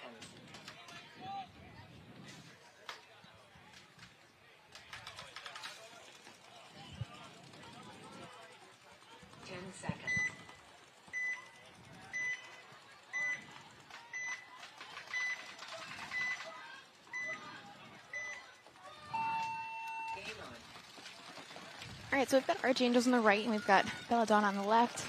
Both are going to actually fill the snake, and they're both going at the same pace. They're both going to try to, make their way up there. Archangels, good push up the middle. They're playing the brick on the Dorito side. And I do love that. And, I love how much space she's taking off of that brick. I think, that amount of size brick can give you a lot of opportunity to kind of take a few steps back and change your angle. Now, it looks like Belladonna managed to get a player through her stream from that brick and got into that snake corner. Belladonna's now in snake, home. They're now up to the S4, snake corner. Yeah, Archangels is in the snake. She's trying to figure out which way she wants to look. She keeps looking inside, but I don't know if she thinks that, there's nothing there for her, or she's worried about her middle player. But I'd love to see her start rolling her gun.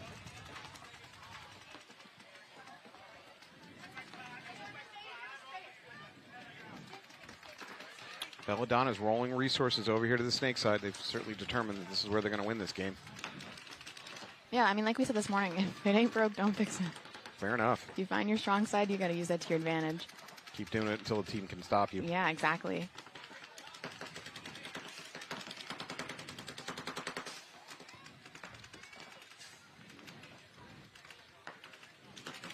I feel like Angels are playing a little conservative in this back. They've got 2 still back here, and I mean, don't get me wrong, they do have one in the snake and one in the center, but I would love to see a little more push coming from these 2 back players a little bit. That said, I would like to see this Archangel player in the snake be a little bit more passive, because if she dies in a gunfight here, they've got nothing holding up this snake side. Yeah, I feel like her backline should kind of tell her, like, hey, pace yourself. We're all still here, and there's no issues. You're not a one-man show. And as I say that, they're going to... What a move by Belladonna. Did she get away with that? I like that. I think she did. And even if she's hit, it's gone by now, realistically. Hate to be that person. Well, I didn't see any wiping motion. Yeah, I didn't see anything. Maybe, but, even if something happened along the way. Huge move by number 19 from Belladonna. That is going to be... Oh, gosh. I might chop this. What would you consider that? DeVille Giannicate? DeVille? Yeah. Oh, wow. You said that so nicely. I just said it confidently. Doesn't mean I'm right. We're going to have to sit each of them down and be like, tell me a million times how to say your name. Giannicate is going to absolutely close this game out. Great move in the snake. She moves up, takes another kill. She gets to the corner. She's going to get another kill. Yeah, she took that game on her back and just said, this is fine. Right. She was like, let's go catch this point. I feel like she got to a good spot and then was very patient with it. She wasn't like, okay, like, how do I win this on my own? She's very much like, let me wait. Let me watch this point develop. Okay, go from there. She saw an opportunity to finish it, and she took that. That was a great move. To be honest, let's be fair. I don't think that move should have worked where she bunkered. Oh, absolutely not. It was so risky, and if it was any other time frame, I'd be like, there's no way that's going to happen. And, I mean, it did, and I can't tell if it's sheer luck or sheer skill, but props to her. Yeah, props to her. Here's one of my big sins that I keep, preaching about. If you go into bunker player, don't run wide. It drives me nuts. Right. But she made it work. Right. She ran wide and she made it work. I mean, we've seen that locally, right? We have players run wide and then they run out of bounds. Yeah. And then we're like, oh no, see, even worse. now you're really done. You're killing me. All right, Heroines on your left, Tiki Zohana on your right. Heroines up by 2 points. Close to 11 minutes on the clock. And it looks like Tiki's got all 5. 5 alive for both teams. Right, yeah, so they've, Heroine snake player really aggressive up this side. Absolutely, and unless they're going to hold her, she's going to take it. That might be Blanco. Based on sizing, yeah. I'm going to say it's a Blanco. And let's see. Ohana's also in the snake, and she's actually checking out the cross shots, but she's catching a little heat from that side as well, so she's trying to kind of tuck in and make sure she's safe by also throwing some paint over there so she doesn't make it seem like they should be able to bump or anything. I like that Tiki's is countering by trying to get up the middle themselves. They're focusing on using that to slow down the Dorito side. Right, and hopefully they didn't lose a body, and if they didn't, then they must have an island on that Dorito side because 4 of them are basically over here. We've got 2 in the snake, 1 in this Aztec, and 1 in that middle. I think we are still at 5 alive for both teams. Oh no, Blanca got shot. She just caught one. Did she catch one from her own team is the question. Because I didn't see anybody from that side. Yeah, I don't know. Looking her way. Oh, no. Ooh. Well, I don't know. Well, I guess we'll find out. We'll hear Brad from the pit, I'm sure. All right, so momentum now in Tiki Zohana's favor. Right, and they're going to take the snake tower. So we've got a snake tower. We've got a snake corner. Very much we're pushing heavy snake for Ohana. Rojas, number 30 for Heroine, still in the snake. She's looking cross, though, trying to slow things down. Brigman gets right past that Heroine gun that was waiting for her from that middle wedge. Ooh, careful. Don't come right out into a gun. Right. Oh, I take it back. Do exactly what you're doing. You shot out that middle wedge. Yeah, so that's 28 from what I'm looking at, right? So that should be Jillian Brigman. She just, however, she just lost her teammate in the tower right next to her. See, Now she gets picked by the opposing tower. I can't say anything anymore. I feel like I'm just cursing everybody. Cursing people? Yep. Okay, so now this is the chance. The snake corner either needs to fill or we need to start, figuring out how do we win from here, because we've got that giant wing over here in the snake corner. I'm not sure. Ooh, and you know what? As I say that, they're going to get a minor penalty. That is going to gut what's left of Ohana. Right. There you go, and they towel out of that Yeah. one. Well, that was a huge back and forth game. I thought at one point Ohana had run away with it, and then it just fell apart for them towards the end there. Right. And that penalty was a killer. Yeah. It's, man. And it's always at the end, too, where you're like, yeah, we're doing well on the bodies, and then you see the flag, and you're like, oh, okay, never mind. Oh, look, I took that back. A trapdoor opened up underneath us. Yeah. We plunged to our deaths. Right, yeah. All right, we're going to go back over to Archangels versus Belladonna. Nearly 9 minutes on the clock. Belladonna's up by a couple points.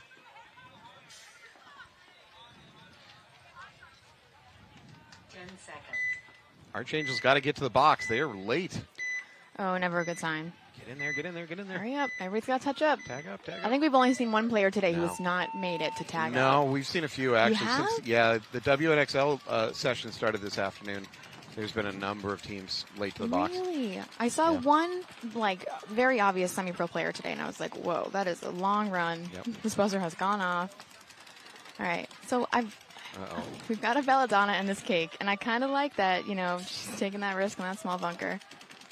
Archangel from the snake is going to get pulled out. She's a little bit lucky she didn't get a penalty because it clearly was a hit older than a second. Let me put it that way. It wasn't. Right. It didn't just occur. This Archangel is putting pressure on this snake, though. She's kind of stuck. Either she needs to start pushing on the wire side, or, she can't be looking inside. This Archangel's really applying that paint. It's just, I can see it just splatting by her. So I can make an argument that if you're that Archangel in that brick right now, stop shooting. Try to bait that player into coming out. Right, for sure. Let them think they can go, and then just take her out. She's going to try to crawl. Right. No, it's not going to work. Nope, right on the hip. Belladonna and Archangels both have a player only one bunker away from each other up the middle. I don't think either one has any idea. Right, so I guess it's just who's going to hear the rolling gun and who's going to make the move. Yep.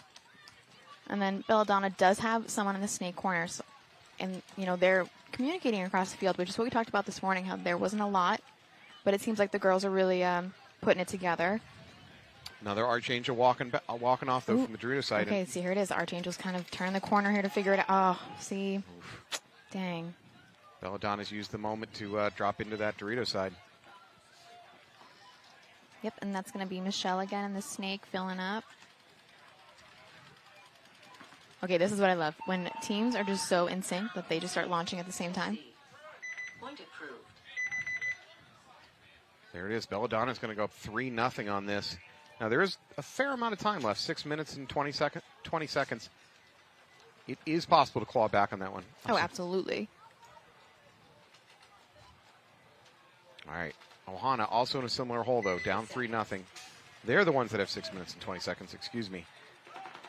Again, winnable, but I'm going to start putting something together. Right. It's a tough. It's tough. You have to really put your head down and start grinding it out and really make sure you're catching maybe a point a minute, point every 2.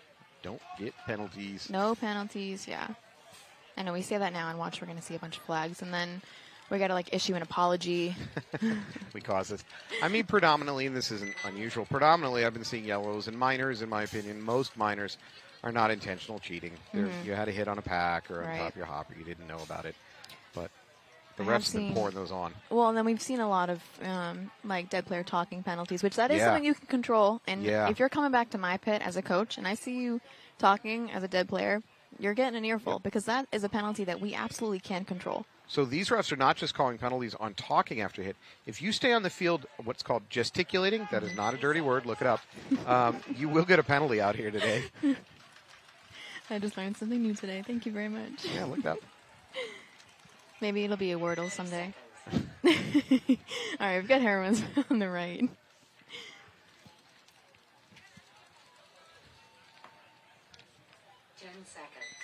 All right, Ohana's on the right. They're down 3-0. They got 6 minutes on the clock. They need to make something happen. Ohana's on the left. Heroin's on the right. I'm sorry. I don't know my left It's and right. okay. I'm still working on colors. Yeah, I mean, you know what? We can have a lesson sometime. Ooh. Thanks, Mom. Oh, no. So I thought I saw some paint break off of the Heron's player diving into the snake, but she's good. Big run up the middle. This is going to get her shot, though. Yep. Yeah, you're not. There was a gun waiting for you. Ohana player gets chewed up by the Heroine number 3 waiting for her. Yeah, and looks like Brooklyn in that home, which is a great bunker park. She's tall. And then I believe that's Jen Folk next to her as well.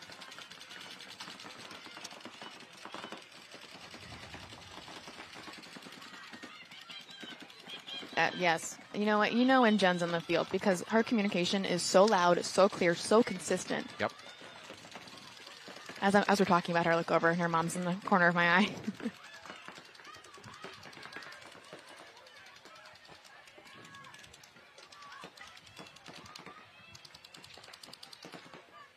Now I'm going based on assumption, and I'm just going to say that I'm pretty sure this is Alicia, the Heroines player, who is on their side. If I'm wrong, so sorry, but I'm just going based on looks here. And I can't read that far. Well, I was going to say she's in a bit of trouble from the snake, but the snake is going to take a walk All right, from snake's Ohana. gone now, so hopefully we capitalize here. The Heron's snake is also going to bump up. Now it's just about connecting the two. Yeah, and this is... The vice is closing here for Ohana. Oh, absolutely. You've got this corner bunker, and I don't think she's going to last more than a couple more seconds. Snake corner is in trouble. As I say that, Heroine player taking a walk from the middle. Yeah, they do lose her. This may be salvageable. I just want to see if I was right on this call. Yes. Yeah. So it was Alicia, so give her props for that. Ohana's going to go ahead and towel out of that one as soon as they lost their snake corner player. And that is going to put them down at, I think, 4-0. Yeah, now they're in a tough spot, so they really need to go back and make adjustments and start getting a little more aggressive or start developing a new game plan, and it's got to be quick. Yeah, try something funky and try to throw the Heroines off their game. Right. The good news is I don't think you're losing a lot of players on the run out. It's not that you're just walking into gunfight, walking into lanes and dying, but... Well, the thing with Heroines and Brad as well is they will run through, I think, every scenario known to man. So they're prepared for a lot. So you really do have to get very, very creative to throw them off. We've practiced them a few times, and the things that they attempt and try is just mind-blowing sometimes. All right, so Archangels are going to be 5 alive off the break, and we're making this giant run to the brick. This is what I love to see. Yeah. Is this middle finally being really capitalized on, used, filled. They do lose a player in the back, unfortunately. I think coming out of the Dorito corner, possibly. So Belladonna up 3-0. They're also up by 1 body now in this situation. Clock at 7 minutes. That's a lot of time to kill, so I don't think you really could go into clock killing mode yet. No, that's too long. If you're too Belladonna, much. just go ahead and try to win the game. Right, might as well.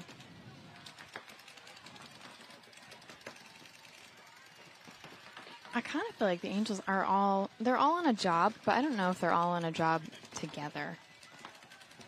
Like, I've got the snake corner who's looking inside this giant brick. She's looking out for the snake.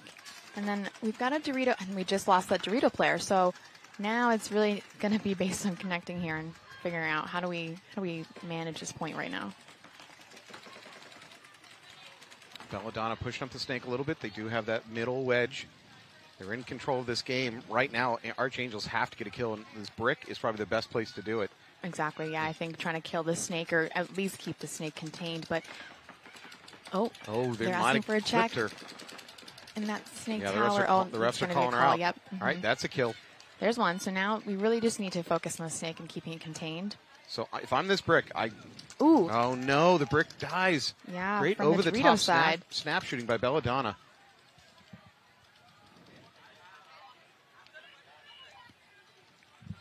I believe that's Jonah Conte again. Mm-hmm. Really, really on fire right now. We've got to run through the middle, and it's a trade. So now it looks like and the Angels do lose their snake player as well. That was Mandy Bertram trying to go through the middle there. She did some damage. Right? Yeah. She took a body. Yep. That's what we want. But she lived to tell the tale. Concede. Point approved. All right, Belladonna's going to go up 4-0. Yeah, and you know, looking at the Angels, I'm looking at 22 right now. And Kylie, she's either tired or defeated from playing in that snake for so long and trying to figure out how do we do this. It's frustrating. Going, 4-0 is just frustrating. It's like, what do we do? We're trying it. 4 points isn't enough to say you tried everything, but you tried a lot. Well, then it's hard because then it's a mental strength at that point. You got to go back and build morale in the pit and make Resilience. them. You got to amp them up. Like we're gonna play and we're gonna play our hearts out, and that's also a really tough battle to sit there and try to motivate players to go out there and still keep playing. The great Chuck D of Public Enemy once said, "Never let a win go to your head or a loss go to your heart." Exactly. Quoting Chuck D, I love it. Hmm. All right, Heroines on your left. Heroines in a commanding 4-0 lead. Because Ohana just, they lose one player somebody. Yeah, they immediately. doubled up that home and they lost somebody. They're losing another body off that Dorito side. So now they've got a Dorito corner who is going to make a bump to that tower. They've got a snake who's making her way slowly but steady. And that home player. And we're getting a check in the snake for Ohana. 4-3 advantage. No, now 4-2 advantage for Heroines.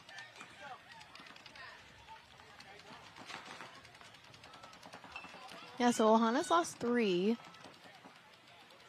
Yeah, Heroines are very close to mercying this one. If you're Heroines right now, you should be yelling story time. Just lock it up. Right. Nothing's in favor of Ohana right now. Not the bodies, not the clock, not the game points situation. Yeah, they still have somebody in that. Yeah, Holmes taking a walk. That can, unfortunately. This is the worst situation to be the last player in your team because there's no reason for your coach to flag it. Oh, they went ahead and flagged it just to save her. They were like, we're going to be nice here. Well, yeah, when you see, 4 or 5 heroines running towards you, I'm sorry, but I'm also going to be like, please help me. For the love of God, I don't want to be here. What did I do to deserve this? I know. Did I not make it to practice last week? Is that why? Is this punishment? What happened? That's when you go ahead and shoot yourself in the foot and just get off the field. Yeah, they clipped my shoe, coach. I know. Usually you bank on a teammate just to take you out, and there's nobody there, and you're like, oh, okay. It's just me. You try to dead man walk it maybe. Take a little risk. If I'm going to go out, I'm going to go out. Full on green. Blazing. All right, well, we're taking a timeout here. Belladonnas versus Archangels. I'm not sure who took the timeout. Archangels most likely because they are in a desperate situation.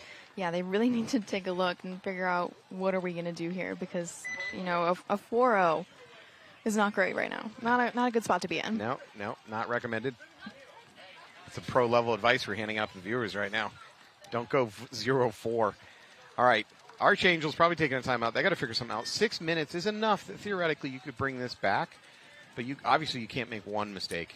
You've got to win. You got to reel off 4 points without a single loss. Yeah, you can't have a single penalty, and you need to really minute and a half each. You need to run it. Yeah. I think it was my husband who told me that you can run across the field depending on the layout in 13 seconds. He's small, he's kind of athletic, but he's always like, okay, so I look at a clock and I think, okay, can I run my butt off 13 seconds as many points as possible? I don't know, but I'm going to give it a go. Yeah, that's fair. But when the other team knows that you have to do that, you just run into guns. But we did see Colton Dahl, Wrecking Crew, do that. And, it was concerning. We were all nervous for him. But, he did make that happen. I think it was 11 seconds, though. He lacked survival instinct on that one. Okay, so we've got Belladonna on the right. We're going to Archangels are just flying up the field. Yep. Mm-hmm. Yeah, they really need to put the aggression on. Yep. And I'm glad that they did. So they've occupied some 50 bricks, which is awesome. Yeah, and Belladonna's going to do what most teams are going to do, and they're going to kind of hang in the back for a minute. Ooh, I think we have gun surgery going on, though, for the Archangel in Snake 1. That is never a good, good sign. Her hopper's in pieces, and she's hand-feeding paint in. Off the ground, no less. And Belladonna is really comfortable right now because their Snake player and their ad side player were just both guns down, having a conversation, putting the pieces together. So, but now they've got, it looks like, they had a middle push going on in that giant brick. Belladonna catches the back of the Archangel in the brick up here, so she's going to take a walk. So I believe that middle push from Belladonna is going to be Kim. She's kind of looking Dorito way, trying to see if she can catch somebody that side. Because now Belladonna is maintaining the Snake this way. Oh, but they do lose Kim out of the middle. But at the same time, Archangels loses their middle player. Battle of the middles. This is turning into a meat grinder up there.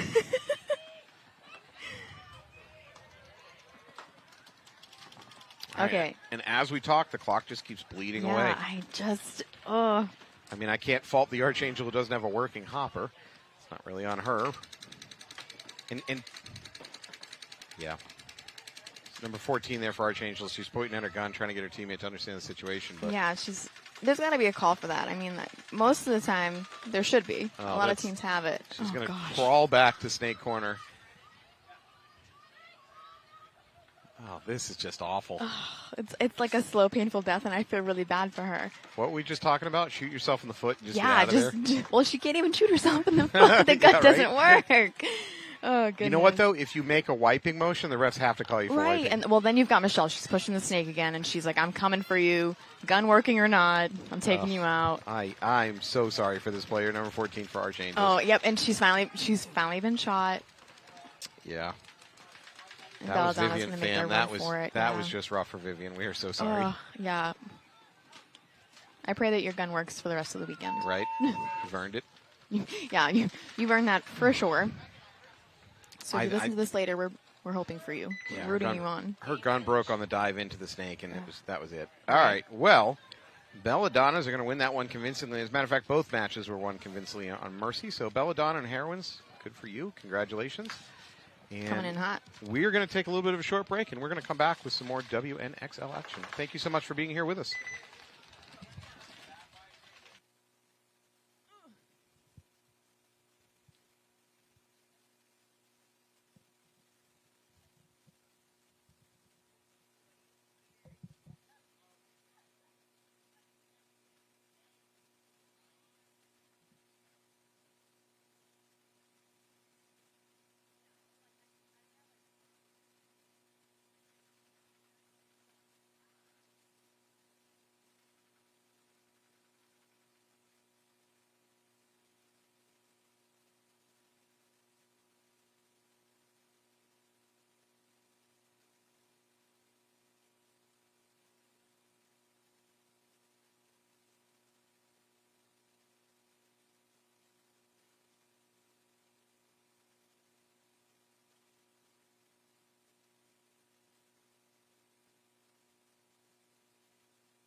Does diving into an insurance claim after getting into an accident seem scary? Titans Legal can help. We're committed to you every step of the way. All clients work with one of our founding lawyers.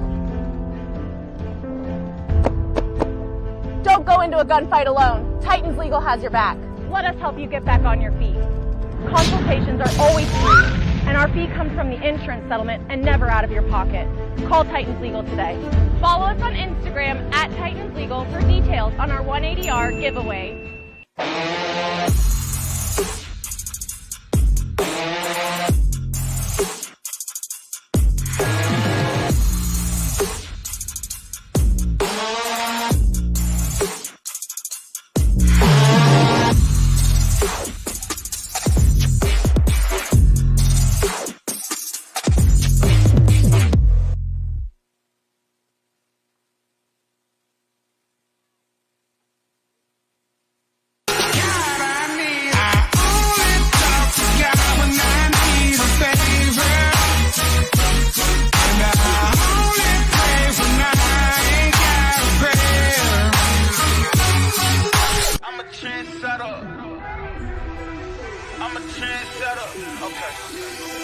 Let go.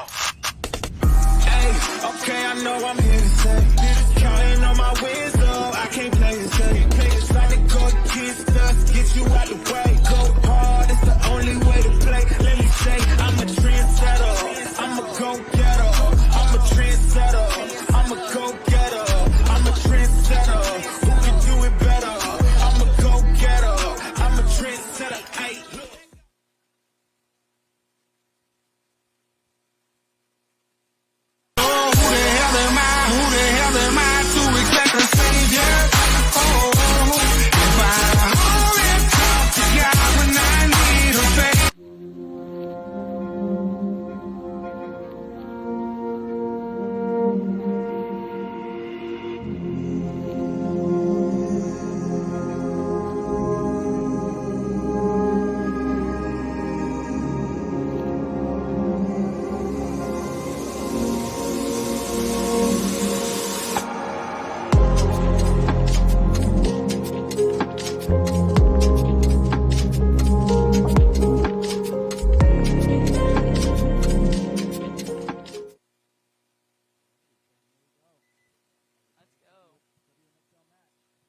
Yep, we got Lights on the right and Fems on the left. This is Lights. 20 seconds. Oh. Hey, there we are. Okay, sorry guys, we were on mute. Yep, so on the right we got Lights, and on the left we got the Fems. This is Lights' second match of the day, and the Fems' first match of the day. So Lights had a little warm-up earlier today.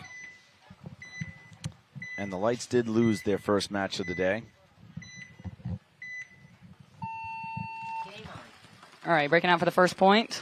We got Lights taking a big bite to the Dorito 1. Looks like Fems are going to go a little more shallow. Lights are far up in the center as well, Jen. Up to the 50, looking snake way. And she's going to get taken out, I believe, by the Dorito side. One body coming off for Fems out of the Dorito side. And Lights make their way into the snake. So we've got I believe, honestly, and I'm trying to keep up with we definitely have 4 bodies for Lights, and I think we still have 4 for Fems, only one Fem taking the walk. So it's a 4-on-4 situation. Yeah, Andrea just took a walk. And it looks like the Fems are going to get into the snake. We have Mina Amundsen coming over from Europe, guessing with the Fems here at Cup in Snake 3 for the Fems, and Light still here in the Snake 1. I don't see Roxy here yet. I don't think she's coming until tomorrow, maybe. Okay. That might explain why they made some pickups. And another body coming off for the Lights. It'll be a 4-on-3 situation for Fems. Looks like Tammy Adamson pushing up through the center here. Is this Linda behind Mina? Yep. Linda Grau, another pickup from Europe that Fems grabbed for this event.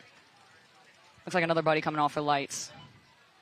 I believe it should be a 4-on-2 situation in favor of Fems. Fems with 2 in the snake. One pretty far up in the D side. Another body coming off our Lights, the last body left here in the snake. If I were the Lights, I'd probably go ahead and concede this point. I don't know if that's Tess. Yep, Tess left here in the snake 3 by herself. And looks like Tammy Adamson's going to come shut the door. Concede. Point approved. Good point by Fems. Got some pressure all over the field there. All right, in our other set here, we're going to have the New Jersey High Rollers playing against the Sacramento Sirens. Both of these teams have already played a match today, so they should be pretty warm. 30 seconds. And I believe both these teams in their earlier matches went to overtime. The High Rollers, lost, I believe. Yeah, High Rollers in their first match played against the Suricatos, which went to overtime, and Suricatos ended up winning that one. And then earlier today, Sirens played against Belladonna, our European champion this year, who has come over to play at World Cup to represent all of Europe. Tall task there, representing an entire continent, but they ended up playing overtime against Sirens earlier today. Sobe's not making the... should I say Amanda Glass? Hey, Amanda Glass. Didn't make the box. That's what's on the roster, isn't it? Oh, 2 bodies coming out for High Rollers. Sobe taking the walk, Paige taking the walk out of the snake. Alex is taking a walk as well. Ball 3, or 3 bodies dropping for High Rollers. And it looks like Sirens are also pushing here into the snake 4 as well. Some good secondary moves. Disorganized that pointer. It's really showing. Yeah, got some good secondary moves here from the Sirens as well. Filling out the snake corner, pushing up through the center. We got Lexi here in front of us in the snake. Does she have the snake side to herself? I'm not sure if there's anybody really stopping her. She drops down. She could crawl the inside route around the snake 50 and push into High Roller snake 4 if she wanted to. Yep, and just to add a little bit of context too, at the last event that we had, the WNXL, that was in Atlantic City back in June, these 2 teams did match up in prelims there, where they also had a very close match. I believe it was 3-2. I could be wrong. I'm trying to go off memory here, but should be a good match here.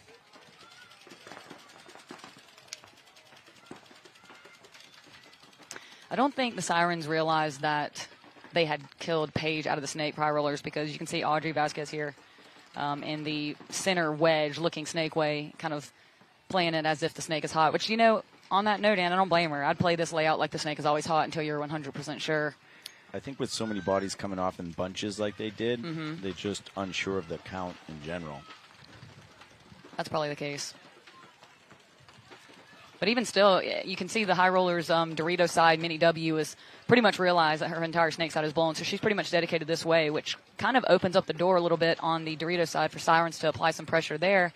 But they seem to be content in the inner bunkers over there on the Dorito side with the wing and the little Aztec. But the Sirens are pushing here into the 50 snake. Still 0.1. Should still be a 5-on-2 situation for Sirens.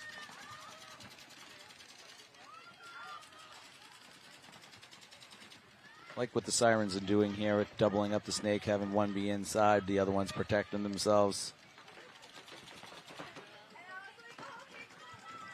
Lexi's hunting now. Okay, so High Rollers get a kill off of Sirens' middle Dorito side player over there. So it's a 4-on-2 situation, still in favor of the Sirens. Lexi has the whole snake to herself if she continues to crawl. But you can see here the mini W for High Rollers is still posted this way. But it looks like as soon as she looked away is when Lexi made the bump into High Roller Snake 3. So it should be just a matter of time before Lexi can pinch out the Dorito side for High Rollers here by continuing to crawl down the snake.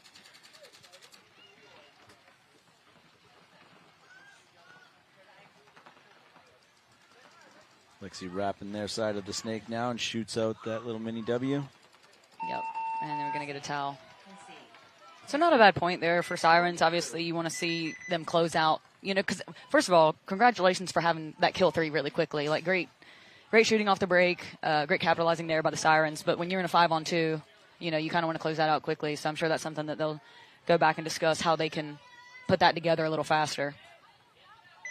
I think just like you said, recognizing that it is a 5-on-2, I don't think they knew where all the bodies were because 3 came off at the same time. They probably lost at least one of those kills in translation. Yep.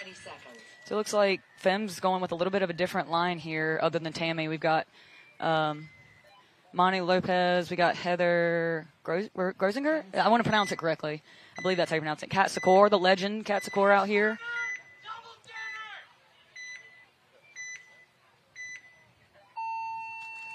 Fem's up by 1. Fems are going to elect to take the snake and the Dorito tower, who goes straight into the Dorito 2. Gone up the whole way. I think that was Kat. Yep. This could be the Asian dragon here in the snake. I believe it is.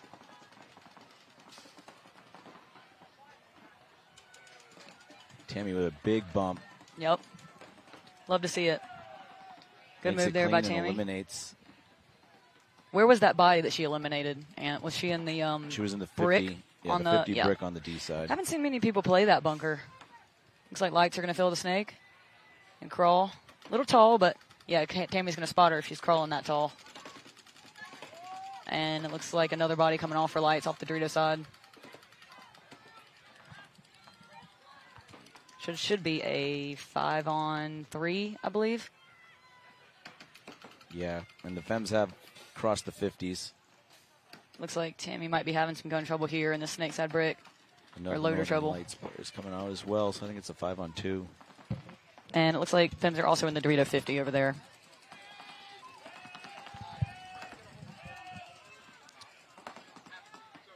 Is this Aaron trying to... I believe this is Aaron for the lights here. I'm not sure who just got that drop on Lynn there in the snake, but I think it's just Aaron by herself, though, which is unfortunate. Big move from Tammy through the middle. It was a good move. That's 2 good moves here from Tammy. Love to see it. Both lines that the Fems just threw out looked really impressive, so putting it together. Yep, so we got the Sirens and High Rollers coming back out. Sirens won the first point. If you just tuned in, you're watching the WNXL, the Women's National X-Ball League.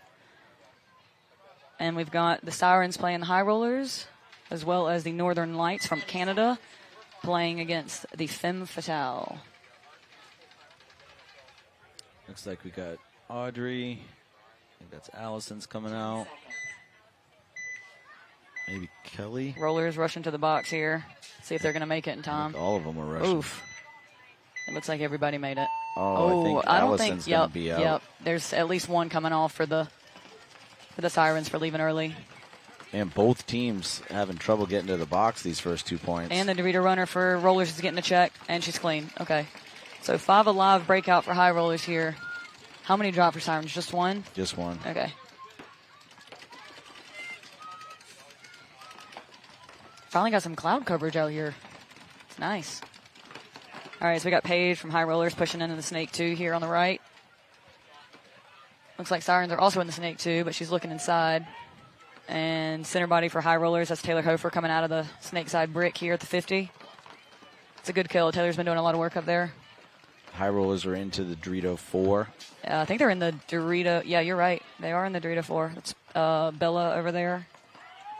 Another body coming off for Sirens. Should be a 4-on-3 in favor of the high rollers. Sirens are in the home. They're in the Snake 3 and Dorito Temple. Home, Snake 3, and Dorito Temple. Okay. Not a bad position in a 3-on-4. I don't really like the home, but besides that, the other two are okay. Yeah.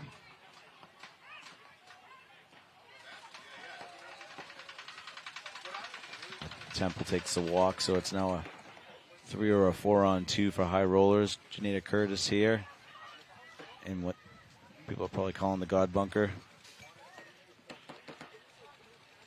Looks like she's going to make the move forward, try to close this out.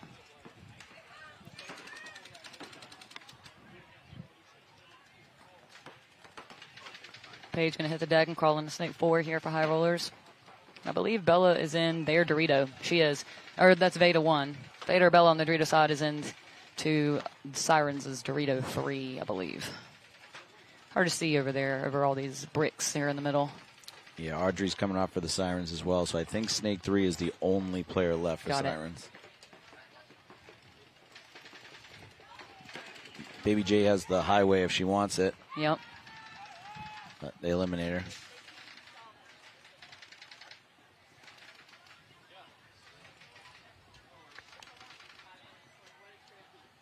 High roller's going to put this together here real quick.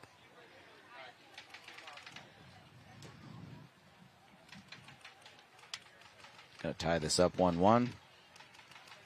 That was Veda. Sorry, Bella, I was giving Veda your credits there, or vice versa. It's hard to see from a distance.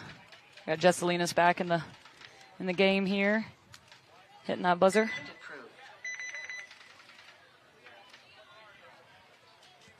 All right, for the lights, it looks like we've got Hannah, Kate, Aaron.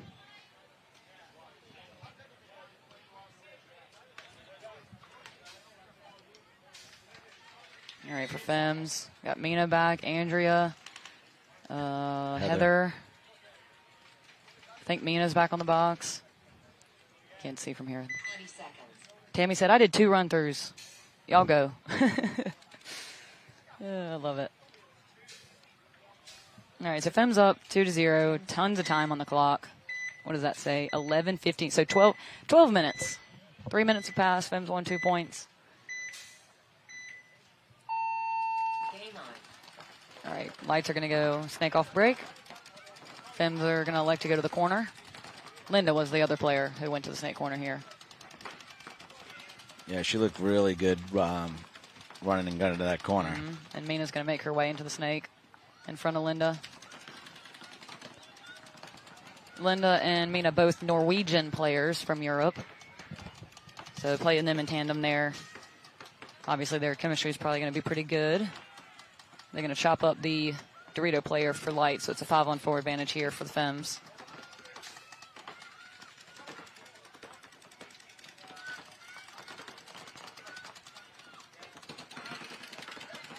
Looks like Andrea's in the home. Another body coming off for lights out of the snake. I'm not sure who got that kill, but we have 5-on-3 advantage here for the Femmes. Lights are going to fill the snake, though. I think that's Aaron. Aaron's been doing a really good job getting into the snake behind her snake players, whether they're alive or if they've already taken the walk.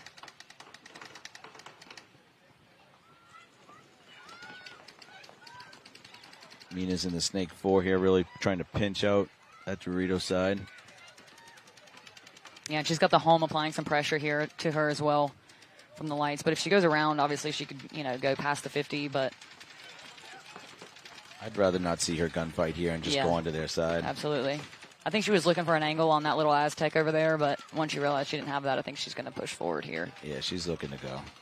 Linda's going to get in the snake behind her. You can see her on her screen. It looks like another move through the middle. Andrea's going to push up, try to close this out. And the home's going to take the walk for Anna's. Unfortunately, it's going to be yeah, I thought he was reaching. He reached for his pocket, didn't he? Okay, and Andrea takes the walk out of the middle, so I'm not sure. I think that was Aaron here in the Snake 1 on the inside that caught Andrea making the move through the middle. But Mina has made her way into Lights' Snake 4. And only 2 players left for the Lights are going to be Snake 1 and Dorito 1. So the Lights player on the Dorito side did make her way out of that little Aztec and into the Dorito 1, which is a much safer place to be in this scenario where the other team is in your Snake. Yeah, She's actually in the Dorito 2. Sorry about that. She's in the Dorito 2 now. What did you say, Ant? I think Mina might need to back up. She has no one to shoot right now. Yep. I don't think she knows where. Yeah, I think that the player that she was being informed that was there has moved forward. In which case, Mina, I think, either thinks she just can't see her pack yet and is looking for the freebie, or, is trying to piece it together. Right there, and now she saw it. Yep. And now she's going to apply some pressure on the inside, which will make it where that Dorito player, I was going to say, that Dorito player cannot sit up, otherwise she's going to get taken out here. Nice shot there. Eliminating the last 2 players, cleaning it up. Concede. Point approved.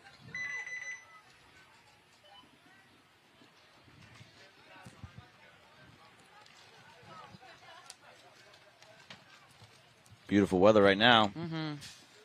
We've had a little bit of a breeze. I mean, it's been humid, but at least there's been a little breeze. 30 seconds.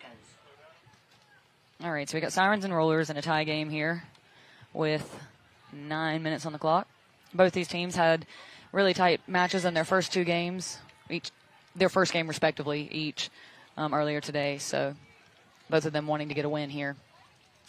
This bracket that the Sirens and the High Rollers are in has 6 teams in their bracket. So it's a little bit more of a challenge in terms of, making sure that you're sitting at the top 3 of that bracket to move on to Sunday, with the top team getting a bye. All right, so both teams are going to take the Snake. And as I say that, both teams Snake die off the break. So good shooting from both teams. Holy cow, great shooting by the High Rollers. 2 bodies off the Dorito side taking the walk. So that was 3 kills off the break for the High Rollers. Quick 4 on 2. I know Sobi was shooting the Snake way here. We'd like to tease her and call her by a real name, Amanda, but... Amanda show. You remember that show? Mm-hmm. From Nickelodeon, from the 90s, early 2000s? Yep.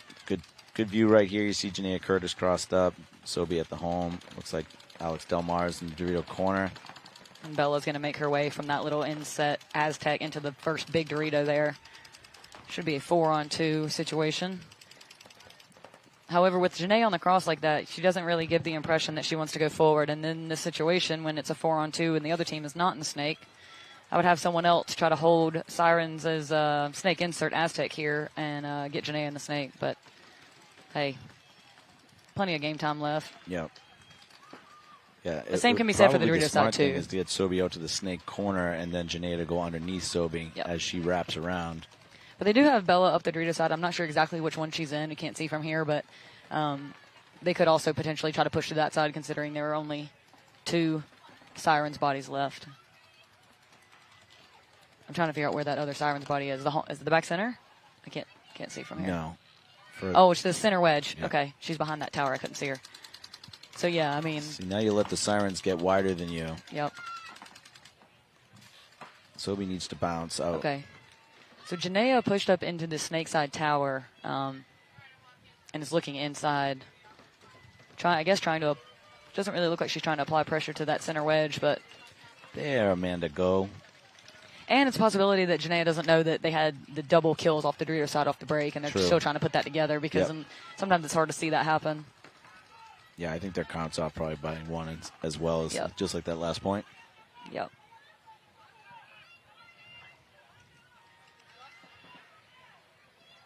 Another slow point here.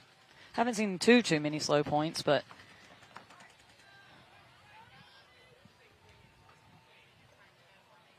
it's a 4-on-2 advantage for the High Rollers. Tie game.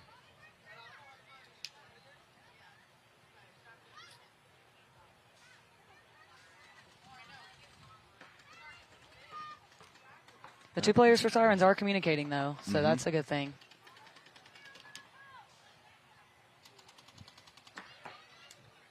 Is Jay still in the tower here, the Xbox?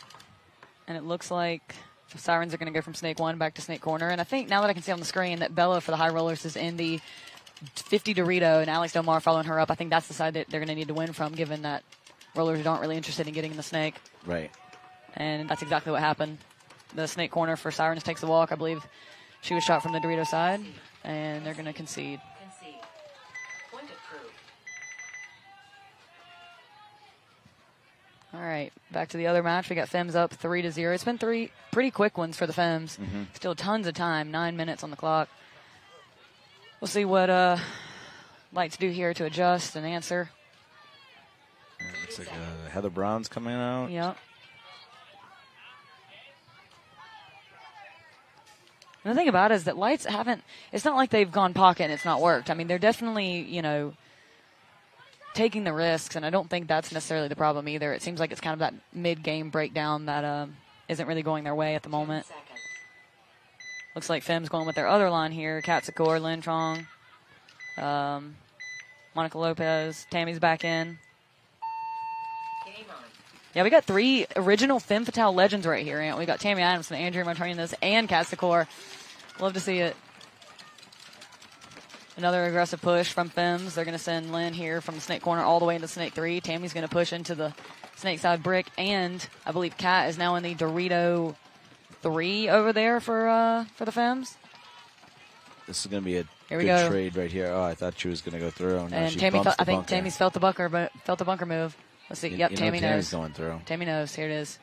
Big move through the center here for Tammy, and she stays. Just kidding. I was going to say she stays alive, but she does not. And it looks like Andrea Martinez taking the walk, and Monty Lopez taking the walk. So that's 3 bodies coming off. That's only going to leave Lynn and Kat. Yep. And this is a tough situation if you're Kat, because when you look back, you can't see Lynn, so you just see your bodies walking off and think there's a chance you might be alone. But it looks like they've still at least killed 3 Nice Lights. shot there by Lynn. So I believe, okay, Lynn knows the kill count. She said kill 4. So it's just the snake here for Lynn. Will put it together here in a second. Looks like Kat's looking for it too. Oh, wait, hang on. It looks like it might have been a trade. No, Lynn's like, okay. No, Lynn, it looks like she has a hit on her loader. Okay, guess we're going to call it I'm assuming a Kat trade. shot her from. Yeah, and then Kat's going to go.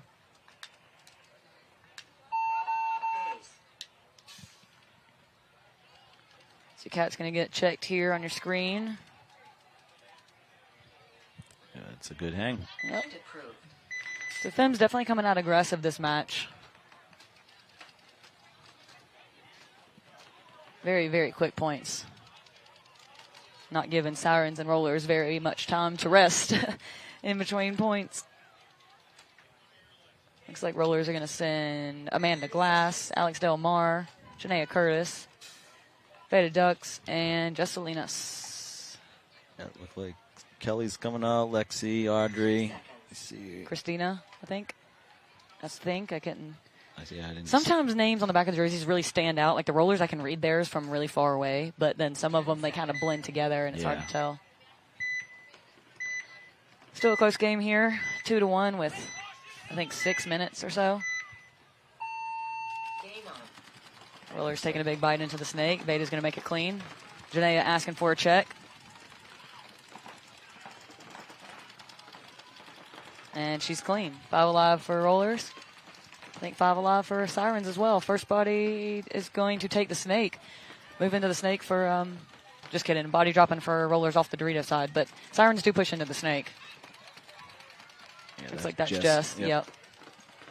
I got Sobi in the home. Alex is up in that little Aztec. And Alex takes the walk. Yep. Alex was looking to go. I think she realized that Jess had died, and you could see her playing that Aztec. She was rapping like she wanted to get out of there, knowing that it's not really a great spot to be in. But I believe it was Audrey here in the first big wedge that was basically already had paint there, so Alex kind of stuck her face into a ball. At least that's what it looked like. You know, the speculation from the sidelines, but yeah, that's looks what it like looked like as well. Veda just got a free one, though. Sirens tried to fill out D-Way, and Veda's here in the snake 4 for Rollers, and capitalized and was looking inside and got a free one. So I believe it is a 3-on-3, Anthony. Veda pushing into Siren Snake. If she pops up here, she'll get a free one on Audrey, unless Audrey sees her first, which is... Here we go, Ant. Oh, my God. Okay. So Audrey might have had some incorrect intel there. She went to bunker a 50 brick that was not there. Veda going to do a little tactical retreat here. Last two bodies for Sirens are going to be Snake 4 and Snake Corner, while High Rollers have the 50 Snake, the Snake insert back here, way back here, with Janaea looking cross, and then she's got Sobi over her head from the home. So should be a 3-on-2, everybody kind of this way. But here's another example where Janaea's on the cross. No one's over there, as in no one for Sirens is over there. They've killed everybody already, so, and as I say that, Sobi's going to take the walk.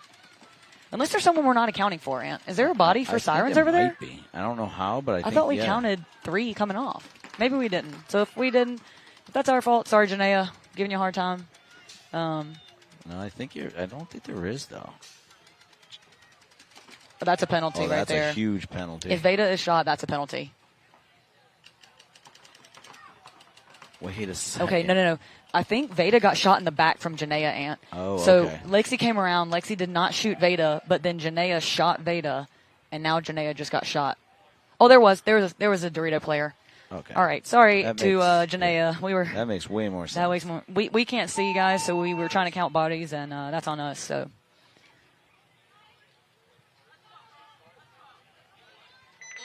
Yeah, but it looks like Veda definitely got the first Snake player for Sirens clean, and I believe that was Janaea who shot Veda in the back, thinking that it was the other team coming around, and I totally understand that.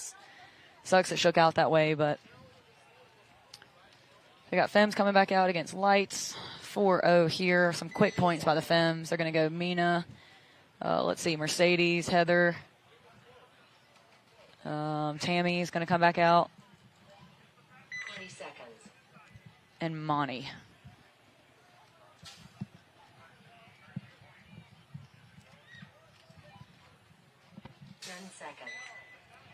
I will say I'm really loving this layout. I think this layout's a lot of fun from a playing perspective. It's a little hard for us to see here, but it is a super fun layout to play. See, Light's still pushing the envelope, which I love to see. They go snake off break. They take the first big Dorito over there at like the 30-yard line. But Femmes, no shortage of aggression. Yeah, Mercedes is flying down the snake here. She Front stops snake at 3. Front snake for Lights is going to take the walk, and the second snake for Lights is getting a check right now, and it's Rub. Should be a 5-on-4 situation for Femmes. A lot of teams are using this little Aztec here, huh? Yeah. All right, Mercedes pushing into snake 4 for the Femmes. See if Test, I don't think, can see her there. That's another reason I don't really like that bunker. Yep. She's going to make her way into the 50 snake here. We can't see the Dorito side, guys, so it's kind of hard for us to see what's going on over there. Looks like the Femmes are in the Dorito corner looking inside. The Lights just made a move into that inside Dorito. Mercedes is now on Northern Lights side of the snake. Yeah, she posted up looking to get a free one. Looks like she does. She kills the Dorito player. I think that's Tammy behind her now in snake corner. Yep. Looks like 5 alive here for the Femmes. So they should be able to wrap this one up real quick here. Is there a third Dorito like person for Northern Lights? I can't tell. I see it. That's a yeah. They threw it, Mercedes. You're right. Yep. So it looks like Mercedes shot Aaron first, and then Aaron shot Mercedes, which is going to be a major on Aaron of the Northern Lights. And I don't think they have enough bodies, or maybe they did, but it was hard to tell. It looks like the last body's coming off. So should be a 5-0 Mercy Rule win here for the Femmes. Yeah, when you guys saw the yellow first go up, I think that's the other judge just overruled that with the red, so they just took the difference. It wasn't two different penalties. It was one penalty that was upgraded to the major after Mercedes was hit.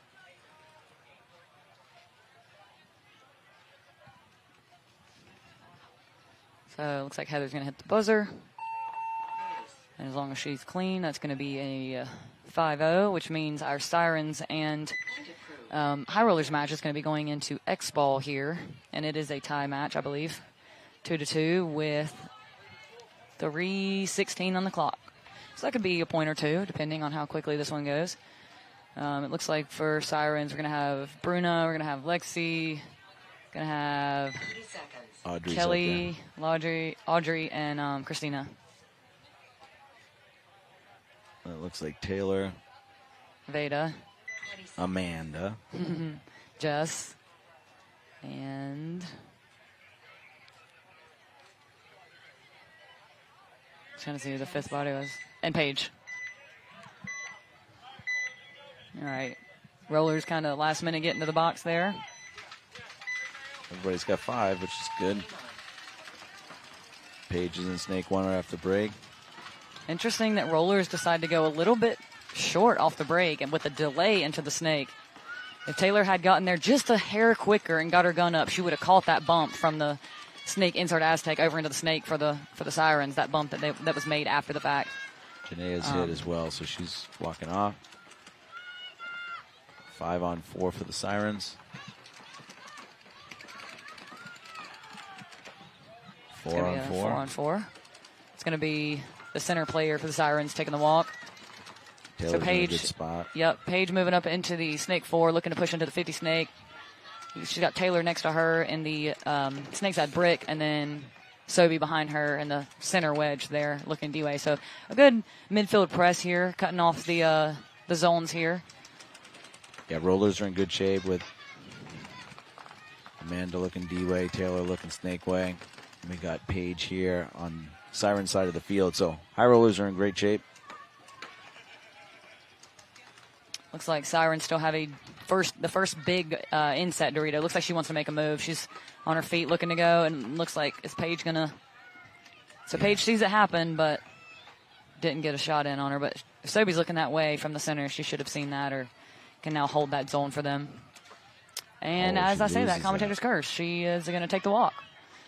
So it should be a 4-on-3 advantage here for the Sirens. 3 bodies for Rollers are going to be in the Dorito side tower, Snake side brick, and here in the Snake 4 and Siren Snake 4. If you call her Amanda, you wouldn't have cursed her. All right, so Lexi's looking inside. If Taylor's not careful, Taylor's looking D-way now. Taylor has to look D-way. Oh, wait, is there... Yeah, so there's two on the Dorito side for Sirens. One's in the Dorito, and Taylor takes the walk. If Paige can win this gunfight, she can turn this field around. Audrey pushing here to the center to try to get the drop on Paige. Is she going to do it? Nice. That was a real good move by Audrey. If Audrey stands up a little taller, or go get her, if she kind of makes the commitment to go get her. And here comes a move for Lexi, and they're going to trade out. 60 seconds. All right, this is coming down to the wire. Is it a one-on-one? Audrey? I think if Jess is still alive on the Dorito side, and she takes the walk. So if you're Rollers, you're going to want a towel right now, because you've got 48 seconds on the clock, and you're going to have to score a point.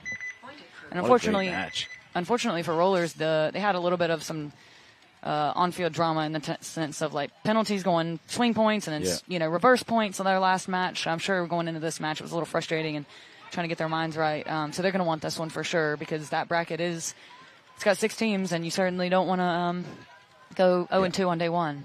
Yep. And Suricatos already won a match earlier. Mm-hmm. Belladonna is certainly capable of making the playoffs. So when you have a bracket, like you said, of 6 teams where 4 teams minimum really are right in it already in day one, you don't want to go down 0-2. Yeah, it's going to be a tough comeback there.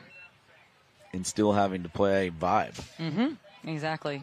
Haven't even faced the top team in the bracket yet, in terms of season rankings.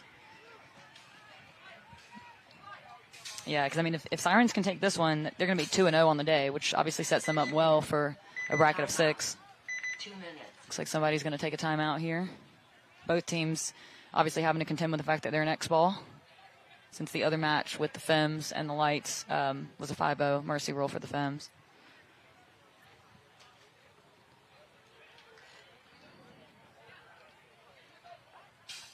You got the coach from the Ironmen, Shane Pastana's over there helping out the Sirens. Yep, so just to give you guys a quick rundown of all of our WNXL teams, we've got Vibe from Dallas, we've got Sirens from Sacramento, we've got the High Rollers from New Jersey. Who else do we have? I'm trying to think of it all. We've got Belladonna from Europe. I think a lot of them are German and some French players. Ohana from Florida. Yep, and we got the Femmes, who are a little bit from everywhere, but they got some Californians and some Floridians. Yep. And then who else am I forgetting? Northern Lights are from Canada. And, of course, last but not least, the Heroines, we're kind of from all over, but our team is centralized in Boston. We call ourselves the Boston Heroines, more or less, but we do have players from all over the U.S. and one from Colombia. So, not South Carolina, South America. You're right.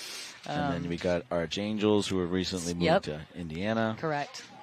Originally St. Louis, and are now based out of Indiana. I feel like we're still missing people. I know. We're doing this off the top of our head. Yep. Let's see. And then we got the Cheetahs, who are from Virginia. Majority of them are from Virginia. I think some of their players are also from Florida. That's the thing about the WNXL, for those watching. A lot of these girls aren't centralized together. Some of them, luckily, are, like most of Vibe is, but even Vibe has players that fly in from Jersey and from Canada. Yeah, exactly. And so, that is one thing that you have to consider about the WNXL is we aren't all together. So we do have to travel for practice and make that kind of commitment to each other to practice together and prepare for the event. And these two teams actually are two that are mostly centralized. Sirens being from Sacramento, most of their players, and the majority of these players for High Rollers being from Jersey. So High Rollers understand the assignment. They did a major push here through the middle with Taylor and Alex taking both center bricks. Janaea taking this snake side tower. And they are calling the kill one. And unfortunately are going to be receiving a penalty. Oh. Which I think is going to pull out 3 of them.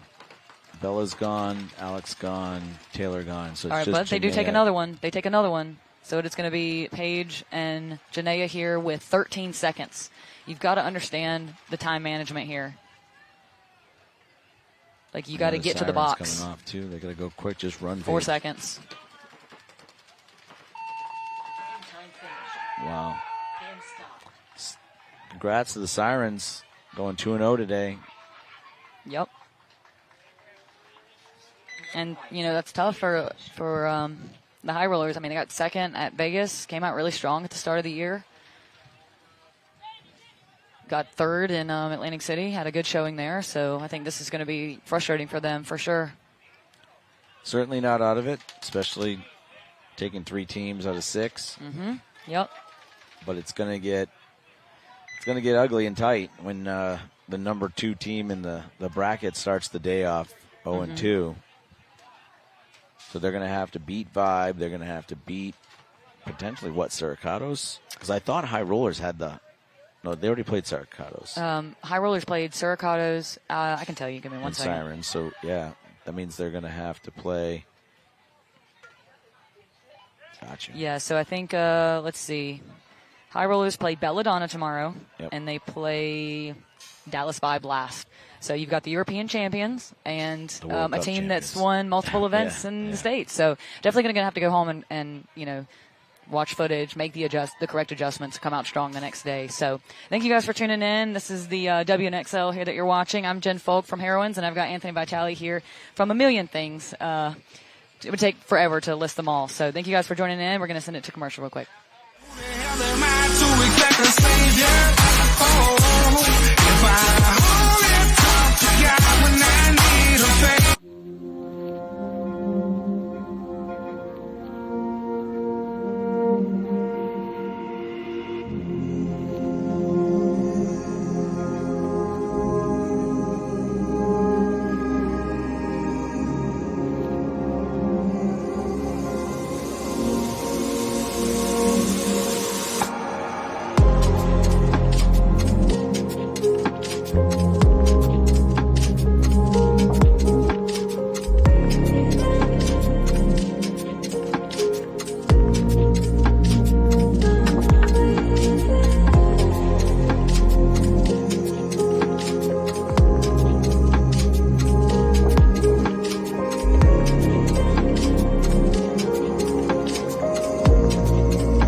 Jared Sherman, professional paintball player for Austin Notorious, and I grow paintball with TexanHemp.com.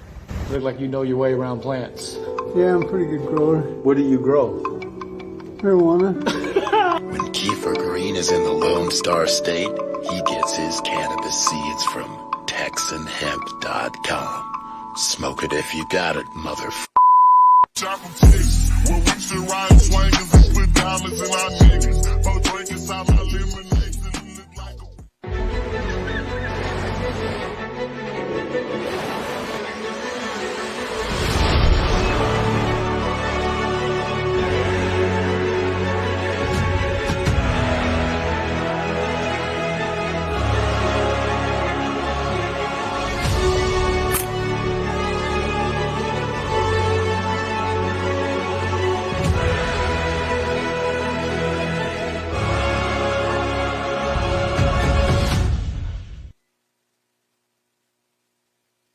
As a business owner, people depend on you to do what you do best.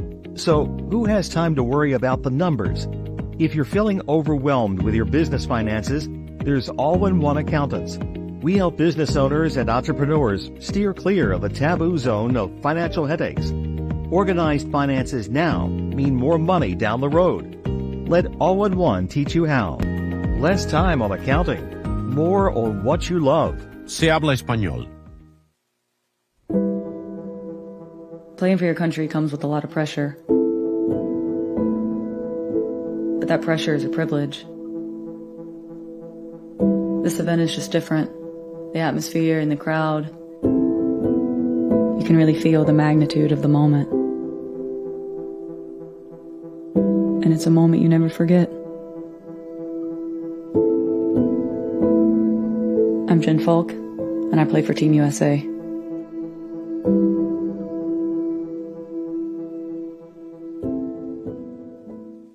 Step into the world of virtual reality paintball with Paintball Playground. Right tower. Kill the window, kill snake!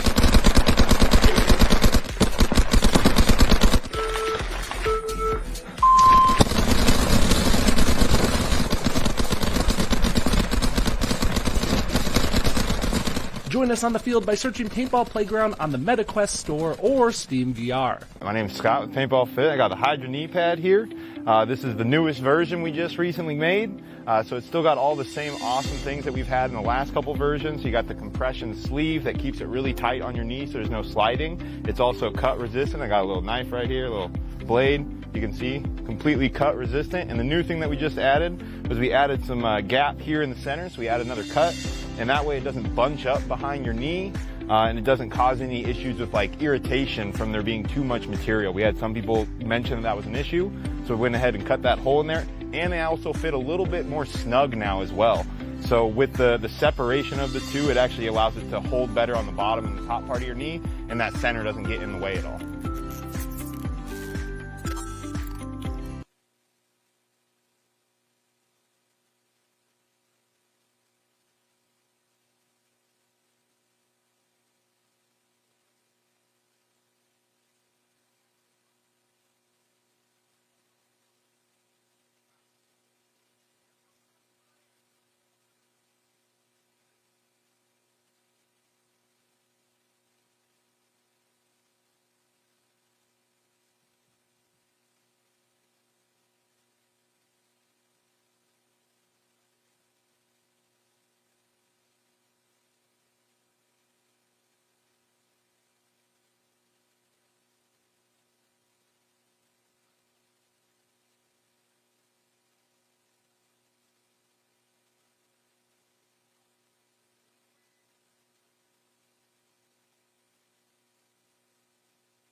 Does diving into an insurance claim after getting into an accident seem scary? Titans Legal can help. We're committed to you every step of the way. All clients work with one of our founding lawyers.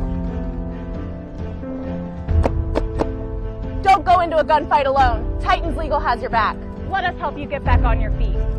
Consultations are always free, and our fee comes from the insurance settlement and never out of your pocket. Call Titans Legal today. Follow us on Instagram at Titans Legal for details on our 180R giveaway.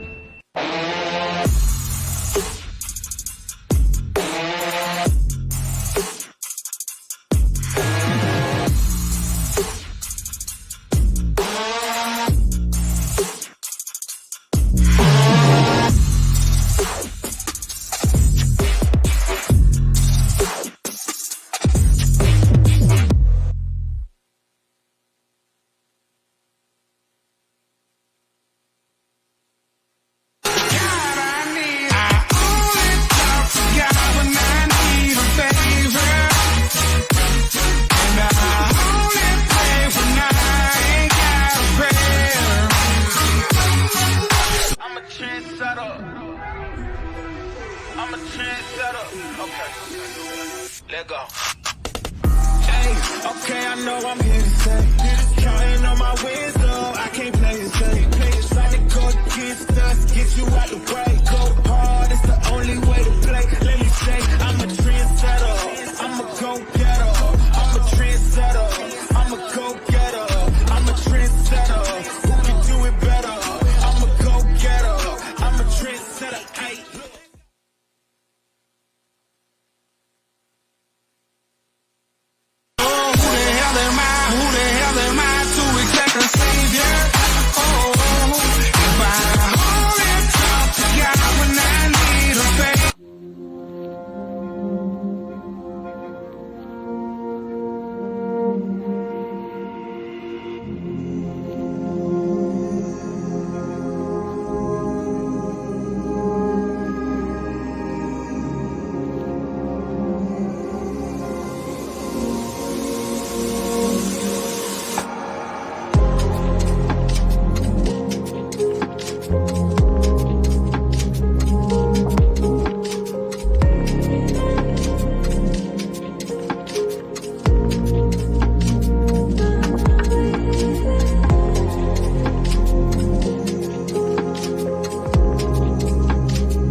Jared Sherman, professional paintball player for Austin Notorious, and I grow paintball with TexanHemp.com.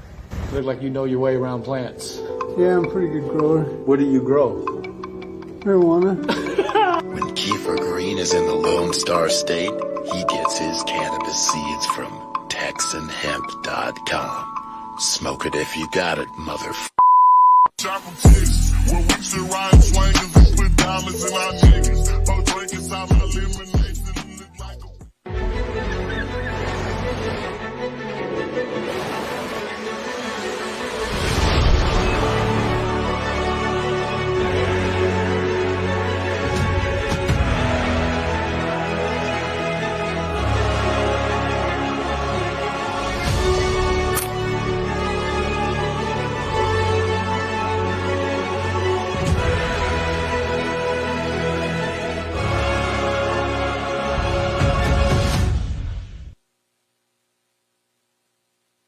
As a business owner, people depend on you to do what you do best.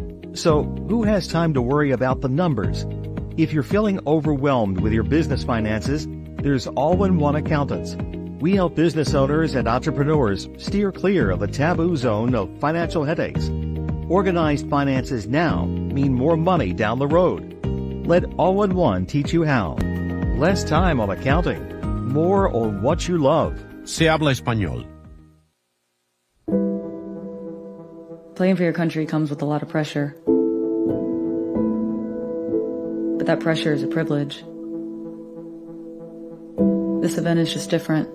The atmosphere and the crowd. You can really feel the magnitude of the moment. And it's a moment you never forget. I'm Jen Falk, and I play for Team USA.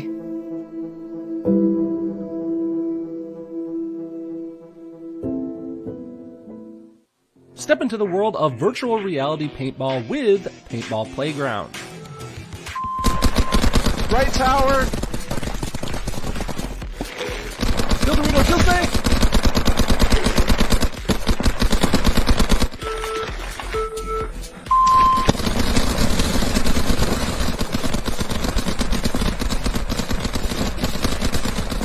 Join us on the field by searching Paintball Playground on the MetaQuest store or Steam VR. My name's Scott with Paintball Fit. I got a Hydra knee pad here. This is the newest version we just recently made. So it's still got all the same awesome things that we've had in the last couple versions. You got the compression sleeve that keeps it really tight on your knee so there's no sliding. It's also cut resistant. I got a little knife right here, a little blade. You can see, completely cut resistant. And the new thing that we just added was we added some gap here in the center. So we added another cut. And that way it doesn't bunch up behind your knee. And it doesn't cause any issues with like irritation from there being too much material. We had some people mention that was an issue, so we went ahead and cut that hole in there. And they also fit a little bit more snug now as well. So with the separation of the two, it actually allows it to hold better on the bottom and the top part of your knee, and that center doesn't get in the way at all.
Does diving into an insurance claim after getting into an accident seem scary? Titans Legal can help. We're committed to you every step of the way. All clients work with one of our founding lawyers. Don't go into a gunfight alone. Titans Legal has your back. Let us help you get back on your feet. Consultations are always free, and our fee comes from the insurance settlement and never out of your pocket. Call Titans Legal today. Follow us on Instagram at Titans Legal for details on our 180R giveaway.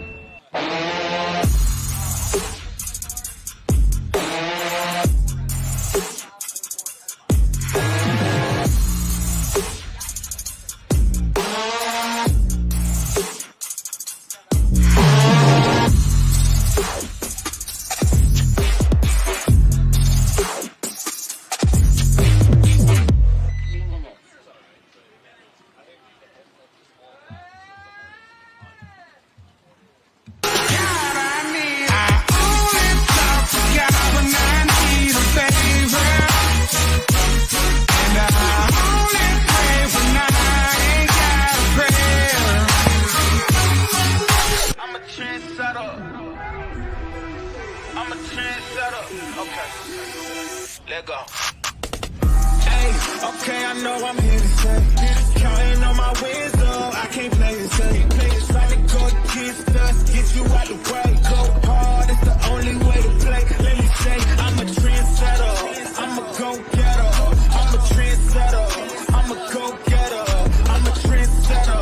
Who can do it better? I'm a go-getter. I'm a trendsetter. Hey.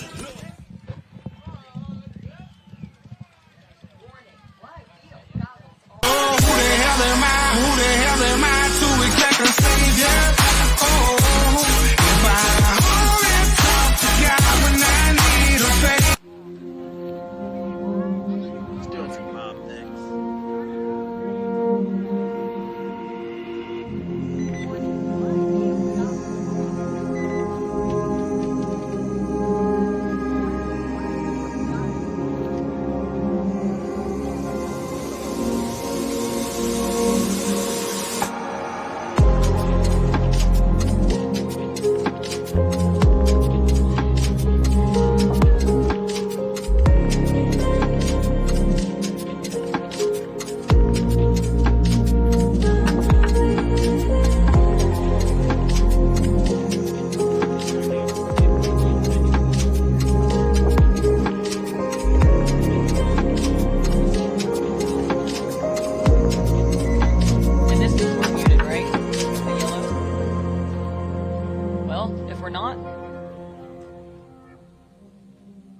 Jared Sherman, professional paintball player for Austin Notorious. Okay, and I grew up we're in. paintball with Texas. Sorry, guys, we were trying to figure out Look like if you we're know your way around live plants. here, but Yeah, I'm a pretty good grower. What do you grow?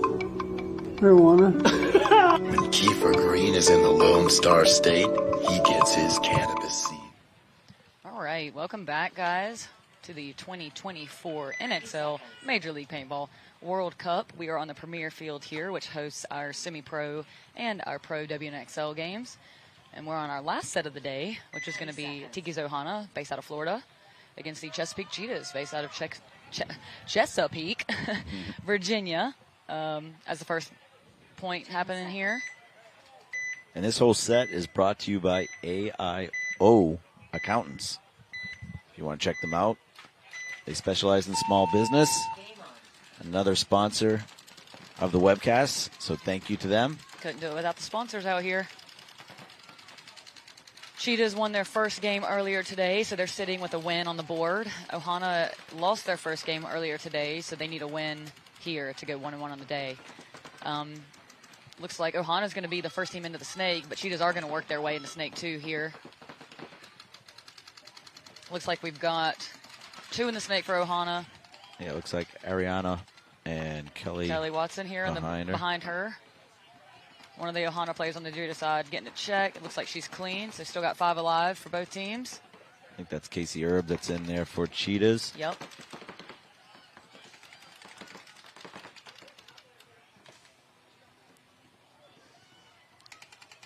What Ohana player is up in the center there? Yep. I believe that is Kim Putt.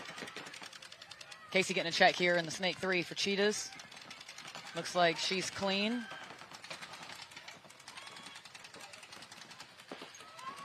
Good field position here for Ohana, and they're making another move on the Dorito side into the second big Dorito, what I'm calling Dorito 2. Good field position here for Ohana. They've got the center wedge locking down the Dorito side. 2 in the snake. one now on Cheetah's side of the field. I was going to say, she's got to have a free one now. Yep. And it looks like Haley Leva going to back up Casey Definitely here in the not snake. free. Did she trade or was it? No. Okay. Unfortunately, first body going to take the walk is going to be Ohana out of the snake. So now we've got 2 in the snake here for Cheetahs with Casey and Haley. Should be a 5-on-4 advantage here. Is that Haley? I'm trying to see her. Yep, that is Haley. Haley wearing number 55 in honor of Michaela Brooks, former teammate on Destiny. Kelly doing a really good job of filling the snake. So it looks like Kim for Ohana does know that Casey's here in the snake 3. She communicated that back to her team. And then you said it's Haley right behind her? On Cheetahs, yes, that's Haley behind Casey. Gotcha. Kelly wrapping the snake 4 here, looking to go forward potentially, and it looks like Haley's going to retreat back to the snake 1. Trying to see what we got going on the Dorito side. It looks like Cheetahs are in the center wedge looking Dorito way, as well as in the Dorito side mini W.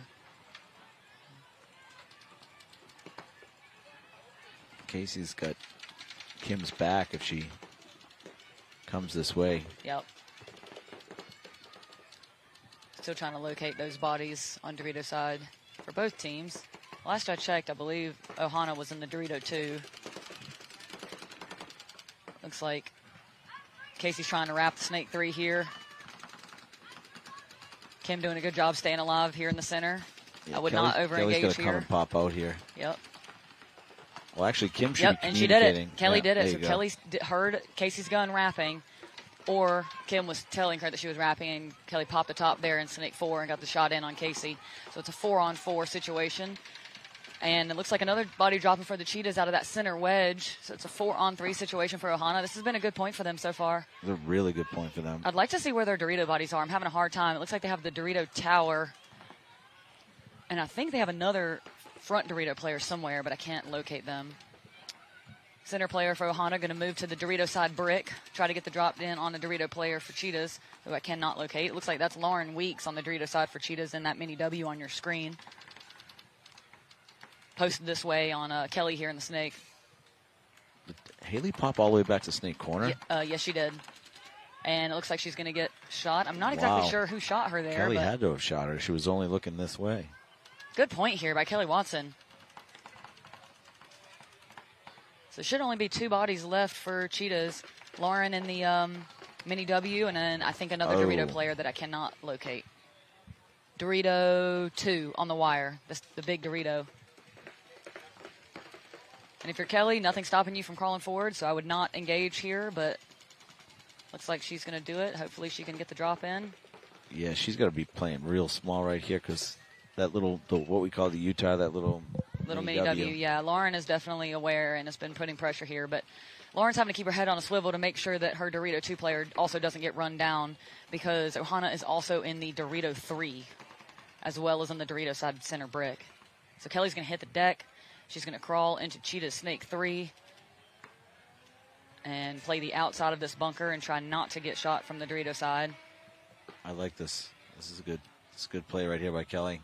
Just It wait looks- on Lauren right now in the little Yep. W. That's what. It looks like Kim here in the center for Ohana is low on paint, but she just picked up a pot off the ground. I'm not sure how that ended up there, but she got a little drop there for her. I'm still trying to figure out if there's two Ohana players on the Dorito side other than Kim here in the center. And it looks like they get Lauren out of that mini W.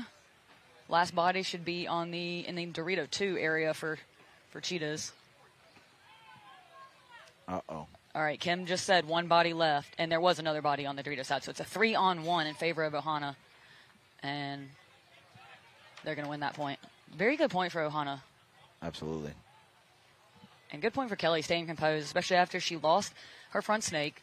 She just had 2 in the snake in front of her, and she didn't, she remained calm, went Right. forward, listened for Casey's gun, either listened for her gun or heard Kim tell her that Casey was wrapping that snake 3, and really good point there by Kelly Watson.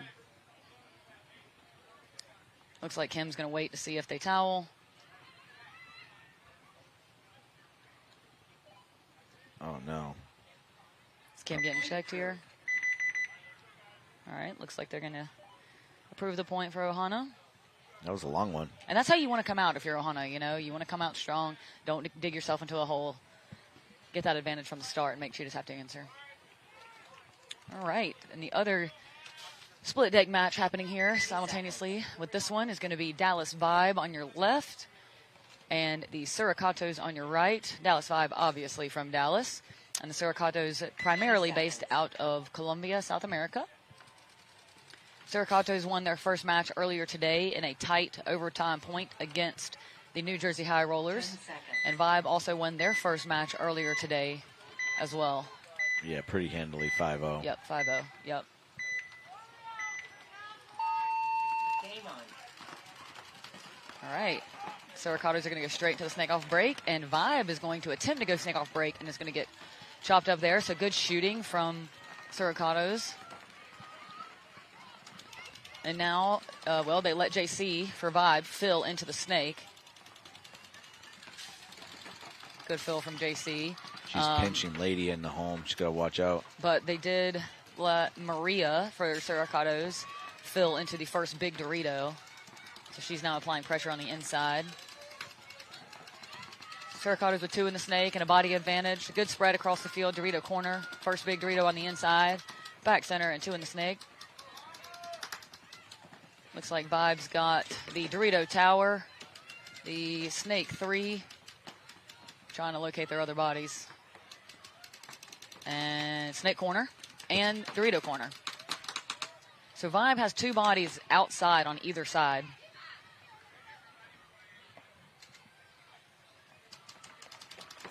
So still a 5-on-4 advantage, and it looks like Michaela Wilkins going to take the walk out of that Dorito tower for Vibe. Going to be a 5-on-3 advantage for the Suricatos here.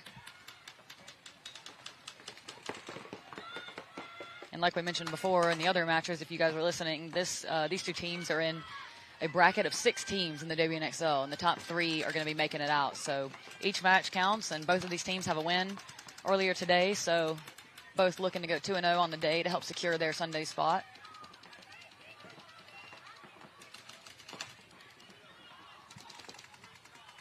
Looks like we got Bianca here in the snake 4 for Suricatos. Suricatos also pushing the center as well. Bianca's going to make her way into the 50 snake. So we got Corinne on the Dorito tower for Vibe, kind of playing on an island right now with JC in the snake 3 for Vibe and Hadley Korsman in the snake corner behind her. I'm not sure where Maria for Suricatos is, but I imagine she's up the field, in which case I think it's probably not going to be long before she's on there. Yeah, I was going to say it's not going to be long before she starts to move onto their side, just because we've got Hadley looking down the wire. JC is kind of going back and forth, but yeah, right now got to watch out. Oh, Minor coming on Vibe here. So they're looking for gonna one. Pull one. It's going to leave JC here, but oh, they pulled multiple people. I don't know if that unless Hadley was already shot. Yeah. So it looks like Corinne got a minor. Corinne being the Dorito tower for Vibe. It looks like she received a minor. Ref was going to pull one, went for Hadley in the corner, and then also pulled JC. So either Hadley was already shot or they pulled too many bodies. So I'm sure we'll have a chat about this here in a second. Either way, great point for Suricatos. I think they're still 5 alive unless I missed something here. But, yeah, good point there for them. Both Suricatos and Ohana doing what they needed to do when going up against when you're the underdog on paper. You know, Sure. You want to come out, set the tone, and they both win the first point. Yep, and just to add some context for those at home, Cheetahs season winners last year. This year they've gotten 2nd, 4th. Vibe has had, I think, 3 or 4 WNXL wins. So, I mean, they're certainly a contender. And Ohana and Suricatos. They've had 3, right? How many have we had? We being the Heroines, we've had 4. So then and the they've Vibe won the first event, and then they won World Cup, and they won Vegas, right? So 3. Okay. Yep. Yeah, because the other winner was Destiny. Destiny, yep. So, yes, you're correct. So, Vibe with 3 wins, Cheetahs with the series, you know, going against 2 teams that haven't made Sunday and, you know, coming out and winning the first point. That's a big statement right there. So, Absolutely. you know, that, you know, keeps the vibes high and helps you, you know, mentally go into the next point. So, now on the other hand, if you're Vibe and Cheetahs, you know, you're expected to win the match. There's definitely pressure there, but it's one of those things you kind of have to come off, shake it off, talk about what your mistakes were, and commit to never doing them again. You know, it's that simple. And that's the game of paintball. So Cheetahs have said enough of this and bringing out Laser, Gates, Lisette, Carolyn's out there. And Courtney. Yep. Yep, so Ohana won the first point and burned quite a bit of time doing so. Burnt about 6 minutes that last match. Last point. So you're the Cheetahs. You're down one. Mm-hmm. What do you think they're going to do now? You think they're going to take some ground? They're going to pocket it? I think you have to take ground. With the personnel they have, I think that you still have to risk it. And on that side, we know it's a little higher, so, there's always a little more risk taking the snake off break on the left, but now that they're on the right, looks like Lisette's going to be going to the corner, the snake corner, and Carolyn going to the Dorito corner. So they did go wide, but Ohana quickly both bodies into the snake. So we've got Ariana here again in the snake 3 with Kelly behind her in the snake 1. That worked for them last time, so they decided to go with that again. And it looks like Kelly is already starting to apply pressure to the home for the Cheetahs. Yeah, and I'd like them to try to tag team Nicole back there. Yep, and it looks like Lisette's going to go ahead and crawl into snake 2. Courtney for the Cheetahs is going to make her way out of that mini W into the Dorito corner, and Alexis is going to move out here to the snake corner for Cheetahs. So Cheetahs doing a good job hitting their secondary spots. I'm trying to find Carolyn, the front Dorito for the Cheetahs. It looks like she's in the second big Dorito, so the Dorito 2 over there. But Ohana's still pushing the snake. That Nicole's back is still exposed to the snake. Yep. If she can wrap in on it. Like right now, if she wrap not there, actually even from there. And looks like both teams in the Dorito tower over there matched up. Ohana going to be the first to the 50 here.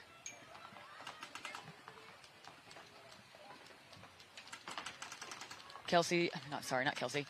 Kelly is in the snake 3 here, looking to probably start to apply pressure to the back center for the Cheetahs. I don't know how Nicole's alive right now. I agree, especially when there's 2 in the snake like this. And Ohana also has the center wedge here, putting pressure on the snake here for Cheetahs. Try to keep Lisette at bay here in the snake 3. And having 2 in the snake sometimes. Oh, here we go, Ant. So Carolyn is in the Dorito 50, and Ohana's in past the snake, and they could be shooting each other right now. And it looks like Carolyn's going to find her, and Carolyn's going to get the free one there across field. That's just bad field vision. You kind of know. You got to know that when you come into the other team's snake 4, you've got to look for that shot. Yeah, and good by Nicole getting out of there because. Yep, and it looks like Carolyn's going to get another. It looks like Kim for Ohana tried to push up, understanding what just happened, and then Carolyn was in the Dorito 50 over there and just chopped her up on the inside. However, Carolyn's going to take the walk out of the Dorito 50, so there's going to be, I think that's... just before that, Kelly had the highway, but...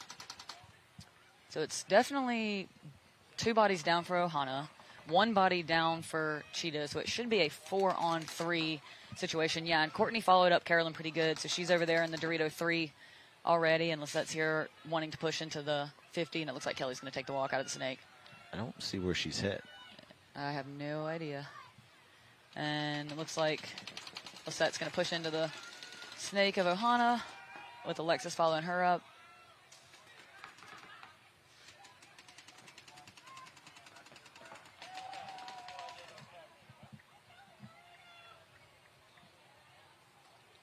Good bounce back there for the Cheetahs. Yep. Doing what they need to do to tie things back up. Yeah, good point by Carolyn, too. Like, she did obviously end up taking the walk, but she got 2.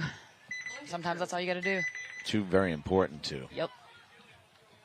You got the center presence and you got the person on your side of the field before they caused any damage whatsoever, so. Yep.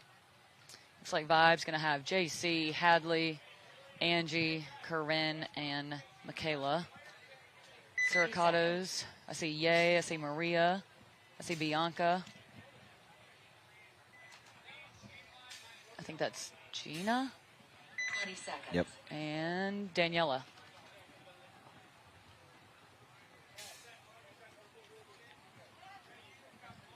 All right, let's see how Vibe answers here.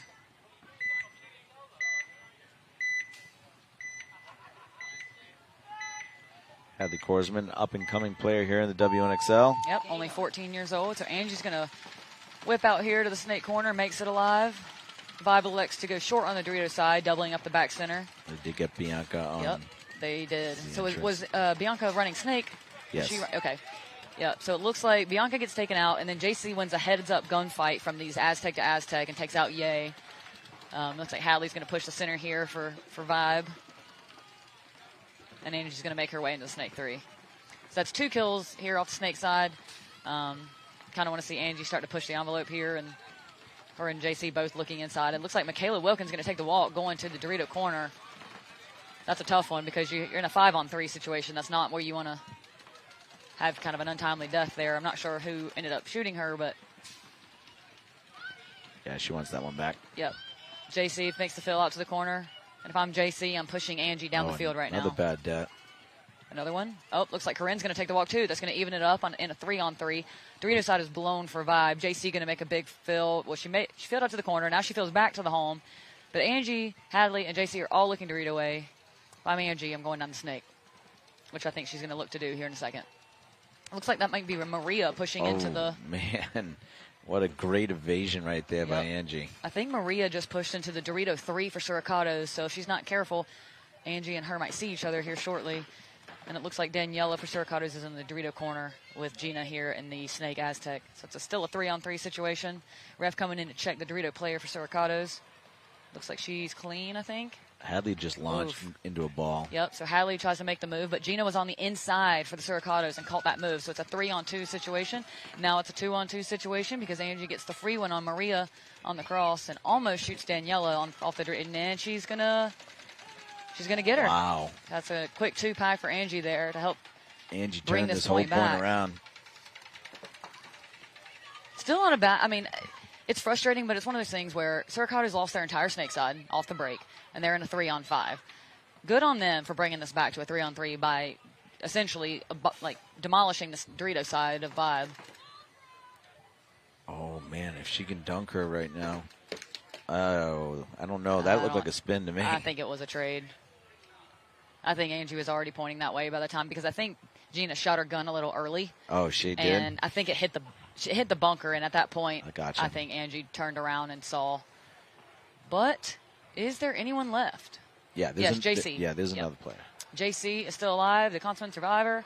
She's in the Dorito 3. So JC, I think, played every square inch of this layout at this point in terms of she got her money's worth. Left or right. So there she is on your screen. JC, a member of Team USA women's team this year, just played in France and brought home the gold for her country. So she's going to stay alive to hit the buzzer and bring this point. Knock the bunker off. Knock the buzzer off the bunker, but bring this match back even. So good point by JC. Way to have her head on a swivel. Real good point by Angie. She really saved that point. Absolutely. And I think that's one of those things where you got to go forward, in a situation like that.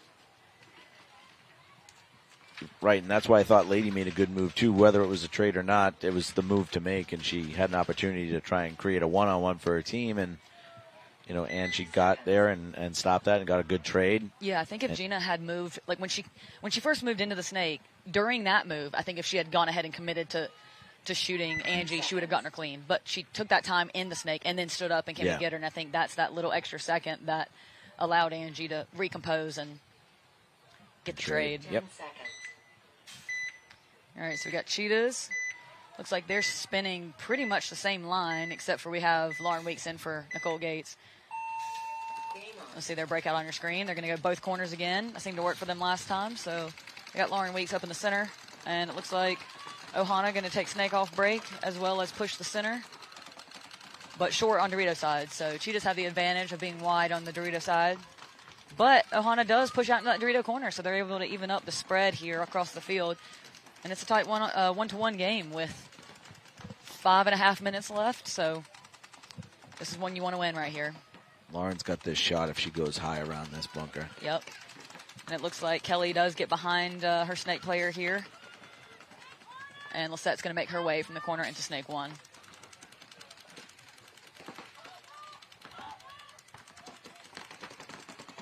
And Ohana also pushing into the Dorito 2. So definitely good field presence for Ohana here. Yeah. And first body to drop is going to be from the center for Ohana. Kim lost that gun battle to the Dorito 2, I think. Oh, she didn't. She traded, Ant. Yeah. It looks like both teams losing a body, so it should be a 4-on-4 here.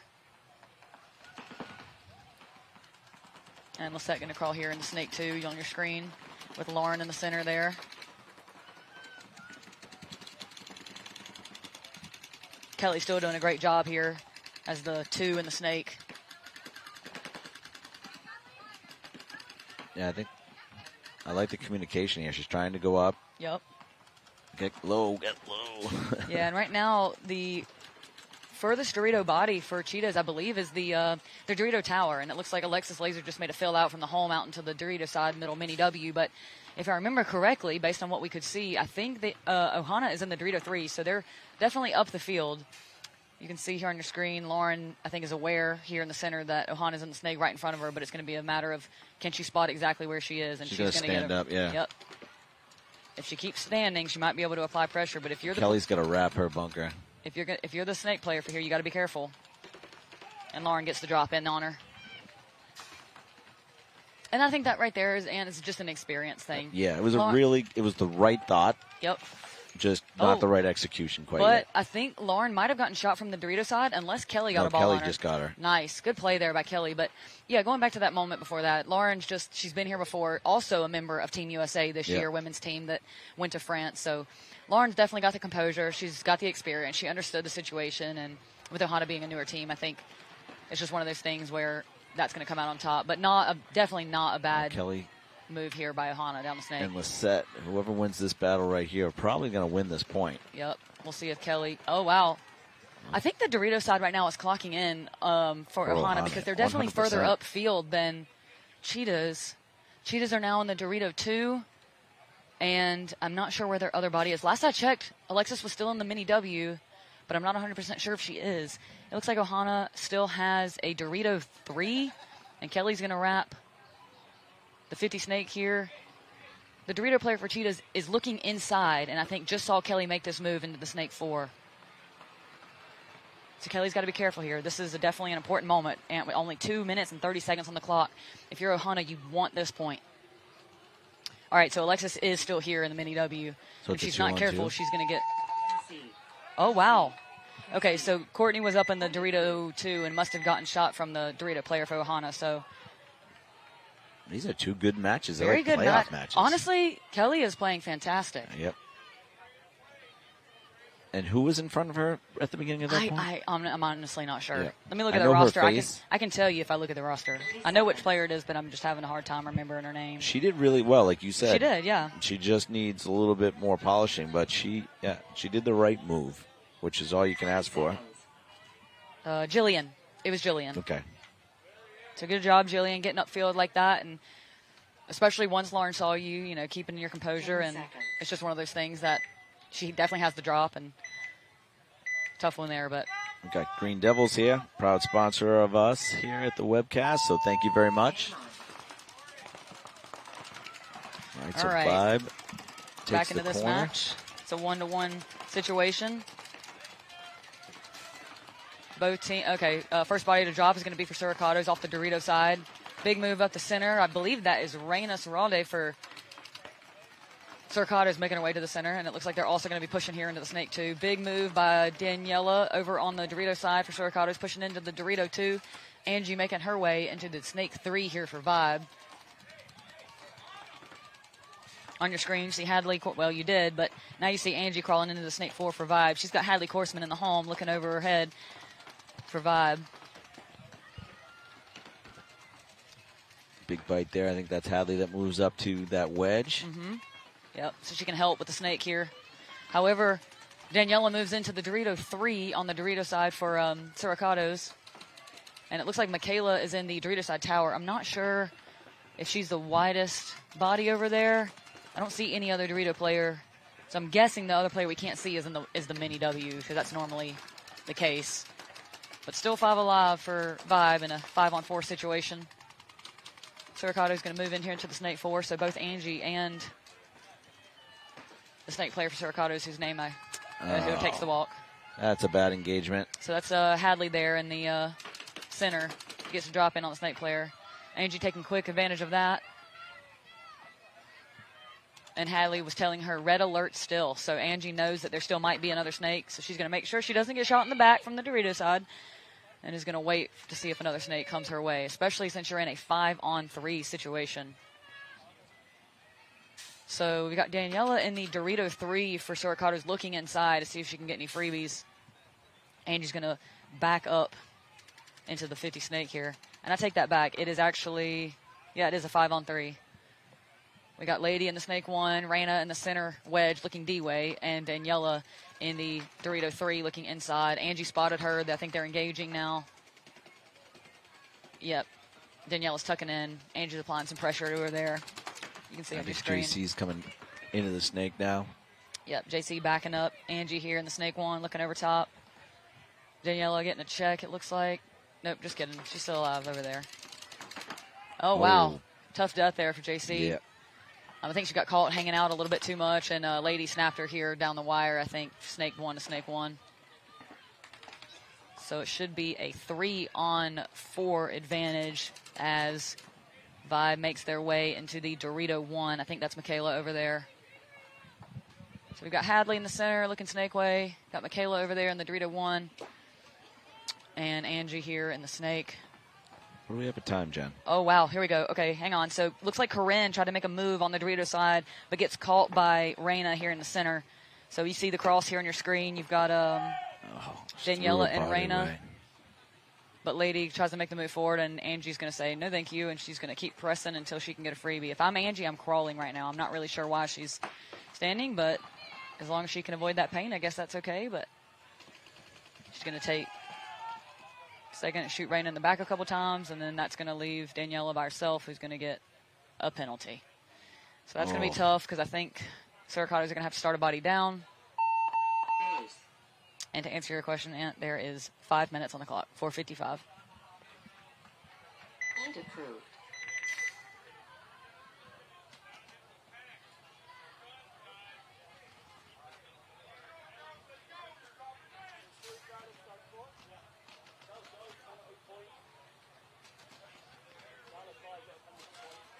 We're listening in to see what kind of information we can get from our referees here. But jumping back into this next point, we're going to have Ohana up 2-1 with 2 minutes and 19 seconds on the clock. I'm not going to lie, that's not what I expected in this game, but great to see the progress from Ohana in this match.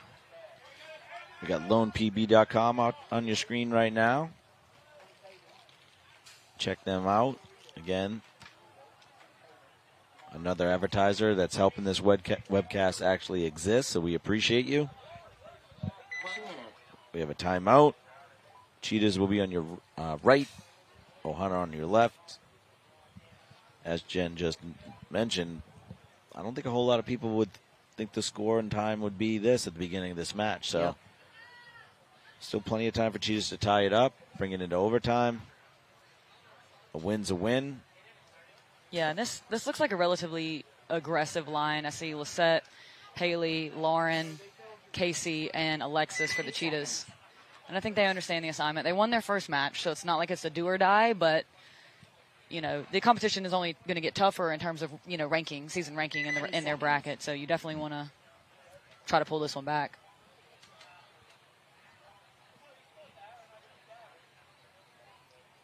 Looks like our referees are still having a chat. Okay. 2 minutes on the clock. I like having these type matches earlier in the tournament so you can kind of expose weaknesses potentially without really hurting your event. Yep, so we're going to send Haley up to the center here and Casey into the Snake 1. It looks like a body did drop for Ohana. That's Kelly. That's unfortunate. Kelly's been playing really, really well for them. So Cheetahs did a good job keying up on the 2 on the Snake side here, and it looks like Casey's going to crawl into Snake 2. Lisette is in the first big Dorito over there, and Alexis makes her way out behind Casey here in the Snake corner.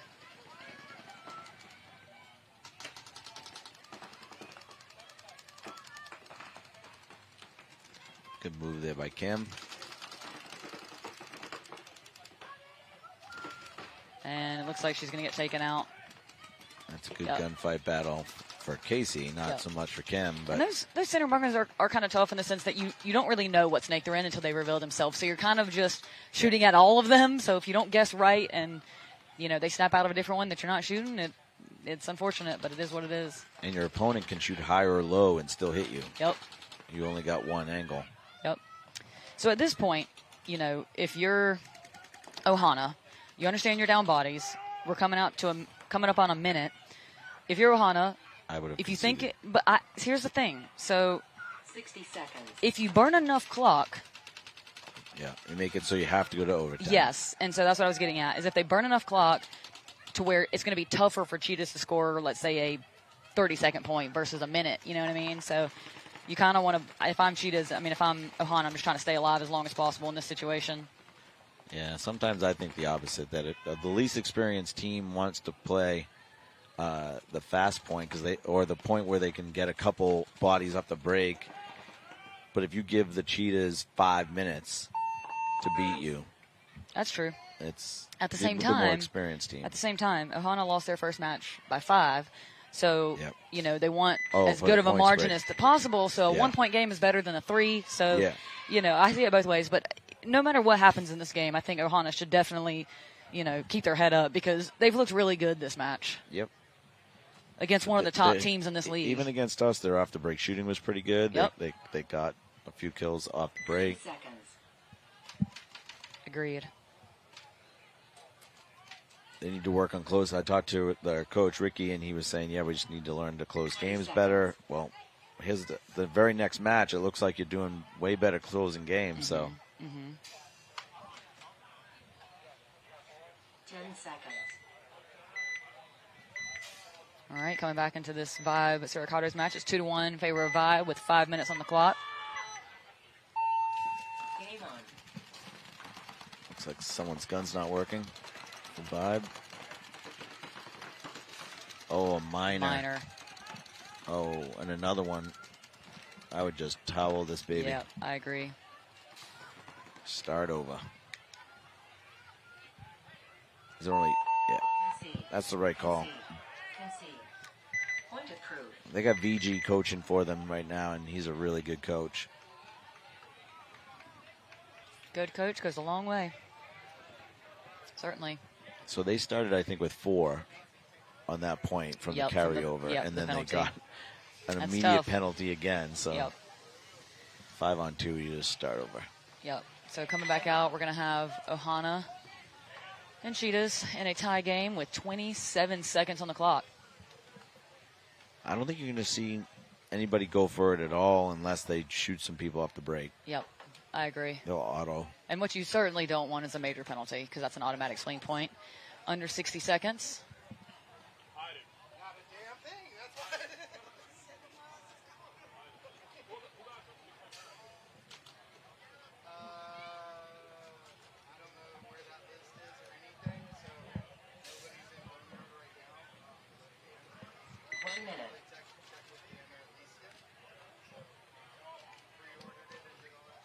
Again, this set is coming to you from AIO Accountants, and they have the same website, AIOaccountants.com. They specialize in small business. We appreciate them advertising. And again, all this stuff is done online, so they don't need to be near you, next to you. So check them out. They're a paintball company. A paintball supporting company, so support them. AIOaccountants.com. 20 seconds. And like we mentioned before, Ohana's one of their strengths is shooting off the break. So if they can get a 1 or 2 here, it's not totally impossible to win a 27-second point. But it looks like Cheetahs have a little bit of a aggressive line in here with Courtney, Carolyn, Lisette, and Alexis looking to run off break. 4 runners. 4 runners. Only I think Nicole. They're trying to take some ground. Oh, wow. Referee's looking at something. So it looks like Carolyn tried to go all the way to Ohana's side, and she gets taken out. However, Lisette is here crawling into Snake 3 for the Cheetahs, coming down 13 seconds on the clock. At this point, I think we're going to be going into overtime. Yeah, it looked like that was like a two-step thing. They wanted to see what would happen with the missile. They sent it up, but they still had Alexis and Nicole anchored back, never going anywhere. Game stop. No points. Overtime. But again, you can't be upset with this if you're Ohana. No, I mean, it's not at all. great progress. Let's see if Ricky can drop a good one. Come out here. On the other hand, they have to have the cheetahs rattled a little bit, right? You're certainly. in overtime. And then you start second guessing, what you're doing. And yeah, for sure. Again, not a situation that I thought we would be seeing, but that's the beauty of paintball. 20 seconds. All right, we got Siricatos and Dallas Vibe coming back out with 4.5 minutes on the clock. Vibe up 3-1. It looks like Siricatos are going to actually have 5. Well, she's going to be racing to the box, but looks like that's Reina. 5, 4. Looks like she's going to make it. Okay, so we'll have 5 on 5 here. Game on. Vibe with 3 guns up off the break. Siricatos with 4, though. Anybody produce a kill? Looks like everybody's made their spot alive. And as I say that, body taking the walk for, I think that's Reina taking the walk for Siricatos out of the back center. That back center can get tight if you're doubled up and they make it wide. And unfortunately, a minor penalty for Siricatos. That's only going to leave 2 bodies left on the Dorito side. So I think, honestly, looks like Michaela taking the walk again for Vibe in a high body situation. That's tough. Concede. However, Concede. killed enough of the others for it not to matter. So. Yeah, VG must be going mad in there. Siricatos has got at least 3, maybe 4 minor penalties in this match, and you can't have that. Yep.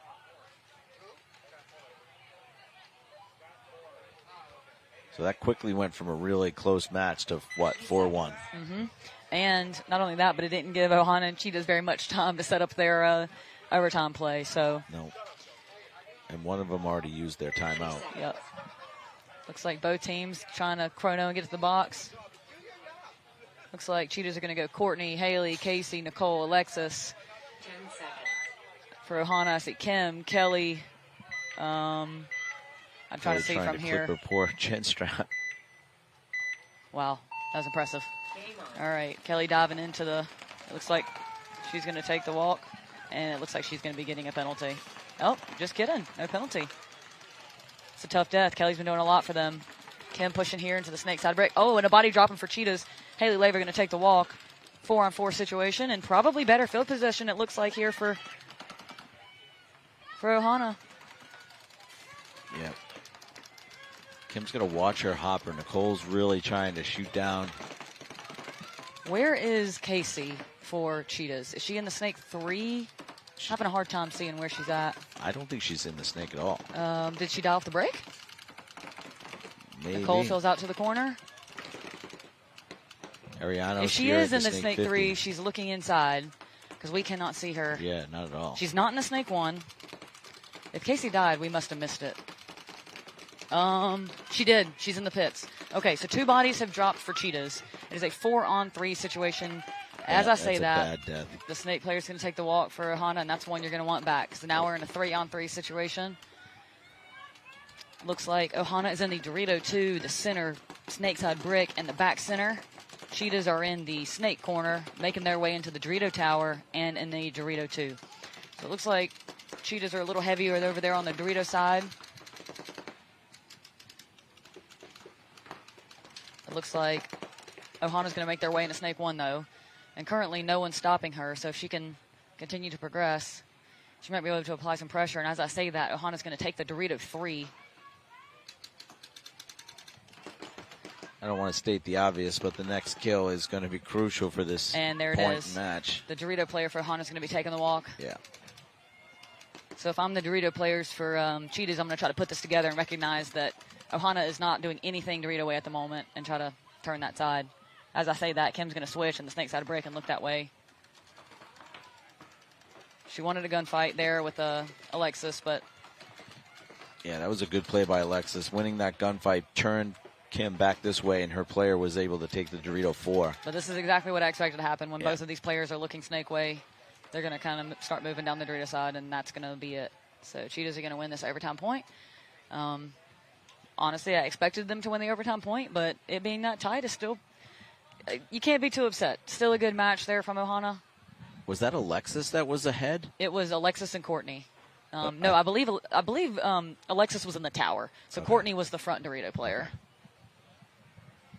Yeah, because here's Alexis, I think, puking in the middle of the field. That's why I think Alexis went by Courtney. Maybe she did. I thought Alexis was in the tower, so I might have missed that. They're about almost the same height, look really similar across the field. Oh, yeah, you can see it. It's coming through Alexis's mask. You see it? Yeah, she's got all the good stuff. Yep. Good job, though, said, Cheetahs. Courtney said, give me your gun. I'll carry it. Good friend Courtney. There she is. That's a good look, Alexis. You're going to love seeing this later. That's all right. I love it. She wants to win the point. No, I Those love guys pulled it out. Good job, Cheetahs. Great point, Congratulations. Alexis. Congratulations, Ohana. That was a really good match. All right, so that one's going to wrap that one up, and we're going to go back into the other match with Vibe and Suricatos. 4-1 game, 4 minutes on the clock. Still plenty of time, honestly, but kind of got to tighten up here if you're Suricatos. 10 seconds. See if VG has some quick points drawn up. This is a must-win right here for Suricatos. Game on. All right, Angie's going to take Snake off break. Vibe going to double the home, go out to the Dorito corner. So definitely taking some ground, but we got Maria up here in the center. She just spotted Angie, I believe. If Angie's not careful, she might. Okay, so she got her. Good shot there by Maria. Good shot, Maria. Now Suricatos has to go right down. Yep. Don't stop. Go right to their end. Yeah, because Maria here in the center brick can cut off the Snake if she tries to, and she let her in. So MK makes a good fill from the, Michaela makes a good fill from the Snake insert tower. However, again, loses a gunfight to Maria there in the center brick. So Maria clocking in here. I wish she would have kept, for the sake of paintball, I wish she would have kept Michaela out of that just for the sake of holding his own, but especially when her girl's on the Snake next to her. But still, great gunfighting there from Maria. Here comes Ye up down the Snake behind her front player. I like the tempo here from Suricatos. They're going to get another one there. Corinne taking the walk. It's going to leave Hadley and I can't see who that is in the Dorito Mini W, but Lauren, I think that's Lauren Salinas. So we got Hadley and Lauren left in the back two here, and Ye going to, as I say that, Hadley's going to get a shot in on Ye from the back center. I think that might be Paula. That's Paula. Sorry, Paula. You're a little blocked. That was Paula who just shot Ye in the face coming down the Snake. Maria's pushed on to Vibe's side of the field, but looks like Paula's going to take the walk, so it's going to be Lauren left in that Mini W. But, hey, look, Vibe is up 4-1. They're burning clock. There's only 2.5 minutes left on the game time, so not a bad burn there. Suricatos is here to play, though, for sure. Yep. They're going to be right there knocking on the door. They were my sleeper to make the playoffs. Yep. I like Maria up in that brick. That was nice. And approved. All right, so we're in X-Ball. Not impossible. Yep. They just need 2 more points that quick. Indeed.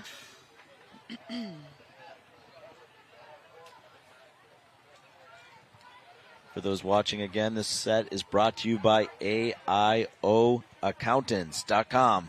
So check them out. They specialize in small business. Everything can be done remote. So please check them out. Support the people that are supporting you to watch this webcast free of charge. What do we got? Who do we play tomorrow? Femmes. That's going to be a real good one. Yep. And for those watching at home, if we haven't introduced ourselves, I'm Jen Folk with Anthony Vitale of Team Heroines on the WNXL. So, yes, we do play the Femme Fatale tomorrow. We played earlier today, so we're out here watching the other WNXL matches. Both these teams are in X-Ball, so there's only a minute here on the break time, and I think someone has already used their timeout, though I'm not 100% sure. Neither team with players on the field yet. I believe games tomorrow are the same time, roughly, for all these sets. So after lunch, WNXL will take over this premier field again.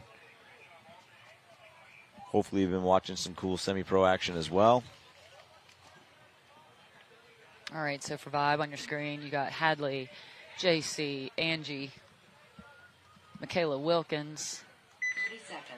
Usual and suspects. Corinne Baird, I believe. Yep, there it is, the usual suspects. For Suricatos, I see Ye, Maria, Bianca. Looks like we might be having a gun. Oh, she's got it. Miss or remiss. Do not talk about Vibe's coach, who's also Yes. Team USA's coach. Exactly. Rich Adikas.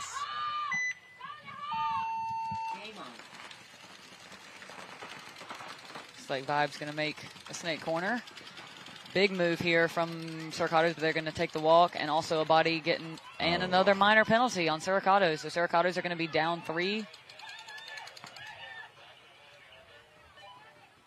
Maria here still pushing the envelope here in the center. And It's the only thing she can snake do. player going to back up to snake corner here for Suricatos. If anybody's dropped for, it looks like Angie took the walk, and Hadley took the walk. Maria pushing on to Vibe's side of the field, and JC taking the walk. So it's a 2-on-2, Ant. Both players for Vibe, looks like Vibe has a back center and a Dorito corner. Maria in the center up on Vibe's side of the field. Suricato is still in the snake here. Maria makes her move on even further, and is she going to get a free one on Corinne? And she is. Maria is clocking in this match. It is a 2-on-1 situation for Suricatos, and she needs this one, and she did it. Holy cow. Maria is on fire this match. I think she just got them all, Ant. That was a 4-pack At for sure. minimum. I don't think she got the first one. She might, I'm not 100% sure, but these last 2 points have strictly been carried by Maria. She is killing it and understands the assignment. And now she's going to put her team within 1 point with a minute to go. Excellent match here for Maria. Number 2 here on your screen. One of Saracato's pickups to this event. Yep. Ex Femme Fatale. Definitely a weapon for any team. And we're an X-ball, so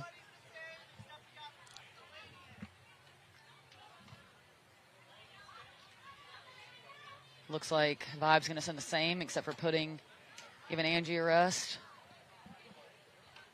Suricato's going to have to hurry up and turn this one around. 1.5 minutes to go. On your screen, you can see all of our major sponsors here at the NXL. Looks like yep, there you go, break time running. Again, kind of a situation that we were talking about in terms of matches not exactly being what you'd think. I mean, I'm glad to see Suricatos at least keeping their momentum instead of that's a lot of penalties. It's easy to go in your pits and get frustrated and get down and start to tank, but they've done a really good job keeping their composure. And obviously, I've been speaking about Maria a ton. I've already said what I need to say, but she's been playing great. Well, they came out, they won the first point, and they dropped 4 in a row. Yep, and that's something where I think a lot of teams would penalties, right? Yeah. So, to your point, they didn't get discouraged, they didn't get down. Yep, and now they have a minute to work with to tie it up. That's plenty of time, especially if they continue to get these kills off the break. Great shot here. Both teams walking on our field. Shout out to our production crew. They're doing a great job out here. It's hot. It's humid. Luckily, it's kind of nice right now, but these guys do a ton of work to get this running. One small tweak to Vibes. Looks like Melanie Melcher's coming out. Yep, so they got Melanie in for Angie. So they're still probably going to take the snake off the break. Yeah. They might have her just be cross, snake 1. What do you think? Yeah, I mean, with a minute to go, I feel like they're probably going to send JC to that snake side Aztec on the cross, so I wouldn't be surprised to see Melanie at least get into the snake 3. Because if you can get into the snake 3 and look inside, you can kind of shut off the center. You can see some Dorito moves as well. So they may go snake corner with Melanie as well. Potentially, yeah. I think right now it's going to come down to who can get kills off the break. Because if Suricatos can get kills off the break and survive, they could potentially tie this up. At the same time, if Vibe gets kills off the break, they could potentially, up the margin here. So whatever happens here, I would like to see whichever team does have the body advantage, take advantage of the time and make sure to either score the point if you're the Suricatos or score the point for the sake of margin if you're Vibe. I don't see Vibe scoring the point, but I could be wrong. I mean, like you said, though, a lot of times it comes down to margin, so I'd want that point. However, with it being especially a 1-point game. Especially in that bracket's going to be rough. Exactly. But to your point, with a 1-point game, I would not go just hit the buzzer. I would make sure I have time to get checked so that in case you're dirty, it's not a swing point. Looks like heavy guns for Vibe. 4 guns up for Vibe. Melanie takes the snake. Vibe in the pocket. Good shooting by Suricatos. Looks like Lady's going to take the walk for... Oh, just kidding. Maybe I saw it break off the bunker. I definitely looked like she got shot, but looks like still 5 alive. Hadley's getting put in pretty tight there. Yep, and it looks like Suricatos are in the snake. Looks They like do one drop a body is... Suricatos. Yep, Suricatos down 1. Melanie pushing the snake here for Vibe. I don't see Maria out this point, and I get, if she needed one, I get it, but man, she's been killing it. Yeah. Maybe she's in, I just didn't see her, but I don't see her here in the center on the snake side. There was a timeout called, so she should have had enough time to spin. Yeah, looks like JC is going to fill the corner here for Vibe. Looks like Michaela asking for a check, and Michaela Wilkins going to take the walk out of that mini W for Vibe. But, at this point, there's 7 seconds, so yeah. Hadley just surviving in that home there with Paula, or with Corinne. Valiant effort for the Suricatos. And again, I want to give another shout out to Maria. She played outstanding that match. But Vibe held strong. Yep. Won the match 4-3, going 2-0 on the day. And she just did what they had to do to win as well. So yep. While they gave us some entertaining matches, they handled business and walked away with 2 W's for the teams in the tops of their brackets. Yep. Exactly. And again, Suricatos won their earlier match today, so going 1-1 on the day is definitely not, a bad look. And even going against Vibe and having a game like this, I think that they're going to go home and say, hey, we can do this thing and make those adjustments going into the next 2 days. And Ohana showed us that they're here to play as well. I love it. All right, thank you guys for joining us. That's our last match of the day, so we will see you guys bright and early tomorrow morning for some semi-pro action, and then tomorrow afternoon for another set of prelim games in the WNXL. So thank you guys, and we'll see you soon. Thanks, everyone. Getting into an accident seems scary? Titans Legal can help. We're committed to you every step of the way. All clients work with one of our founding lawyers. Don't go into a gunfight alone. Titans Legal has your back. Let us help you get back on your feet. Consultations are always free, and our fee comes from the insurance settlement and never out of your pocket. Call Titans Legal today. Follow us on Instagram at Titans Legal for details on our 180R giveaway.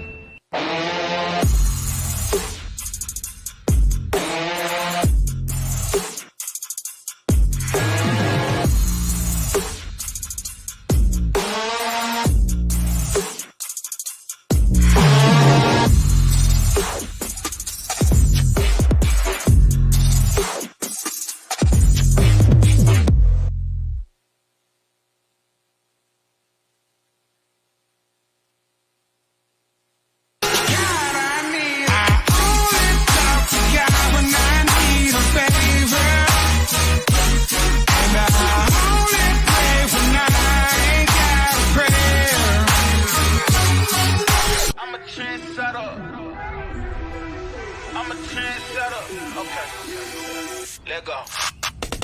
Hey, okay, I know I'm here to stay. Counting on my wins, so I can't play it safe. Try to go against us, get you out the way. Go hard, it's the only way to play. Let me say, I'm a trendsetter. I'm a go-getter. I'm a trendsetter. I'm a go-getter. I'm a trendsetter. Who can do it better? I'm a go-getter. I'm a trendsetter. Hey.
Jared Sherman, professional paintball player for Austin Notorious, and I grow paintball with TexanHemp.com.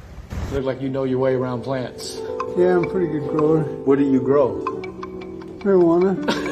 When Kiefer Green is in the Lone Star State, he gets his cannabis seeds from TexanHemp.com. Smoke it if you got it, motherfucker.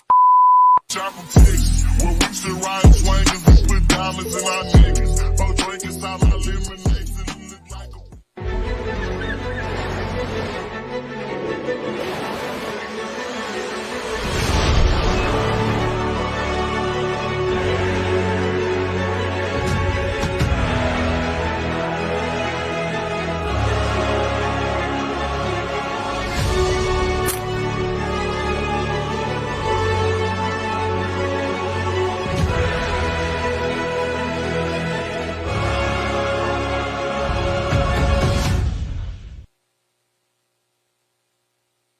As a business owner, people depend on you to do what you do best. So, who has time to worry about the numbers? If you're feeling overwhelmed with your business finances, there's All-in-One Accountants. We help business owners and entrepreneurs steer clear of the taboo zone of financial headaches. Organized finances now mean more money down the road. Let All-in-One teach you how. Less time on accounting. More on what you love. Se habla español. Playing for your country comes with a lot of pressure. But that pressure is a privilege. This event is just different. The atmosphere and the crowd. You can really feel the magnitude of the moment. And it's a moment you never forget. I'm Jen Falk, and I play for Team USA.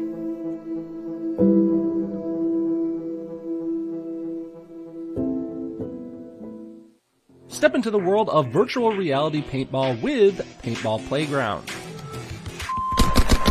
right tower. Kill Dorito, kill Snake.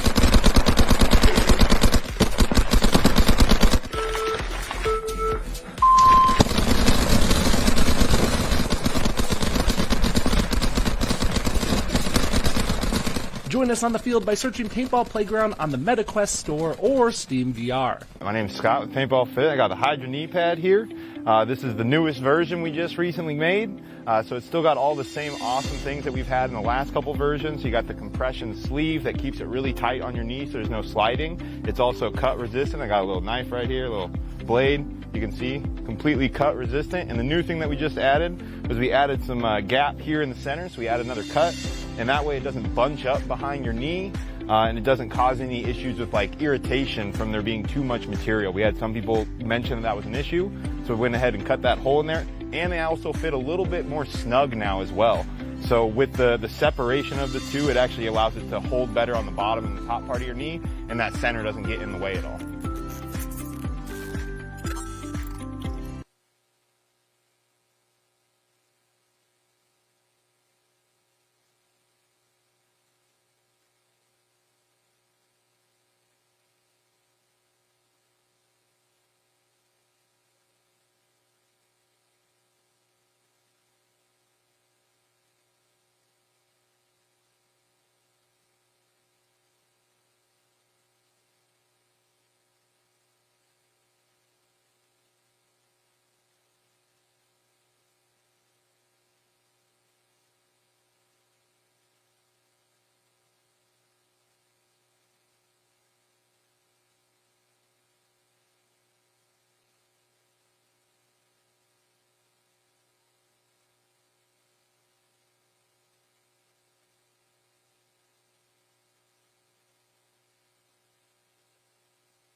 Does diving into an insurance claim after getting into an accident seem scary? Titans Legal can help. We're committed to you every step of the way. All clients work with one of our founding lawyers.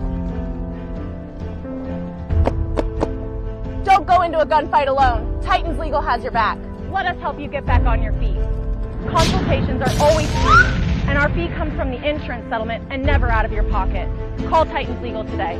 Follow us on Instagram at Titans Legal for details on our 180R giveaway.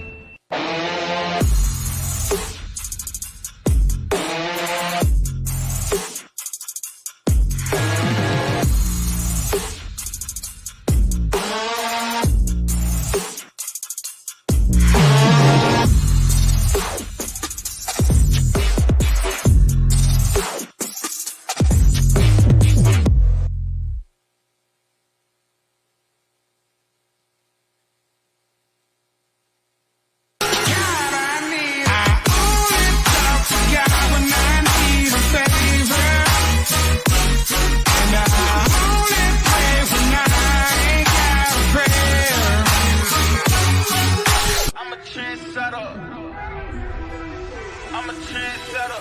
Okay. Let go. Hey, okay, I know I'm here to stay. Counting on my wins, though. I can't play this game. It's like to go against us, get you out the way. Go hard, it's the only way to play. Let me say, I'm a trendsetter. I'm a go-getter. I'm a trendsetter. I'm a go-getter. I'm a trendsetter. Who can do it better? I'm a go-getter. I'm a trendsetter. Hey.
Jared Sherman, professional paintball player for Austin Notorious, and I grow paintball with TexanHemp.com.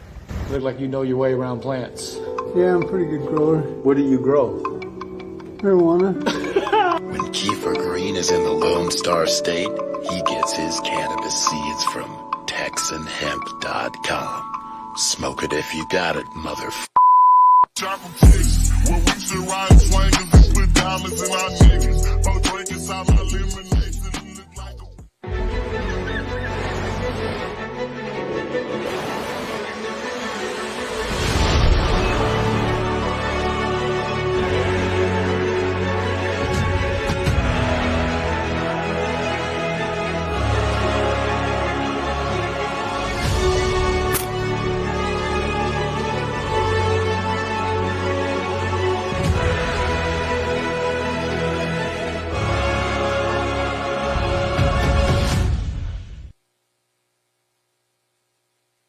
As a business owner, people depend on you to do what you do best. So, who has time to worry about the numbers? If you're feeling overwhelmed with your business finances, there's All-in-One Accountants. We help business owners and entrepreneurs steer clear of the taboo zone of financial headaches. Organized finances now mean more money down the road. Let All-in-One teach you how. Less time on accounting,